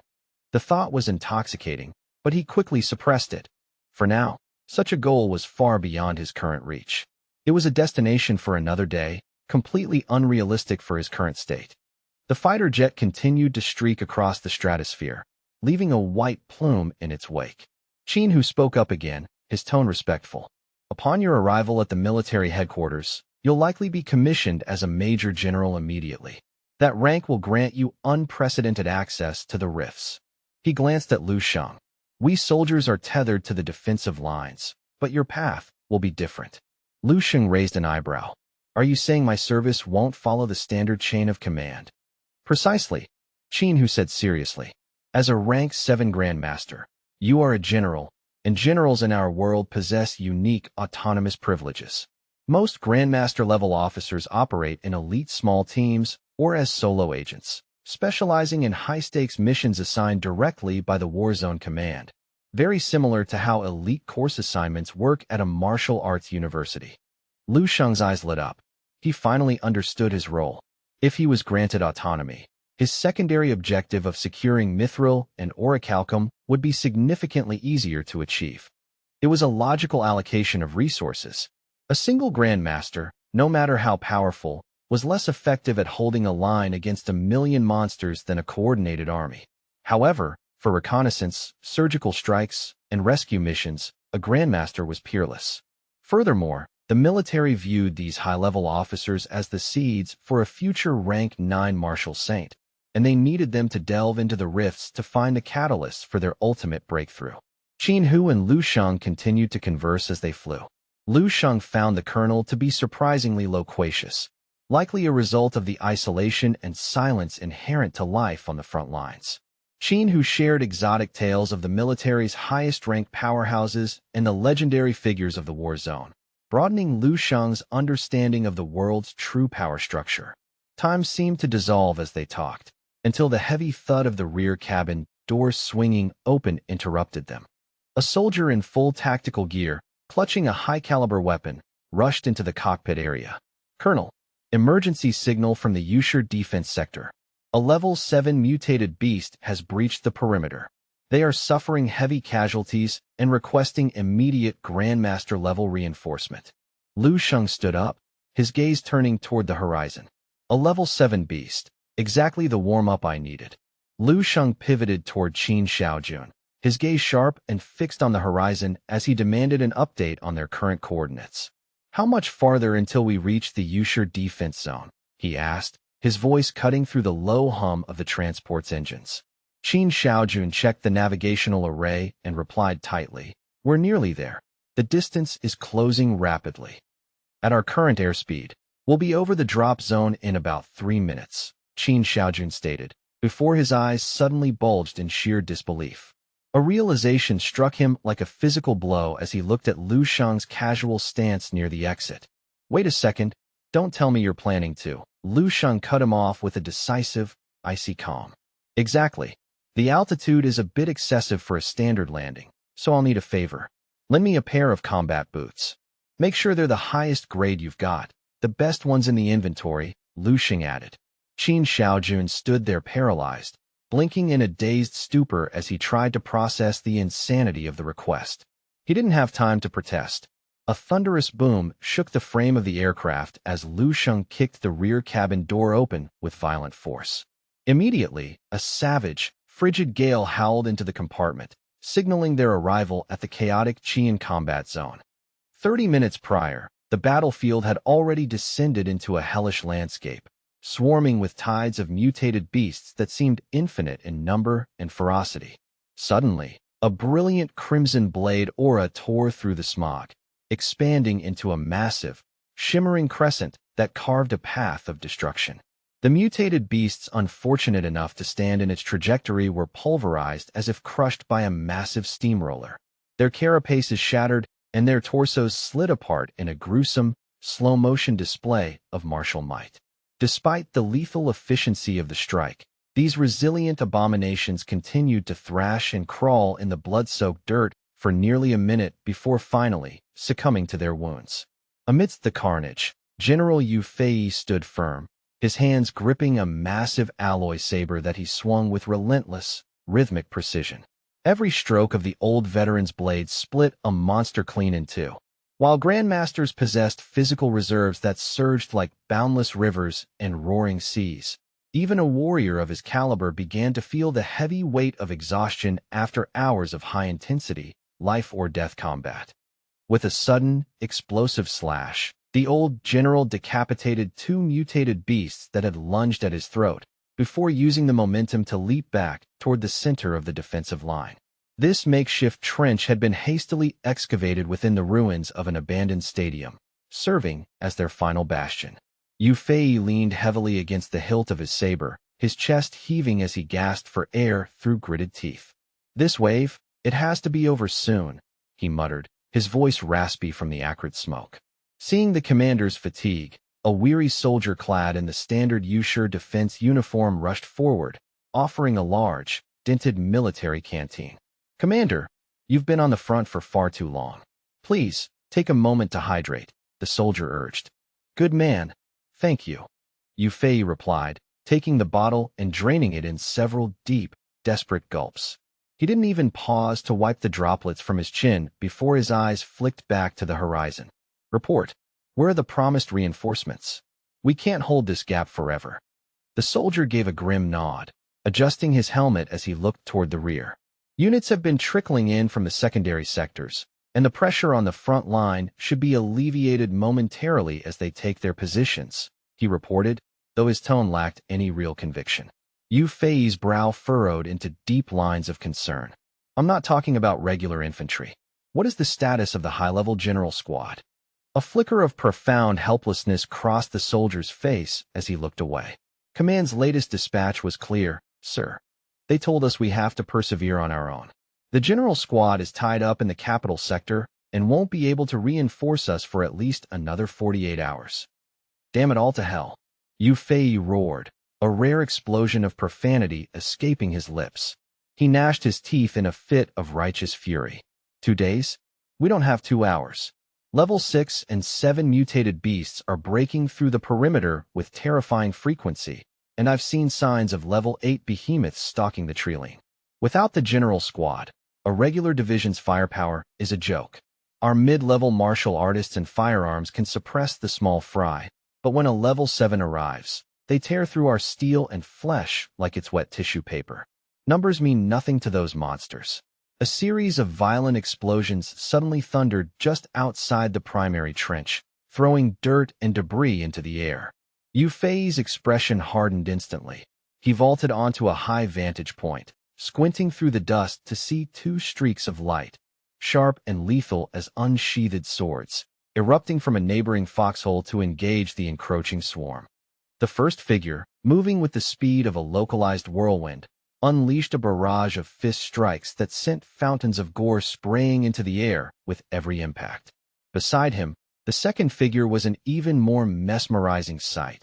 Dong Qingxue stood composed as a halo of razor-sharp blades, looking like ethereal thorns, hovered around her. With a flick of her will, the blades shot out in a blur, effortlessly transfixing the hides of the mutated beasts and leaving behind a grisly trail of perforated carcasses. Working in perfect synchronization, the two instructors moved with lethal fluidity, carving out a temporary dead zone that allowed the exhausted martial artists in the trenches to finally lower their weapons and catch their breath. The sight of such high-level mastery ignited a spark of hope in the weary soldiers. A chorus of cheers erupted from the mud and blood, providing a much-needed, if fleeting, boost to the army's crumbling morale.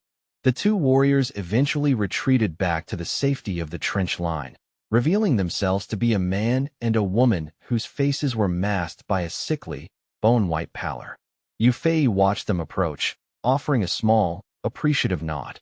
He knew that the only reason this division hadn't been completely overrun was due to his own tactical leadership combined with the sheer martial prowess of these two instructors, Qin Xiaojun and Dong Qingxue.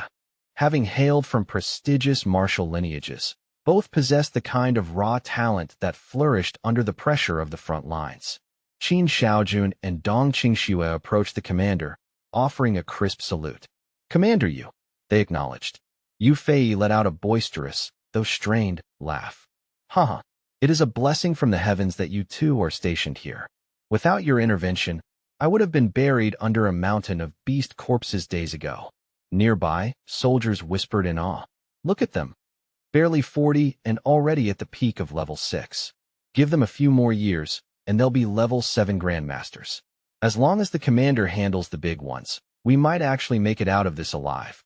Dong Qingxue began a rapid-fire briefing, detailing the current tactical layout to the old general. If the reinforcements truly arrive in 2 days, we might have a slim chance of holding the perimeter. At the very least, this afternoon's primary assault seems to have lost its momentum. Yu Fei nodded slowly, his eyes scanning the quieted battlefield. If we're lucky, the beasts will need until tomorrow morning to regroup for the next major push. We need to fortify the west gate now." The brief moment of respite was shattered by a piercing, high-pitched shriek that seemed to vibrate in the very marrow of their bones. Suddenly, the ground beneath the stadium began to groan and rumble with the force of a localized earthquake. "What in the world is happening now?" Yu Fei demanded, his hand flying back to the hilt of his saber as the unnatural screams intensified. The old general's eyes darted toward the horizon, his pupils shrinking to pinpricks as his blood ran cold. "Oh, you've got to be kidding me," he whispered. In the distance, a massive geyser of radiant golden energy erupted from the earth. It was a ground fissure, a catastrophic geological disturbance caused by high-level qi, and it was literally tearing the landscape in half. The massive fissure yawned wide, like the maw of some subterranean god, and from the stinking darkness emerged 3 colossal silhouettes. Each beast towered over 10 meters in height, their massive frames casting long, terrifying shadows across the battlefield as they hauled themselves onto the surface. The first monster to fully emerge was a gargantuan primate, resembling a prehistoric gorilla but covered in dense, obsidian-black fur that seemed to swallow the light. It bared fangs as long as short swords, and its eyes glowed with a predatory, golden intelligence that promised only slaughter. The second was a nightmare of chitin and steel, a praying mantis of impossible proportions with limbs that shimmered with a lethal, metallic sheen. Beside it stood the most grotesque of the trio, a beast with the massive, muscular lower body of a quadruped predator and an upper torso resembling a mutated octopus, sporting 18 thick, writhing tentacles. These three behemoths stood like sentient mountains, their combined presence generating a warped force field that physically pushed the lesser beasts away. They were the undisputed kings of the swarm, and they were charging directly toward the human trenches. Three level 7 beasts at once. Qin Xiaojun stammered, his face, already splattered with the blood of lesser monsters, turning a ghastly shade of gray. He wasn't alone in his terror. Across the trench, hardened veterans looked as though they had stared into the abyss itself. Is fate truly this cruel? Dong Qingxue thought. Her teeth gritted so hard her jaw ached as she realized the sheer scale of the nightmare before them. Damn it, the morale we just managed to scrape together is going to vanish in an instant. Yu Fei hissed under his breath. He had spent his life on the front lines and had faced level 7 beasts before, but he knew they were the ultimate nightmare for conventional infantry. Even with expert instructors, taking down just one usually resulted in a massacre of ordinary soldiers. Facing 3 simultaneously was a death sentence. Son of a... The general muttered, his voice trailing off as he stared at the approaching apocalypse. Yu Fei tightened his iron grip on the hilt of his alloy greatsword, but for the first time in decades, the metal felt unervingly cold, and the blade seemed to weigh 1,000 tons. He knew that even if he were 20 years younger and in his absolute prime, he wouldn't have the confidence to survive this encounter. Is this where my story ends? He wondered briefly. Then, a fierce, suicidal light ignited in his eyes. Brothers, cast aside your fear and give them everything. If you want a chance to see tomorrow, you fight like demons. Every warrior at level 6 or higher, on me. We charge those monsters now. Following the general's command, every piece of heavy weaponry in the trenches roared to life. Dozens of machine gun nests spat endless streams of leaden fire, while grenade launchers, rockets, and the remaining tanks unleashed a frantic, desperate barrage. The air became a solid wall of concussive force and smoke. Qin Xiaojun leaned against a concrete barrier, coughing violently into his hand. He glanced down at the fresh blood coating his palm and casually wiped it away on his torn fatigues, his expression grim. Damn my luck. If I'd known we were about to be gate-crashed by a trio of level 7s, I wouldn't have wasted so much energy on those scouts, Qin Xiaojun grumbled. He turned to look at Dong Qingxue, who was standing beside him, and his eyes widened in genuine alarm. Qingxue, look at you. Your eyes are completely bloodshot. You're redder than a demon. Dong Qingxue shot a piercing glare at Qin Xiaojun, her eyes indeed mapping a network of burst capillaries from the string. I simply overextended my psychic threshold for a moment. You're hardly in a position to talk, considering you're bleeding from every pore, she retorted. Qin Xiaojun knew the signs all too well. Her mental energy was dangerously depleted, and even the strongest recovery potions couldn't fix the neurological fatigue she was facing. He only maintained his playful facade because it was the only way he knew how to keep from screaming in the face of certain death. Just a bit of dark humor to lighten the mood, he whispered, his mouth twitching. Don't take it so seriously, Qingxue. Though I was just thinking. I heard that kid Lu Sheng was supposed to be transferred here in a few days. Can you imagine his face? He'll arrive at the military district all bright-eyed, looking for his favorite instructors, only to find our charred corpses. He let out a dry, morbid chuckle. The irony is almost funny. But then again, a tough woman like you won't die until you've at least seen your future husband one last time, right? Dong Qingxue snapped her head toward him, her expression a mix of irritation and exhaustion. Qin Xiaojun, if you could manage to keep your mouth shut for even 5 minutes, our chances of surviving this encounter would probably double. Save your breath for the fight.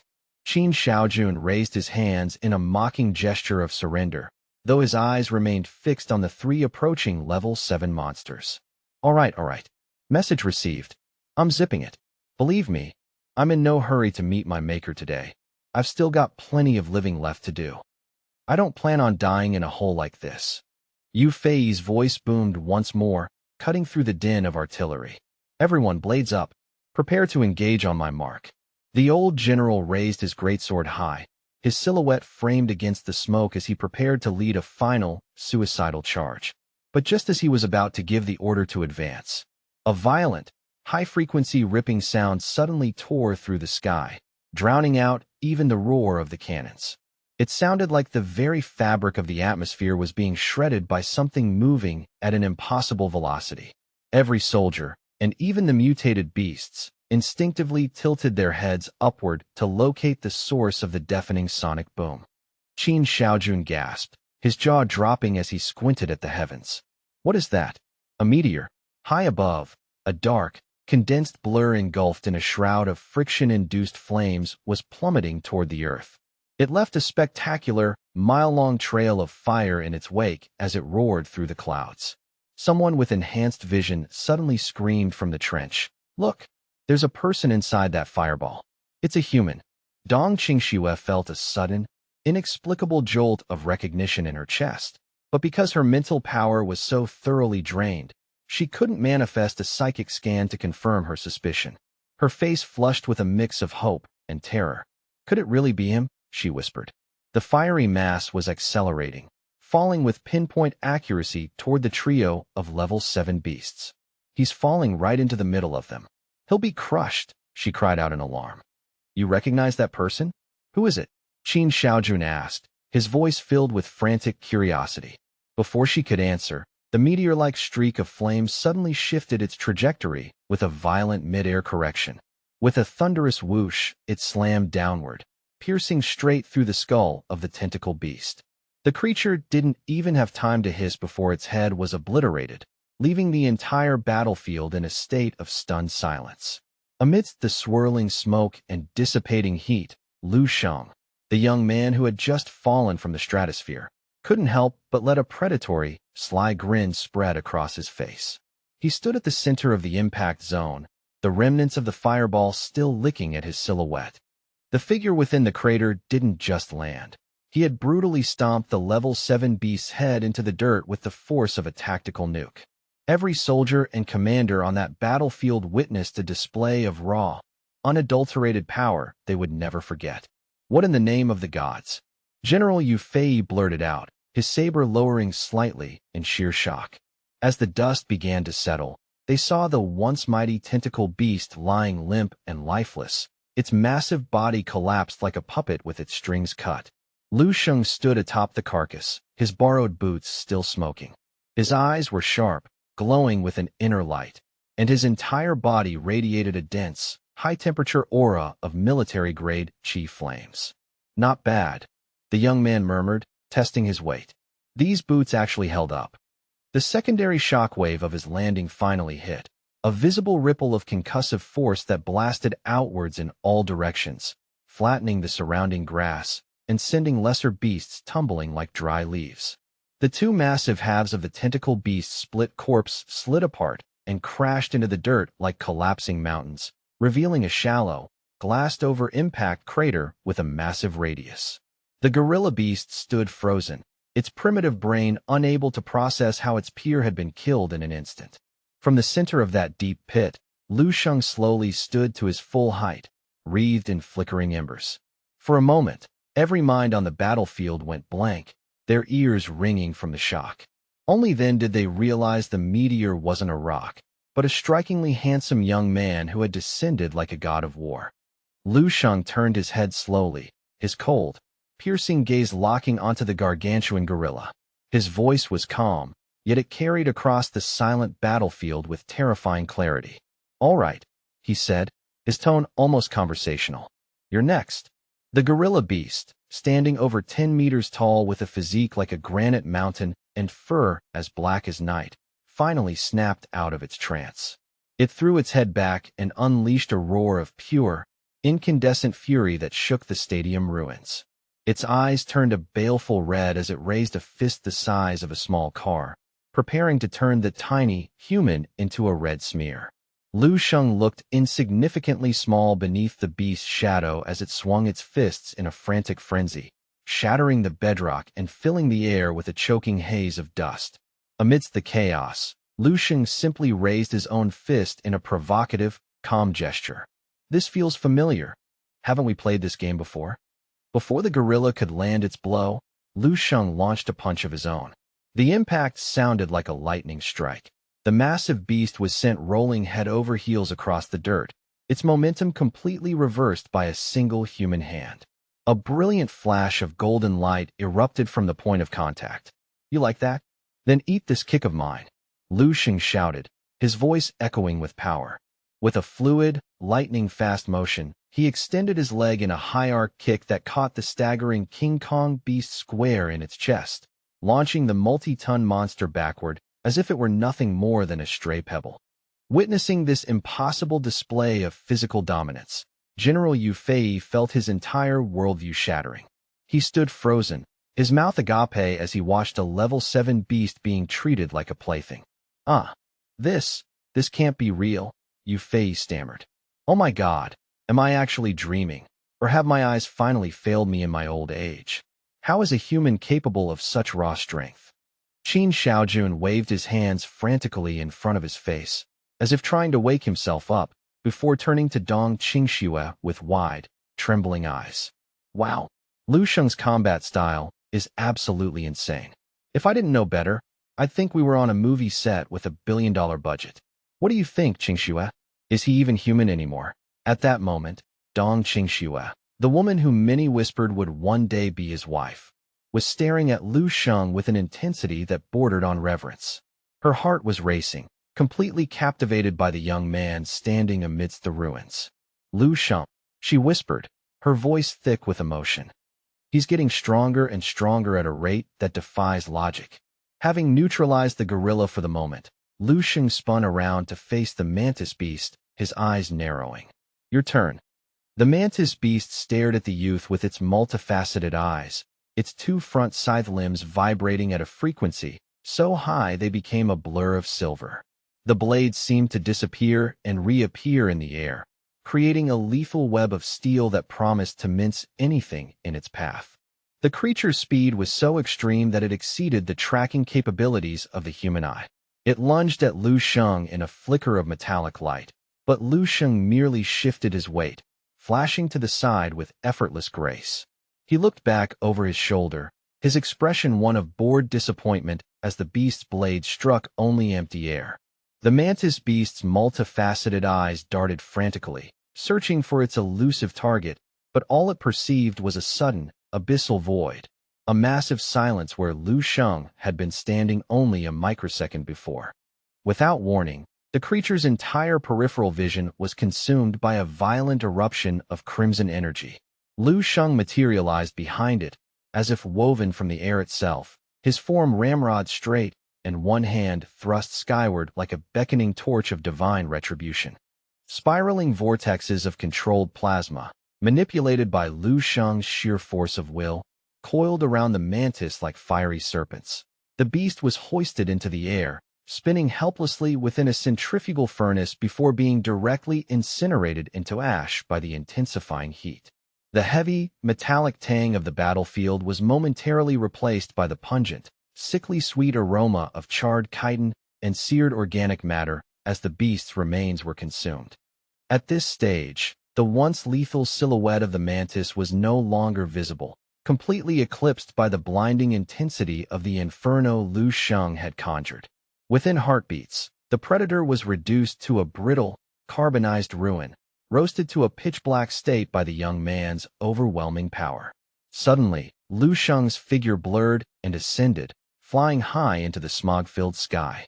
From his elevated vantage point, torrents of scarlet flames and dazzling golden light poured out from his body, illuminating the battlefield like a second, miniature sun. Lu Sheng looked down at the teeming horde of mutated beasts below with a gaze as cold as glacial ice. "Consider yourselves honored guests in this realm," he intoned, his voice carrying a chilling, supernatural resonance that cut through the roar of the swarm. "However, there is no need to worry about the journey back. You shall remain here forever."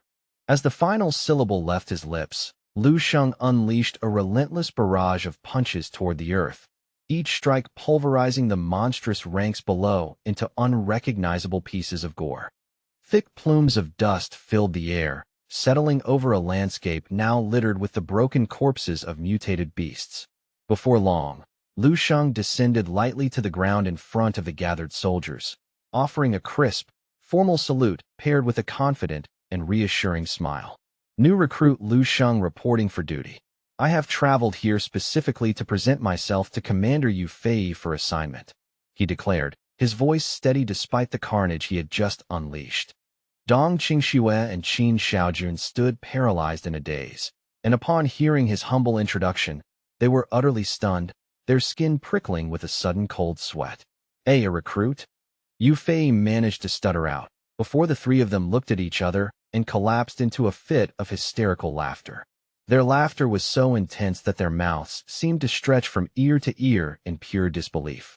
The old general, Yu Fei, even clutched his forehead as if nursing a sudden headache. All right then, he said to Lu Sheng. Welcome, the most exceptional recruit the Eastern Combat Base has ever seen. As night descended, the rhythmic thrum of gunfire, the concussive force of explosions, and the wet sound of slashing blades continued, though the intensity was far less than the day's peak.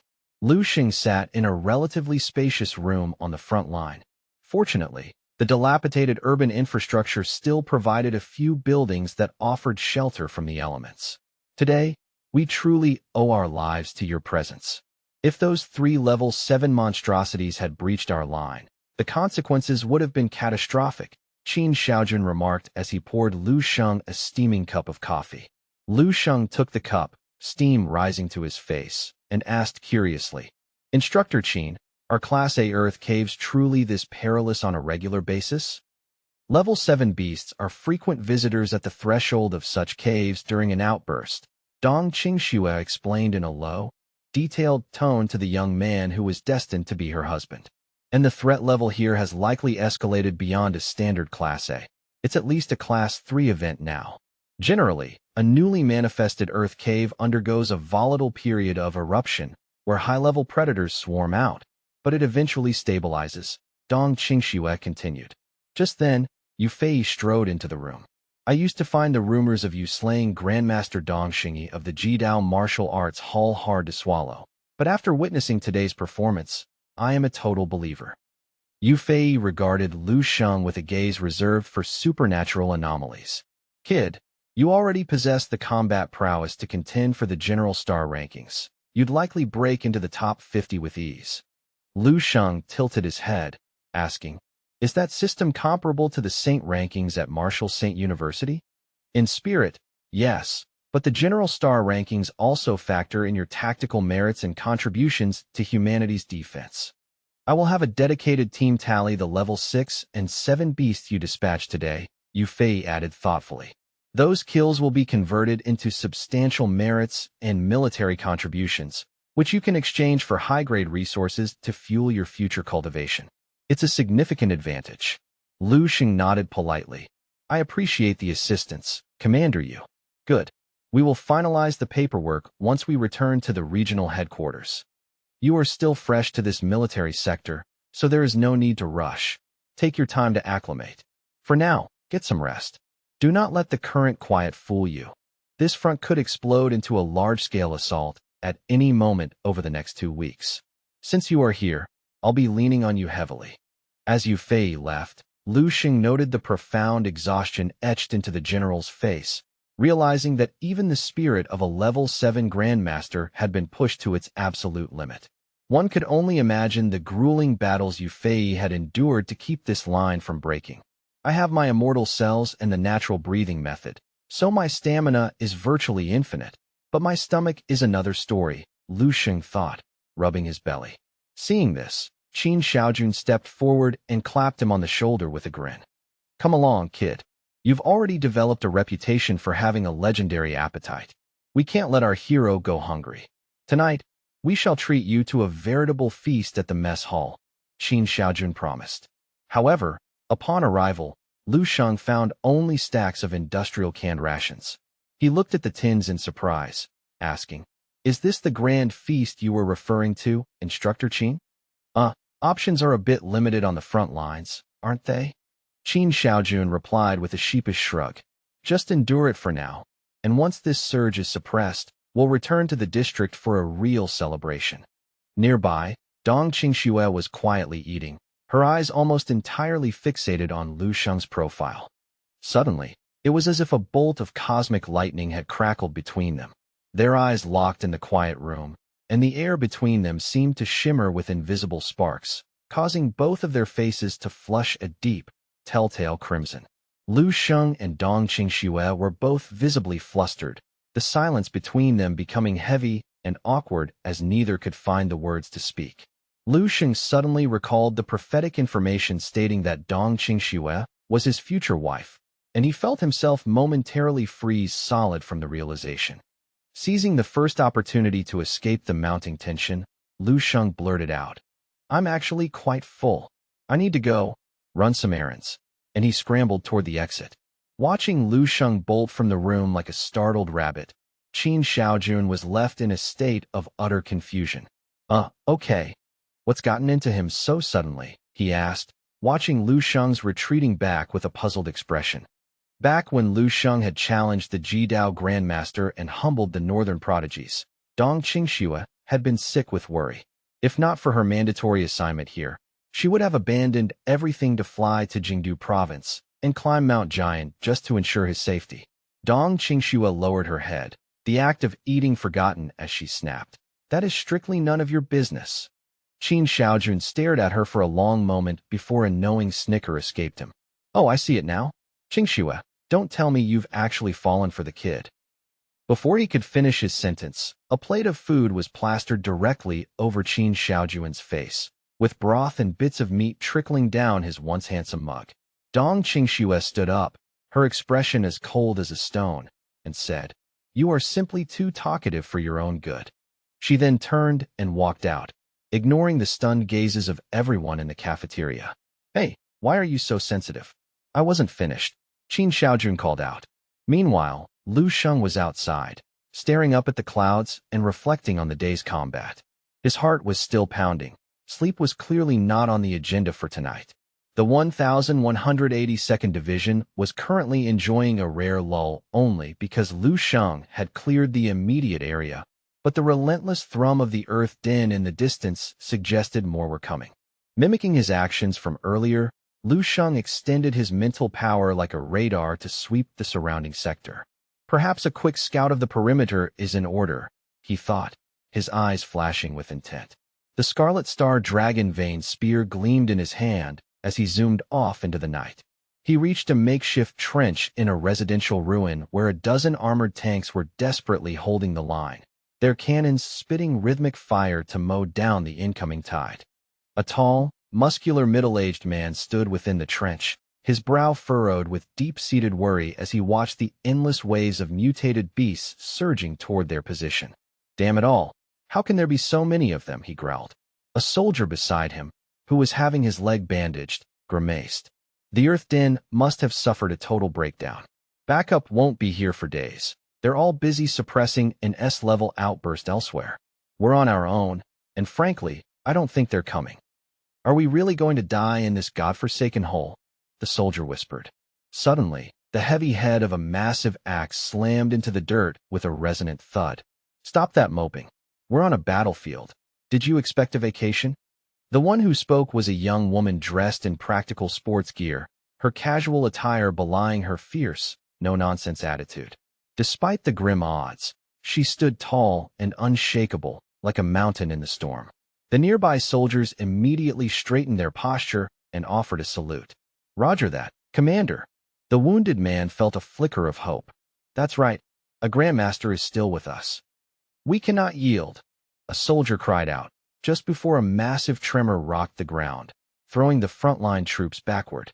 An armored tank behind them loosed a shell that left a brilliant, streaking arc across the obsidian sky. However, when the explosive shell impacted the center of the beast's swarm, it was as if a tiny pebble had been dropped into a vast ocean. The explosion was swallowed whole, leaving not even a ripple in the creature's momentum. Suddenly, a strange and sickly purple glow began to permeate the entire sector. There was only one terrifying explanation for such a phenomenon. A rank 7 beast had entered the fray. Only a creature of that caliber could warp the surrounding space and render modern thermal weaponry completely useless. The girl's eyes widened, her pupils contracting with a mixture of fear and adrenaline as she gasped for breath. Within the shifting shadows, eerie, blue ghost flames flickered to life. The beast swarm parted like the Red Sea as a terrifying predator, over 6 meters long and 3 meters tall, stalked out of the darkness. It was a twin-headed shadow panther, its body coated in fine, obsidian snake scales, and its tail poised like a scorpion's sting. The blue flames emanated from its 4 glowing eyes. The girl took a deep breath, a reckless, faint smile crossing her face as she gripped her axe. Perfect timing. I was looking for a snack to go with my liquor. With a guttural roar, the girl hefted her massive, oversized axe and charged forward with the unstoppable momentum of a freight train, aiming to cleave the beast in half with a single blow. Dense plumes of white chi exploded from her pores, illuminating the darkness with the powerful, radiating aura of a grandmaster. The heat from her internal energy was so intense that steam began to rise from her skin as her blood reached a boiling point. The girl and the shadow beast clashed with a sound like a thunderclap, sending violent shockwaves rippling through the mud and debris. Everyone in the vicinity turned to watch, knowing this duel would decide their fate. She swung her axe in a relentless cycle of hacking and slashing, pouring every ounce of her spiritual and physical strength into each devastating impact. Die, the girl roared, bringing her weapon down in a final, overhead strike. Take this, she screamed. Suddenly, a sickening crash echoed through the air, and a figure was sent hurtling backward through the smoke, skipping across the dirt like a stone. Her golden chi defenses were shredded like wet parchment as the shadow panther slammed into her with a speed that defied physics, sending her crashing into the earth with bone-shattering force. The staccato rhythm of machine gun fire abruptly died out as a heavy, terrifying silence fell over the trench, every eye glued to the fallen commander. The girl knelt in the dirt, hacking up thick mouthfuls of blood. She looked down to see a jagged, cavernous wound in her chest that was deep enough to expose the pale gleam of bone. She didn't know whether to laugh or cry as she muttered, "Are they really this strong? Or am I just facing a mated pair?" Her grim suspicion was confirmed as 8 blue ghost flames ignited in the dark. 2 of the twin-headed shadow panthers sauntered out from the gloom, both rank 7 terrors, though one was slightly smaller, likely the female. The girl spat out a bloody curse, realizing her situation had just turned fatal. Relentless curse. The female commander spat, her voice a jagged mix of defiance and absolute exhaustion.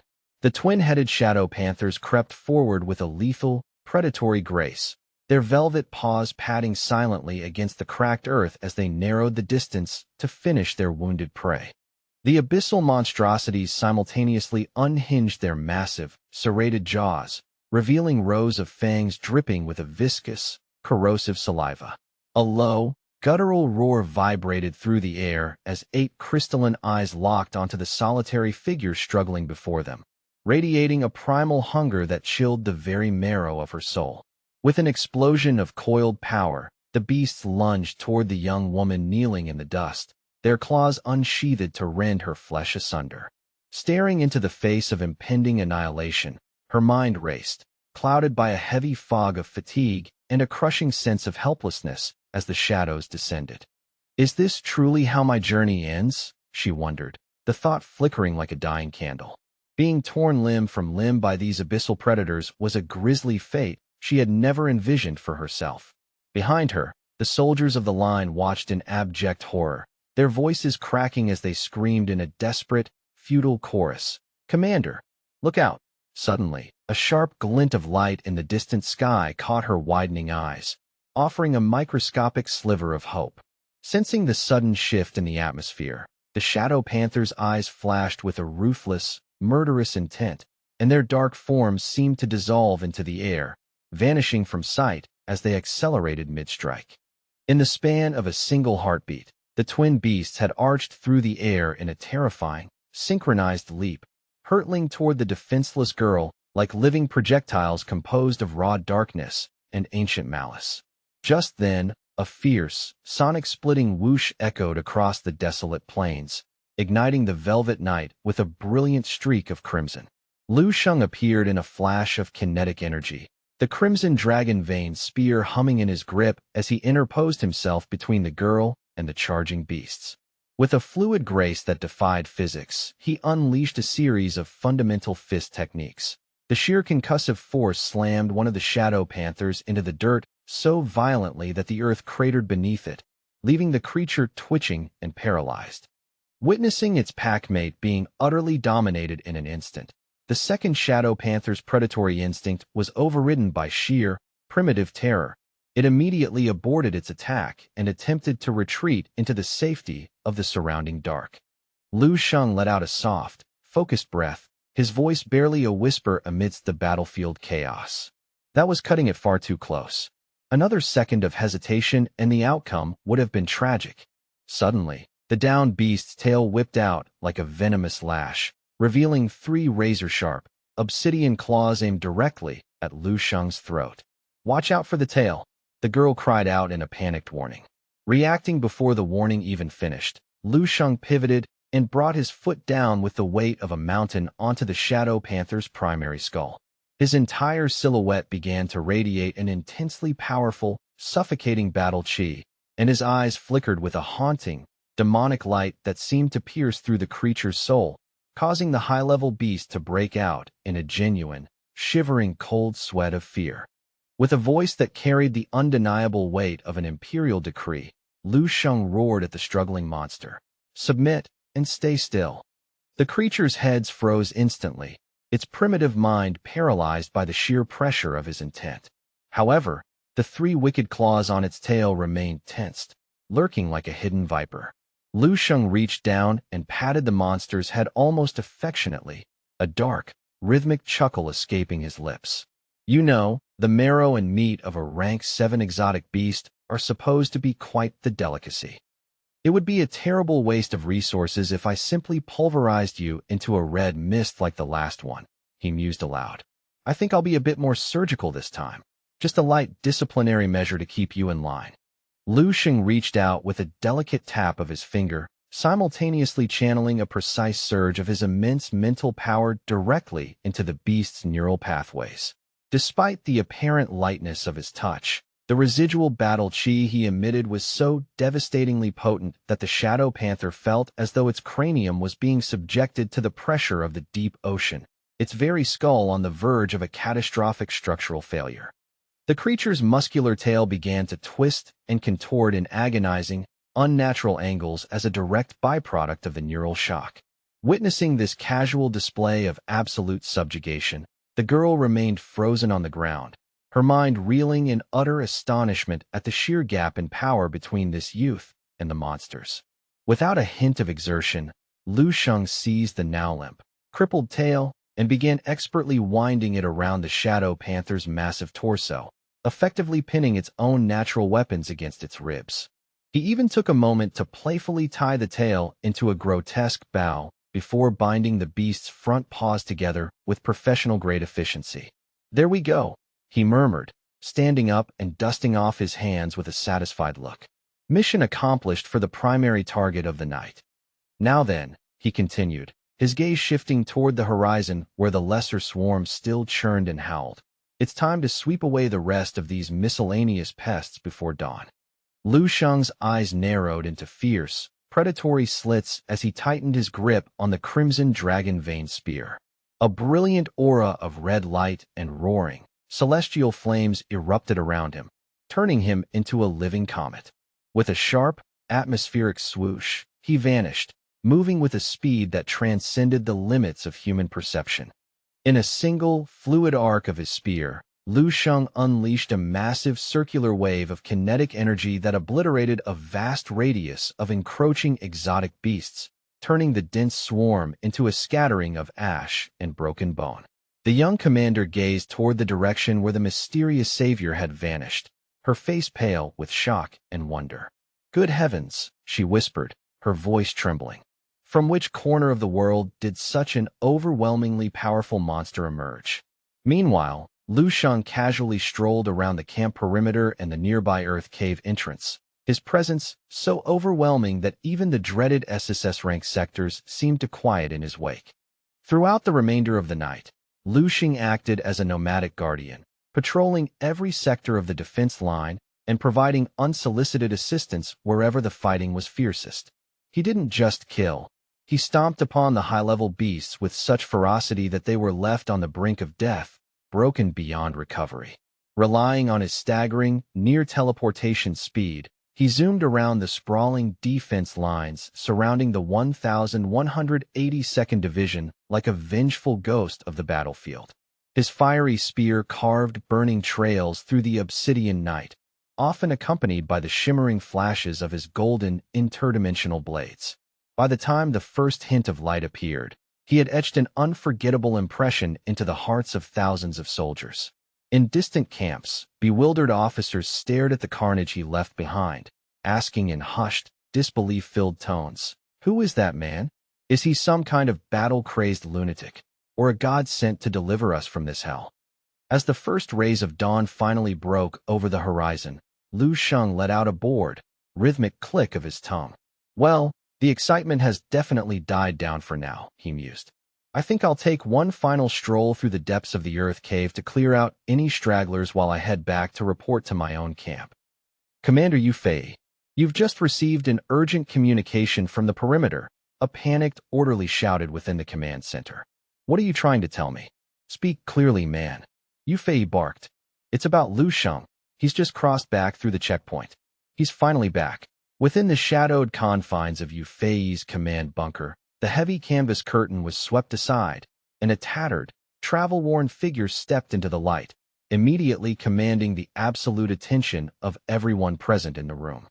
Lu Sheng reporting back, "Commander Yu," he said, his voice eerily calm despite the circumstances. A full night of unrelenting slaughter had left his entire silhouette radiating a suffocating, almost tangible aura of bloodlust and killing intent. Even from several paces away, the sharp, metallic tang of blood clung to him like a second skin, as if he had become the eye of a mobile, crimson vortex. Yu Fei was so startled by the sheer pressure emanating from the boy that the ceramic water cup slipped from his fingers, shattering into pieces on the floor. Staring at the young man before him, Yu Fei's eyes widened to the size of saucers. His face was a mask of utter incredulity as he stammered, "In the name of all that is holy, what on earth did you do out there tonight, kid? You look like you've crawled out of the very pits of hell. How many of those monsters did you put down in a single night?" Yu Fei asked. Lu Sheng casually reached for a bottle of purified water, twisted the cap, and began pouring the cool liquid down his throat. He shook his head slowly as he wiped his mouth. 12? 18? I honestly lost track after the first hour. There were quite a few rank 7 beasts that needed handling, and I didn't even bother counting the rank 6 trash." Yu Fei's jaw dropped, his voice stolen by the sheer, staggering absurdity of the claim. Lu Sheng drained the entire bottle in one long draught, exhaling with a heavy sigh of genuine regret. "It's a pity I couldn't haul the corpses back. Their high-grade materials are probably going to be scavenged or wasted now. But speed was the absolute priority for a nighttime raid, and carrying rank 7 carcasses would have slowed my response time across the sectors. While I regret the lost loot, I regret the loss of young soldiers on the front lines even more. Since my influence is limited, I can only try my absolute best to tip the scales in their favor." Hearing those words, Yu Fei let out a long, weary sigh of admiration. "Trying your best, you say?" He stared at Lu Sheng in silence for what felt like an eternity before finally speaking in a measured tone. "It's fine. Every sector's defense line is equipped with a black box recording system. When we return to HQ to tally the merits, your contributions will be calculated down to the last kill. I promise you, not a single drop of your effort will go unrewarded by the military." Lu Sheng's eyes instantly lit up with a renewed, predatory motivation. "That is excellent news. It seems my night shift wasn't a wasted effort after all." Yu Fei looked at Lu Sheng as if he were some kind of undocumented biological weapon. "Look, saving other divisions is noble, but remember you are still technically part of the 1,182nd Division. You need to prioritize our specific sector first." Lu Sheng chuckled softly, a playful glint in his eye. "Don't worry, Commander. I promise to completely scour this entire region of threats before I move on. Or better yet, just give me a communication device. If anything goes sideways here, just give me a shout, and I'll be back before you can finish the sentence." Yu Fei coughed into his hand, momentarily at a loss for words. He couldn't help but feel that his earlier decision to grant this boy access to the entire reserve of heterologous marrow fluid was the single most brilliant stroke of genius in his military career. Who could have possibly guessed that a few bottles of that substance would serve as the catalyst for such a world-shaking, terrifyingly powerful freak of nature? Yu Fei clicked his tongue, a smirk playing on his lips as he thought to himself, "This is the luckiest break of my life." Meanwhile, in a sprawling, high-security conference room at the regional headquarters, the top brass were convening for a tense emergency meeting regarding the recent surge. A senior officer addressed the room with a grim expression. "The current rift disturbance is escalating rapidly. We've already received confirmation that Battle Zone 13 has completely fallen to the swarm. However, if our current projections hold, we should be able to suppress the majority of the activity within the next 7 days." A veteran general, a man in his 60s with distinguished gray sideburns and a gaze that could cut through steel, leaned forward. "Give me the casualty report," he commanded sternly. The reporting soldier stood at stiff attention, his voice trembling slightly under the general's gaze. "As of the current hour, confirmed soldier casualties have exceeded 15,200. The toll on the officer corps is equally devastating.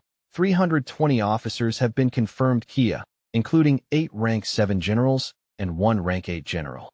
The old general felt a dull, painful throb behind his temples upon hearing that a rank 8 powerhouse had fallen. The old general's eyes snapped open in sheer shock. "What? We lost a rank 8 warrior? Who was it?" The soldier swallowed hard before replying. It was Grandmaster Xiang, who was currently ranked 28th on the global general star chart. He was overwhelmed by a mutated swarm. The old general leaned back, his face etched with a profound sense of regret and personal loss. After a long, heavy silence, he spoke softly. "Ensure the funeral is conducted with the highest of military honors. He deserves nothing less for his sacrifice. Inform me of the specific time and place. I intend to attend personally," he added with a heavy sigh. "The military only has 30 true grandmasters in its service, and now we have lost one of our primary pillars. It is a dark day for the Federation's future. Let us move on to other matters before I lose my temper. What is the status of that newly emerged Earth cave in the eastern sector?" The reporting soldier stepped toward the holographic map, gesturing to a flickering cluster of symbols.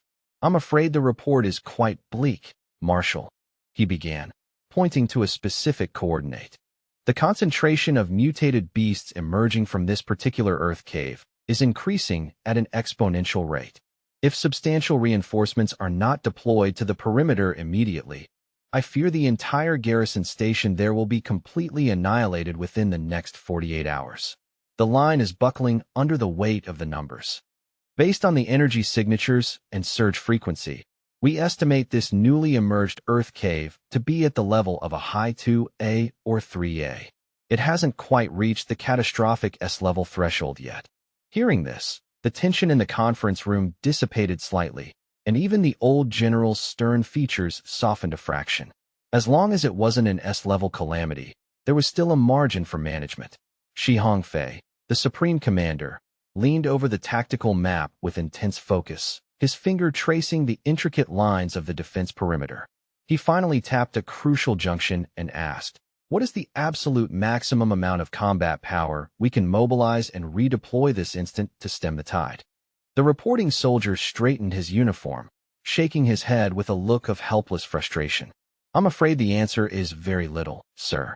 Even if we issued high-priority mobilization orders right now, the logistical reality means the earliest any reinforcements could arrive at the front is tomorrow morning." Shi Hongfei scanned the map one last time before his finger settled on a prominent red that near the city limits. "In that case, we must prioritize sealing the most critical breach first to avoid a civilian massacre. Direct all available secondary reinforcements to Point A immediately." The reporting soldier was practically drenched in cold sweat, his anxiety palpable as he looked between the map and the commander. "But Commander, with all due respect, Point B is also a critical junction that is currently hanging by a thread." Shi Hongfei gritted his teeth, his expression incredibly tense as the weight of thousands of lives pressed down on him. Drawing upon his decades of battlefield experience, he forced himself to remain calm.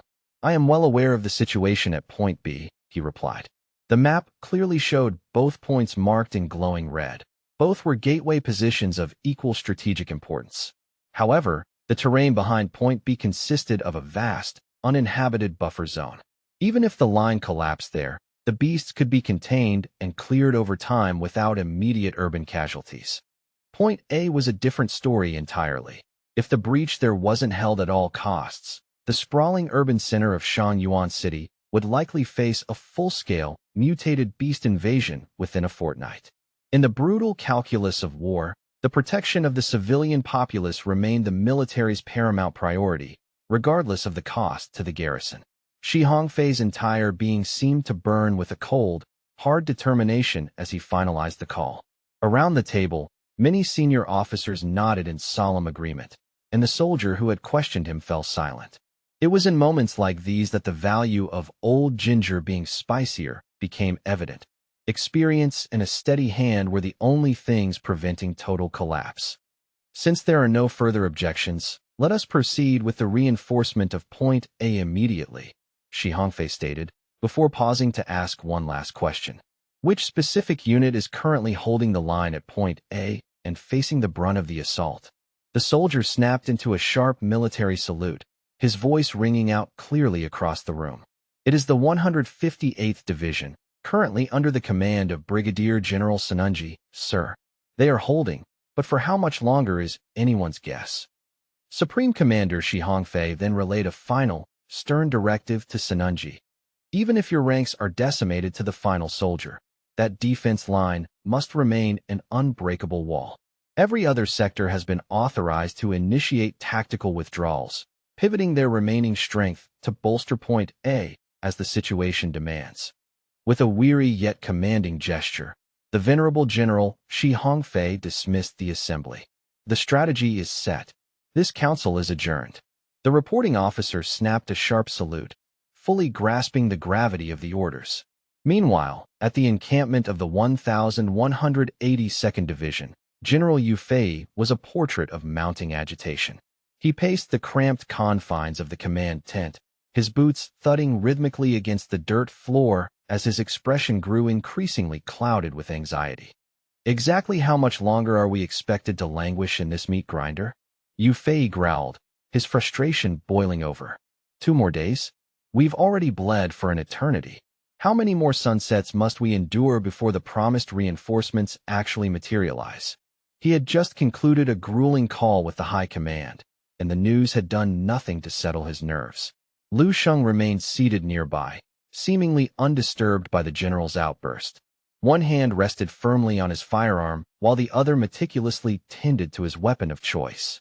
He used a specialized cleaning tool to carefully buff the length of his crimson dragon-patterned spear, his movements deliberate and serene despite the atmospheric tension.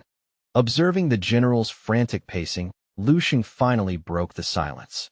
"Is the strain on the military region truly so severe that they can't spare a single battalion for the newly emerged Earth Cave?" he asked casually, his brow furrowing as he inspected the spear's head. He noted several deep gouges and micro-fissures marring its surface. After probing the core with his mental energy, he detected structural fatigue. The weapon was, after all, only a pseudo-rank 7 artifact. Continuous, high-intensity slaughter had reduced its durability by half. He realized then that he would soon require a true rank 7 spear to match his evolving power. Yu Fei turned to him, gesturing emphatically. "It isn't a lack of manpower, kid. It's a catastrophic shortage of high-level strategic generals. You've seen it firsthand. A rank 7 mutated beast is a localized apocalypse that renders ordinary martial artists into mere fodder," Yu Fei stated, pausing mid-sentence. He shook his head slowly, his tone shifting from tactical analysis to a sort of bewildered uncertainty as he looked at the youth. "The problem is, you don't seem to realize what a complete freak of nature you are, Lu Sheng," the old general thought privately. For 5 consecutive nights, Lu Sheng had conducted solo raids into the heart of the swarm, blurring the lines between the various defense sectors. Each dusk, he departed looking pristine, only to return at dawn drenched in a suffocating stench of iron and ichor.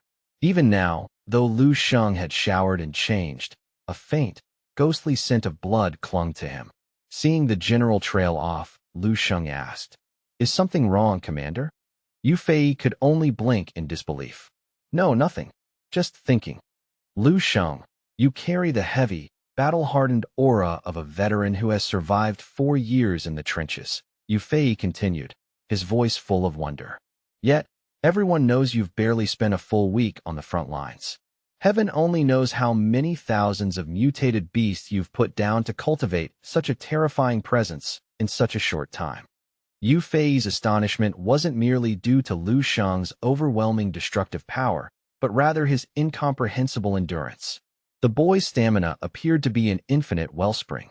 Despite surviving on less than 2 hours of sleep per day, he remained a dynamo of kinetic energy, showing not even a flicker of fatigue or mental strain. "Lu Sheng, you truly are a monster in human skin," the general remarked. Feeling a slight twinge of embarrassment at the blunt praise, Lu Sheng stood and offered a respectful bow. "You exaggerate, Commander. I'm simply doing my part. Now, if you'll excuse me, it's time for my patrol." He adjusted the straps of his gear, prepared to vanish back into the darkness. Yu Fei's gaze softened with a complex mix of pride and worry. He nodded solemnly.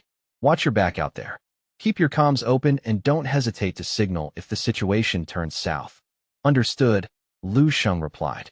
As he pulled back the heavy canvas of the tent flap and stepped into the cool night air, he was momentarily taken aback by the sight awaiting him. Gathered in the shadows of the camp was a massive contingent of soldiers, standing in perfect, rigid formation. As one, they snapped into a crisp military salute, their eyes shining with a potent mixture of awe, profound respect, and absolute admiration. In just 5 days, Lu Sheng hadn't just fought alongside them. He had earned the eternal devotion of the entire 1,182nd Division. At this point, the rank-and-file respected Lu Sheng as much as, if not more than, Commander Yu Fei himself. To them, he was a living talisman of victory. His mere presence on the field acted as a massive catalyst for morale. "May your path be paved with victory," they shouted in unison. Some clenched their fists in silent worship, while others whispered in hushed tones about the young genius who was destined for the highest echelons of the military star rankings. Standing at the periphery, Dong Qingxue watched him with an intense, unwavering gaze before shyly averting her eyes the moment he looked her way. Lu Sheng, whose senses were as sharp as his spear, immediately caught the subtle, fluttering movement of his fiancée's retreat. A flicker of internal doubt crossed his mind. Is Dong Qingxue intentionally being distant? Have I somehow offended her?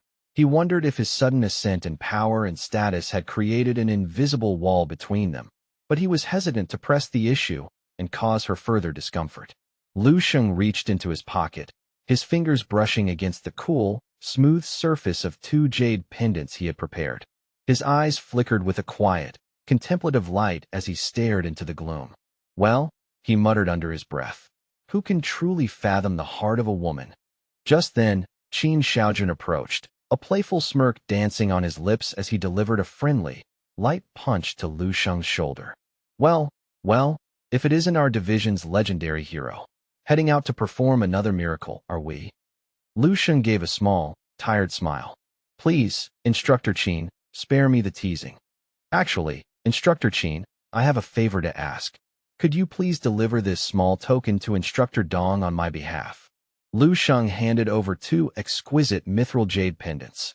Qin Shaojun took them instinctively, his eyes widening at the quality of the craft, but before he could utter a word of inquiry, Lu Sheng gave him a firm pat on the shoulder and vanished into the night like a specter. Qin Shaojun stood frozen, blinking at the empty space where the youth had been. "Wait, he's already gone." Qin Shaojun examined the pendants under the moonlight, letting out a low whistle of appreciation. Did he carve these himself? The level of detail is extraordinary. However, before he could further admire the craftsmanship, a slender shadow blurred before his eyes. "Give those to me," Dong Qingxue barked, snatching the mithril jade pendants from his grasp with lightning speed. She threw a frost-bitten glance over her shoulder, her voice sharp as a blade. What are you staring at? Mind your own business. Without waiting for a response, she spun around and marched away, leaving Qin Xiaojun coughing in her dust. Qin Xiaojun stood speechless for a moment before finally shouting toward her retreating back. Are you completely insane? But Dong Qingxue didn't even flinch. She pressed the jade pendants tightly against her chest, a rare, warm glow spreading through her heart. Meanwhile, miles away, Lu Sheng was a blur of motion, his crimson dragon spear in hand as he tore through the skeletal remains of a ruined city street. His alloy combat boots kicked up plumes of gray dust, the only sign of his passing as he moved through what was once a thriving metropolis of the Long Country. A century of relentless earthhole incidents had turned this bustling urban center into a ghost town. Now, the grand thoroughfares were choked with 100 years of dust and the scars of a fading civilization. Lu Sheng transitioned from a sprint to a measured walk, his eyes scanning the hollowed-out skyscrapers that loomed like tombstones on either side of the road. In another few centuries, the concrete jungle would likely be entirely reclaimed by the primordial forest. Lu Sheng maintained a firm grip on his spear as he navigated the urban decay, his senses heightened. Suddenly, a strange disturbance in the ambient qi caught his attention, causing him to halt instantly. His silhouette flickered and vanished like a bursting soap bubble as he deployed his mental energy to map the area. Die? Just die already. Ha ha. A lone soldier, his uniform saturated with gore and his features masked by grime and blood, was screaming hysterically. He stood amidst the rubble, bracing a heavy machine gun against his hip and spraying leaden death at an approaching swarm in a fit of absolute, manic desperation. He seemed caught between a sob and a wild laugh. Two massive, hulking beasts stood at the edge of the gunfire, seemingly unfazed by the leaden hail. They bared their yellowed fangs and licked their chops with slow, rhythmic tongues, eyeing the screaming soldier as nothing more than a particularly loud appetizer. Suddenly, the machine gun emitted a hollow, metallic click. Crap! Out of ammo, no more bullets. The soldier's laughter died, replaced by a grim, suicidal resolve. Fine. You want a piece of me? Let's all go to hell together. He violently tore open his combat jacket, revealing a vest rigged with 8 fist-sized high-explosive grenades. His eyes were wide and bloodshot, fixed in a crazed stare as his fingers clawed toward a pin. Suddenly, an invisible, overwhelming force descended like a physical weight, pinning his arms to his sides and locking his joints in place. What? I can't move. He struggled frantically, his heart hammering against his ribs.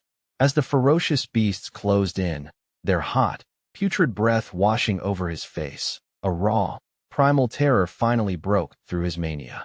He stared into the maws of death, his eyes filling with a profound, bitter despair as he awaited the inevitable bite. In that final heartbeat, a foot encased in shimmering spiritual energy stomped down from the heavens, pulverizing the concrete.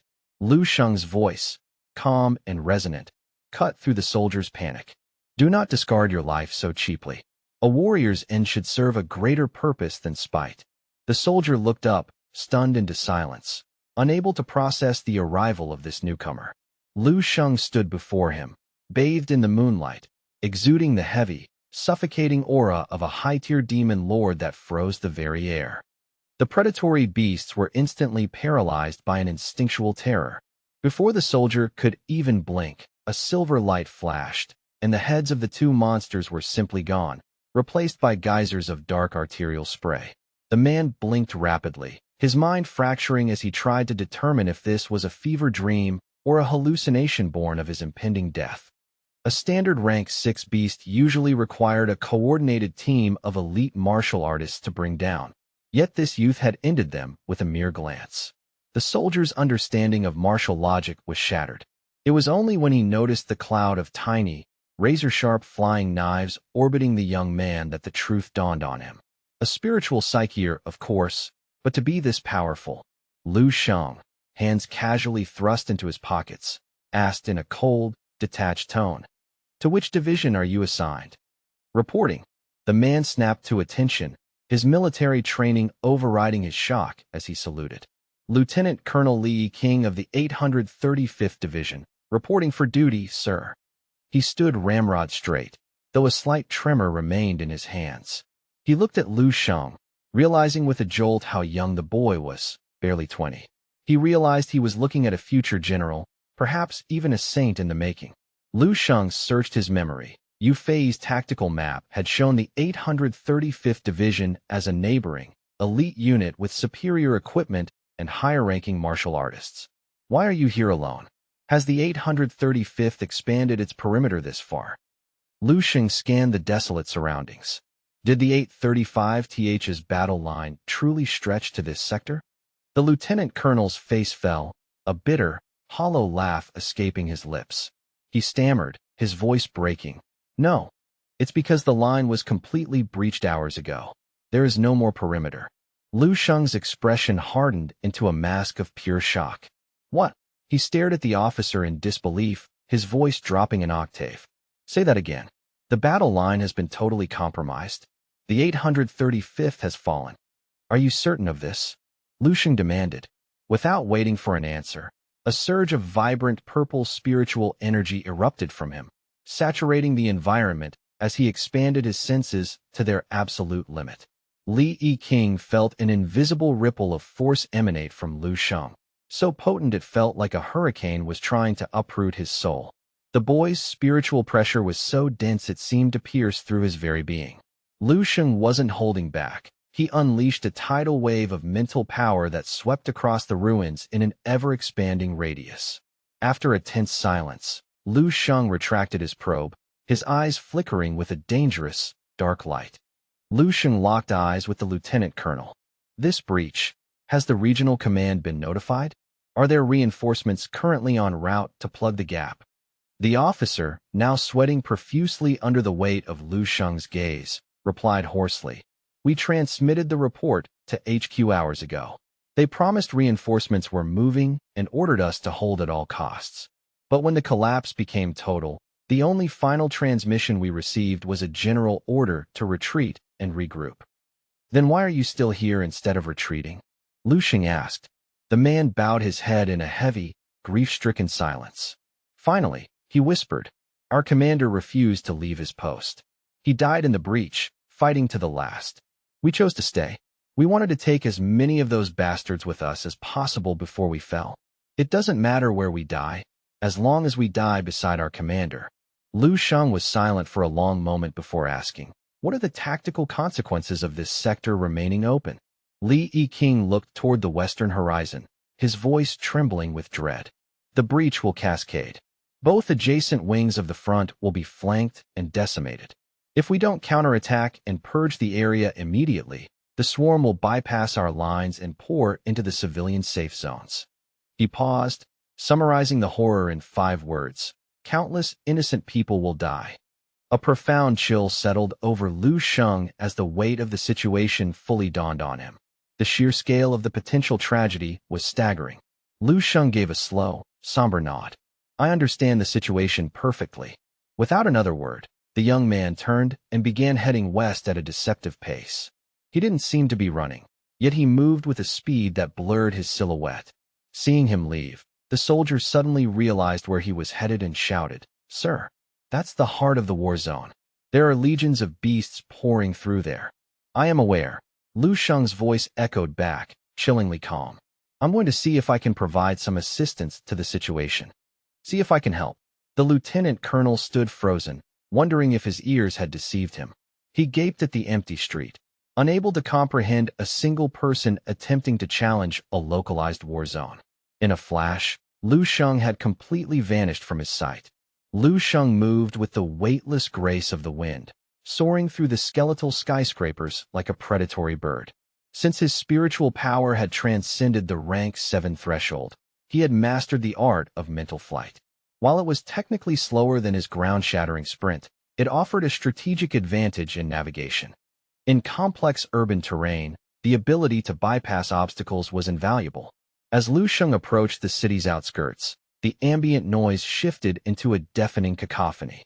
The primordial roars of monsters, the rhythmic rattle of heavy machine guns, and the concussive booms of artillery mixed with the desperate screams of the dying and the savage, alien chittering of the swarm. Lu Sheng came to a halt atop the jagged roof of a skyscraper at the very edge of the metropolitan district. From this vantage point, the entire theater of war was laid bare beneath him. A graveyard of armored vehicles, tanks, and civilian cars had been piled into a makeshift rampart 5 meters high, encircling the city limits. The scene was reminiscent of the apocalyptic simulations he had seen in his past life. This was the final defense line, and it had been violently torn asunder. Even Lu Sheng felt a jolt of shock at the vista before him. The beast swarm was a literal flood of living shadow, a hellish tide rushing toward the city. He could sense the presence of multiple rank 7 entities prowling the battlefield. The only reason the breach hadn't completely collapsed into the urban interior was a single, tenacious pocket of resistance still burning brightly within the ruins of the defensive line. Gazing upon the gargantuan beasts and the infinite black sea of monsters behind them, Lu Sheng couldn't help but let out a sharp exhale. The numbers are truly staggering. After analyzing the tactical flow for a few seconds, he stepped off the ledge, plummeting toward the earth. He didn't have the luxury of overthinking. He could only throw his full strength into the fray. He would see if one man could indeed hold back the tide, provided he kept a path of retreat open. Lu Sheng muttered to himself as he descended, his eyes locking onto a specific point in the center of the carnage. There are survivors trapped in that sector. Let's see if I can buy them some time. He aimed his trajectory toward a small combat fortress, a reinforced bastion of concrete and high-strength alloy that served as the final island in a sea of monsters. Deep within the claustrophobic confines of the alloyed combat fortress, 4 or 5 battered survivors clung to their positions amidst the deafening roar of war.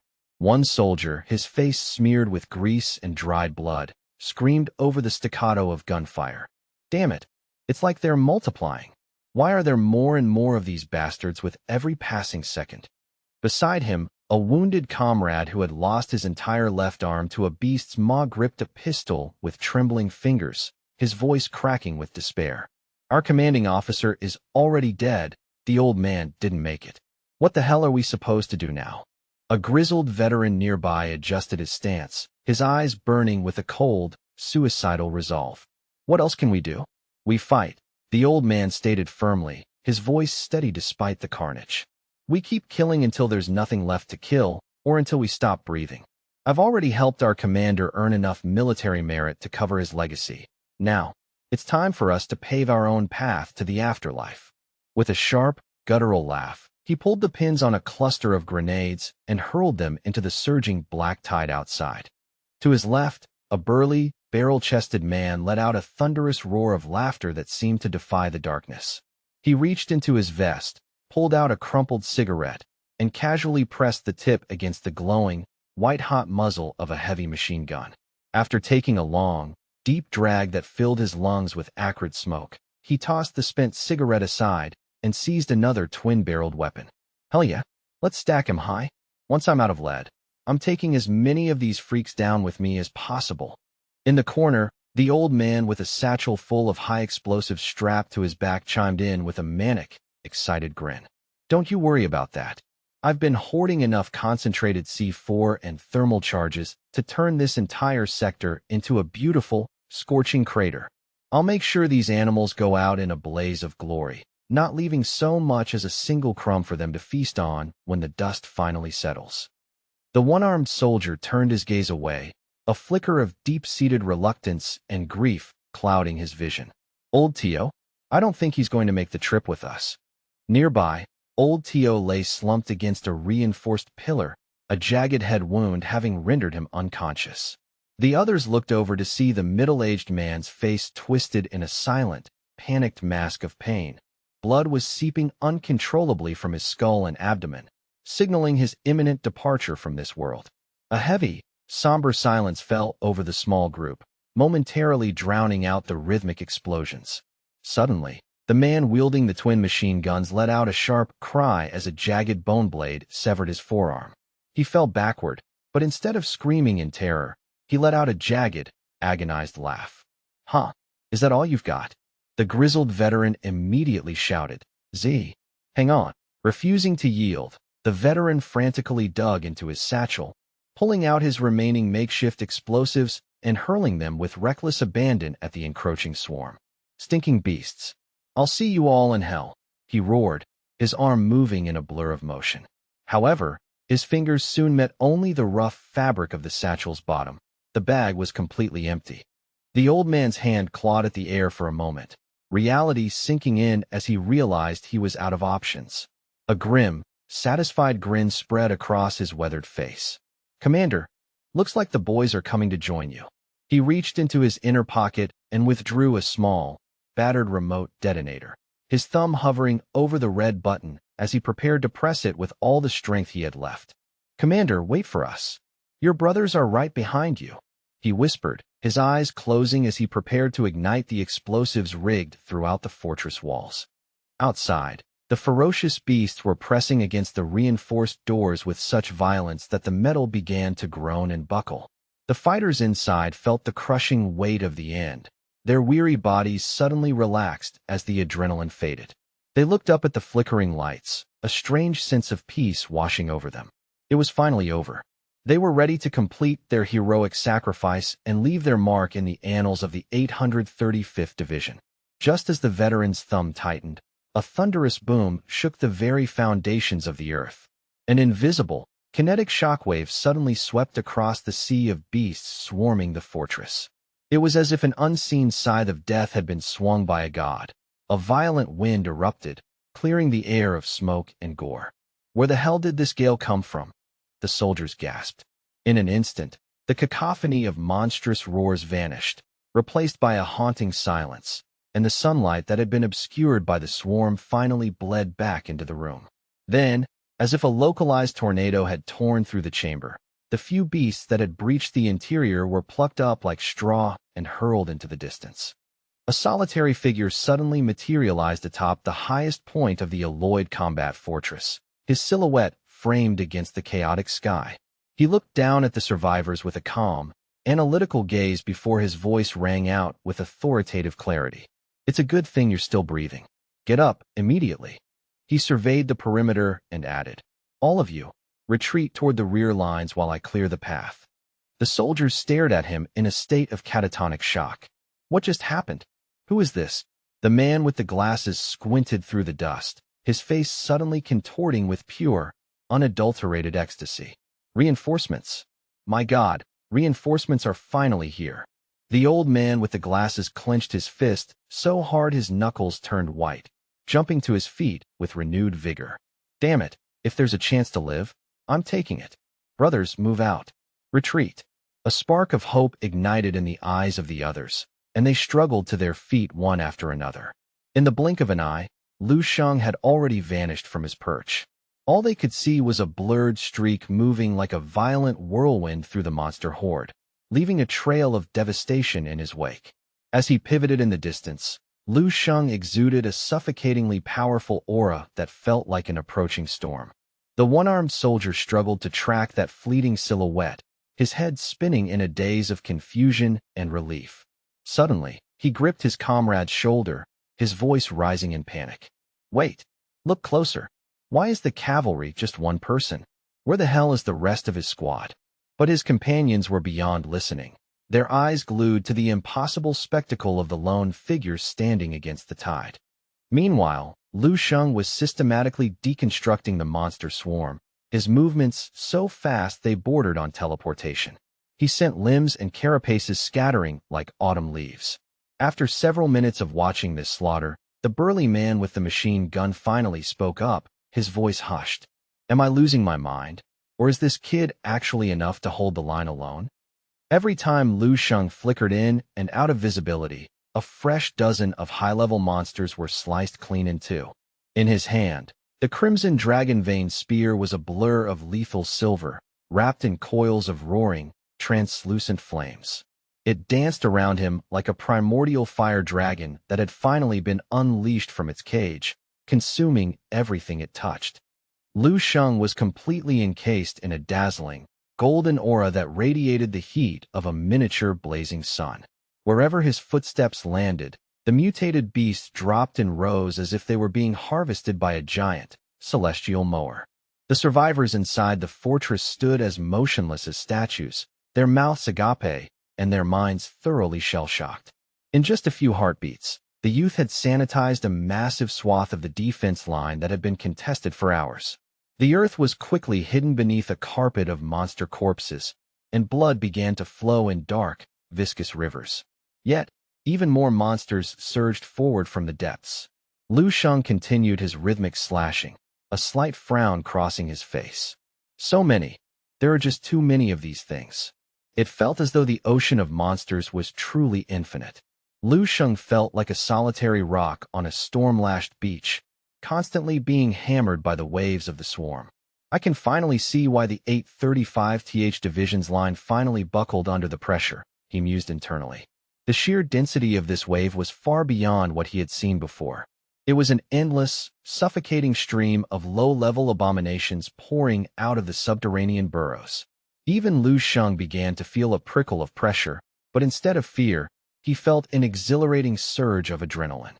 Lu Sheng cast a glacial look at the approaching horde and muttered, "If numbers are all you have, then let's see how you handle a real storm."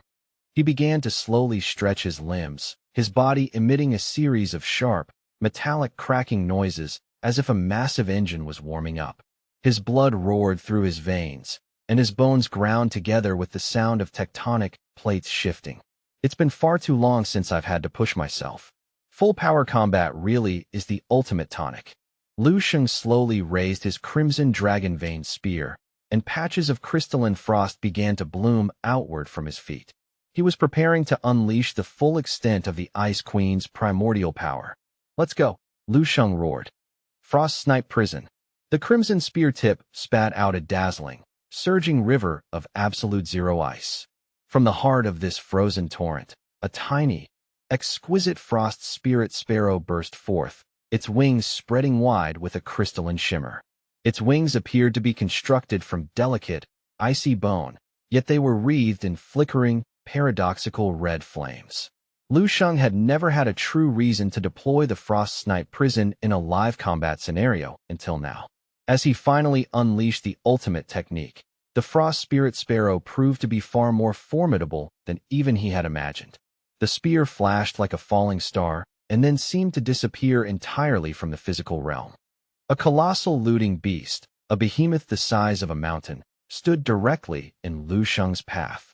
It unhinged its bloody maw to unleash a sonic roar, but before a single vibration could escape its throat, its massive body was silently and instantly encased in a block of absolute zero ice. As the Frost Spirit Sparrow zipped through the rank 7 monster, the giant ice statue shattered with a thunderous crash. The creature's remains were a grotesque mosaic of frozen flesh and charcoal-like patches, having been subjected to a dual assault of searing fire and abyssal cold. Lu Sheng's eyes remained as calm as a mountain lake, but beneath the surface, he was experiencing a profound sense of martial thrill. A faint smirk touched his lips. He realized he had successfully entered the second level of the emptiness state. What truly excited him was the sheer magnitude of the boost the second level of the emptiness state provided to his elemental control. It wasn't merely about perfecting a single attribute anymore. He could now manipulate multiple forces of nature simultaneously with terrifying precision. Talk about being overpowered, he thought. This breathing technique is truly beyond comprehension. And fighting like this, it's genuinely fun. The deeper Lu Sheng delved into the intricacies of this technique, the more he was struck by its sheer elegance and power. Ice, fire, wind, and earth, the fundamental building blocks of reality, took turns manifesting through his spear, utterly dismantling the monster horde with surgical efficiency. Lu Sheng was fully in the zone, his mind bombarded with a continuous stream of martial insights like a sudden explosion of divine inspiration. He had always known he possessed the potential for multi-elemental control, but he had largely relied on wind breathing and fire breathing out of habit. Now, the true potential of the other elements revealed itself to him. On the battlefield, Lu Sheng's voice echoed like a thunderclap, lightning breathing, flame breath. With a cold glare, he stomped the earth, blasting hundreds of feet into the air. Earth breath, wind breath, a chaotic, beautiful wave of elemental effects swirled around him, radiating a pressure so intense it felt like the atmosphere itself was bowing to him. Lu Sheng looked like a literal demon lord from the myths, brandishing his crimson dragon-veined spear against the darkening sky. "Get the hell out of my sight," Lu Sheng bellowed, his voice carrying the weight of a decree. "All of you just vanish." He brought his spear down in a massive, overhead strike. Boom, boom, boom.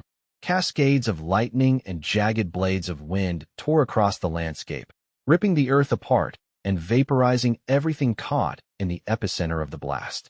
Facing the monsters head-on, Lu Sheng finally grasped the true essence of combining elemental sovereignty with martial mastery.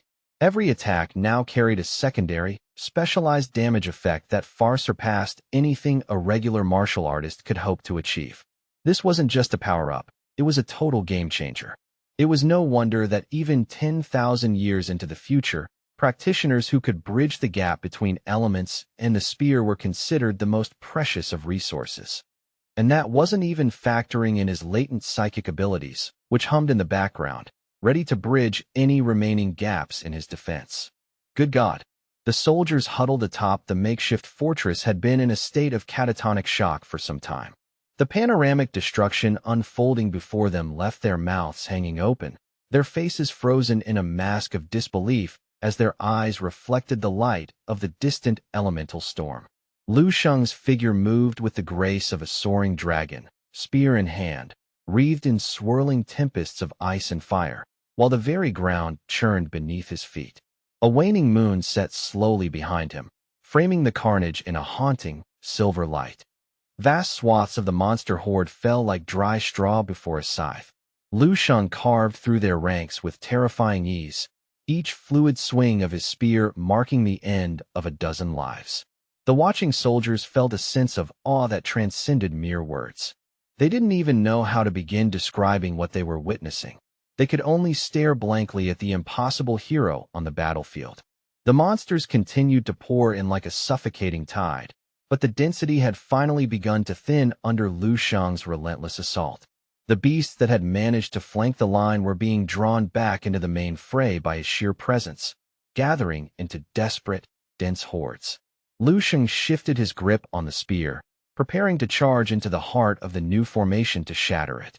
A sharp glint of predatory intent flashed in Lu Sheng's eyes, and his stoic face broke into a cold, sly grin.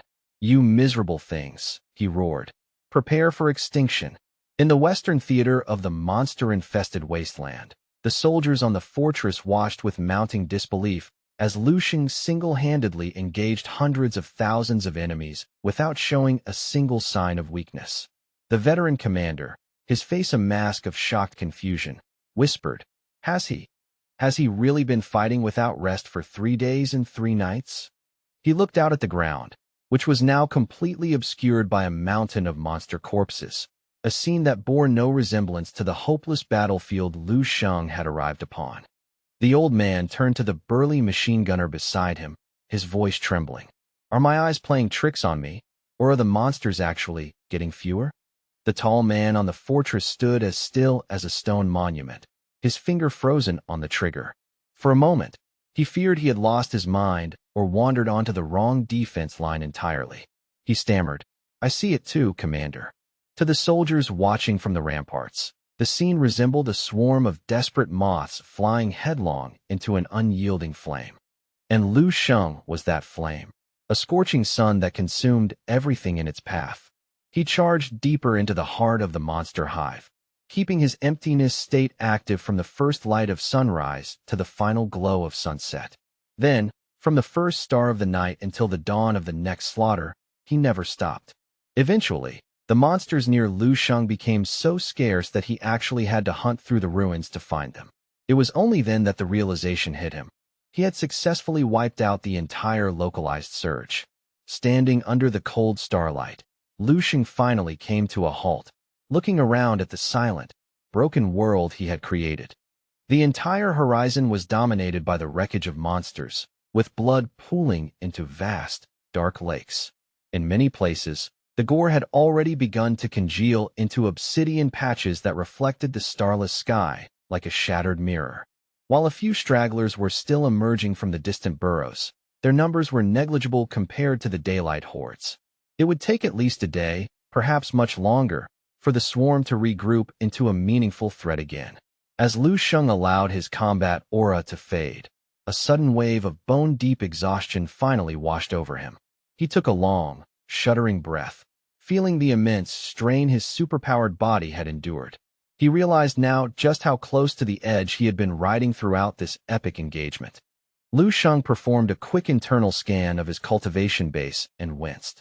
Good heavens, even the Grandmaster blood pill in my chest has shrunk a full level from the exertion. He knew that if he had access to a sufficient supply of exotic marrow fluid right now, his indestructible golden body would almost certainly undergo a qualitative breakthrough. What a waste, he sighed. Despite the thousands of corpses here, not a single drop of refined marrow fluid remains for the taking. This battlefield is a masterpiece of combat, but it's tragically lacking in logistical resources. If I had a full supply line and this kind of pressure, my strength would skyrocket. Still, I can't say this experience was for nothing. A sharp light flashed in Lu Sheng's eyes as he sensed a fundamental shift in his own nature. He had shattered a lingering internal shackle during the heat of the battle, entering a new, unparalleled state of martial existence. Lu Sheng discovered that he could now simultaneously manifest 4 distinct Grandmaster wills alongside 4 different elemental control abilities. His effective combat power had ascended to an entirely new tier. This was now Lu Sheng's most potent state of being outside of the God of War transformation itself. Furthermore, Lu Sheng had a strong premonition that having comprehended this unparalleled state, his combat effectiveness within the God of War form would also see a significant increase. The perfect Grandmaster Dao I've envisioned. I need to refine it bit by bit, moving step by step until I can truly touch the realm of the God of War, he mused. Lu Sheng was lost in this moment of quiet satisfaction when the sharp chirp of his earpiece broke the silence. He tapped the receiver, and Yu Fei's voice crackled through the static. Lu Sheng, report. Where the hell have you been? Are you still in the sector? Lu Sheng considered his response for a moment, but ultimately decided to keep the details of his solo crusade to himself. He replied vaguely, I'm still out on the field, Commander. I found a pocket of resistance. The fighting has been a bit more intense than expected. I'll be back soon, Lu Sheng added, though he thought to himself, such a perfect leveling ground, and I have this entire defense line to myself. I truly can't bring myself to leave just yet. A fierce fire ignited in his eyes once more, and a sly, determined grin spread across his face as he looked toward the next burrow. His voice crackled through the communication line, steady yet carrying an underlying weight that suggested more than he was letting on. Teacher, Lu Sheng began, his gaze fixed on the horizon. There have been complications on the ground. I might have to remain stationed here for several more days before I can even consider making my way back to the academy. On the other end of the encrypted line, Yu Fei fell into a heavy, contemplative silence that stretched for several seconds. Finally, he spoke, his tone a mix of resignation and paternal concern. All right, the situation on my specific battlefront isn't overly critical yet. We still have the strength to hold the line. Just prioritize your own survival. I've received intelligence that a major defensive perimeter in the western sector has been completely shattered. Abyssal beasts are rampaging through the gap like a tide of nightmares. Whatever you do, do not venture toward that zone. Upon hearing the warning, Lu Sheng simply uttered a noncommittal, "Oh."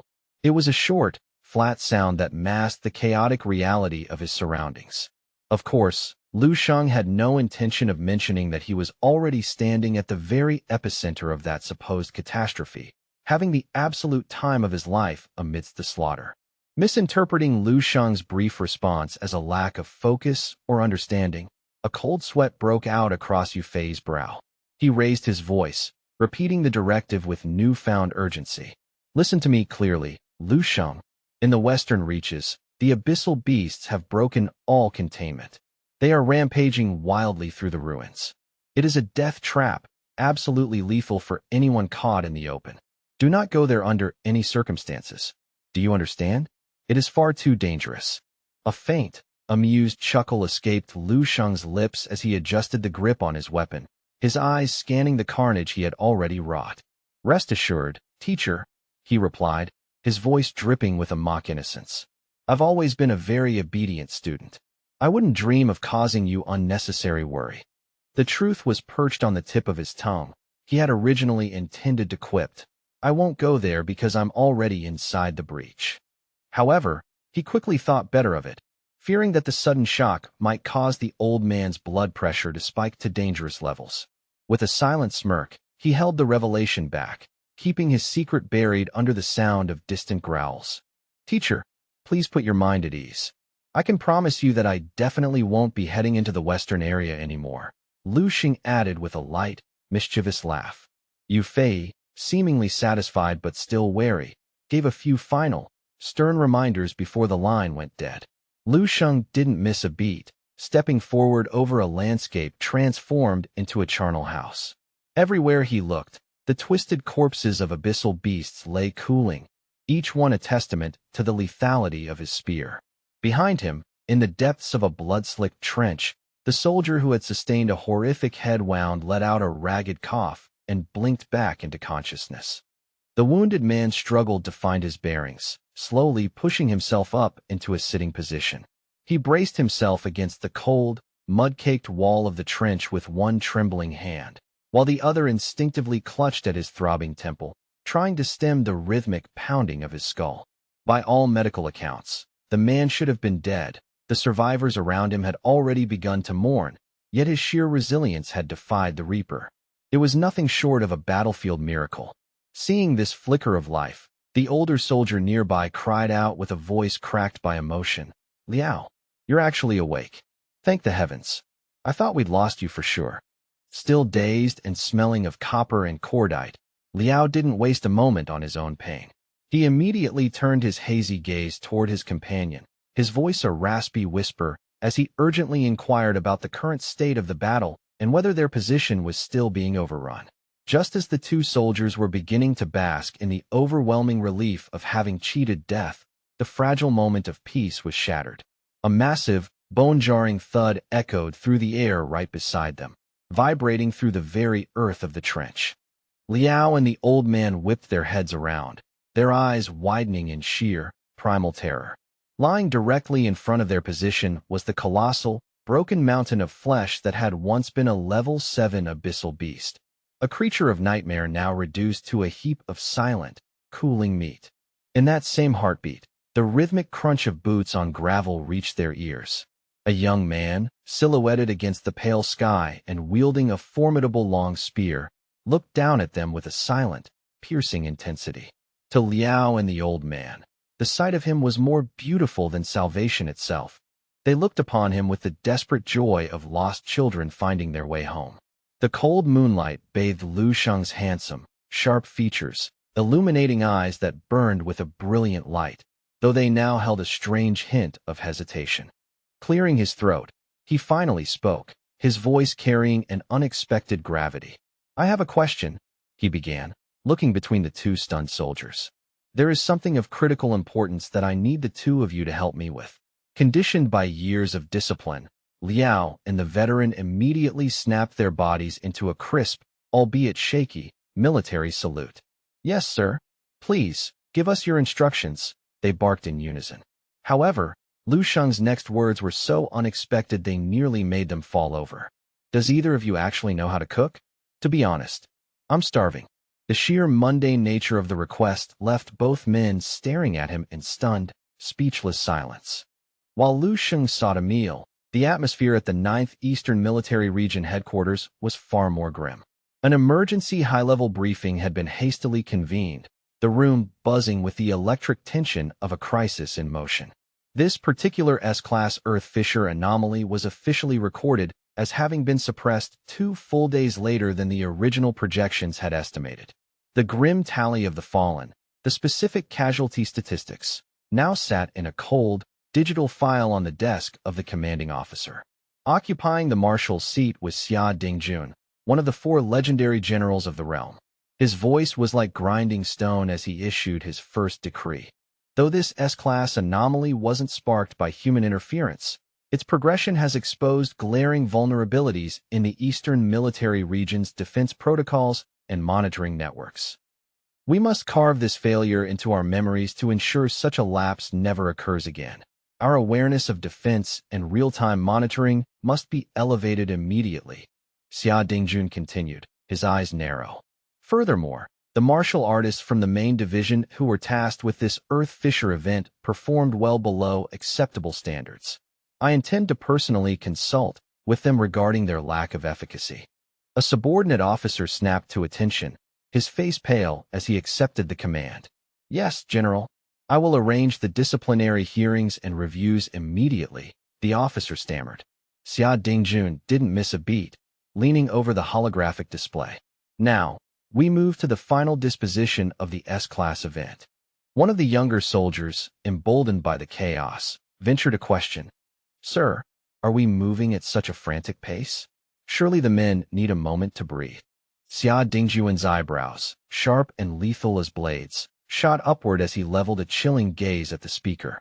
Have you grown so complacent that you've forgotten the massive, unresolved threat still bleeding our forces dry? He demanded. Before the soldier could respond, another staff member, drenched in a cold sweat, broke in with a frantic report.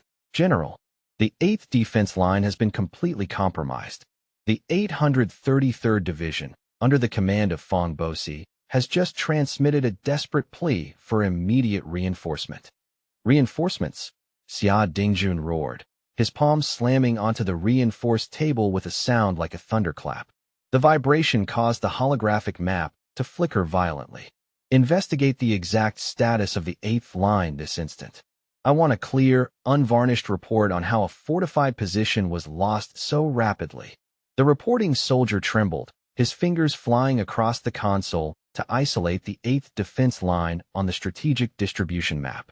The orbital satellite system responded, projecting high-resolution, real-time imagery of the carnage at the 8th defense line onto the main screen. Xia Dingjun stared at the flickering images, his expression becoming an unreadable mask of cold fury. After a long, oppressive silence, he asked in a low, dangerous whisper, "Where is Fong Bosi right now?" Sensing the lethal undertone in the general's voice, the subordinate lowered his head, whispering back, "Major General Fong is currently resting. He is recuperating with his core units, awaiting the arrival of reinforcements before attempting to re-engage the enemy." Waiting for what? A miracle. Xia Dingjun let out a sharp, derisive snort that filled the room with contempt. Send a message to that coward immediately. Tell him that even if the entire army arrives, he will not be the one to retake the 8th line. That sector isn't even classified as a secondary key area, yet he folded like wet paper. And yet, Fong Bosi still has the audacity to beg for more lives to throw away. You tell him my direct orders. He is to return to the battlefield this second and have that defense line rebuilt by dawn tomorrow. I will accept only 2 types of news from that sector: the report of a total victory or the official notice of his honorable sacrifice in combat. Is that understood? The soldier, terrified by the ultimatum, could only nod frantically. Yes, General. Understood. Xia Dingjun began to pace the floor like a caged predator, his anxiety manifesting in every heavy footfall. He began grilling his staff on the status of the remaining defense perimeters, his hands flying over the satellite controls to inspect the front lines personally. The staff officers worked in perfect, terrified synchronicity, providing a constant stream of grim data. Each time a new sector on the map flared into a bloody red, signifying a breach, Xia Dingjuan's heart grew heavier. This sudden surge of Earth Fisher anomalies had landed squarely in his jurisdiction, and the cost was becoming unbearable. By his estimation, the number of high-level commanders who had already perished, generals who had effectively kicked the bucket in this meat grinder, would likely exceed 12 by the time the dust settled. Internally, Xia Dingjuan's heart was bleeding. These were not just numbers. They were elite martial artists who possessed both the raw power of a 7th-level grandmaster and the refined tactical mind of a military leader. Talents that took decades to cultivate and were impossible to replace overnight. He stared at the tactical map, which was now a sea of angry crimson. The casualties are catastrophic, he muttered to himself. Look at these zones. Every single one is a critical emergency. This damned Earth Fisher anomaly is tearing us apart from the inside. Suddenly, Xia Dingjun let out a sharp, involuntary gasp of surprise. Wait, what is that? His eyes had caught a flicker of something impossible in the lower left corner of the vast tactical map. Amidst the ocean of red distress signals, a large, serene, and incredibly reassuring circle of sky blue light pulsed steadily.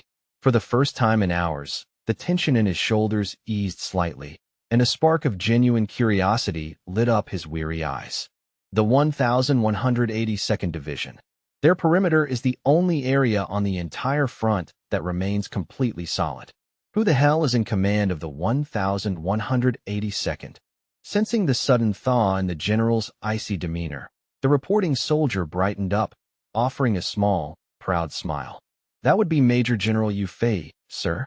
Reports indicate that the 1182nd has performed with exceptional distinction. Not only is their line holding, but they've even had the surplus strength to dispatch support units to neighboring sectors, saving multiple squads from certain annihilation.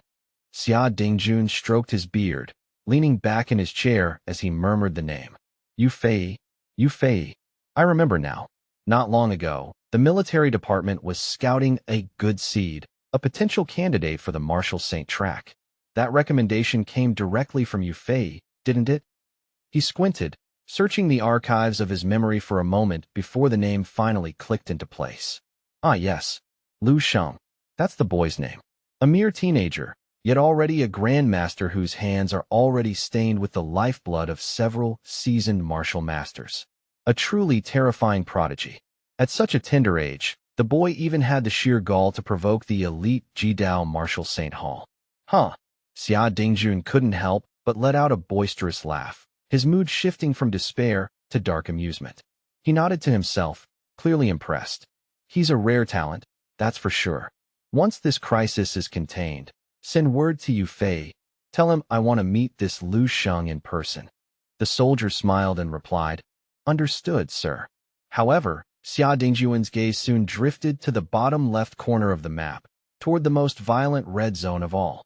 This was the sector that haunted him, a strategic point level B that the Marshal had personally highlighted. It was a pocket designed to encircle the Earth fissure, but it had been torn wide open. The brief smile on his face vanished instantly, replaced by a grim stare. He stared into the heart of that red zone, his eyes turning preternaturally calm as he prepared for the worst. Give me a direct, high-bandwidth visual feed from that site, he ordered in a voice that brooked no delay. I want to see exactly what we're dealing with on the ground. The soldier, feeling the air in the room turn heavy and oppressive once more, moved with careful, deliberate speed. Understood, General.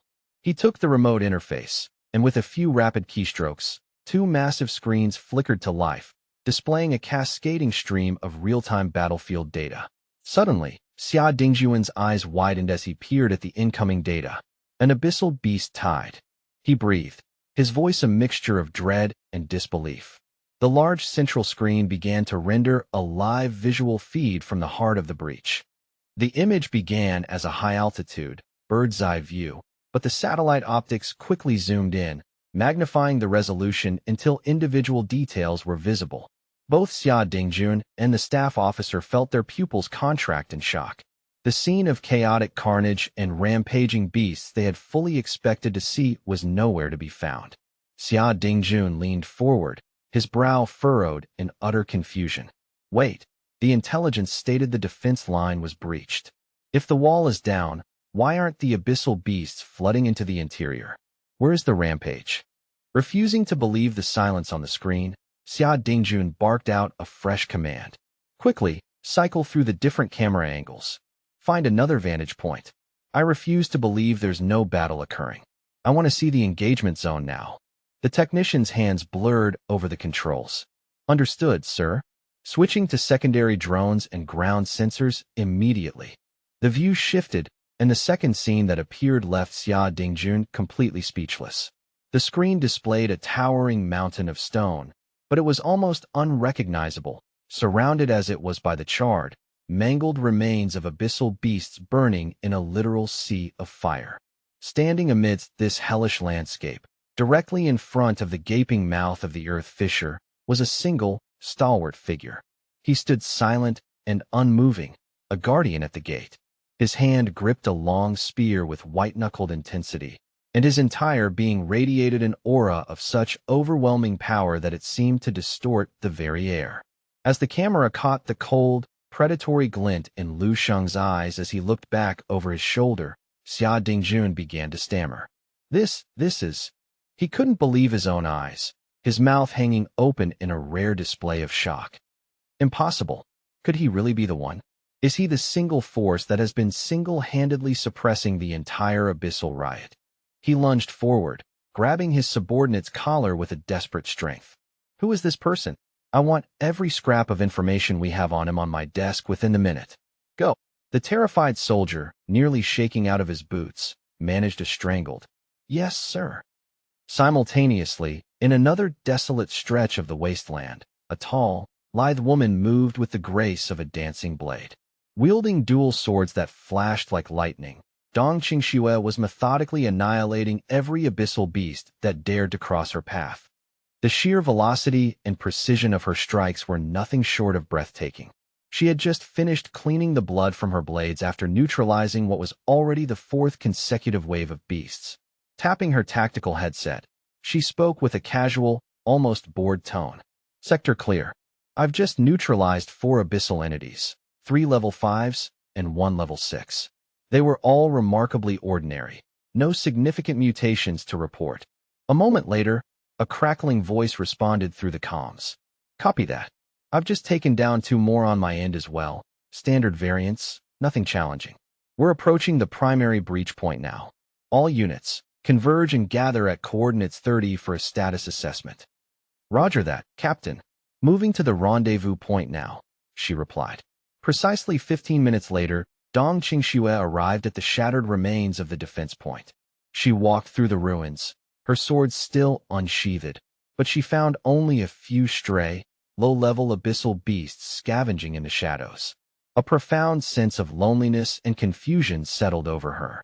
"How very strange," she murmured to the empty air. The high-level alerts stated this entire sector was overrun. If the defense line was truly breached, why are there so few beasts roaming the ruins? A massive question mark began to form in her mind, yet the environment offered no answers, only a haunting silence. Not far off, a burly soldier and an older veteran also spotted something on the horizon, a strange phenomenon that made the old man gasp. "Look there. It's too dazzling. What is that light?" The tall soldier shielded his eyes, his voice low with awe. "You're not seeing things, old man. That's real." 15 minutes later, the elite 4-person team successfully regrouped at the jagged edge of the ruined city. They took up positions within the hollowed-out shell of an old building, using the moment to catch their breath, check their gear, and exchange the confusing intelligence they had gathered. Among them was a massive, bald man standing over 2 meters tall, his skin flushed red from exertion.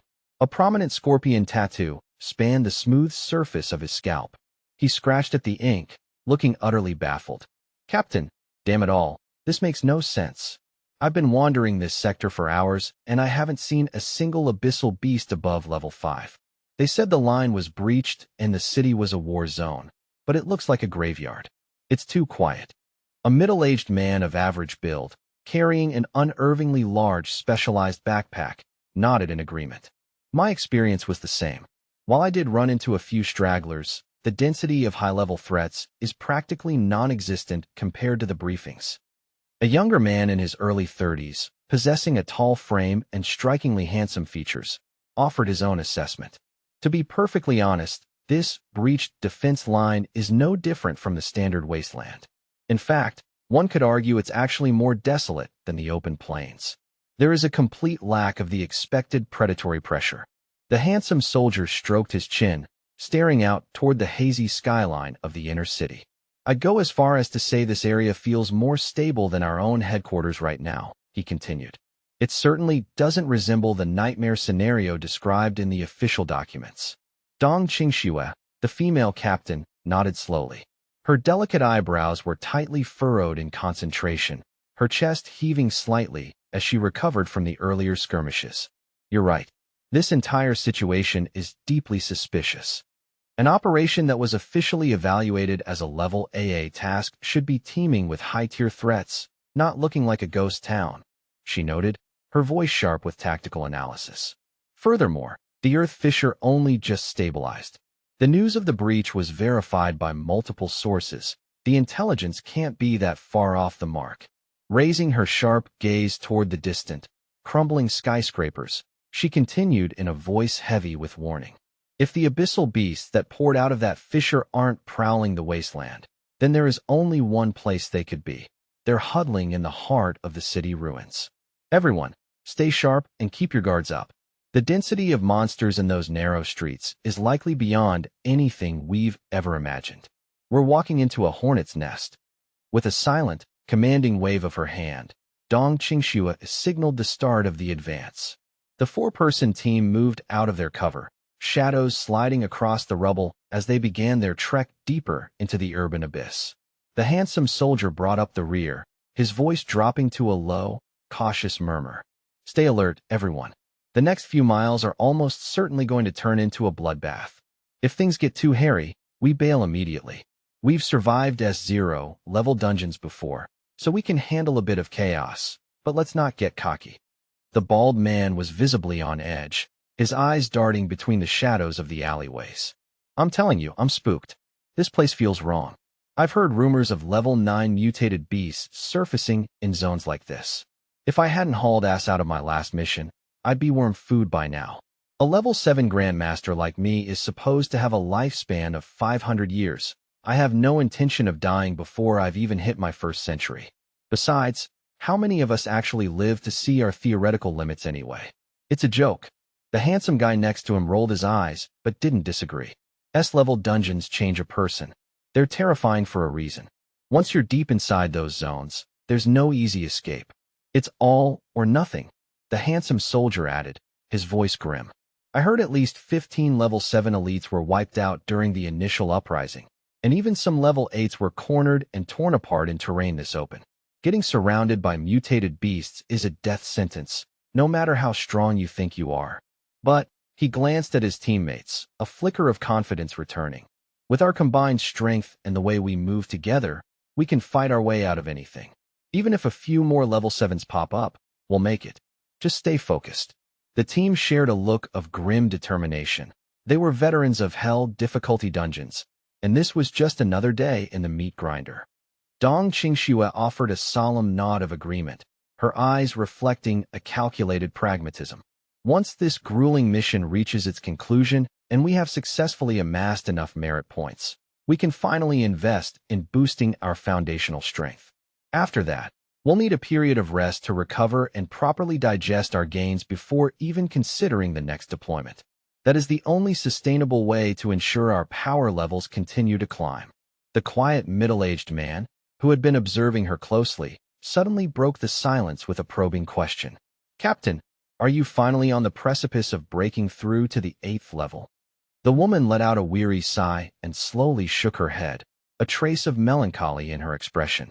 Not yet.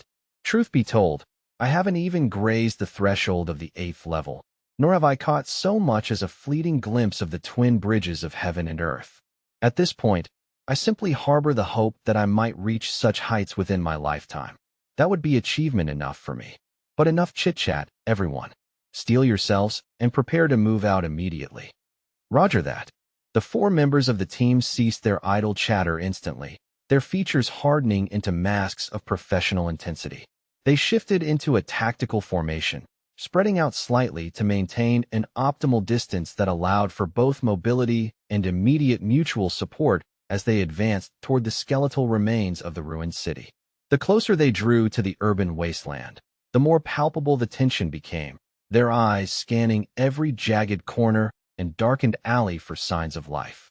Despite their elite training and vast combat experience, the total absence of mutated beasts was unsettling. Spread out and conduct a thorough search. Dong Qingxue commanded with sharp authority. Report any anomalies the second you spot them. Move. The team vanished into the labyrinthine districts, only to reconvene 30 minutes later in a desolate square at the heart of the city. The bald man, his tattooed scalp glistening with sweat, pulled out a high-precision thermal scanner and began sweeping the surrounding area. After a tense silence, he flicked a stray ember from his cigarette and exhaled a plume of smoke. Scanners coming up clean, Captain. No biological threats detected within a 100-meter radius to the south. It's unnervingly quiet. The handsome team member, who was already rolling up his sleeves in anticipation of a fight that never came, returned from his scouting run with a frustrated expression.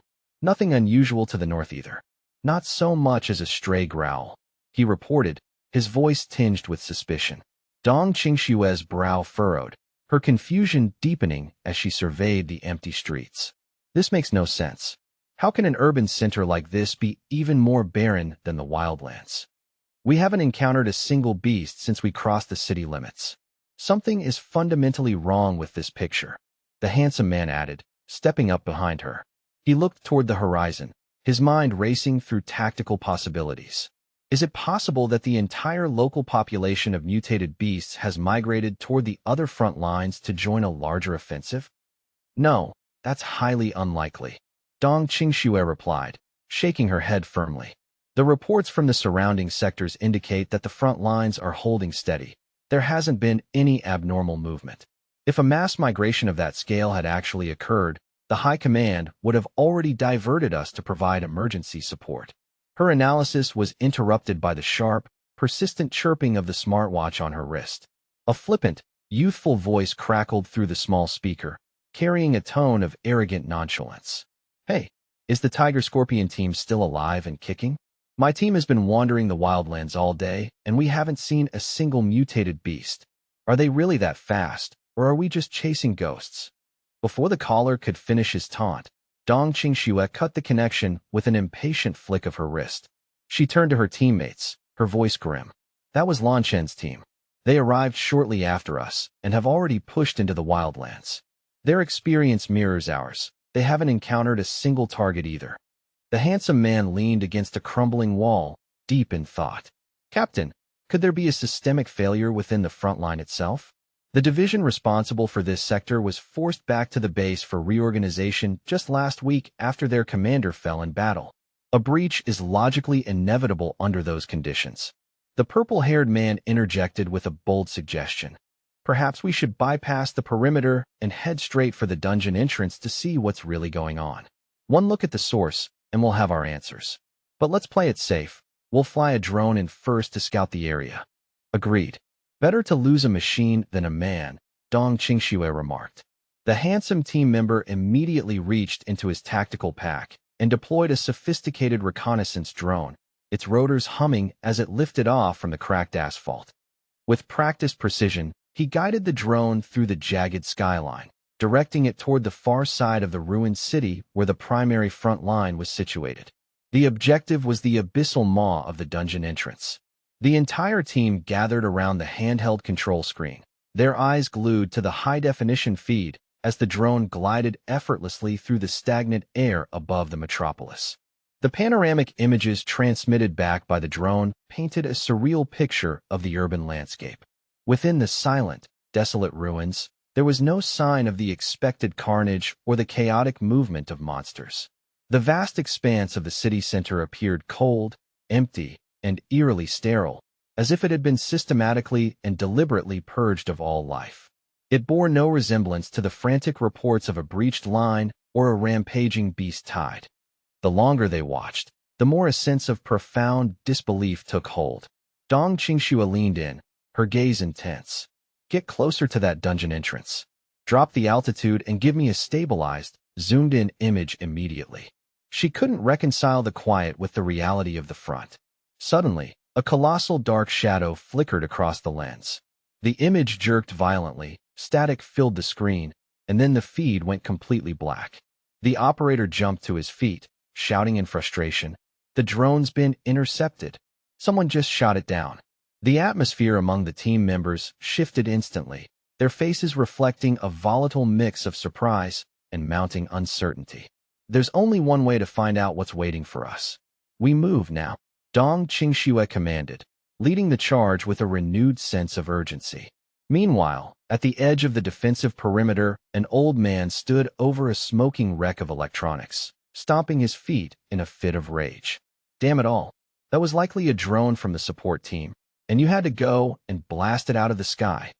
The middle-aged man with the dark, weathered complexion shrank back, looking sheepish as he scratched the back of his head. Give me a break. From down here, I thought it was some kind of mutated eagle or a giant vulture.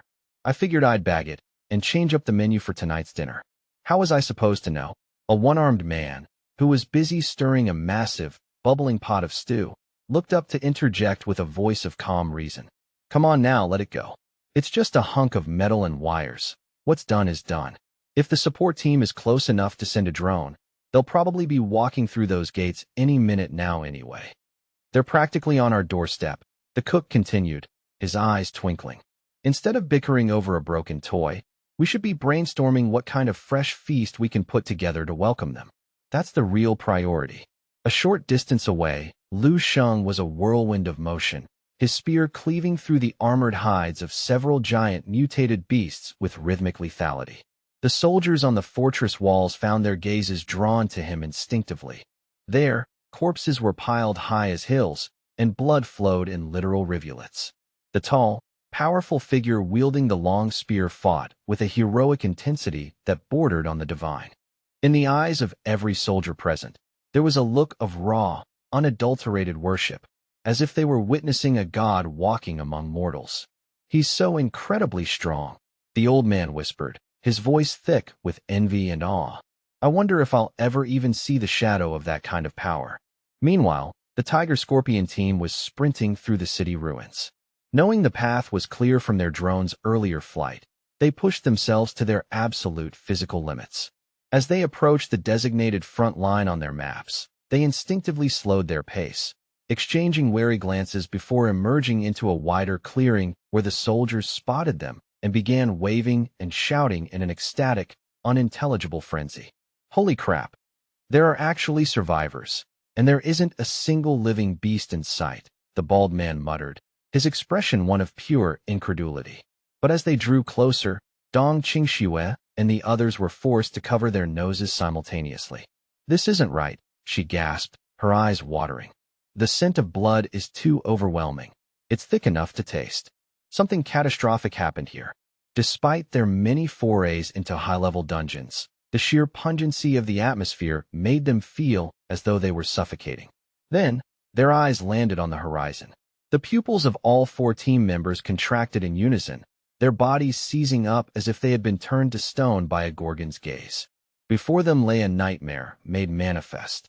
Countless mutated beast corpses were piled into literal mountains, the ground beneath them stained a deep, visceral crimson.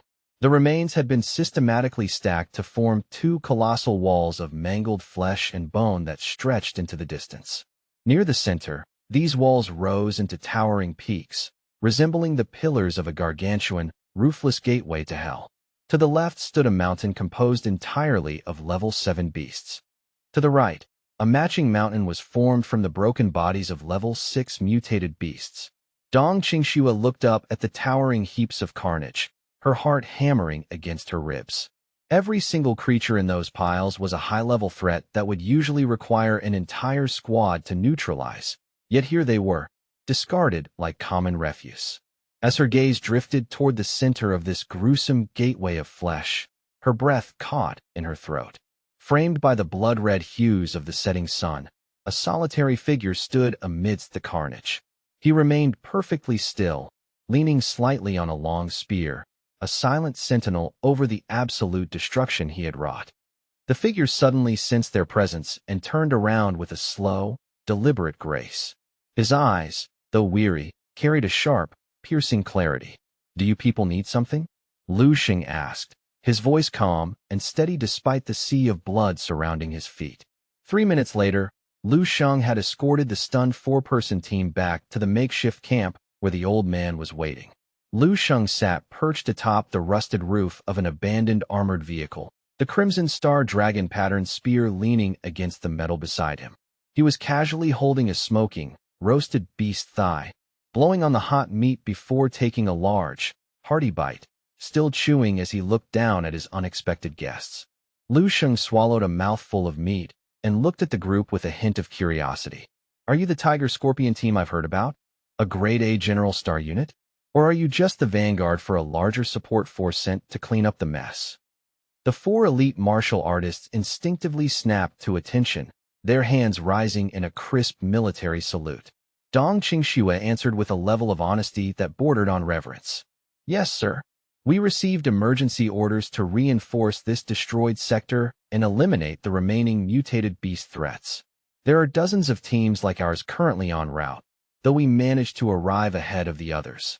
As she spoke, her eyes couldn't help but wander back toward the horizon, her eyelids twitching with every glimpse of the carnage.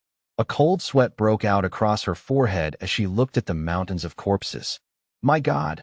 Those piles, she whispered, filled with a mixture of horror and paralyzing shock. The realization that this lone youth had single-handedly constructed those monuments of death was almost too much to process. Even from this distance, she could smell the pungent, metallic tang of blood radiating from him, and her skin pricked with sharp, needle-like pains, a physical reaction to the terrifying, dormant aura he exuded. In his presence, her hard-earned status as a grandmaster felt like a hollow, meaningless title. It was painfully obvious to her that the young man before her was a powerhouse on the level of a great grandmaster, a true 8th-level star general.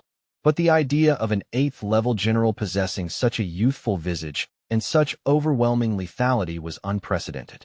Dong Qingxue searched every corner of her memory, but she couldn't find a single name or face in the military archives that fit this description. While Dong Qingxue was lost in her whirlwind of thoughts, Lu Sheng leaped down from the armored vehicle with effortless grace. So, I take it the military will be sending a proper engineering corps to rebuild this front line soon, right? He patting his stomach, feeling satisfied. The soldiers he had rescued turned out to be surprisingly skilled cooks, surpassing even the culinary standards of the instructor corps cafeteria. The 1182nd originally planned to wait for the beast elimination to finish before sending a garrison, estimating a timeline of about a month and a half. Dong Qingxue glanced again at the mountains of corpses and the now exhausted Earth Fisher, her voice steadying. However, given that you have effectively annihilated every significant threat in this sector, I will immediately report the ground situation to the High Command for an accelerated review. I expect a full division to be dispatched to garrison and occupy this position within 2 to 3 days. Lu Sheng nodded, his hand closing around the shaft of his crimson star dragon patterned spear. Good. That means my time standing guard here alone is finally coming to an end. At that thought, a visible wave of relief washed over Lu Sheng, and he took a moment to slowly stretch his aching limbs. During his week of relentless slaughter, his usually calm temperament had been forged into something much sharper and more bloodthirsty. To the watching Tiger-Scorpion team, his simple stretching movements carried a heavy, tragic weight, a symphony of clanging steel and iron will. His aura was suffocatingly powerful, exuding the raw essence of a seasoned warrior who had walked through hell and back. Dong Qingxue stared at Lu Sheng for a long time, her eyes stinging from the sheer intensity of the energy he put off. She felt an instinctive urge to lower her head in submission, but her curiosity won out. She swallowed hard and asked in a cautious, respectful whisper, "Excuse me, if I may ask, exactly who are you?" Lu Sheng paused, looking at her with a blank expression for a moment. After a brief silence, a look of realization dawned on his face. He'd been so occupied with questioning the tiger scorpions that he'd completely neglected to introduce himself. After a moment's thought, Lu Sheng replied with a shrug, "I'm just a new recruit of the 1182nd Division, serving under Brigadier General Yu Fei. I've been enlisted for a little less than half a month now." The members of the Tiger Scorpion team were instantly struck dumb, their mouths agape. Dong Qingxue gave a forced, awkward laugh. "You're kidding, right?" Lu Sheng glanced at her casually, his tone nonchalant. "Do I look like the type of person who makes jokes?" The color drained from the faces of the entire team, leaving them speechless as a wave of pure horror washed over them. They looked at one another, finding only reflections of earth-shattering shock in each other's eyes. The idea of a raw recruit possessing this level of destructive power was a fundamental violation of their understanding of the world. Dong Qingxue felt as though she might actually faint. The thought of a recruit, of less than 2 weeks holding an entire front line single-handedly was beyond terrifying. It was a monstrous anomaly. After a long recovery period, she hurriedly spoke up. I understand. You're looking to return to the military region headquarters with us, aren't you? With the strength you've demonstrated, you could easily pass the assessment for a star general rank, gaining access to benefits that far exceed anything an ordinary soldier could dream of. She looked at him with an expression full of expectation, while Lu Sheng stroked his chin, considering the proposal. That sounds reasonable. I really do need to secure a steady supply of mutated marrow and other high-grade resources, Lu Sheng admitted. But before I leave, I have to officially report back to my division. He reached into his pocket, pulled out his phone, and began dialing a familiar number. Dong Qingxue clenched her fists in a silent gesture of triumph upon hearing his agreement. If he truly was just a new recruit, this was a golden, once-in-a-lifetime opportunity to build a bridge with a young powerhouse who was destined to become the rising star of the entire Eastern military region. Shortly thereafter, the team and Lu Sheng arrived together at the sprawling gates of the Dong Qingxue military region headquarters. As they walked through the secure perimeter, she began to give him a tour. This specific sector is reserved exclusively for the Star Generals. Many of them choose to bring their families and close friends here to live, which has slowly transformed the area into the vibrant community you see before you. Honestly, while the security protocols make entering and exiting a bit of a hassle, the safety and amenities provided here are vastly superior to anywhere else in the country. Lu Sheng surveyed the well-guarded residential blocks with a discerning eye. Oh, this isn't bad at all, he remarked. He realized that despite being so close to the dangerous front lines, this military compound was likely the safest haven in the entire Dragon Country. It made perfect sense why so many civilians were present. They were the protected kin of the military's elite. If he could relocate his parents and Lu Qinghe here, he would no longer have to live in constant fear of that crazy woman, Lien Su, seeking her bloody revenge. Even if the Jidao Marshal Saint Hall wielded immense political and social power, would the wife of a martial saint truly dare to commit a blatant assassination within the heart of a high-security military compound? The prospect seemed unlikely. The only hurdle, Lu Sheng mused to himself, is whether my parents and Lu Qinghe would be willing to leave their home to live in a military fortress. Turning to his guide, Lu Sheng asked with genuine curiosity, So, what kind of bureaucratic hurdles do I need to clear to register? I'm desperate to take a proper shower. I feel like I'm permanently coated in the metallic stench of blood. Dong Qingxue blushed slightly as she replied, Since you haven't been officially processed into the headquarters system yet, you don't have a valid ID to check into a hotel. For tonight, I'm afraid you'll just have to bear with staying at my place. The suggestion caught the young man off guard, and a cold sweat broke out on his neck. Wait, she's being that proactive? I'm in serious trouble now, he thought frantically. As soon as they entered her private residence, Dong Qingxue excused herself to the bathroom.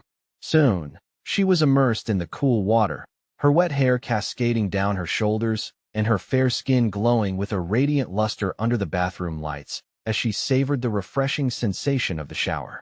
As the water cascaded over her, she found herself recalling the stern instructions of her female sergeant. Dong Qingxue, we are the elite female martial artists of this generation, and we carry a heavy biological mission. We must ensure that the superior genes of the strong are preserved and passed down to the next era. Yes, Captain, she whispered to herself. Stepping out of the steam, she began to dry her hair. Wrapped in nothing but a single, plush white bath towel, her slender waist and the enticing curves of her athletic body were on full display, creating a silhouette that was as dangerous as it was attractive. Thinking about the provocative, minimalist nightgown she had prepared for this very occasion, Dong Qingxue felt her face flush a deep crimson. I have to make my move tonight, she resolved, her heart racing. Lu Sheng, meanwhile, wasn't one for excessive formality. Once she had finished, he made a beeline for the bathroom to scrub away the grime of the battlefield. Stepping under the spray, Lu Sheng raised his hand and took a cautious sniff, only to groan when he realized the metallic tang was still clinging to him. Damn, the smell just won't wash off, he muttered. Recalling the week of ceaseless slaughter and the mountains of entrails he had stood upon, He felt as though he had been pickled in the essence of mutated beast blood. A short while later, Lu Sheng sat in the living area, wrapped in a fresh towel, when Dong Qingshue's voice drifted in from the other room. "Are you finished with your shower?" He turned his head to answer her with a polite smile. "I'm all done. Also, you don't need to keep calling me brother or anything formal like that. My name is Lu Sheng," he began, but the rest of his sentence died in his throat. He froze in place, his words replaced by a stunned silence at the sight before him. Dong Qingxue had emerged wearing a whisper-thin, daring nightgown that left very little to the imagination, accentuating the fullness of her breasts. She looked at him with a sultry gaze and asked, "What's wrong? Did you just finish washing your eyes out?" Lu Sheng turned his head away sharply, his face burning with intense embarrassment as he let out a series of forced, awkward coughs. "It's nothing at all." Desperate to shatter the stifling, provocative atmosphere, he quickly tried to pivot back to business. Should we head out now to confirm my star general qualifications? The office might be closing soon." The woman didn't back down. Instead, she stepped into his personal space, her hand reaching out to softly brush against his shoulder. Her touch was feather-light, yet electric. "Before we go anywhere," she whispered, her voice dropping to a husky, suggestive tone, "do you want to eat something first? Or would you rather just eat me?" Lu Sheng shuddered at the directness, a cold sweat breaking out as he realized just how deep of a hole he had stepped into. I see," Lu Sheng thought, a swirl of conflicting emotions tightening in his chest. It would be a blatant lie to claim I'm entirely unmoved by her advances. After all, I'm a man of flesh and blood, not some detached saint. But the sheer velocity of this development is dizzying. A sudden, jarring realization struck him, breaking through the haze of the moment. Wait a second. If I recall correctly, most of these high-ranking star generals have spent decades honing their craft. They aren't exactly youthful.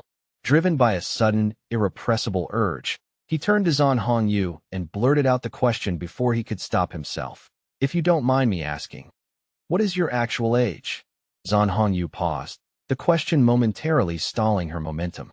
She reached up, absent-mindedly running her slender fingers through her hair, her gaze drifting. "Me? Honestly, I've stopped counting the years. I believe I'm somewhere in my 50s, perhaps approaching 60. Probably 50-something, nearly 60, she replied with a nonchalant shrug. Lu Sheng felt a sudden, icy prickle of sweat break out across his neck as the weight of her words settled. In his mind, he couldn't help but use a crude aviation metaphor. This plane wasn't just experienced, it was a vintage relic. He felt as though his flight permit, as a young man, was about to be forcibly upgraded to an entirely different, much older class of machinery. Oblivious to his internal panic, she offered him a radiant, teasing smile and tilted her head. "What's with that look? I'm likely only a decade or two older than you, at most. In the grand scheme of a martial artist's lifespan, that's practically nothing." Lu Sheng found himself utterly speechless, unable to formulate a coherent response. He forced a strained, awkward smile, his mind racing with the math she didn't know. She estimated a gap of 10 or 20 years, but the reality was a staggering 34-year chasm. He was, after all, only 19. He took a long, deliberate sip of water, trying to douse the rising sense of absurdity. "She's nearly as old as my mother," he mused privately. While it was true that grandmasters enjoyed a longevity that far surpassed ordinary humans, this felt like an insurmountable canyon. He couldn't help but compare her to Dong Qingxue. Dong Qingxue was barely 30, a mere 11-year difference that, in this era of martial prowess, felt like a negligible 2 or 3-year gap. A sudden, puzzling thought disrupted his focus. Wait, why did my mind instinctively jump to Dong Qingxue for a comparison? Why is she the baseline I'm using? There's something definitely skewed in my priorities, he muttered under his breath. Moments later, Lu Sheng and Zhan Hongyu stood before the threshold of a monumental architectural marvel. The massive gates of the facility were thrown wide, revealing a steady stream of individuals whose very presence radiated power. Almost every person entering or exiting was a martial arts grandmaster. To see so many high-level masters gathered in one location was a sight usually reserved for the most elite echelons of the military's command sectors. This was the prestigious general-level status assessment center. Waiting for them by the primary entrance were the 3 other members of the Tiger Scorpion squad. The handsome team members spotted their approach and immediately alerted the others. "Look, the captain is finally here." The burly, bald man chuckled, nudging his companion with a mischievous glint in his eyes. "Whoa, check them out. Based on that atmosphere, I'd bet the captain's operation was a total success." Haha. "It looks like we'll be welcoming a new vice-captain to the fold sooner than we thought." Lu Sheng surveyed the imposing structure, noting the humming energy of the place. "So this is the Combat Power Assessment Center," he whispered. "The vibration here is worlds apart from the atmosphere at the Hongyuan Martial Arts Academy." Just as they were about to enter, a man with striking blonde hair approached to intercept them, offering a friendly nod to Zhan Hongyu. "Your team is back already? You only deployed yesterday. That's an incredibly rapid mission turnaround, even for you." Zhan Hongyu nodded, her expression turning professional.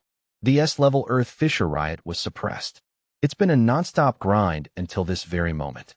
We've finally earned a bit of respite to recover. I assume several other teams are still out in the field." The 2 captains exchanged a few brief professional pleasantries before the blond man's attention shifted, his gaze landing on Lu Sheng. Though Zhan Hongyu had consciously reined in her bloodlust for the day, her presence remained formidable. To those sensitive to aura, she felt like a masterfully forged spear, polished and gleaming on the surface, yet possessing faint, indelible traces of dried blood near the tip that spoke of recent slaughter. "This face is entirely unfamiliar to me," the blond man remarked, sizing Lu Sheng up with a discerning, analytical stare. He turned back to Zhan Hongyu, his curiosity piqued. "Is the Tiger Scorpion team finally looking to expand its roster with new blood?" Zhan Hongyu's hand flew up in a dismissive wave, a wry, knowing smile tugging at her lips. No, though I certainly wish that were the case," she admitted with a hint of genuine longing. "Honestly, if he were willing to join us, I'd step down and hand him the captain's badge without a moment's hesitation." The blond man's eyes widened in genuine shock at her admission. To hear such a high-tier captain speak so highly of a youth was unheard of, yet he chose not to pry further. If he's that formidable, then the Tiger Scorpion team is about to become a true force of nature. "I won't take up any more of your time. I'll take my leave first," the man said, heading into the building. As they watched his retreating back, Zhan Hongyu leaned toward Lu Sheng to explain. "He's the leader of an A-level General Star team. His combat record is impeccable, and his character is equally solid." Lu Sheng gave a curt, calm nod. "Understood. Let's proceed." "After you," she replied. The group moved into the interior, immediately greeted by the sight of a cavernous, high-tech hall. As they walked, Zhan Hongyu acted as a guide. This main level is dedicated to star status verification and raw strength calibration. The upper floors, the second and third, are restricted zones where high-priority missions are distributed. Zhan Hongyu gestured toward a sleek, metallic service counter staffed by several attendants. "That's our destination. The processing happens there." Lu Sheng stepped forward, his voice clear and resonant. "Hello, I'm here to formally confirm my General Star status." The youthful timbre of his voice caused the young woman behind the counter to look up in visible surprise, her eyes blinking as she processed his age. "Certainly, sir," the attendant replied, regaining her composure. "Please provide your personal identification documents along with your official letter of recommendation from the military command." Before she could finish her scripted request, Lu Sheng interrupted with a casual, almost naive shrug. "I'm afraid I don't have any of those papers on me. Is it possible to simply check using my name?" The girl momentarily froze, her mouth slightly agape. "Huh? Just a name?" She paused, looking at his handsome features, and a small, flustered smile appeared. "Well, I suppose we can make an exception for a special case. What is the name?" "My name is Lu Sheng," he stated simply. "My mentor assured me that all the necessary paperwork was filed in advance and that my name would be enough to pull up the record." The attendant nodded, her fingers flying across the holographic keyboard as she entered Lu Sheng into the high-security system. She clicked the search icon, but the moment the search results populated the screen, her face drained of color. She stared at the data in a state of sheer, paralyzed disbelief. Recovering from her shock, She immediately rose from her seat and performed a deep, respectful bow toward Lu Sheng, her eyes downcast in a gesture of profound deference. "My apologies for the delay, sir," she whispered, her voice trembling slightly. "It truly is you. Given your unique status, all standard bureaucratic procedures and documentation requirements are to be waived immediately. If you would please follow me, I will escort you directly to the strength assessment chamber," she added. Zhan Hongyu moved to follow, her curiosity burning. "I'll accompany him. I might as well perform a routine calibration of my own power levels while we're there. Is that permissible?" The attendant, still clutching Lu Sheng's digital file, gave a quick nod. "Of course, Captain. You'll just need to provide a quick digital signature on this form." Zhan Hongyu's breath hitched as her eyes caught a glimpse of the information displayed on the attendant's tablet. 19. He's actually only 19 years old, she thought, a cold sweat dampening her palms. The reality of his youth was a physical blow. So he truly is a monster of a genius. In all 12 Eastern districts, you likely wouldn't find another soul capable of matching his trajectory, she mused. No wonder he looked at me with such indifference back at his home. To a talent like him, the world must look very different. Zhan Hongyu had crossed paths with countless masters, but even the aura of 8th-level great grandmasters had never instilled such a profound sense of awe in her. His youth made his power feel unnatural, almost predatory. As they stepped into the high-ceilinged assessment room, their attention was immediately drawn to a man in heavy combat gear who was currently bracing himself to deliver a strike. The man's muscles coiled like high-tension springs, and in a blur of violent motion, a devastatingly powerful punch was unleashed toward the testing apparatus. The man's entire frame seemed to vibrate with a dense, visible blood energy as he faced a massive, translucent crystal pillar. His arm moved with such terrifying velocity that it seemed to vanish into thin air, only to materialize an instant later as his fist made contact with the crystalline surface. The impact caused the air to ripple, making it look as though the pillar was shivering under the force, even though it remained physically unmoved. He retracted his fist with a snap, his stance remaining rock solid. It was only after he stood still that the sonic boom of the strike and the thunderous crack of bone-on crystal finally reached the observer's ears. Lu Sheng watched as the jade-like pillar began to pulsate with light. A series of diamond-shaped internal structures began to ignite in rapid succession, climbing upward before stabilizing at exactly 1.5 sections. Until that moment, Lu Sheng hadn't noticed the intricate lattice of over 10,000 jade-like diamond patterns embedded within the transparent pillar. The man's teammates erupted into cheers. "Incredible. As expected of our captain." The second section had been illuminated more than halfway, indicating a force exceeding 16 million units.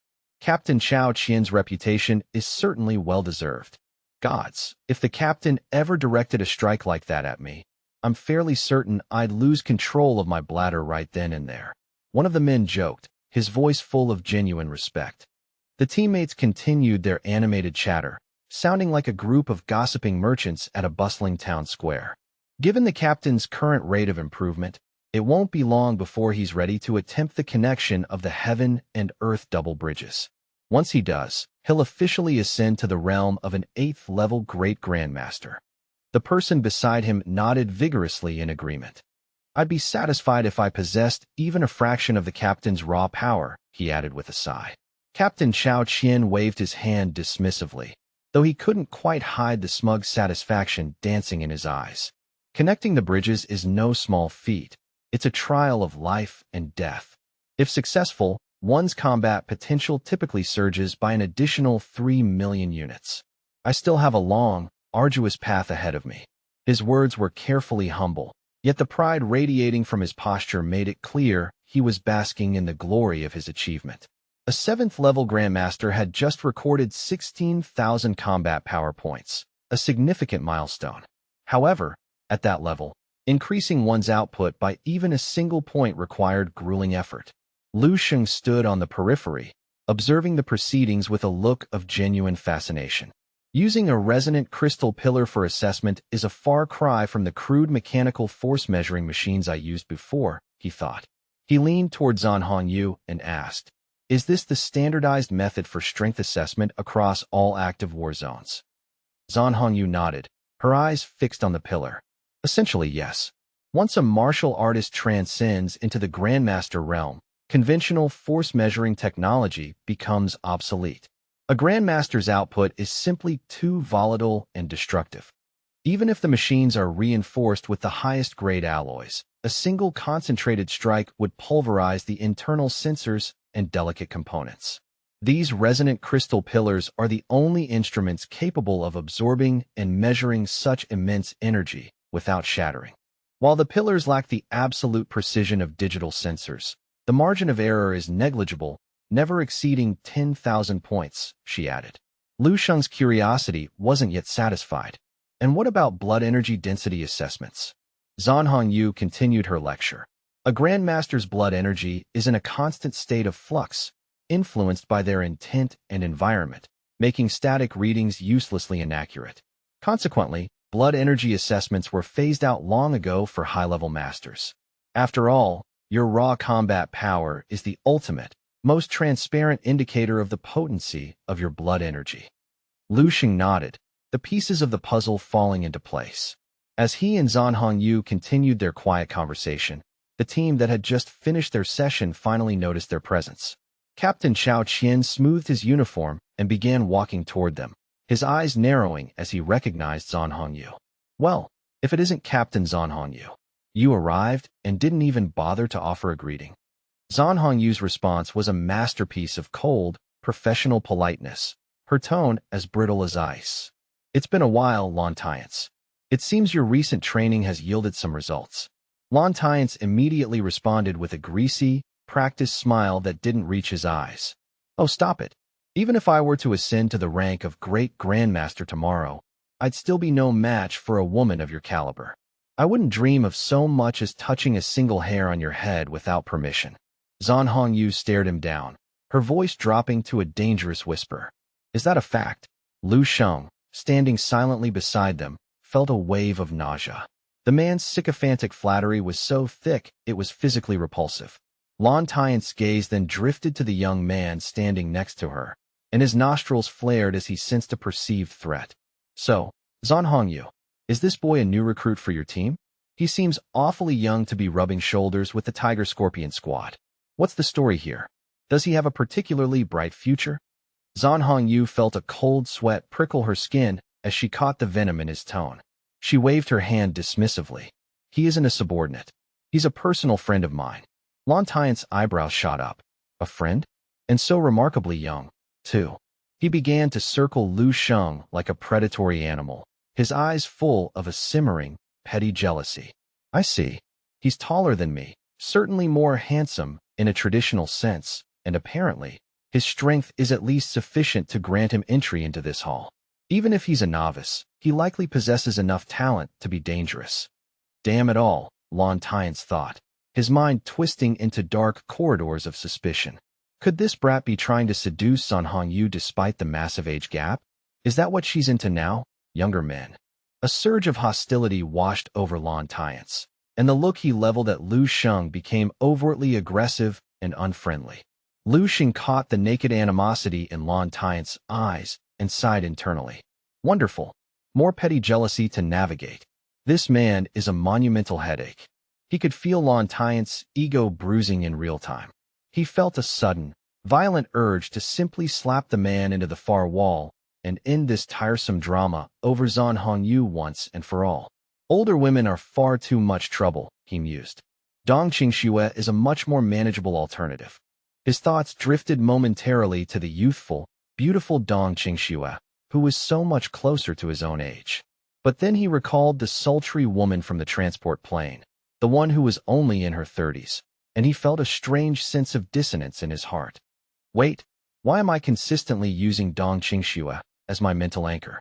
Lu Sheng questioned himself, frustrated by his own subconscious preoccupation with her youthful beauty. Shaking off the distraction, he decided to shift his focus back to the task at hand. Whatever. I'm here for my assessment, not a romantic debate. Ignoring the intense stares of the two captains, Lu Sheng stepped through the crowd, walking with a calm, purposeful stride toward the shimmering crystal pillar. Lontiance let out a sharp, mocking scoff, crossing his muscular arms over his chest. What a pathetic display. The boy doesn't even have a single piece of official documentation to his name.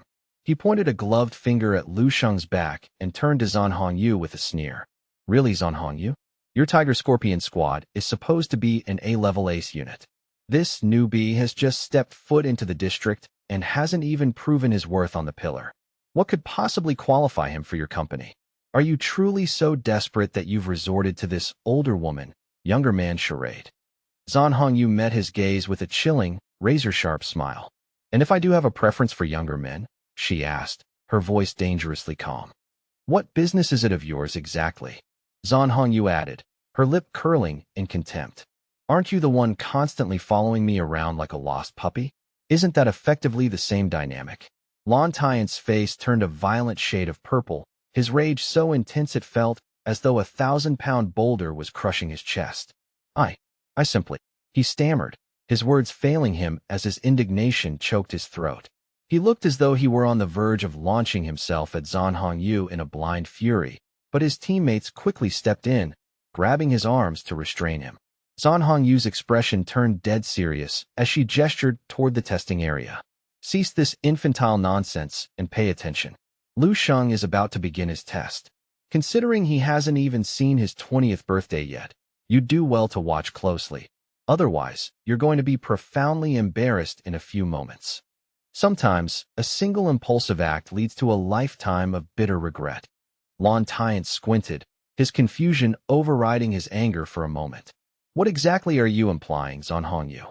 In his mind, Lontiance was already lost in a grandiose daydream, where he single-handedly decimated an entire beast tide, rising to the absolute pinnacle of military glory while Zhan Hongyu watched in tearful admiration. He continued to mutter under his breath, a persistent sneer fixed on his face. I am a 7th-level ace, a titan of the entire 9th district. How much martial development could a mere child like him possibly have achieved at his age? So what if I'm approaching 80? In the world of high-level martial arts, I am still in the absolute prime of my life. I am on the cusp of shattering the barrier and connecting my celestial double bridges. My ascension is inevitable. And who's to say I won't reach the Grandmaster level before I even hit 150? Lontiance gritted his teeth, his hand trembling as he pointed a finger at Lu Sheng. Lu Sheng remained stationary in front of the massive crystal pillar. Aside from a pretty face and a few good looks, what does that brat actually possess? Lontiance spat. Lontiance's squad members chimed in, eager to appease their leader. He's right. Captain Zhan Hongyu, our captain, is a prime catch, one of the most highly sought-after bachelors in the entire region. He's almost impossible to find a match for, the other teammate added enthusiastically.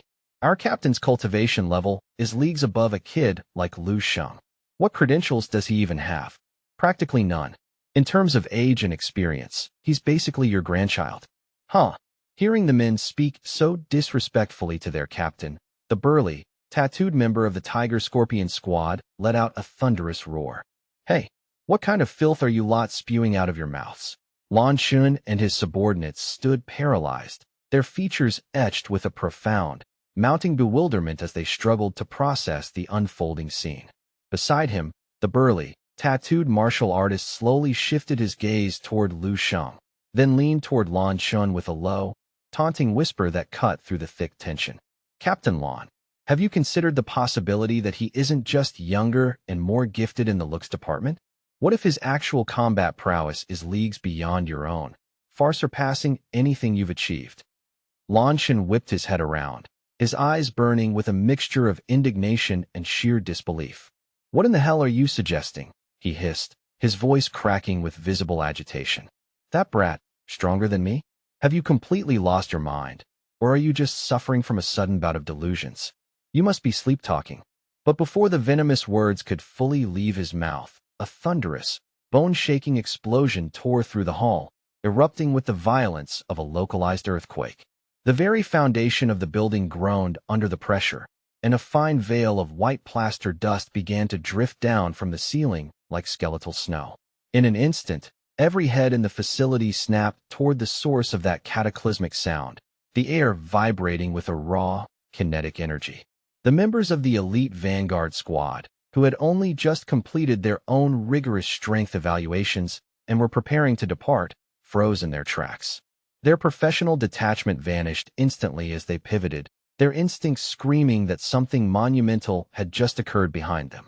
The silence that followed was heavy and suffocating, as more than 10 pairs of wide, seasoned eyes focused simultaneously on a singular point in the room. There was no chatter, no movement. Only a collective, held breath as they stared toward the testing apparatus, their minds racing to make sense of the atmospheric shift that had just rattled the entire floor. A heartbeat later, the expressions of every observer froze into masks of pure, unadulterated shock. Their pupils contracted sharply, a primal physiological response as if they had been thrust into the presence of an incredibly terrifying apex predator. The sheer impossibility of what they were witnessing began to sink in, chilling the blood in their veins and rooting them to the spot. This is simply unbelievable, someone whispered, though the words were lost in the void of their collective astonishment. How could this be possible? Standing amidst the settling dust next to the massive crystal pillar, Lu Sheng remained perfectly poised. He maintained his striking posture for a brief second before slowly, deliberately retracting his fist. His expression remained as calm and unruffled as a still lake, his clear eyes reflecting the brilliant, frantic ignition of the stones within the pillar. Within the core of the crystal pillar, the internal stones began to ignite in a rapid, sequential firestorm starting from the very base. They flared to life with such blinding speed and ferocity that it became almost impossible for the human eye to track the ascent. The light climbed higher and higher, a vertical line of brilliant energy that defied the standard limits of the machine. In the mere blink of an eye, the surge of light had jumped to a position that nearly grazed the ceiling before finally coming to a halt. Every individual in the room was left utterly bewildered, their cognitive faculties failing them. It wasn't just Lan Chen's group or the passing Vanguard units. Even the Tiger Scorpion squad, who harbored no illusions about Lu Sheng's terrifying potential, stood rooted with their minds buzzing in a state of static. The hall fell into an eerie, graveyard silence as the overhead display updated with Lu Sheng's profile, projecting a charismatic image of the youth. Below his portrait, the combat power index flickered and solidified, 124. It was not 124,000, but 124 stars. At that moment, the officer in charge of the testing bay, his knees buckling under the weight of the revelation, collapsed unceremoniously to the floor. He stared up at the ceiling in a hollow daze for a long time before his senses finally began to return. After nearly 30 seconds of paralysis, the officer finally reacted, swallowing hard as he struggled to find his voice. 124. No, 12.4 million combat points, he stammered, his voice trembling with a mixture of fear and awe. The crystal pillar had fully illuminated 12 stones, with the 13th flickering on the edge of activation. As the number was officially announced, the spectators felt a violent jolt of electricity surge down their spines, their bodies shivering involuntarily. Every eye was fixed on the slender, upright figure of the youth standing before the pillar, a collective gasp echoing through the room. The man in charge of the test clenched his trembling fists, his heart hammering against his ribs as he realized he was standing in the presence of a peak grandmaster. Lan Chen, whose arrogance and complacency had been his armor moments ago, now looked as if his eyes might literally burst from their sockets. He struggled to form words, his mouth opening and closing like a landed fish, only able to wheeze out a fragmented realization. Peak. Grandmaster? This has to be a malfunction, right? Yet, only a floor above, the A Center's second level was significantly more vibrant than the quiet halls below. Two gargantuan holographic screens dominated the central hall of the second floor, acting as the beating heart of the military district's intelligence. On the left screen, high-priority news headlines and mission updates scrolled in a continuous, glowing loop. The Bloodfang Squad has officially accepted a B-level patrol mandate for Wilderness Area 23. Salutations to the Warp Path Squad for the successful S-Class tactical raid on the subterranean fissures. The air was filled with the low hum of discussion as ACE members tracked the latest mission evaluations and strategic shifts. This was where legends were tracked, where solo veterans sought the protection of elite teams, and where the pulse of the war zone was measured in real time. On the right, the ACE leaderboard stood as a static monument to power, its high rankings rarely shifting except for the occasional fluctuation of contribution points. The veterans loitering in the hall would steal habitual glances at those top names, an instinctive, almost obsessive action. It was much like an ordinary person checking their bank balance with every swipe of a card, a way to ground themselves in the reality of the hierarchy and see how far they were from the apex. In one corner of the hall, a flamboyant young man sporting a distinctive rabbit ear bow tie turned to brief the tall, muscular captain standing beside him. "Captain, regarding that emergency support request for the A-level defensive perimeter. The report said they were being completely encircled by a beast tide. Should we deploy to intercept? The odd thing is, the signals for the beasts just vanished." The captain grunted, his brow furrowed in thought. It appears the line wasn't breached after all. If the threat has spontaneously evaporated, there's no need for us to waste resources on an elimination sweep. The data is too vague to act on. "Forget it," the captain added, waving a dismissive hand. A new dungeon manifestation always spawns a surplus of high-value missions. Let's redirect our focus and pick a few lucrative targets from the fresh listings instead. The subordinate in the bow tie nodded sharply. "Yes, sir. I'll filter for the highest reward-to-risk ratios." Suddenly, a heavy, muffled explosion vibrated through the floorboards, originating from the level directly beneath them. The entire second floor seemed to lurch as the shockwave rippled through the structure, causing the massive building to sway perceptibly. Since this level was populated primarily by 7th-level star generals and seasoned grandmasters, the slight tremor wasn't enough to knock anyone off their feet, but the sheer anomaly of it startled the crowd. A low buzz of speculation filled the air as people looked around for the cause. "An earthquake," the captain muttered, his hand instinctively reaching for the hilt of his weapon. "An earthquake in a highly fortified military zone? That's statistically impossible," the captain reasoned, his eyes narrowing as he felt the secondary vibrations. Something is wrong. The epicenter wasn't seismic. It came from directly downstairs on the first floor. What the hell is happening down there? Why does this sensation feel so hauntingly familiar? His eyes widened as a memory surfaced. That's it. I've felt this exact tremor once before. Years ago, when General Yang Ijo came to personally inspect our collective combat readiness. His display of power made this entire floor feel like it was caught in the middle of a tectonic shift. I was standing in this very spot when it happened. Drawing on his years of experience, the captain began to explain the phenomenon to his bewildered squad. The testing bay below us is anchored by the crystal column, which is integrated into the building's structural frame. If a martial artist delivers a strike with sufficient force, the resonance travels through the entire facility, simulating an earthquake.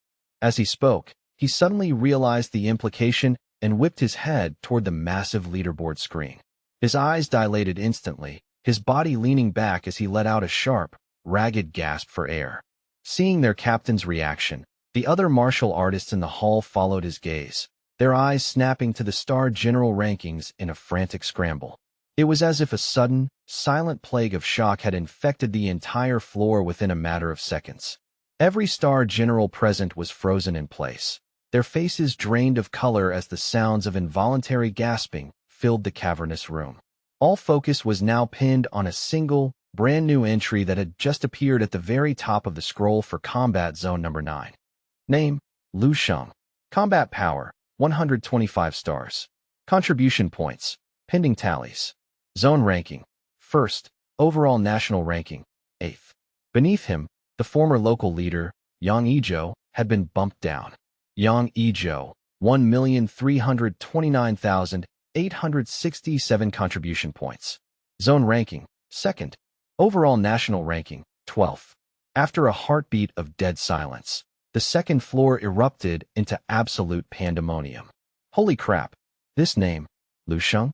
I've never even heard of him. He just claimed the throne of Combat Zone 9 on his first strength test? By the mother of all beasts, this is insane. Is this some kind of hidden expert coming out of seclusion? Where did this Lu Sheng person even come from? Why is there zero record of him in the previous cycles? The questions flew like shrapnel through the air. Dear gods, 125 stars of combat power. I'm an elite, and my entire life's work isn't even worth the decimal point on his rating. How can the gap be this exaggerated? Our Zone 9 finally has a true peak Grandmaster, someone shouted over the din, their voice cracking with excitement. Even without his contribution points factored in, he's already sitting at 8th in the nation. It won't be long before the East can boast of another member among the 8 Radiant Immortals. Another martial artist chimed in, the 8 Radiant Immortals? That's just the beginning. Look at the 7 stars of the East. Among those legendary 7, do even half of them possess a raw combat power of 125 stars? The consensus was clear. The strongest peak Grandmasters were legendary, but 125 stars was a threshold that few had ever dared to cross. I checked the archives. The highest recorded output among the current generation was only 111 stars, a veteran analyst noted, his fingers trembling as he looked at the data. He's only ranked 8th overall because his merit points are currently 0. Once his battlefield contributions are tallied, he'll be untouchable. We might actually be witnessing the birth of a new martial saint, the Star Generals discussed fervently, their emotions reaching a fever pitch. Within the crowd, the tall, muscular captain could only stare at the screen with a mixture of profound shock and deep-seated admiration. 125 stars, a peak Grandmaster with the authority of a high general. How many decades has it been since we've seen such a figure emerge? We need to get downstairs immediately. If we hurry, we might actually catch a glimpse of this legend before he leaves. Let's move. We have to see this new number 1 for ourselves. A Grandmaster with 125 stars was an unreachable existence to the average Star General, a figure who usually lived in total seclusion or spent years hunting in the most lethal S-class dungeons. To have a chance at even standing in the same room as such a person was a once-in-a-lifetime opportunity. It was clear that the 2 captains weren't the only ones with this idea, as the entire hall began to surge toward the exits. The second-floor hall became a blur of motion as scores of Star Generals sprinted for the stairs. Meanwhile, on the ground floor, the golden radiance on Lu Sheng's forehead finally dissipated. Looking up at the 125 illuminated stones on the crystal column, his expression remained remarkably detached. To him, the result was logical. A single punch delivering over 12 million combat points was exactly the kind of wrath of the heavens he expected from his current state. Even before my undying cells reached their current stage of development, I was capable of shattering a Grandmaster's defenses with one strike, he mused. Lu Sheng's thoughts drifted back to the moment he had crushed Tong Xiaoxing. Though Tong Xiaoxing wasn't a true, fully realized Grandmaster, his power was formidable. Even back then, my effective output must have already exceeded the 500,000 point threshold. He reflected on the Martial Artist Association standards, which set a baseline of 200,000 for Grandmasters, similar to how master-level ranks were benchmarked at 1 million units of force. He knew that the title of Grandmaster covered a vast spectrum of power. The weakest among them might sit at 200,000, but once they achieved celestial connectivity, their output would immediately double to 400,000 or more. From there, through the relentless consumption of Grandmaster blood pills and the tempering of their martial will, their power would continue to climb toward the heavens. Lu Sheng shook off his internal calculations and turned his gaze toward the soldier overseeing the testing bay. The moment the soldier felt that piercing, golden-tinged gaze fall upon him, his entire body began to shake with an instinctive, primal fear. The officer snapped into a rigid, perfect salute, his eyes wide with an enthusiastic reverence. "Sir, do you wish to perform a secondary verification?" Lu Sheng simply waved a hand dismissively, his gaze remaining indifferent to the surrounding chaos.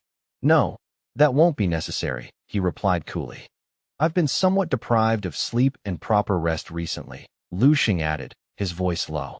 "This display is likely the upper limit of what I can produce in my current state. Pushing further without proper recovery would be inefficient." In truth, Lu Sheng felt a subtle fatigue deep in his marrow. He knew that if he attempted another strike now, he wouldn't be able to top the current result. He would save his next evaluation for when he was at his absolute peak. The testing officer was flabbergasted by the admission. This isn't even his full limit, he thought, his mind reeling. How can one human being be so terrifyingly powerful? Yes, sir. Understood. Please wait just one moment, and I will have your official data printouts and certification ready for you immediately, the soldier barked.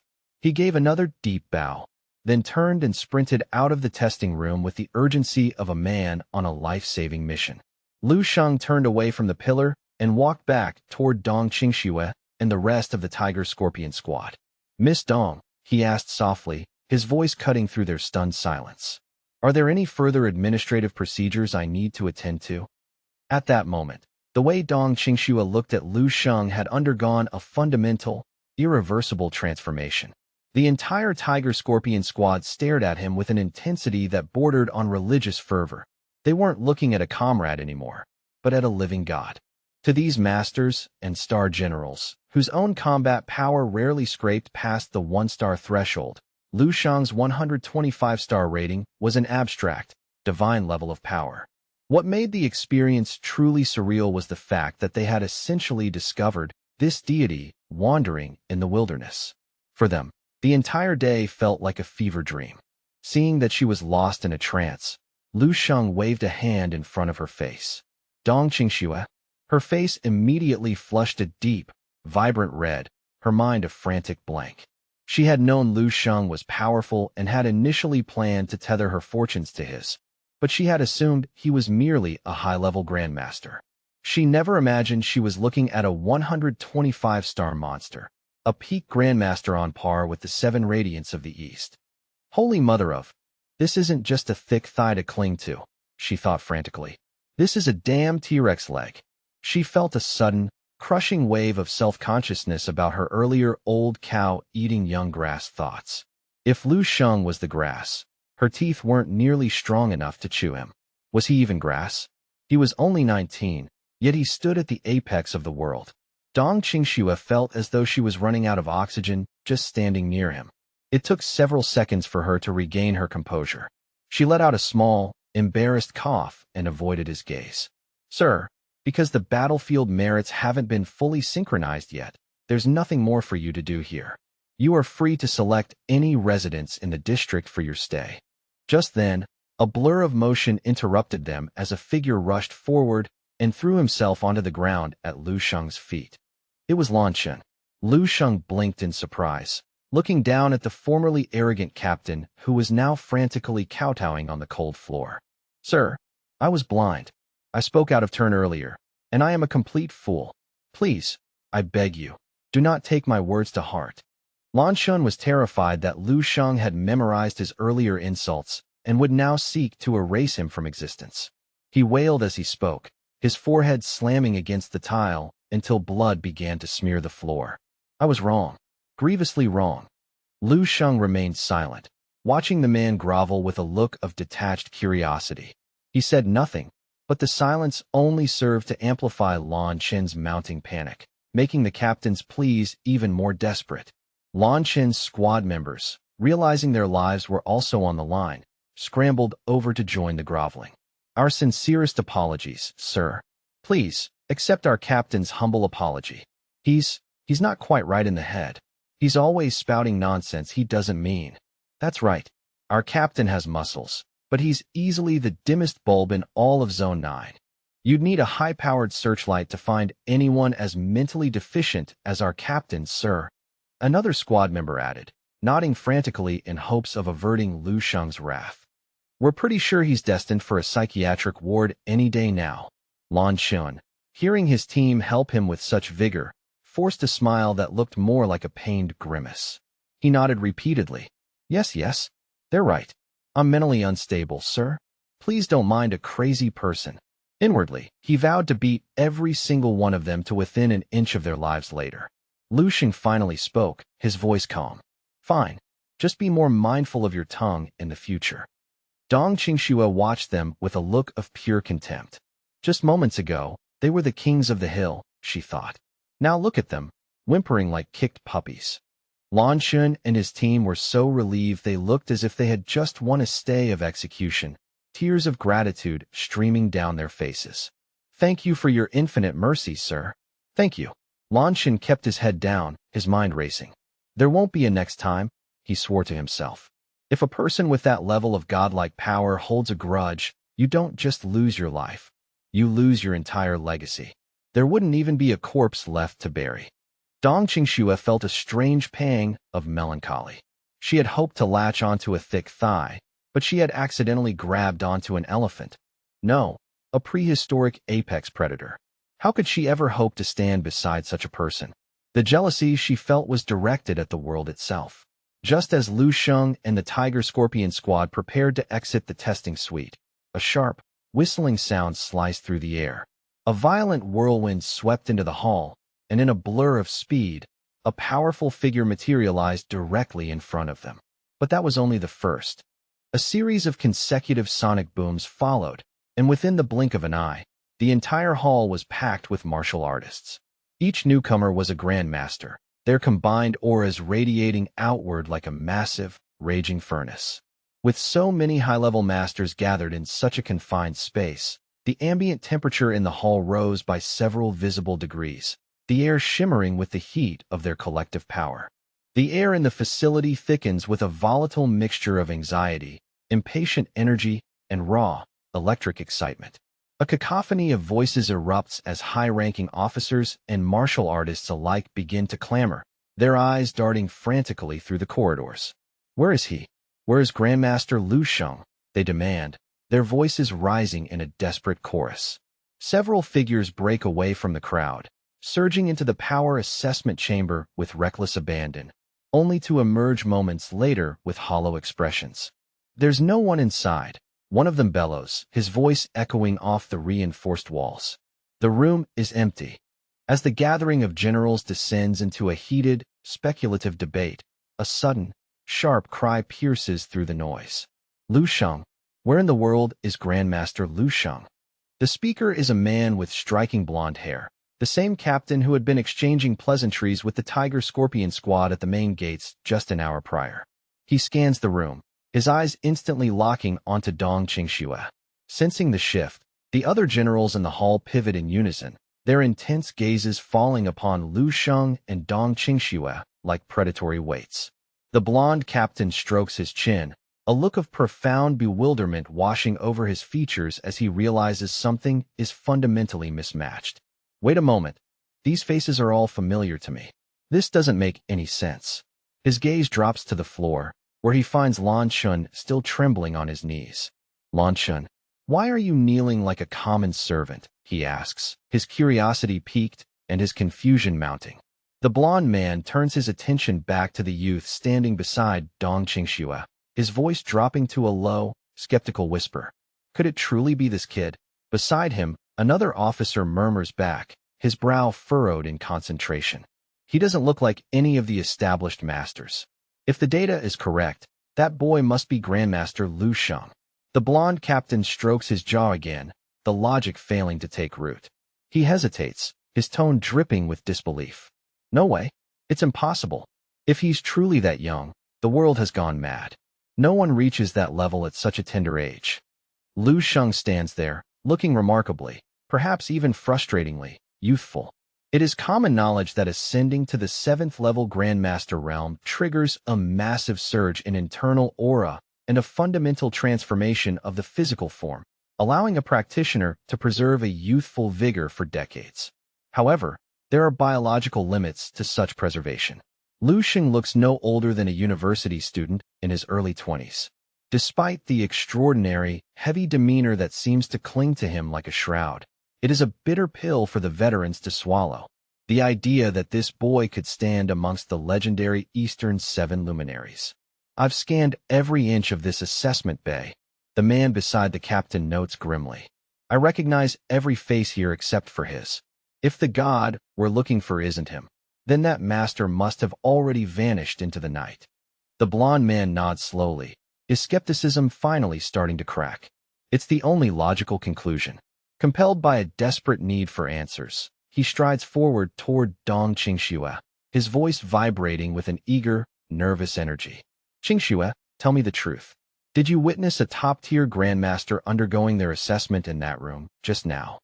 Dong Qingxue and the rest of the Tiger Scorpion squad exchange a series of complex, unreadable glances before slowly nodding. We did, she replies, her voice tight. The blonde captain's eyes widen, his excitement reaching a fever pitch. Then where is he? Where did that great master go? Dong Qingxue looks at him, her heart thumping against her ribs, her mouth opening and closing as she searches for the right words to describe the impossible. Ultimately, words fail her. With a look of utter resignation, Dong Qingxue simply raises a trembling hand and points a slender finger directly at the youth standing by her side. He's right here, she whispers. This is Grandmaster Lu Sheng. The blonde captain freezes mid-sentence, his gaze darting between Dong Qingxue's serious face and Lu Sheng's calm, detached expression. For a moment, his face is a canvas of pure, unadulterated confusion.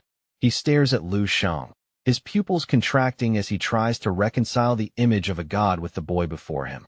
Qingxue, he says, his voice strained and hollow. Please, tell me you're joking. This isn't the time for a prank. Dong Qingxue doesn't even attempt to offer an explanation. In truth, she wouldn't even know where to begin.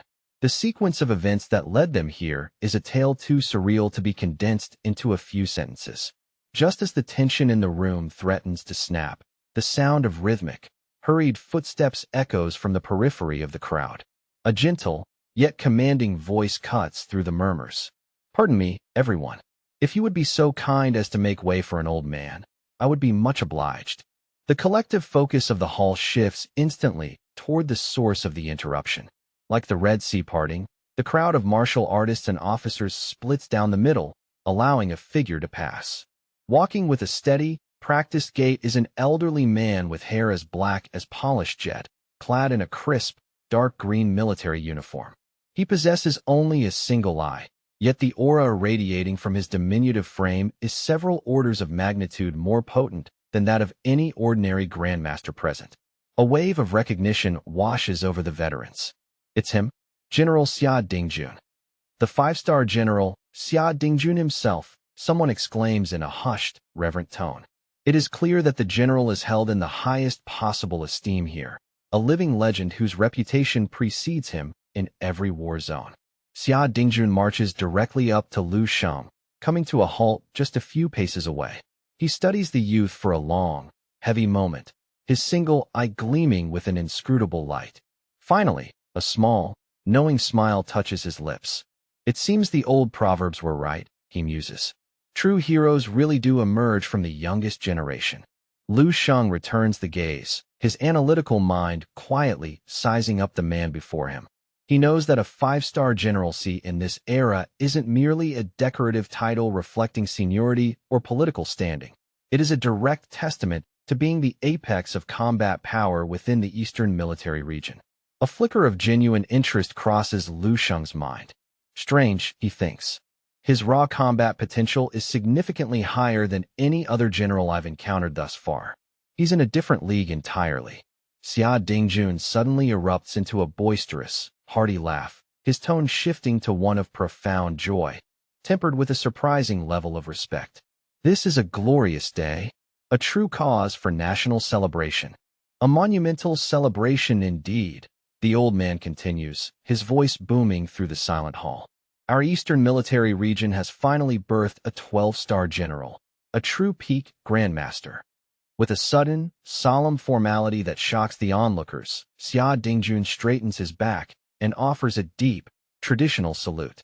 This old soldier, Xia Dingjun, pays his humblest respects to Grandmaster Lu Sheng. The declaration hits the room like a physical shockwave. A storm of gasps and frantic whispers erupts as the truth is finally hammered home by the highest authority. There is no more room for doubt. The youth before them is indeed the monster who recorded a 125-star combat output. He is a 12-star general, a rank that most martial artists wouldn't achieve in 3 lifetimes. Heavens above, he's truly that young? What is his actual age? The questions fly through the air, thick with disbelief. I heard a rumor he hasn't even seen his 20th birthday yet. How can a human being be this powerful so soon? Countless gazes, a mix of awe, envy, and paralyzing shock, remain pinned to Lu Sheng.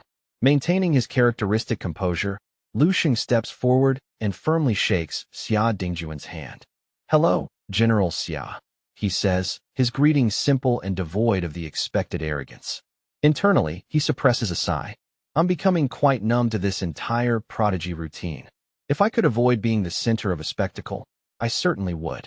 Having spent his recent life as the constant focus of attention, the novelty of acting cool has long since worn thin.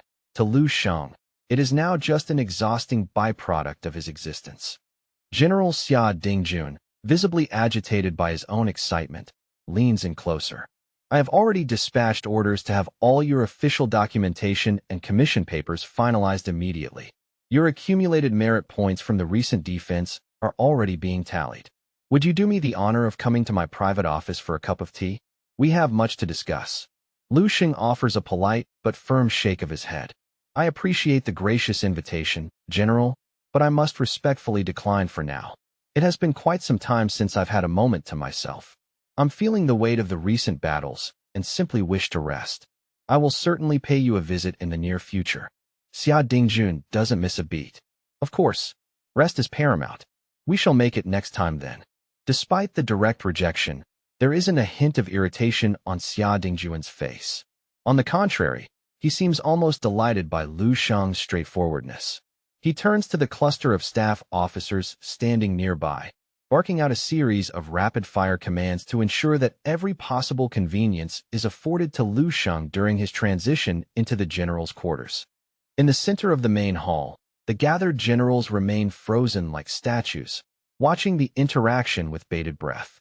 Many of them burn with the desire to step forward and introduce themselves to the new legend, yet none possess the courage to interrupt.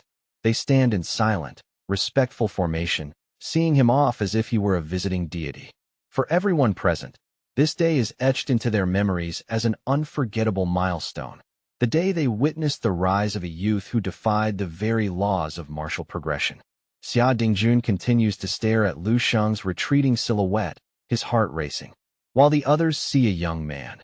Only he truly understands the terrifying reality of Lu Sheng's age. Lu Sheng is a mere 19 years old. The sheer weight of that number causes Xia Dingjuan's pulse to quicken with a mix of fear and wonder. His own grandson has already passed that age, yet here stands a boy who commands 125 stars of combat power, a peak grandmaster. To call him promising would be a grotesque understatement. He possesses the raw, unbridled potential of a future martial saint. Our eastern military region is finally on the verge of fulfilling its greatest ambition, Xia Dingjun whispers to himself. With the right nurturing and resources, we are looking at the birth of a true rank 9 martial saint. The magnitude of his own thoughts briefly startles Xia Dingjun, yet he knows he isn't exaggerating the situation in the slightest. "I must transmit a full report to the commander-in-chief immediately. This news will set his spirit ablaze." He lets out a jubilant laugh and begins to turn away, but pauses after only a few steps. He pivots back toward the members of the Tiger-Scorpion squad, his expression turning uncharacteristically gentle yet firm as he addresses them. "I am well aware of your recent collaboration with Lieutenant General Lu Sheng over the past few days," Xia Dingjun says, his voice carrying the weight of a direct order. "The general has only been part of our military family for a very short time. If he encounters administrative hurdles or has questions regarding our protocols, you are to guide him with the utmost patience. If he makes a request, any request at all, you must move heaven and earth to fulfill it. If a task proves beyond your capabilities, you are to come directly to me." Dong Qingxue straightens her posture, puffing out her chest as she offers a sharp, disciplined bow. "Rest assured, General Xia, we will serve him with everything we have." Xia Dingjun allows his gaze to linger for a brief, pointed second on Dong Qingxue's impressive physique, a flicker of a different kind of calculation appearing in his single eye. He pauses, then adds in a low, suggestively conspiratorial tone, "Listen to me, Qingxue. If you find yourself possessing a certain tactical advantage, you would be wise to utilize it to its fullest potential. Lu Sheng's latent potential is vastly superior to anything you can imagine. His genetic legacy is of incalculable value to our future. I trust you understand exactly what I am implying, don't you? A visible flush of crimson spreads across Dong Qingshue's cheeks, and she offers a shy, hesitant nod. Deep down, however, her thoughts are a whirlwind of doubt. I would be more than willing, she thinks. But if a man like Lu Xing doesn't show interest, there is absolutely nothing my advantages can do to bridge that gap. With a final, satisfied grunt, Xia Dingjun turns on his heel and strides away. The moment the general is out of earshot, the dam breaks. A swarm of officers and generals immediately descend upon Dong Qingxue, surrounding her in a tight circle of clamoring voices. This is beyond belief. Qingxue, you have to tell us, what is Lieutenant General Lu Sheng really like behind closed doors? The legend of Lu Sheng begins to spread like a wildfire throughout the Ninth War Zone, eventually reaching every corner of the Eastern Military Region. Shortly after the spectacle in the hall, Lu Sheng is escorted by a specialized honor guard toward the high-security residential sector reserved for elite generals. As the transport draws to a halt, Lu Sheng finds himself staring at a sprawling, majestic villa estate that looks more like a palace than a military residence. Two disciplined soldiers stand like iron sentinels at the primary entrance. The moment Lu Sheng's silhouette comes into view, they snap into a perfect, simultaneous salute. "Greetings, Chief," they bark in unison. The phrase triggers a flash of amusement in Lu Sheng's mind, reminding him of a classic comedy film from his previous life involving a certain director Wang. Looking at the opulent estate before him, he thinks the comparison is rather apt, albeit on a slightly more militaristic scale. This is the heart of the region's power. Every residence is guarded by soldiers whose individual strength is at least that of a third or fourth level practitioner. Lu Sheng lets out a quiet, contemplative sigh. It is a stark reminder that as one's martial prowess ascends, the social strata beneath them shift in ways that are both dramatic and absolute. He is looking at a life that ordinary citizens wouldn't even dare to fantasize about. Just then, a middle-aged man in a tailored, impeccable suit approaches him with a deferential bow. "Lord Lu, it is an honor to meet you. My name is Wang Yan. I have been assigned to oversee this manor. While it may not be the largest in our sector, it is consistently ranked among the top 5 most prestigious residences in the Ninth War Zone, hand-selected for you by the High Command.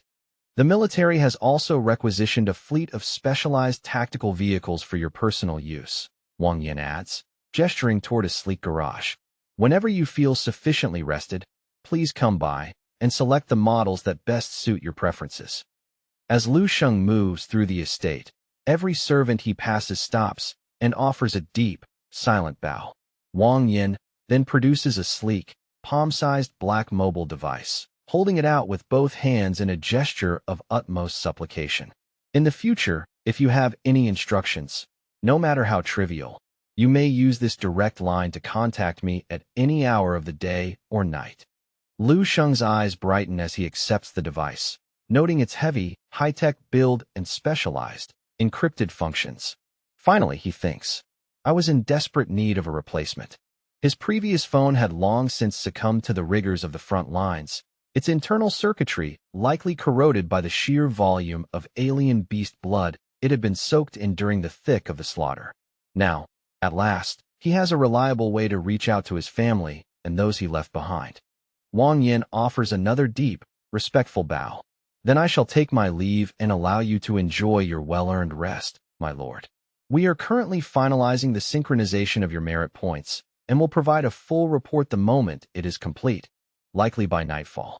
Lu Xing offers a tired but satisfied nod. "Thank you. You may go." Left to his own devices, Lu Sheng begins a slow, leisurely tour of his new domain. After a short walk, he is intercepted by a young, fair-skinned maid who greets him with a shy, respectful bow. "Lord Lu," she begins softly. Lu Sheng studies her for a second before his stomach lets out a low growl. "I'm famished," he says plainly. "Please, inform the kitchen staff to prepare a substantial meal for me immediately." The girl nods obediently, her eyes wide. "Yes, sir."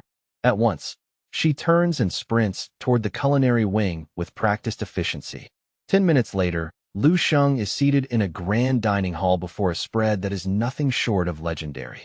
The massive round table, spanning 4 meters in diameter, is completely buried under an endless sea of steaming plates and ornate bowls. Lu Sheng descends upon the feast with the focused intensity of a starving predator. He clears plate after plate, bowl after bowl, the rhythmic slurping of noodles the only sound in the cavernous room. Between bites, he lets out a muffled, satisfied groan.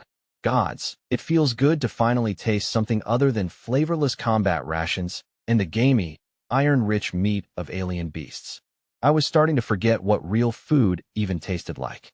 Just as he is preparing to inhale a massive, multi-layered cake in a single go, the sharp, distinctive chime of a text notification causes him to jump. He reaches for his new phone and his eyebrows shoot up as he sees the 100+ unread message indicator. He lets out a long, weary sigh. Heavens, the digital floodgates have truly opened. The list is a chaotic jumble of messages from old friends, distant acquaintances, and high-ranking military officials. However, the ones that matter are clustered at the top. Messages from his younger sister, Lu Qinghe, his mother, and a certain group of women who occupy a unique space in his life. Lu Sheng's thumb blurs as he swipes past the noise, focusing on the frantic messages from Lu Qinghe. Brother, I'm on the absolute verge of breaking through to become a second-level martial artist. And hey, do you remember that citywide high school tournament I mentioned? I took first place. It was so annoying, though. This arrogant guy who clearly didn't understand the immensity of heaven and earth tried to challenge me. He had zero talent, but a massive ego. Total death wish. Why haven't you been checking your messages? Mom is constantly asking if you're going to make it home for the New Year celebrations. Lu Xing reads through every single message with a soft, rare smile, carefully selecting the most important ones to address. He quickly types out a general response. I've been deployed on a series of high-intensity missions recently and haven't had a second to check the comms. My previous device was destroyed in the field. Regarding the new year. Before he can even finish his thought, a reply from Lu Qinghe pings back instantly. Ugh, finally, you're actually alive. I was starting to think you'd just vanished off the face of the planet, brother. She follows the text with a barrage of adorable, humorous stickers intended to mask the rather vulgar language she had been using in her previous rants. Since the conversation is taking place in a shared family group chat, Lu Sheng's father, Lu Hai, quickly interjects with a stern warning. Lu Qinghe immediately posts a pouting, angry sticker in response. Qinghe, watch your tone. No swearing in the family chat, Lu Hai commands. He then turns his focus to his son, his tone shifting to one of quiet, paternal concern. Lu Sheng, son, just make sure you're staying safe out there.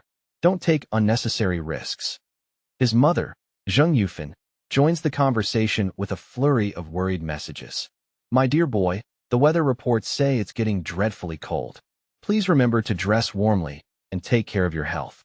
She punctuates her advice with a digital bouquet of flowers, followed by a link to a rather sensationalist news article titled, Tragedy. Fifth-level martial artist succumbs to common cold, leading to permanent decline in cultivation. Lu Sheng can't help but chuckle as he types back, I've got it, Mom. I'll stay warm, I promise. At that moment, a new, individual notification appears on the screen. Lu Sheng taps it and sees it's a message from Qin Xiaojun.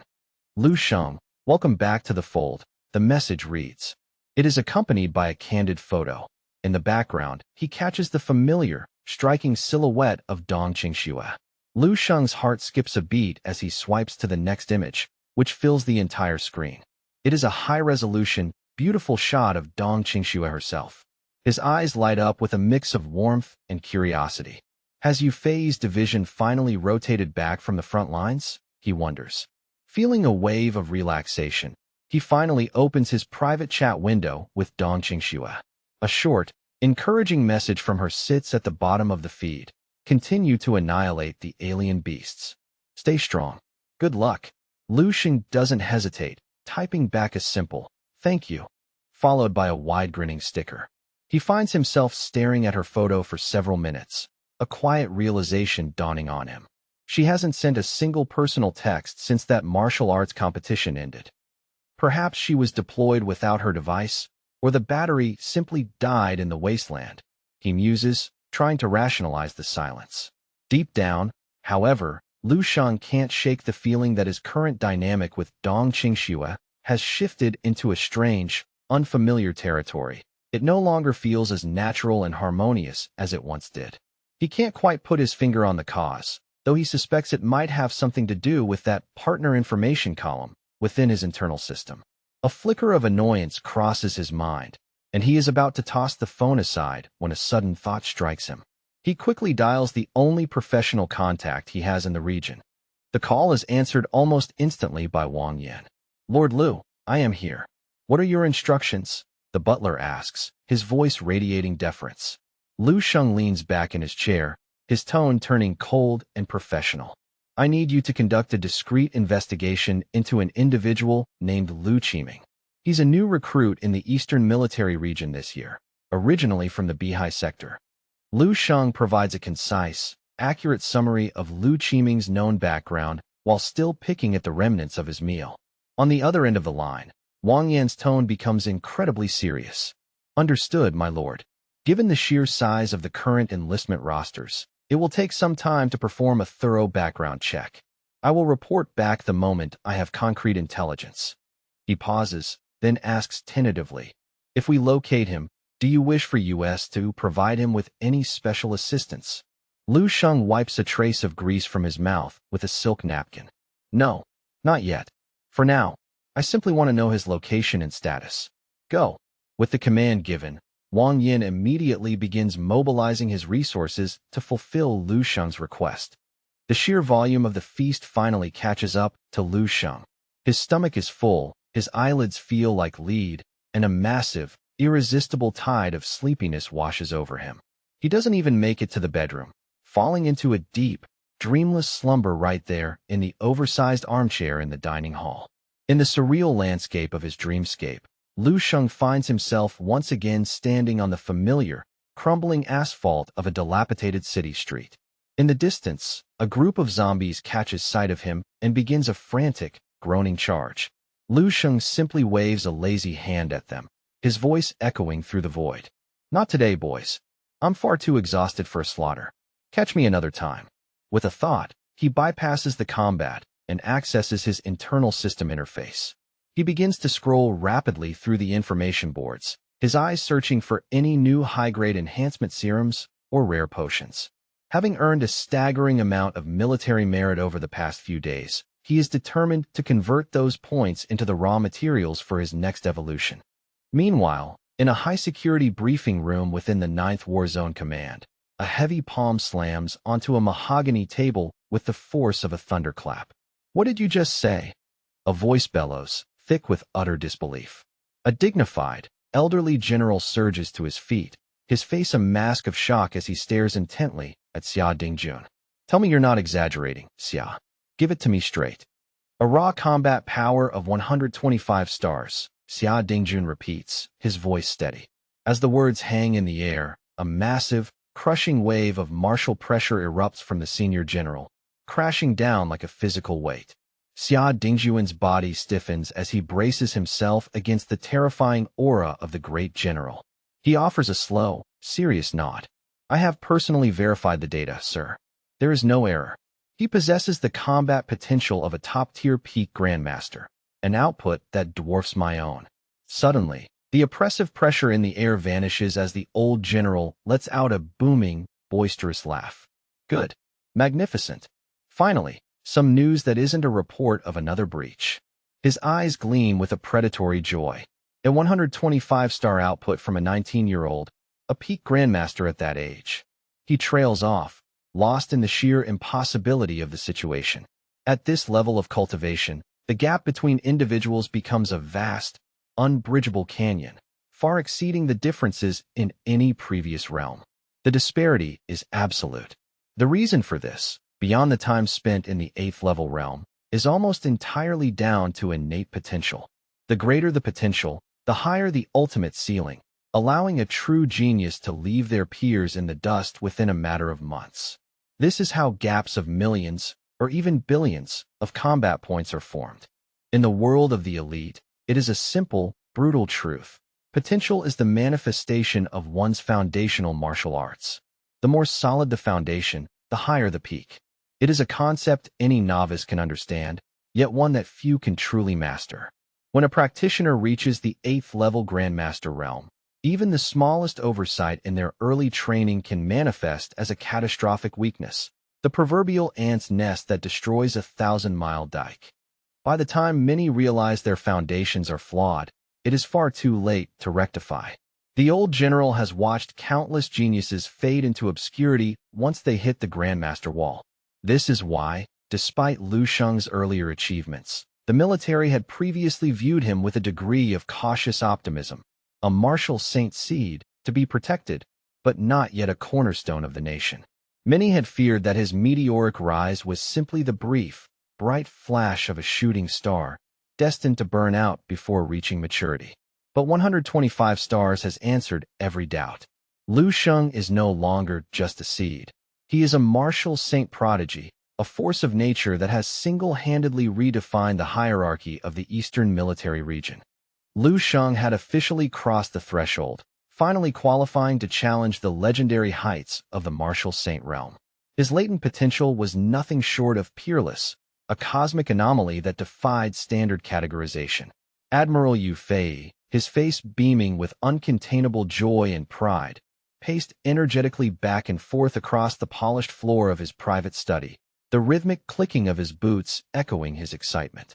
In the past, Yu Fei had merely kept a watchful eye on Lu Sheng, offering a modicum of appreciation for his steady growth. But now, the young man had delivered a monumental surprise that shattered all expectations, transcending the very limits of the admiral's imagination. Suddenly, a thought struck the old general. The officer from the 1182nd Division has returned, hasn't he? Excellent. On my behalf, see to it that he is handsomely rewarded for discovering such a brilliant, once-in-a-generation genius for our military. Ha ha. The subordinate officer nodded with fervent agreement and beat a hasty retreat to carry out the order. At that very moment, within the bustling corridors of the military region's 2nd sector, two familiar figures walked side by side. Ah, my beloved military base, I've missed this place.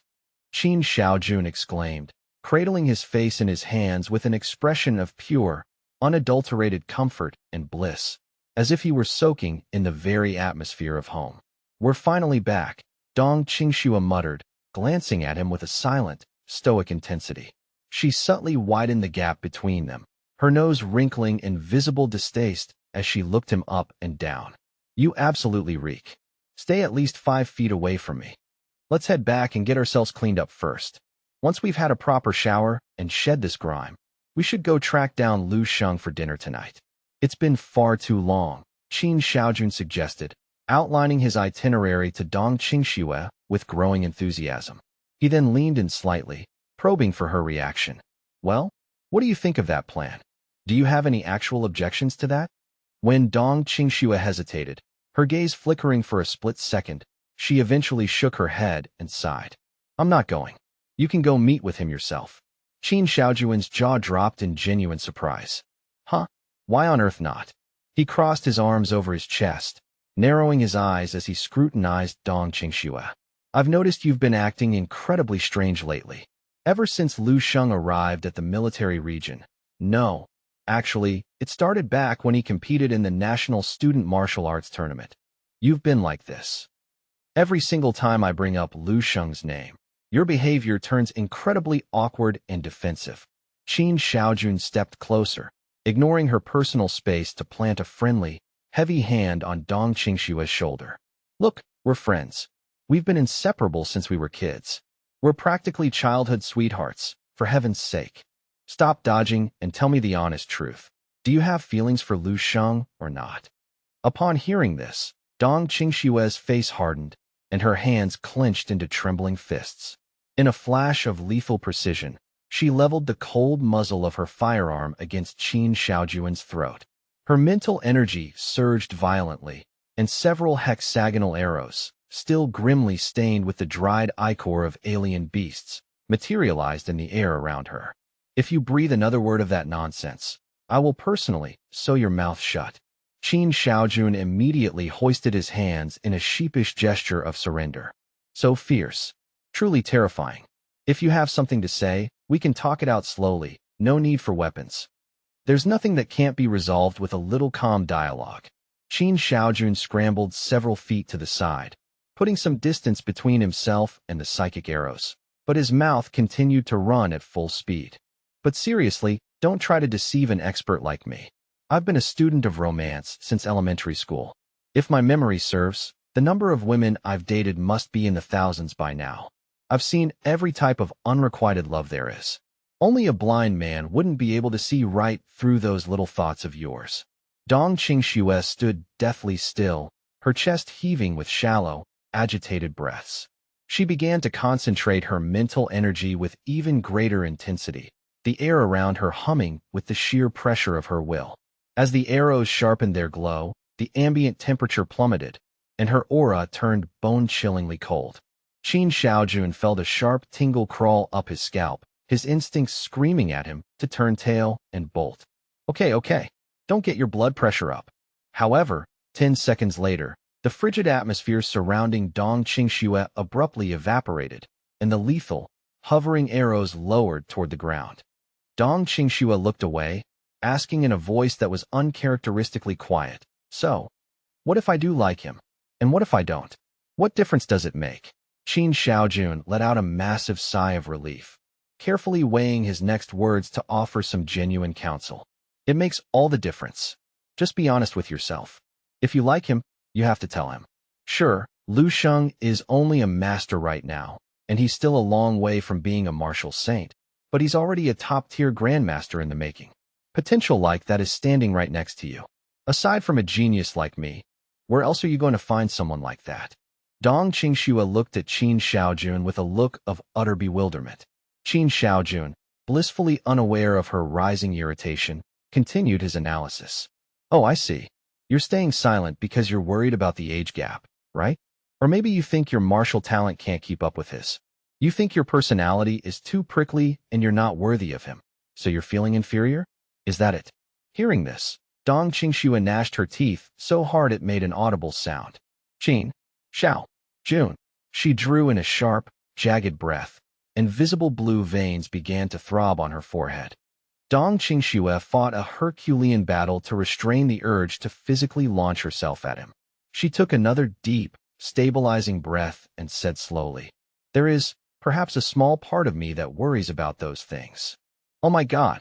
Qin Xiaojun suddenly shrieked, staring at Dong Qingxue with a look of total, wide-eyed disbelief. "Dong Qingxue, I was just throwing darts in the dark to probe you. I didn't actually expect you to admit that you like Lu Sheng." Qin Xiaojun immediately turned his head away, clutching his brow as if he had a sudden, massive headache. "But he's your student. Do you have any idea what society calls this kind of behavior?" Dong Qingxue opened her mouth to retort, but found herself completely at a loss for words. Sensing her vulnerability, Qin Xiaojun leaned in close again, lowering his voice to a conspiratorial whisper right in Dong Qingxue's ear. "Seriously, this is the kind of scandalous plot they turn into those primetime TV dramas." Dong Qingxue's face, which had already been flushed with embarrassment, now burned with a fiery, righteous anger. "Qin Xiaojun, go to hell." With a roar, she rushed forward and began raining blows down upon him. Seconds later, several large, painful bumps sprouted on Qin Xiaojun's head. He collapsed with a look of pure grievance, crocodile tears streaming down his face as he begged for her to stop the assault. Qin Xiaojun finally remembered that the only way to survive her wrath was to flee. He scrambled to his feet and began running for his life, his voice cracking as he pleaded, "Big sister, I was wrong. I was just joking. Please don't hit me anymore. Have mercy." But Dong Qingxue wasn't about to let him off the hook so easily. "Oomph," she snorted, chasing after him with renewed vigor. "I don't believe a word out of your mouth." After a frantic chase, Qin Xiaojun finally doubled over, panting for air. Dong Qingxue stood over him triumphantly. "Haha, keep running. Out of breath already? Go on, keep going. Why have you stopped? Weren't you so brave a second ago? You dare to provoke me? In this world, that only leads to death." Dong Qingxue's terrifyingly fierce expression made Qin Xiaojun feel as though his very soul was about to take flight and leave his body. Left with no other choice, Qin Shaojun threw himself onto the ground in a pathetic display of flattery. Don't hit me anymore, I beg you. Look, I'm raising both my hands and both my feet in total support of you two getting together. I'm your biggest fan. Qin Shaojun continued to gesticulate wildly, shifting into his lecture mode. Think about it. What era are we living in? What does a little age difference matter between two martial artists? The news about some old master marrying a 16-year-old high school girl is ancient history. It wouldn't even crack the top 100 list of trending topics today. But seriously, you and Lu Sheng, you really are a perfect match. After talking nonstop for so long, Qin Shaojun's throat felt like a desert. He stumbled over to a nearby vending machine, bought a chilled can of water, and took several long, refreshing gulps that seemed to bring him back to life. Qin Shaojun couldn't help but continue boasting about his intuition. Back when Lu Sheng first stepped into the training camp, I already felt that you two had the unmistakable aura of a husband and wife. Although a small flicker of happiness sparked in Dong Qingshua's heart, she still maintained her stern facade. Qin Shaojun, do you truly have a death wish? No, not at all. I'm done with the nonsense, I swear. Qin Shaojun, his face pale as a sheet, quickly regained his composure and spoke with uncharacteristic earnestness. Do you want me to help you feel out Lu Sheng's thoughts? I have a strong feeling he's totally got the hots for you too. Think about it realistically. Which young, red-blooded guy wouldn't be completely infatuated with a beautiful, powerful female teacher like you? At these words, Dong Qingshua's face turned a shade of crimson that rivaled a ripe tomato, and her beautiful eyes began to sparkle with a hidden hope. For a fleeting moment, she seemed genuinely swayed by his logic, her resolve softening. However, she ultimately sighed and shook her head, choosing to refuse the offer. No, that's out of the question. She instinctively reached up, her fingers brushing against the cool silver necklace draped around her neck as if seeking comfort. It just won't work. How can you possibly know if you don't even try? Are you just terrified of getting rejected? Scared you'll lose face and never be able to look him in the eye again? Qin Shaojun thumped his chest, his voice booming with confidence. With me as your wingman, failure is not an option. Dong Qingxua looked at him calmly and replied, It's not what you think. It's because they will never agree to Lu Sheng and me being together. Qin Shaojun's brow furrowed in genuine confusion. They? Who are they? A second later, the realization hit him like a physical blow. His face paled, and he rolled his eyes toward the sky. Wait, you mean your two older brothers? Dong Qingxua remained silent, but the pained, resigned expression on her face confirmed everything. Qin Shaojun opened his mouth to speak, but found he didn't know where to begin. Having grown up in the same high-security residential compound as her, he was all too familiar with the daunting shadow of the Dong family. The first brother was a titan in the Central Military District, a peak grandmaster, and one of the most highly regarded martial saint candidates in the entire military. The second brother was even more terrifyingly unfathomable. He had been scouted by the transcendent Martial Hall at the age of 8, became a personal disciple of Martial Saint Tan at 16, and was officially named the saint's third disciple by 25. No one even knew the true extent of his power anymore. Even though we're technically half-siblings from different mothers, they've always treated me like their own flesh and blood, she whispered. They've been my protectors since I was a little girl. Yeah, and they beat the living daylights out of me when we were kids, didn't they? Qin Shaojun muttered, resting his chin in his hand as he fell into deep thought. It was true. The reason he had never dared to make a serious romantic move on Dong Qingxua was because of those two brothers. The sheer pressure they exerted was suffocating.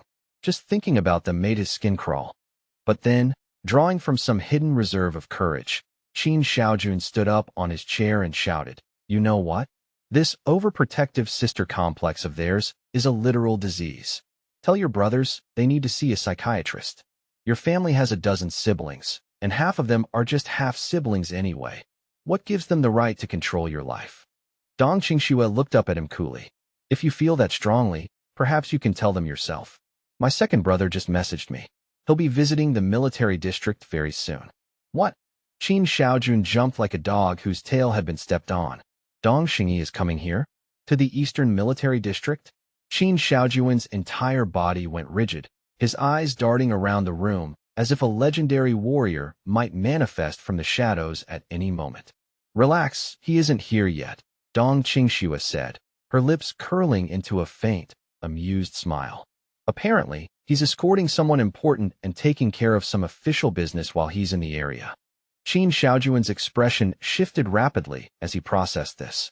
"Even so, they still might not approve of you and Lu Sheng." "But why?" "Lu Sheng is already a freak of nature. He's a 19-year-old grandmaster. What more could they possibly want in a brother-in-law?"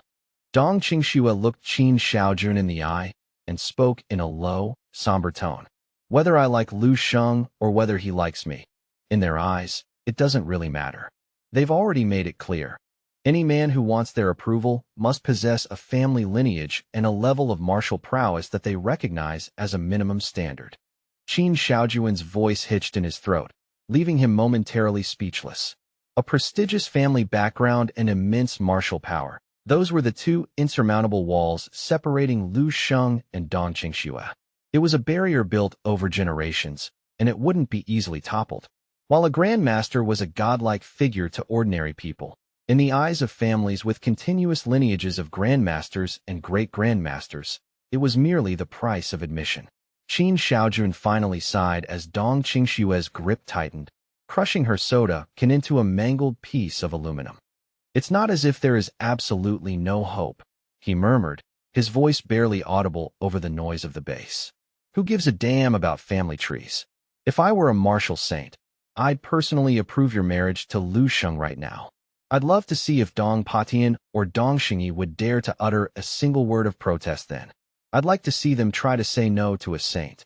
Dong Qingxue couldn't help but let out a genuine laugh at his bravado. "Try breaking through to the grandmaster realm yourself before you start making such grand proclamations." She regained her composure, her expression turning calm and distant once more.